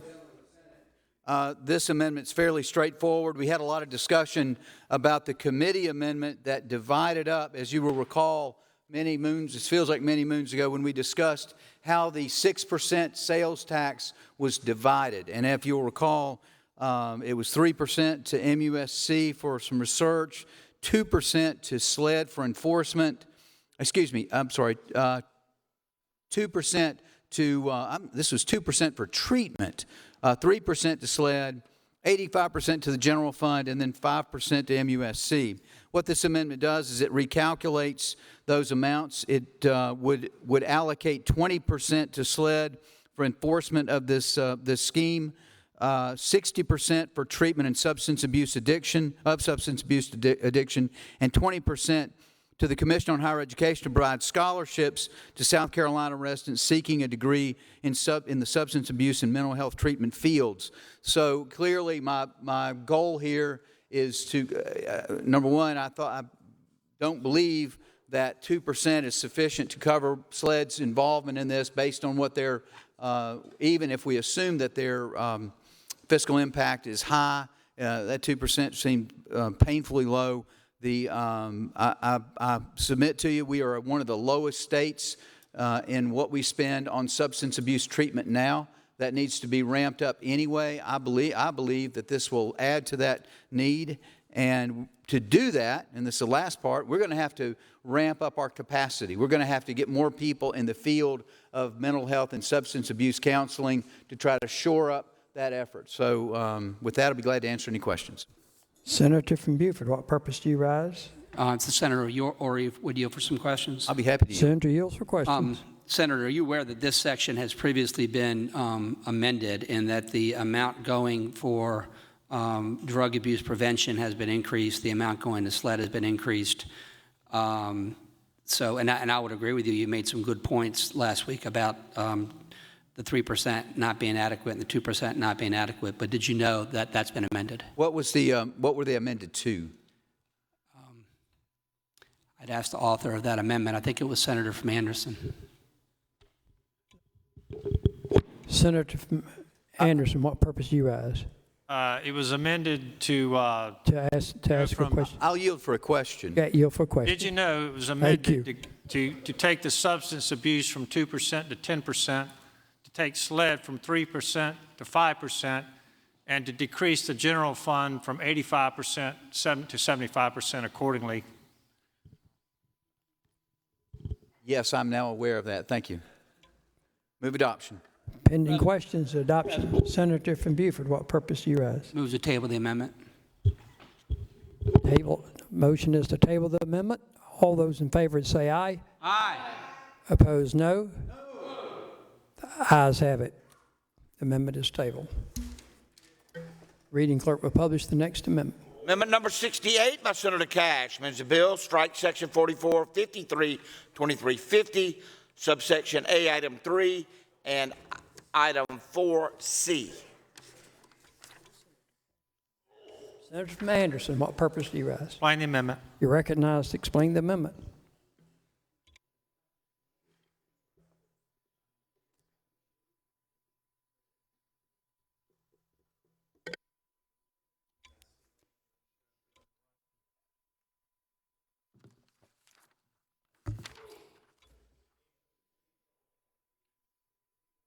Members, this is Senator from Anderson. a compromise amendment that Senator from Beaufort proposed on a previous amendment that I had. Senator from Beaufort, what purpose do you rise? If the Senator from Anderson would yield for a question. Senator yield. Senator, this is the amendment that you offered earlier that provoked some good debate with the Senator from Williamsburg, Senator from Charleston, Senator Kempson, and in my dialogue, is it not true that in my questioning back and forth with Senator Kempson, we struck upon a compromise whereby the part of your amendment that deleted the one per county requirement was deleted, which is appropriate because of the home rule concessions we made. The two process questions in terms of equal access and making sure that individuals were made aware of the program, but we removed the section that had to do with the operation of a medical cannabis establishment itself, since that's covered under existing laws. Is this that amendment, sir? It is. Okay. I would move adoption. Actually, the Senator from Anderson has the floor, so... There are no other questions. I move for adoption. Senator from Anderson moves for adoption. All those in favor say aye. Aye. Opposed, no. Ayes have it. The amendment is agreed to. The reading clerk will publish the next amendment. Amendment number 69 by Senator Hembry amends a bill. It strikes all after the enacting words and inserts. Senator from Ori, Senator Hembry, what purpose do you rise? I have unanimous consent request. State your request. Unanimous consent to withdraw that amendment. Unanimous consent to withdraw the amendment. Any objection? Hearing none, so ordered. Reading clerk will publish the next amendment. Amendment number 70 by Senator Cashman. The bill adds a new section to section 4453, 2350, subsection A, item 5, to read requirements that cannabis products that are taken in edible forms be made with a taste and odor that Senator are from neutral Anderson is insofar as recognized. possible. What purpose you... Explain the amendment. Explain this amendment. Senators recognized. If you heard the amendment, it's a requirement that cannabis products that are taken in edible forms be made with a taste and odor that are neutral insofar as possible.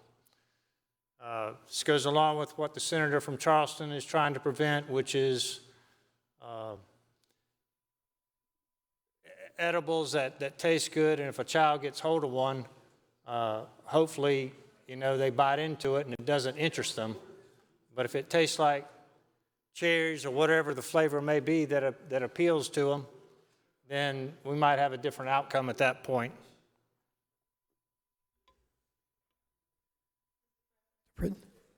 Senator from Colleton, what purpose do you rise? Chief, the senator would yield for a quick question. Senator yields. Senator yields. Would your amendment prohibit the production of any flavored types of, any flavoring to be used? What it states is with a taste and odor that are neutral insofar as possible. Okay, so I remember when I had a friend who was at end-stage cancer and had difficulties eating and swallowing and medications that didn't have taste. She would basically have a severe bout of nausea.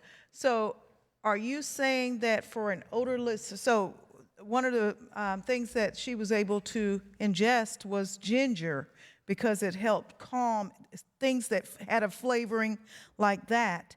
Would this amendment prohibit the flavoring of things like ginger and I know alfalfa and things like that help people that have nausea when ingesting medications? Senator, I'm certainly not going to dispute your personal experience that you've related.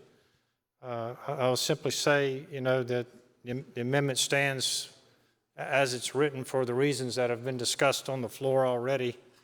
I'm just concerned, if you would, I'm just concerned that the whole purpose of this, as one of the reasons for us passing, ultimately considering the bill on its face, is because we want to make sure that people who are suffering with nausea, inability to eat, and are at the end stage are able to ingest the medical product.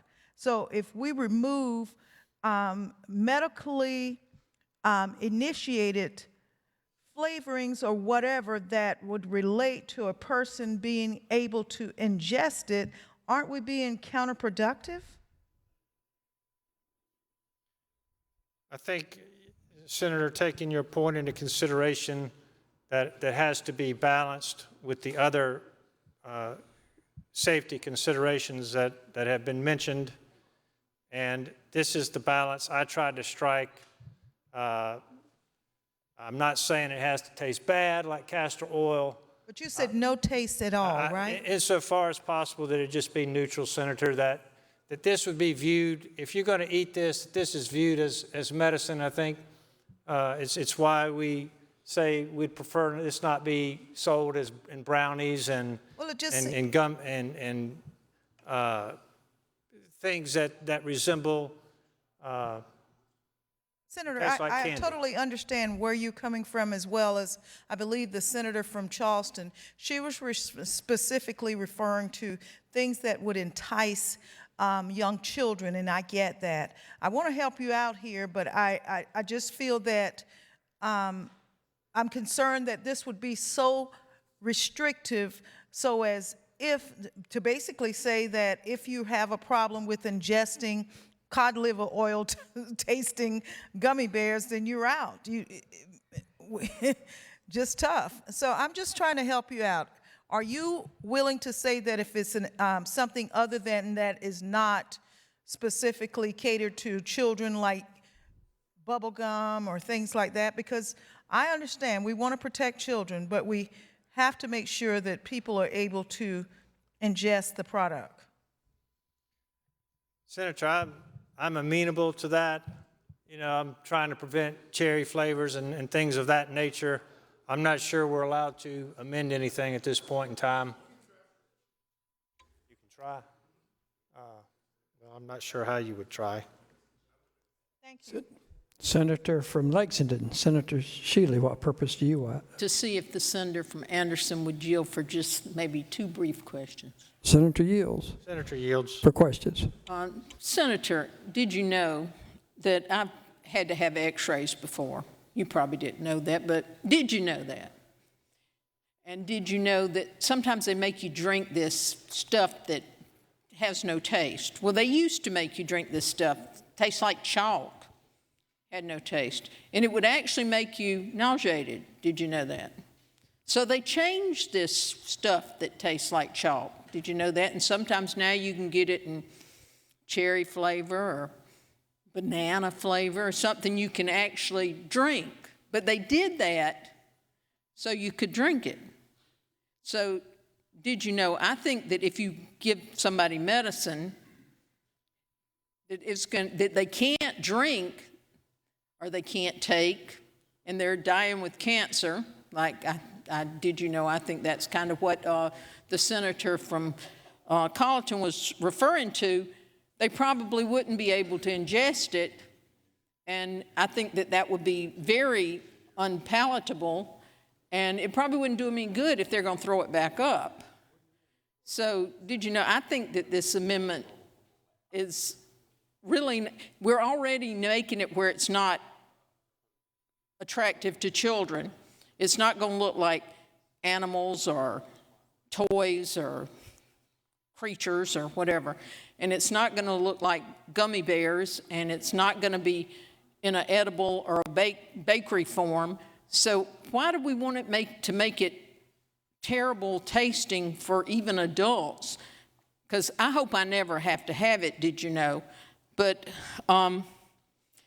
did you know that my husband has Alzheimer's? Did you know that? I think a lot of you in here know that. Did you know that? Certainly aware of that. And my husband's on his 4th medication for Alzheimer's.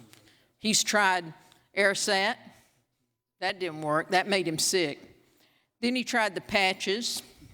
That didn't work. He broke out all over with that. Now he's on his 3rd, 4th, and 5th medication all at one time. And if I found out, did you know, that medical marijuana would help him, now that's not even on the list, but if I found out later that that could help him, you know, I would be tempted. I wouldn't do it. I'm not saying I would do it if SLED's listening or whoever, the sheriff's department, I wouldn't do it. But I would be tempted to get him something to help him so that he didn't repeat himself over and over, and he didn't get frustrated with me when I'm at the State House at 10 minutes after whatever time it is, 7. But I would try and help him so he could be calm. But I wouldn't want to give him anything that tasted like chalk. I would probably want to give him something that tasted like a milkshake. So that's I just thought I would mention that so you could kind of feel like how other adults who would feel that are sick, you know, they're not just taking it for kicks and giggles, they're taking it for a real reason. Thank you. Senator, I understand that. Throughout this debate, I think there have been the twin concerns of the person who could benefit from this and public safety. I'm striking a balance that I've put on the paper. Anyone who doesn't agree with me is certainly welcome to vote against it. Senator from Charleston, Senator Sin, what purpose do you rise? To see if the senator would briefly yield. Senator yields. Senator yields. Senator, question. I think maybe this might help, and perhaps when I was going over my amendment, I spoke too fast, but one of the things that we agreed upon to include Senator Davis was that the product, edible cannabis product, cannot resemble or taste like commercially sold candies or other food that is typically marketed to children. So I think that might actually cover what you were trying to do. Did you know? Thank you, Senator. I move to withdraw the amendment. Thank you. Move to withdraw. Unanimous consent to withdraw the amendment. Is there objection? Hearing none. So ordered. The reading clerk will publish the next amendment. Amendment number 71 is by Senator Cashman. It's a bill in Section 3, adds a new section to read. Section 44, 53, 25, 20. Senator from Anderson, what purpose do you rise? This amendment simply requires that a medical cannabis establishment have proof of liability coverage of no less than $2 million. Pending. Yes, sir. Senator from Beaufort, what purpose do you rise? If the senator would yield. For question. Yields for question. Yes, sir. Senator yields for question. Senator, how did you arrive at $2 million? Because that's what I carry. I mean, I spoke with Senator Cromer as well. I think a responsible business person in this kind of business, if they don't have $2 million of liability, they may not be very responsible. So are you anticipating that would be a medical malpractice policy or what, I mean, so what are you insuring against here? I mean, so if somebody slips and falls in a medical cannabis establishment, or what? Or if the medical cannabis product has adulterants in it that makes somebody ill, or they claim that and they get sued as a result and you know, lose the lawsuit. Again, you would think that anyone who goes into a business of almost any kind is going to have a good bit of liability insurance, but certainly venturing into a brand new field like this, I think it should be a requirement. But I guess my question would be, is liability as to what? I mean, and I understand that there could be liability insurance for products liability. I mean, I would defer to some of my litigation colleagues here. But liability insurance, to me, if I have a liability insurance policy and my law practice, that's to insure me against malpractice claims. If I own some rental property, I have a liability policy that would cover me in case somebody becomes injured on the property. I'm just not sure, for purposes of medical cannabis establishments wanting to comply with this amendment, they would know what kind of liability insurance they'd have to get. Senator from Darlington, what purpose do you rise? This is Senator from Anderson. Yield briefly. For a question. Yes. Senator yields for question. Your amendment is drawn very generally. Did you mean for $2 million aggregate, like for the total amount, or did you mean for any particular individual per occurrence? How did you mean for it to be? You just drafted $2 million liability. Now, if I recall, I think the senator from Ori had an amendment, had a bill a few years ago about restaurants or bars where we had mandatory for $1 million, I think it was. Isn't that correct? Do you remember that? I do not remember, Senator, but I'm certainly open to a suggestion or your thoughts on the subject. So the thing is that I think that we did something that would require $1 million liability as opposed to $2 million. That would be better than nothing, which is what we're requiring right now.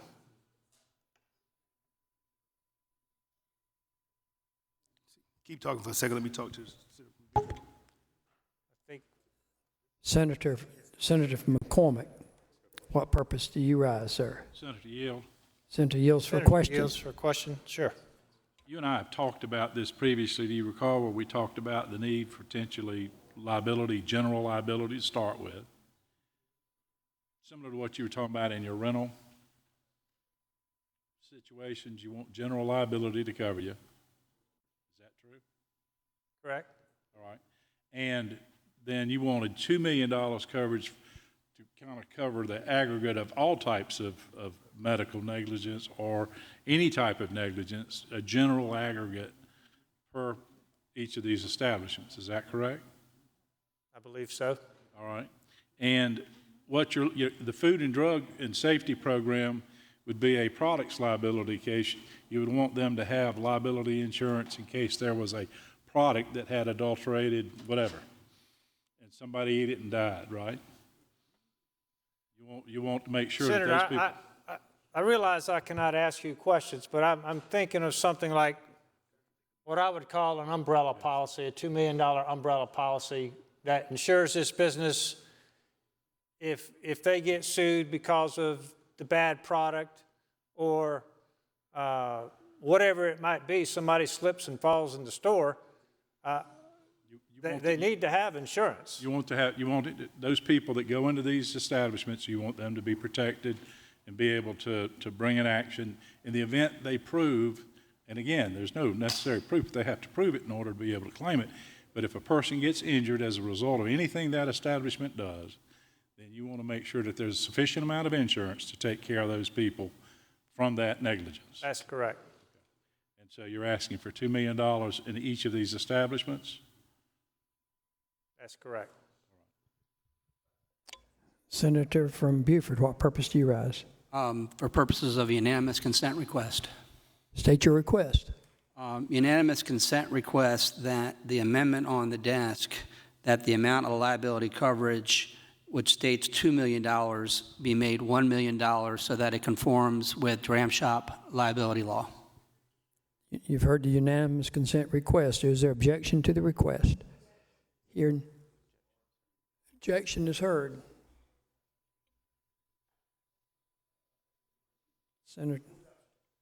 Senator from Anderson.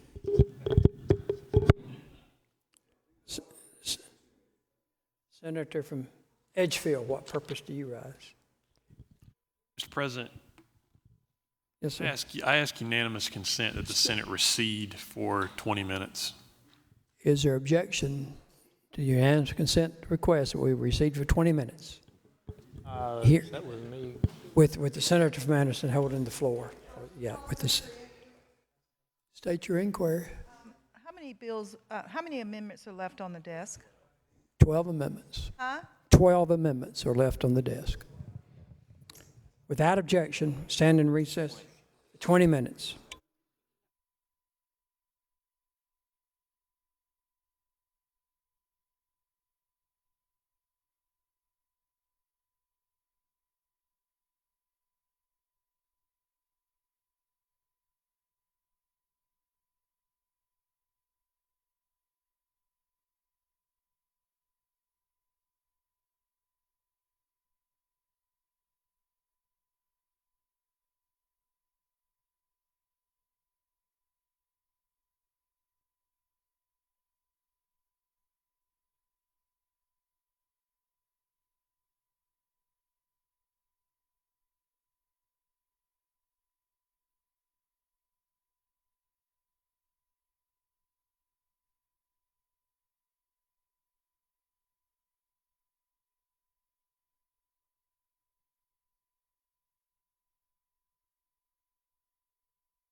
Senate will come to order.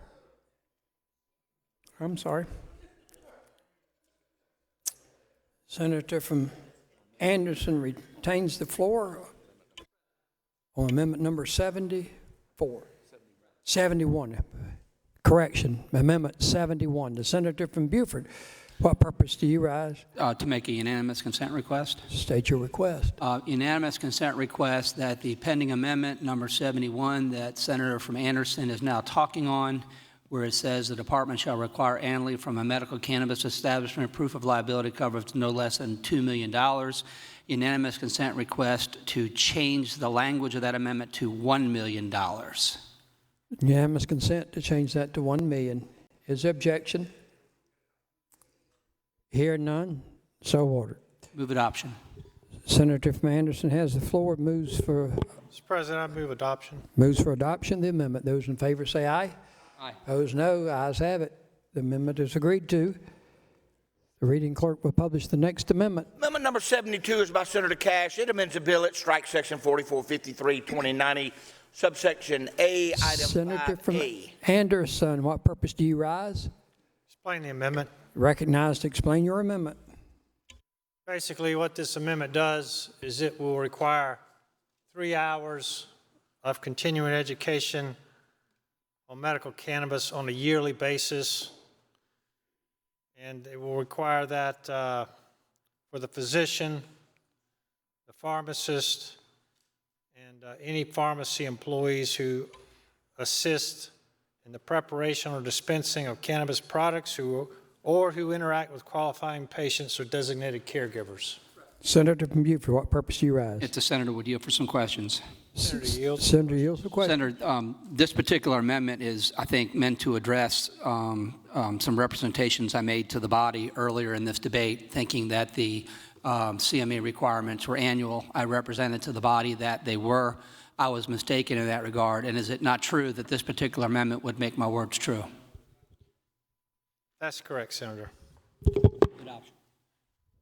Senator from Anderson. For adoption. Moves for adoption of the amendment. Those in favor say aye. Opposed, no. Ayes have it. The agreement, adoption of the amendment. The reading clerk will publish the next amendment. Amendment number 73 by Senator Cash. It amends the bill by striking section 4453, 2510, subsection B, item 3, and inserting an item 3. Senator from Anderson, what purpose do you rise? Explain the amendment. Explain the amendment. You recognized. This amendment has to do with the yearly report that the department has to produce. As I mentioned, I've looked at the reports from 13 different states. I found some of them to be helpful.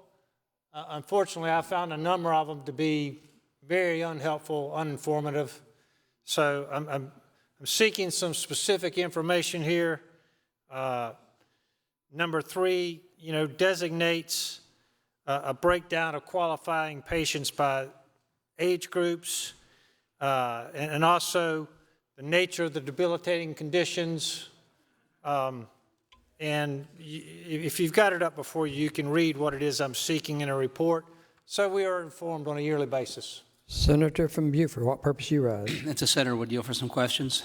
Senator yield for questions. Senator, it's true that a lot of members have expressed interest / concerns regarding the age brackets of individuals who are authorized to use medical cannabis, the conditions for which they're allowed to have medical cannabis. And this really, as I take it, is to inform the General Assembly so that we have, on a regular basis, an update of how the program is actually operating in that regard. Is that correct? That's correct. I would move adoption. Senator from Anderson has the floor. Move for adoption. Senator moves for adoption of the amendment. All in favor, say aye. Aye. Opposed, no. Ayes have it. So ordered. It's agreed to. The reading clerk will read the next amendment. Amendment number 74 is by Senator Cash. It amends the bill. It adds a new numbered section to read. Senator from Anderson, what purpose do you rise? Explain the amendment. You're recognized to explain your amendment.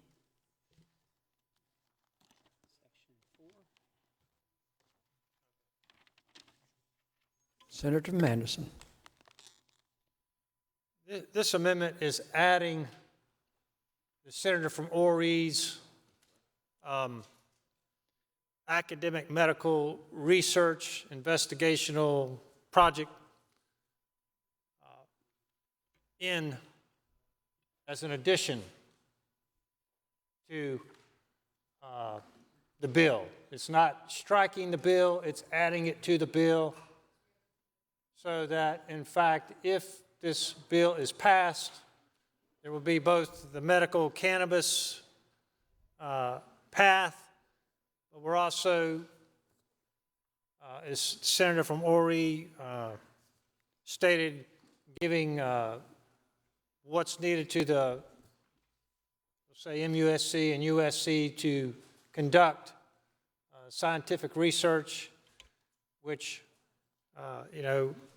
I think is important to us. Even if it's going to take a number of years, we need to give them what they need to get that underway. So it's an addition. It's not removing anything from the bill. Senator from Beaufort, what purpose do you have? Let's get the Senator for you for some questions. Senator Yields. Senator from Anderson, I'm looking at this very quickly, and I don't see where there's been a striking of any of the underlying bill. So this is just in addition, and as you say, it accomplishes some of the objectives that the Senator from Oree was talking about in regard to clinical trials. Obviously, it's going to be subject to funding in order to be effective, but there's nothing in this amendment that replaces or strikes the underlying bill in regard to the authorization of cannabis use by physicians for patients. That's correct. Okay. Move adoption. Senator from Anderson. Move for adoption. Moves for adoption of his amendment. Those in favor say aye. Aye. Any opposed? The ayes have it. And the amendment is agreed to. The reading clerk will publish the next amendment. Amendment number 75 is by Senator Cromer. It amends the bill by striking Section 44, 532290, subsection B, and inserts. Senator from Newberry, what purpose do you rise? Speak on the amendment. I can do it right here. You're recognized on your amendment. I spoke to the senator from Charleston a little earlier. Her amendment 62A, we approved it, but after we had adopted it, I got to reading a little further.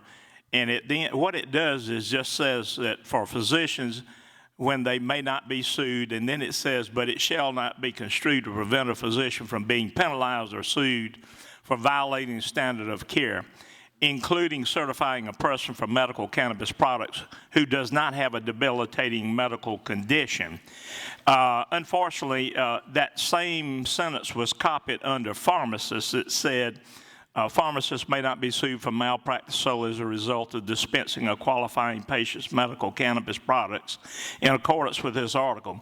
But this section shall not be construed to prevent a pharmacist from being penalized or sued for violating the standard of care for any violations of this article, including, and here's where the rub came in, dispensing medical cannabis products to a person who does not have a debilitating medical condition. My concern is the pharmacist does not examine the patient, the pharmacist does not diagnose the patient, therefore the pharmacist has no knowledge of why the physician is prescribing that for the patient. So my amendment just substitutes that not limited to dispensing medical cannabis products to a person who does not have a cannabis certification card, because that's what's required for dispensing the product.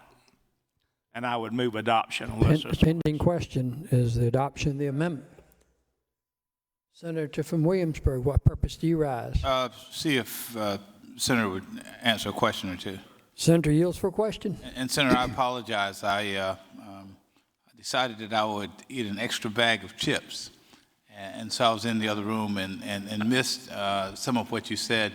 Would you go back for me? I heard something relating to what I thought was akin to immunity. Would you just kind of go back through the amendment? It's the same amendment that the senator from Charleston we approved a little earlier. Unfortunately, the sentence was copied the same for a pharmacist as it was for a physician. It says that the section shall not be construed to prevent a physician from being penalized or sued for violating the standard of care or any violations of this article, including certifying a person for medical cannabis products who does not have a debilitating medical condition. Unfortunately, that was copied under the pharmacist also, and my contention is the pharmacist does not examine the patient nor diagnose the patient. Therefore, the pharmacist would not know if the patient had that debilitating medical condition. So the amendment that I have just simply changes that last 4 or 5 words, saying that he can still be sued if he dispenses it to a person who does not have a cannabis certification card. Yeah, and I think I'm okay with that. I think I want to inquire as to what we may have passed earlier with regard to the Senator from Charleston's amendment. So it sounds like I need to go back and re-examine that one, but I'm good with what you just shared. Okay. The pending question is the adoption of the amendment. Those in favor say aye. Opposed, no. The ayes have it. So ordered. The reading clerk will publish the next amendment. Amendment number 76 is by Senator Garrett. Amends the bill, Section 3, page 8, after line 19, adds a new subsection to read. Senator from McCormick, what purpose do you rise? Explain the amendment. You're recognized to explain your amendment. This is the amendment that Senator from Beaufort and I have worked out as it relates to the standard of care. We spell that out, standard of care for dispensing or certifying a patient for medical marijuana means the level and type of care that a reasonable, competent, and skilled health care professional with a similar background and in the same medical community would provide, which must include whether the physician exercised a standard of care in connection with the authorization of a cannabis product to a qualified patient pursuant to 4453-2080. And then if you go to 4453-2080, it lays out all of the requirements that a physician must do in order to make a authorization to a patient. Senator from Beaufort, what purpose do you rise? To see if the senator from McCormick would yield. Yes. Senator yields. So, senators, for the benefit of the body, the standard of care that you've recited in this amendment is the existing standard of care that physicians have. My understanding is that this amendment would make clear that that standard of care that they have to exhibit would extend to the process whereby they authorize the use of medical cannabis by a patient, and that's what that makes clear. And secondly, it talks about the department establishing a regulation reporting requirements for emergency room treatment facilities for medical cannabis incidents involving qualified patients to be listed on a web-based verification system. And then lastly, you and I discussed about the degree of tolerance range. You had 1%. I believe you talked with Senator Cromer and some others and with myself. And the way it reads now is a tolerance range of 5%. Is that correct? That's correct, okay. 5%. At the appropriate time, I would support a motion adoption. Move to adopt. Move for pending questions. Adoption of the amendment. Those in favor say aye. Aye. Opposed, no. The ayes have it. So ordered. Reading clerk will publish the next amendment. Next amendment is amendment number 13 by Senator Sin, previously carried over. Amends the bill, page 4, section 4453-2010, subsection 8A. It strikes lines 15 and 16 through 16 and inserts a subitem a diagnosis that has been determined by a physician of one or more of the following that also results in a debilitating condition.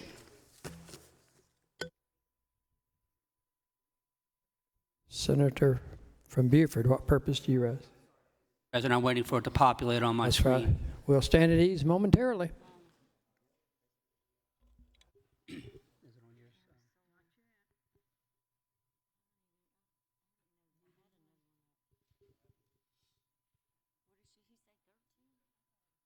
It just bounced away again.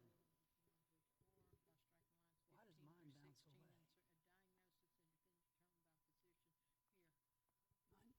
This is so frustrating.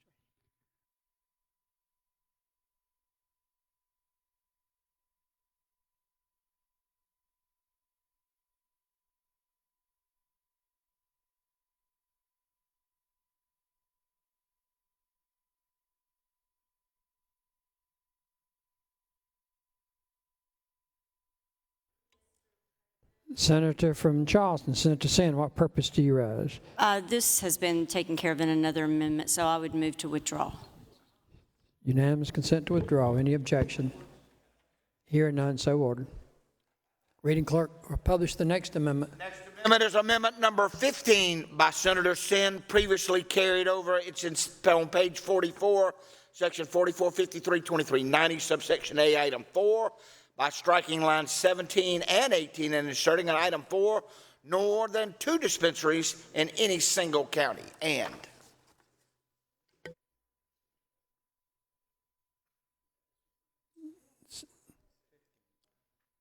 Senator from Beaufort, what purpose do you rise? All right, this is going to take a little bit more to speak on the amendment. You're recognized to speak on the amendment.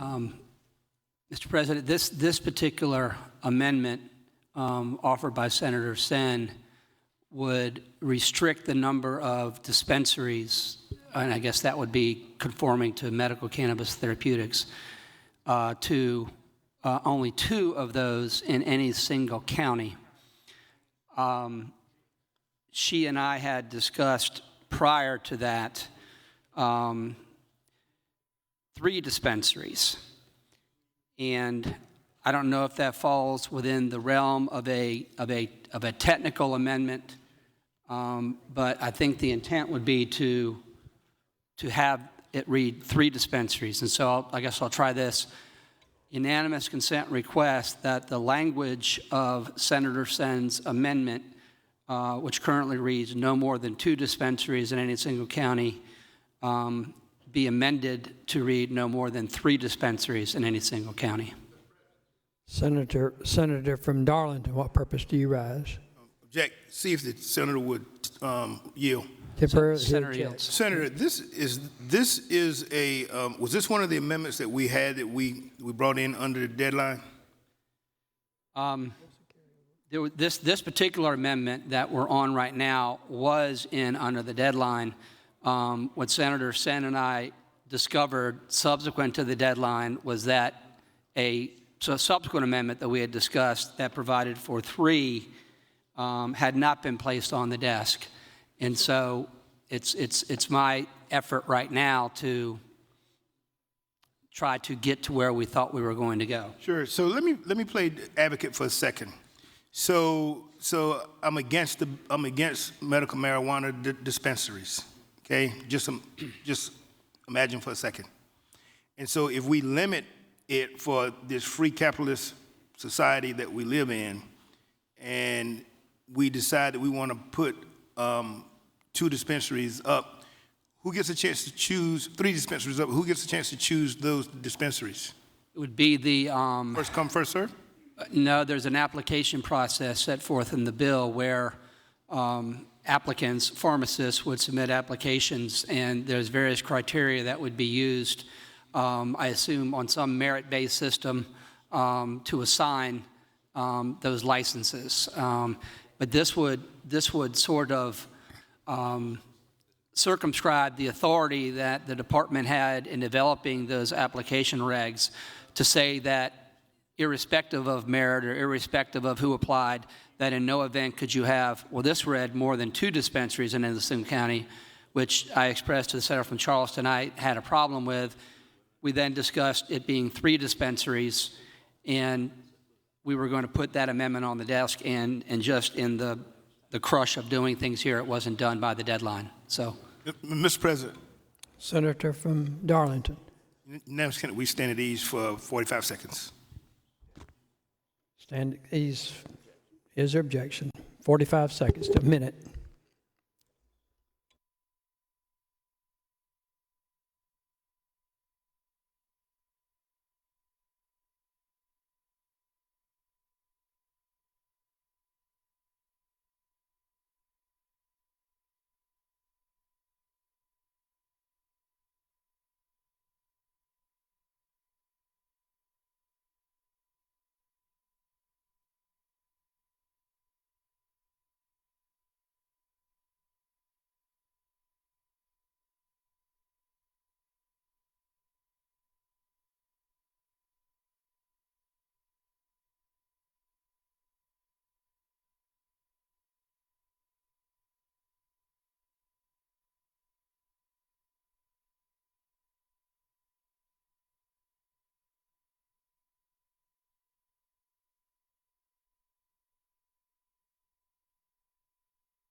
Senate will come to order. Senator from Beaufort, Unanimous consent request state your request. to withdraw amendment number 15. Is there objection to withdrawing amendment number 15? Hearing none, so ordered. Reading clerk will publish the next amendment. Next amendment is number 22 by Senator Hembry, previously carried over.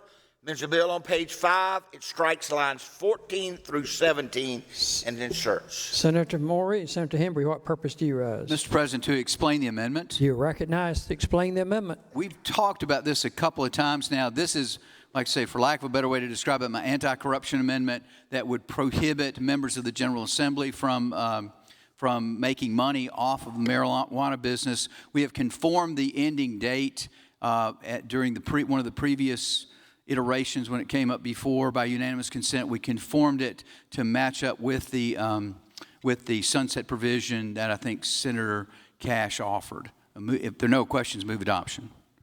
Adoption, pending questions, adoption, the Senator from Gallatin. What purpose do you rise? Just a quick question. I couldn't get my computer up in time. Senator, yield for a question?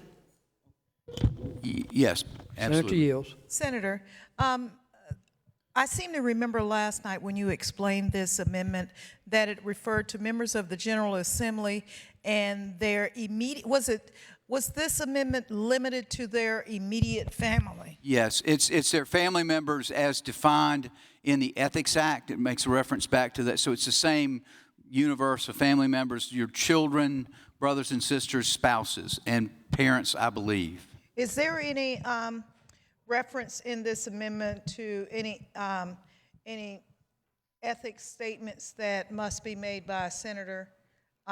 No. Okay. No, Senator. The only reference, we just use that definitional section for family member just because it's the same. It's essentially the same concept. We're just expanding it to this bill.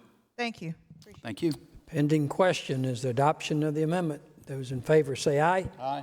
Opposed, no. Ayes have it. The amendment is agreed to. The reading clerk will publish the next amendment. Amendment number 34 by Senator Cash, previously carried over. Senator from Anderson, what purpose do you rise? To ask for unanimous consent to withdraw that amendment. Unanimous consent to withdraw the amendment. Is there objection? Hearing none, so ordered. The reading clerk will publish the next amendment. Next amendment is amendment number 59 by Senator Garrett. It's been previously carried over. It amends the bill in section 3, page 8, after line 19, adds a new section, standard of care of dispensing or certifying a patient for medical marijuana means the level and types of care that a reasonably competent and skilled healthcare professional. Senator from McCormick, what purpose do you rise? That is the same amendment. I'm sorry that was number 76. I'm sorry if there's a. We what? You want unanimous consent to withdraw the amendment. Is there objection? Hearing none, so ordered. Reading clerk will publish the next amendment. Reading clerk will read. The amendment number 77 is by Senator Davis. Amends the bill, strikes section 4453, 2010 8A. Senator for Beaufort, what purpose do you rise? You're recognized to explain your amendment. Senator from Darlington, why he's coming to the floor, what purpose? Parliamentary inquiry. State your inquiry. Mr. President, is this the last amendment? I'm informed by the desk this is the last amendment. And parliamentary inquiry is that by previous unanimous consent request from the senator from Edgefield, is this the technical amendment, which is we call it a cleanup, and I guess cleanup in conformity amendment? That is correct.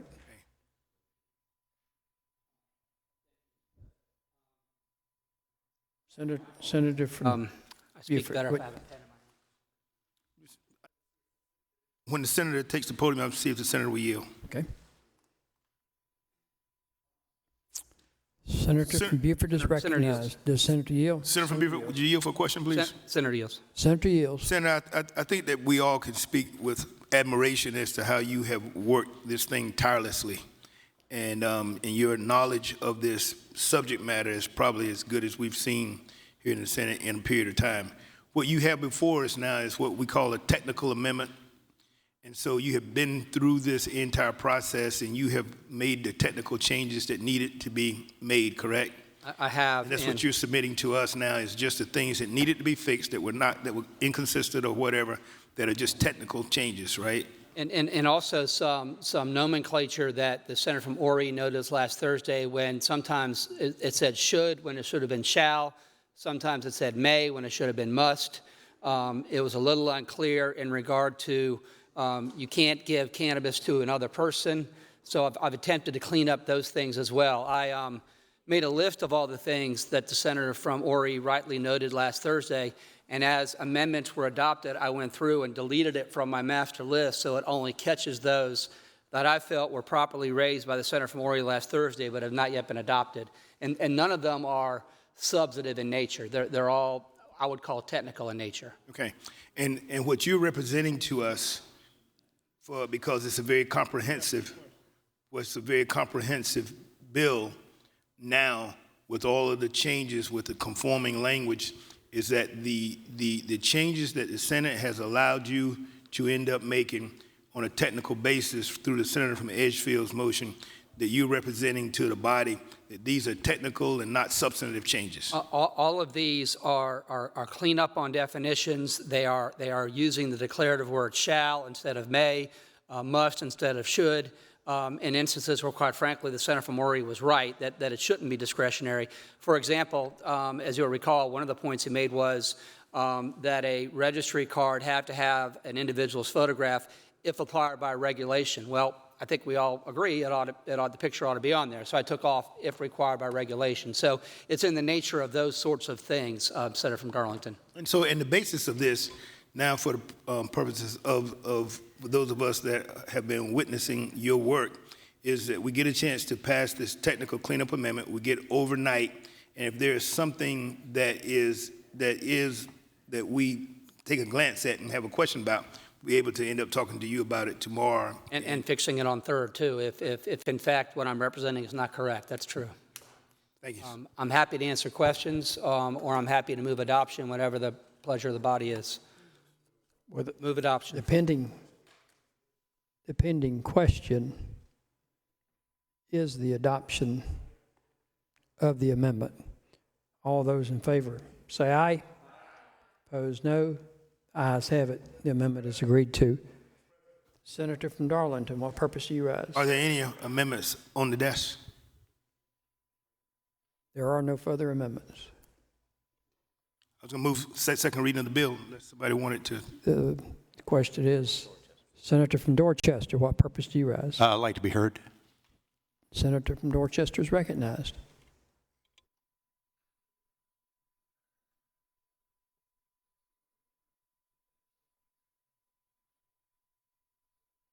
Senator from Dorchester. Thank you, Mr. President. I knew that it was a dangerous move when I saw the ayes cross when I asked to be heard. I will be brief. My friends, you've probably noticed, or maybe you haven't noticed, or that's okay, nobody notices me much anyway, but I've sat back there pretty quiet during this whole debate. I want to join the chorus thanking the senator from Beaufort and his efforts and his work over the many years. It's pretty rare, at least pretty rare for me, where I face an issue sitting in this chamber during a debate where I really will be completely honest with everybody here, did not make up my mind which way I was going to go on this bill till about an hour ago. And I want to thank everybody in here that participated in the debate, because I think that's what it's all about. Whether you're for a bill or against a bill, you try to improve a bill, and the debate goes on. Senator Davis, I think you said you've been working on this for 7 years. I think I've been telling constituents in my community for about 7 years that I wasn't sure where I was on this issue. I believe in my heart of hearts that marijuana is a dangerous substance.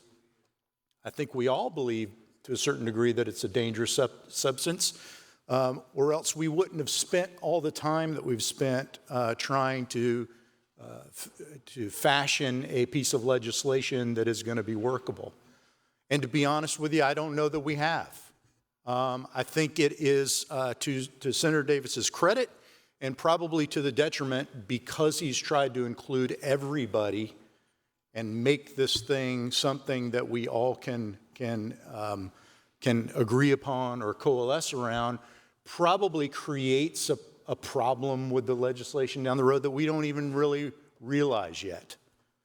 I think we have probably created an infrastructure here that's going to have some challenges to it.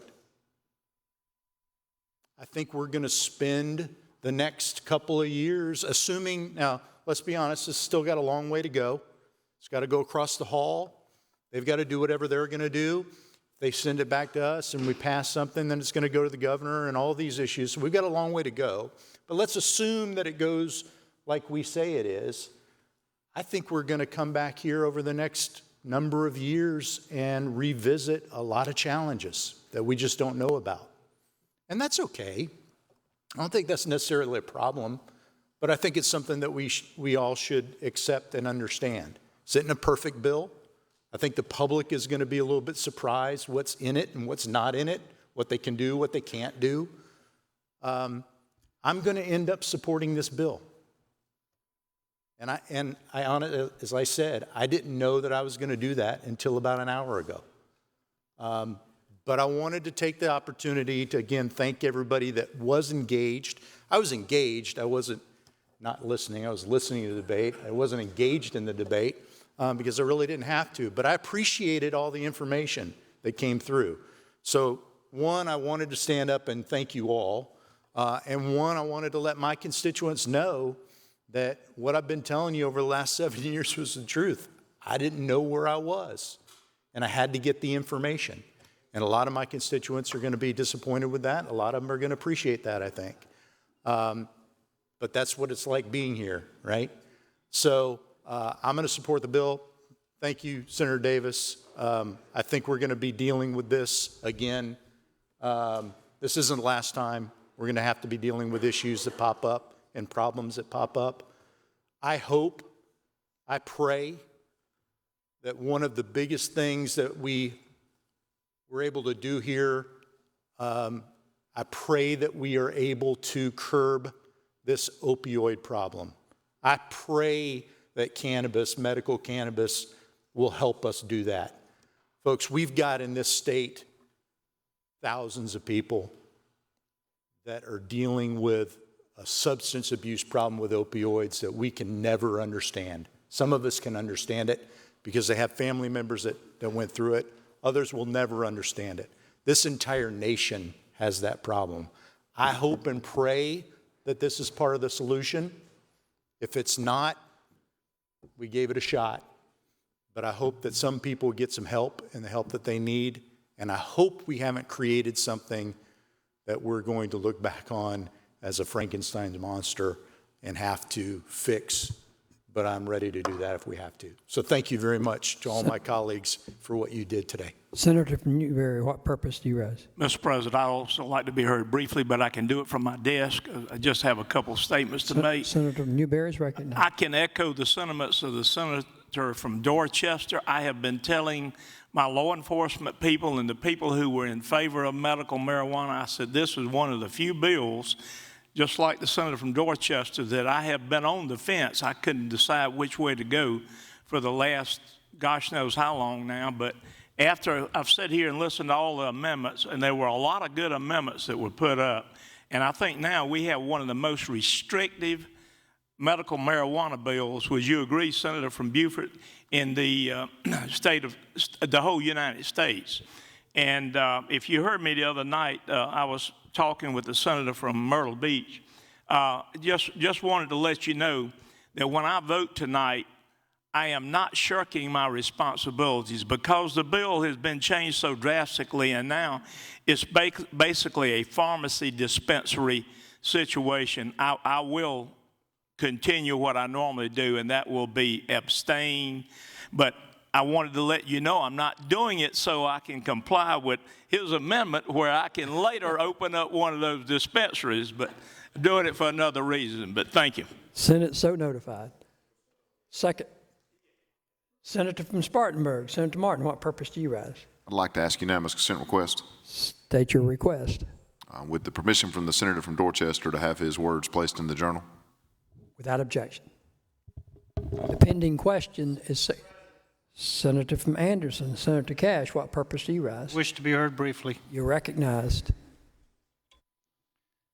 think it's pretty obvious that I've had a lot of turmoil and conflict about this bill.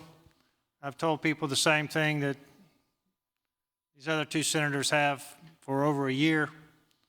I didn't know till early this morning how I was going to vote on the bill. I will tell you that there's constitutional arguments against this bill, and there's arguments going back to the proviso and all that stuff to kind of counter that. There's moral arguments in favor of this bill to alleviate suffering. There's, I think, some moral arguments that can be made. Are we going to open the door for people to become addicted to marijuana or use it who never would have before?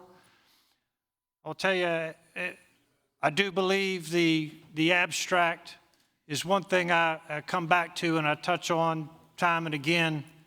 Although I do want to see research done in this state, we're not operating in a vacuum.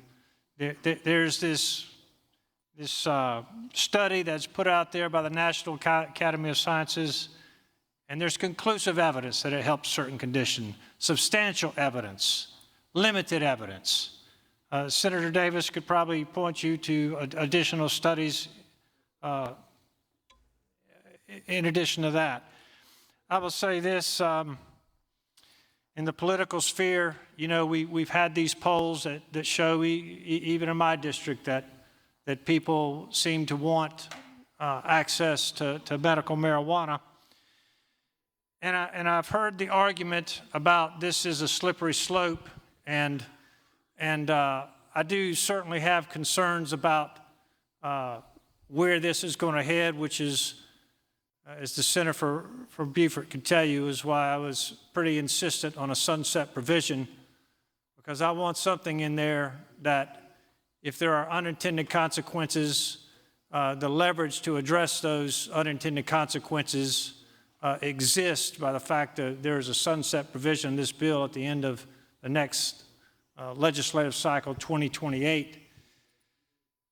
As far as the recreational argument, I will just say this. Every state that has legalized recreational use of medical marijuana has done it either through a ballot initiative or it is a state where the legislature is controlled by the Democrats. I mean, that's just a fact. I don't want to belabor the point, but if we pass this bill, it doesn't mean that a year from now, this same group of people is going to come back and pass recreational marijuana.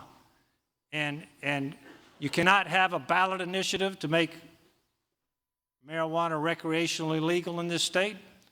It'll have to go through the chambers and be signed by a governor. And I can just say this, I will never support legalizing the recreational use of marijuana. So having said all that, I'll just conclude by saying that I do intend to vote for this bill. Those are my reasons why. I respect certainly all my friends in this chamber who are going to vote differently. Everyone has to weigh these arguments out in the balance in their own mind and come to their own decision. But I know I've been quite active in putting forward amendments, and some of you might thought the reason I was doing that was because I'm against the bill. The reason I was doing that was because if the bill passed, and if the bill passes, I wanted it to be as good as we could make it, having gone through it with a fine-tooth comb. That's been my intention all along, as I believe the senator from Beaufort has acted in good faith all along to try to listen to the body and incorporate as much as he possibly can suggestions and comments that have been made to him. Thank you. Thank you, Senator Anderson. The pending question is second reading of the bill S-150. Roll call is required. The clerk will ring the bell.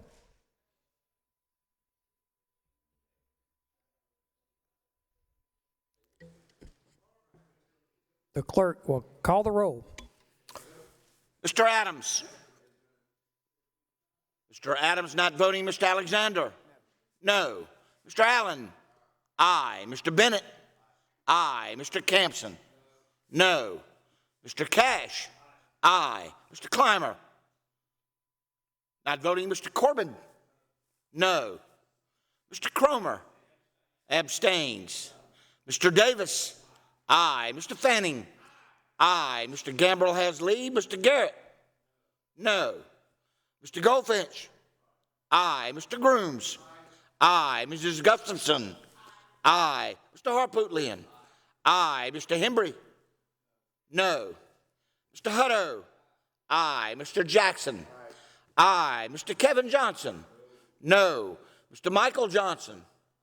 Aye. Mr. Kimbrell? Aye. Mr. Kempson? Aye. Mr. Loftus? No. Mr. Malloy? Aye. Mr. Martin? Aye. Mr. Massey?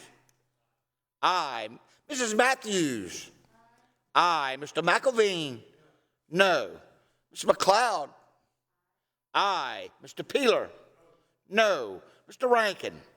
Aye. Mr. Rice? No. Mr. Sabb? Aye. Mr. Scott?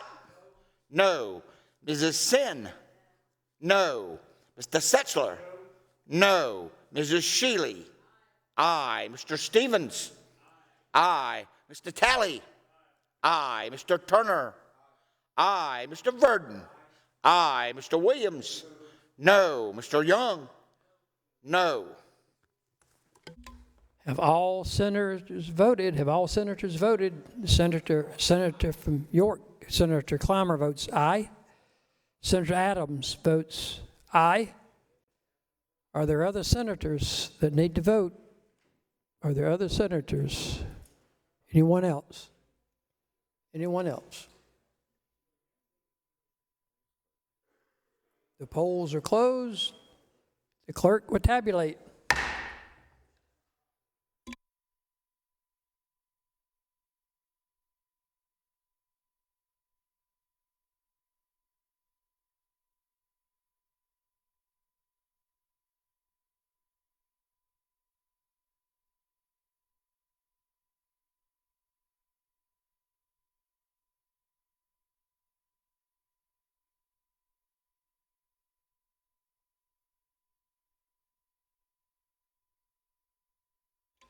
I have your attention. By a vote of 28 to 15, S-150 receives a second reading. Senator from Sumter, what purpose do you rise? Consent request. State your request. Mr. President, I would ask that we give the senator from Columbia, our senator from Richland, Senator McLeod, leave until 11:30 this morning. Going back to this morning. Without it.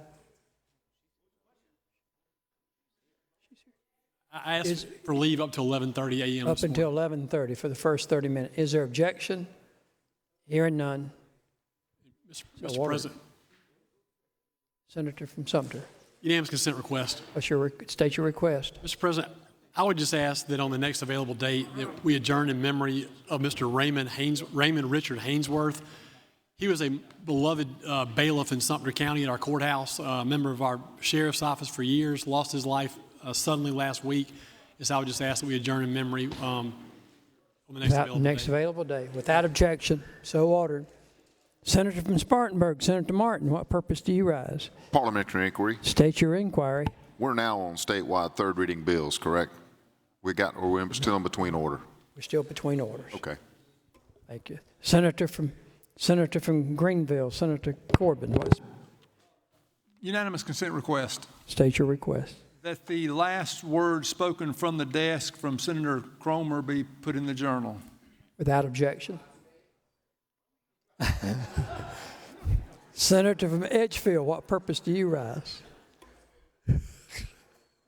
Mr. President, I want to see if there are any other unanimous consent requests. I think maybe the senator from Charleston here has one. Senator Sin. Senator from Charleston, Senator Sin, thank you. Thank you. I would just like to give notice to the body about an event occurring tomorrow. Some of us were busy and had to miss the screening downstairs for the Healthier State House Challenge. Even if you don't want to participate, it's a Fitbit challenge. You can still go ahead and get your screening. It's going to give you your free cholesterol test and all of that kind of stuff. So try to participate if you can between 10 and 2. 10 till 2 on Thursday. Thank you for that announcement. Are there other unanimous consents? Mr. President. Hearing none. The senator from Edgefield. Move the Senate do now adjourn. Motion is that the Senate do now adjourn. All in favor say aye. Those no. Ayes have it. The Senate stands adjourned until 11 a.m. tomorrow morning, Thursday. Hey.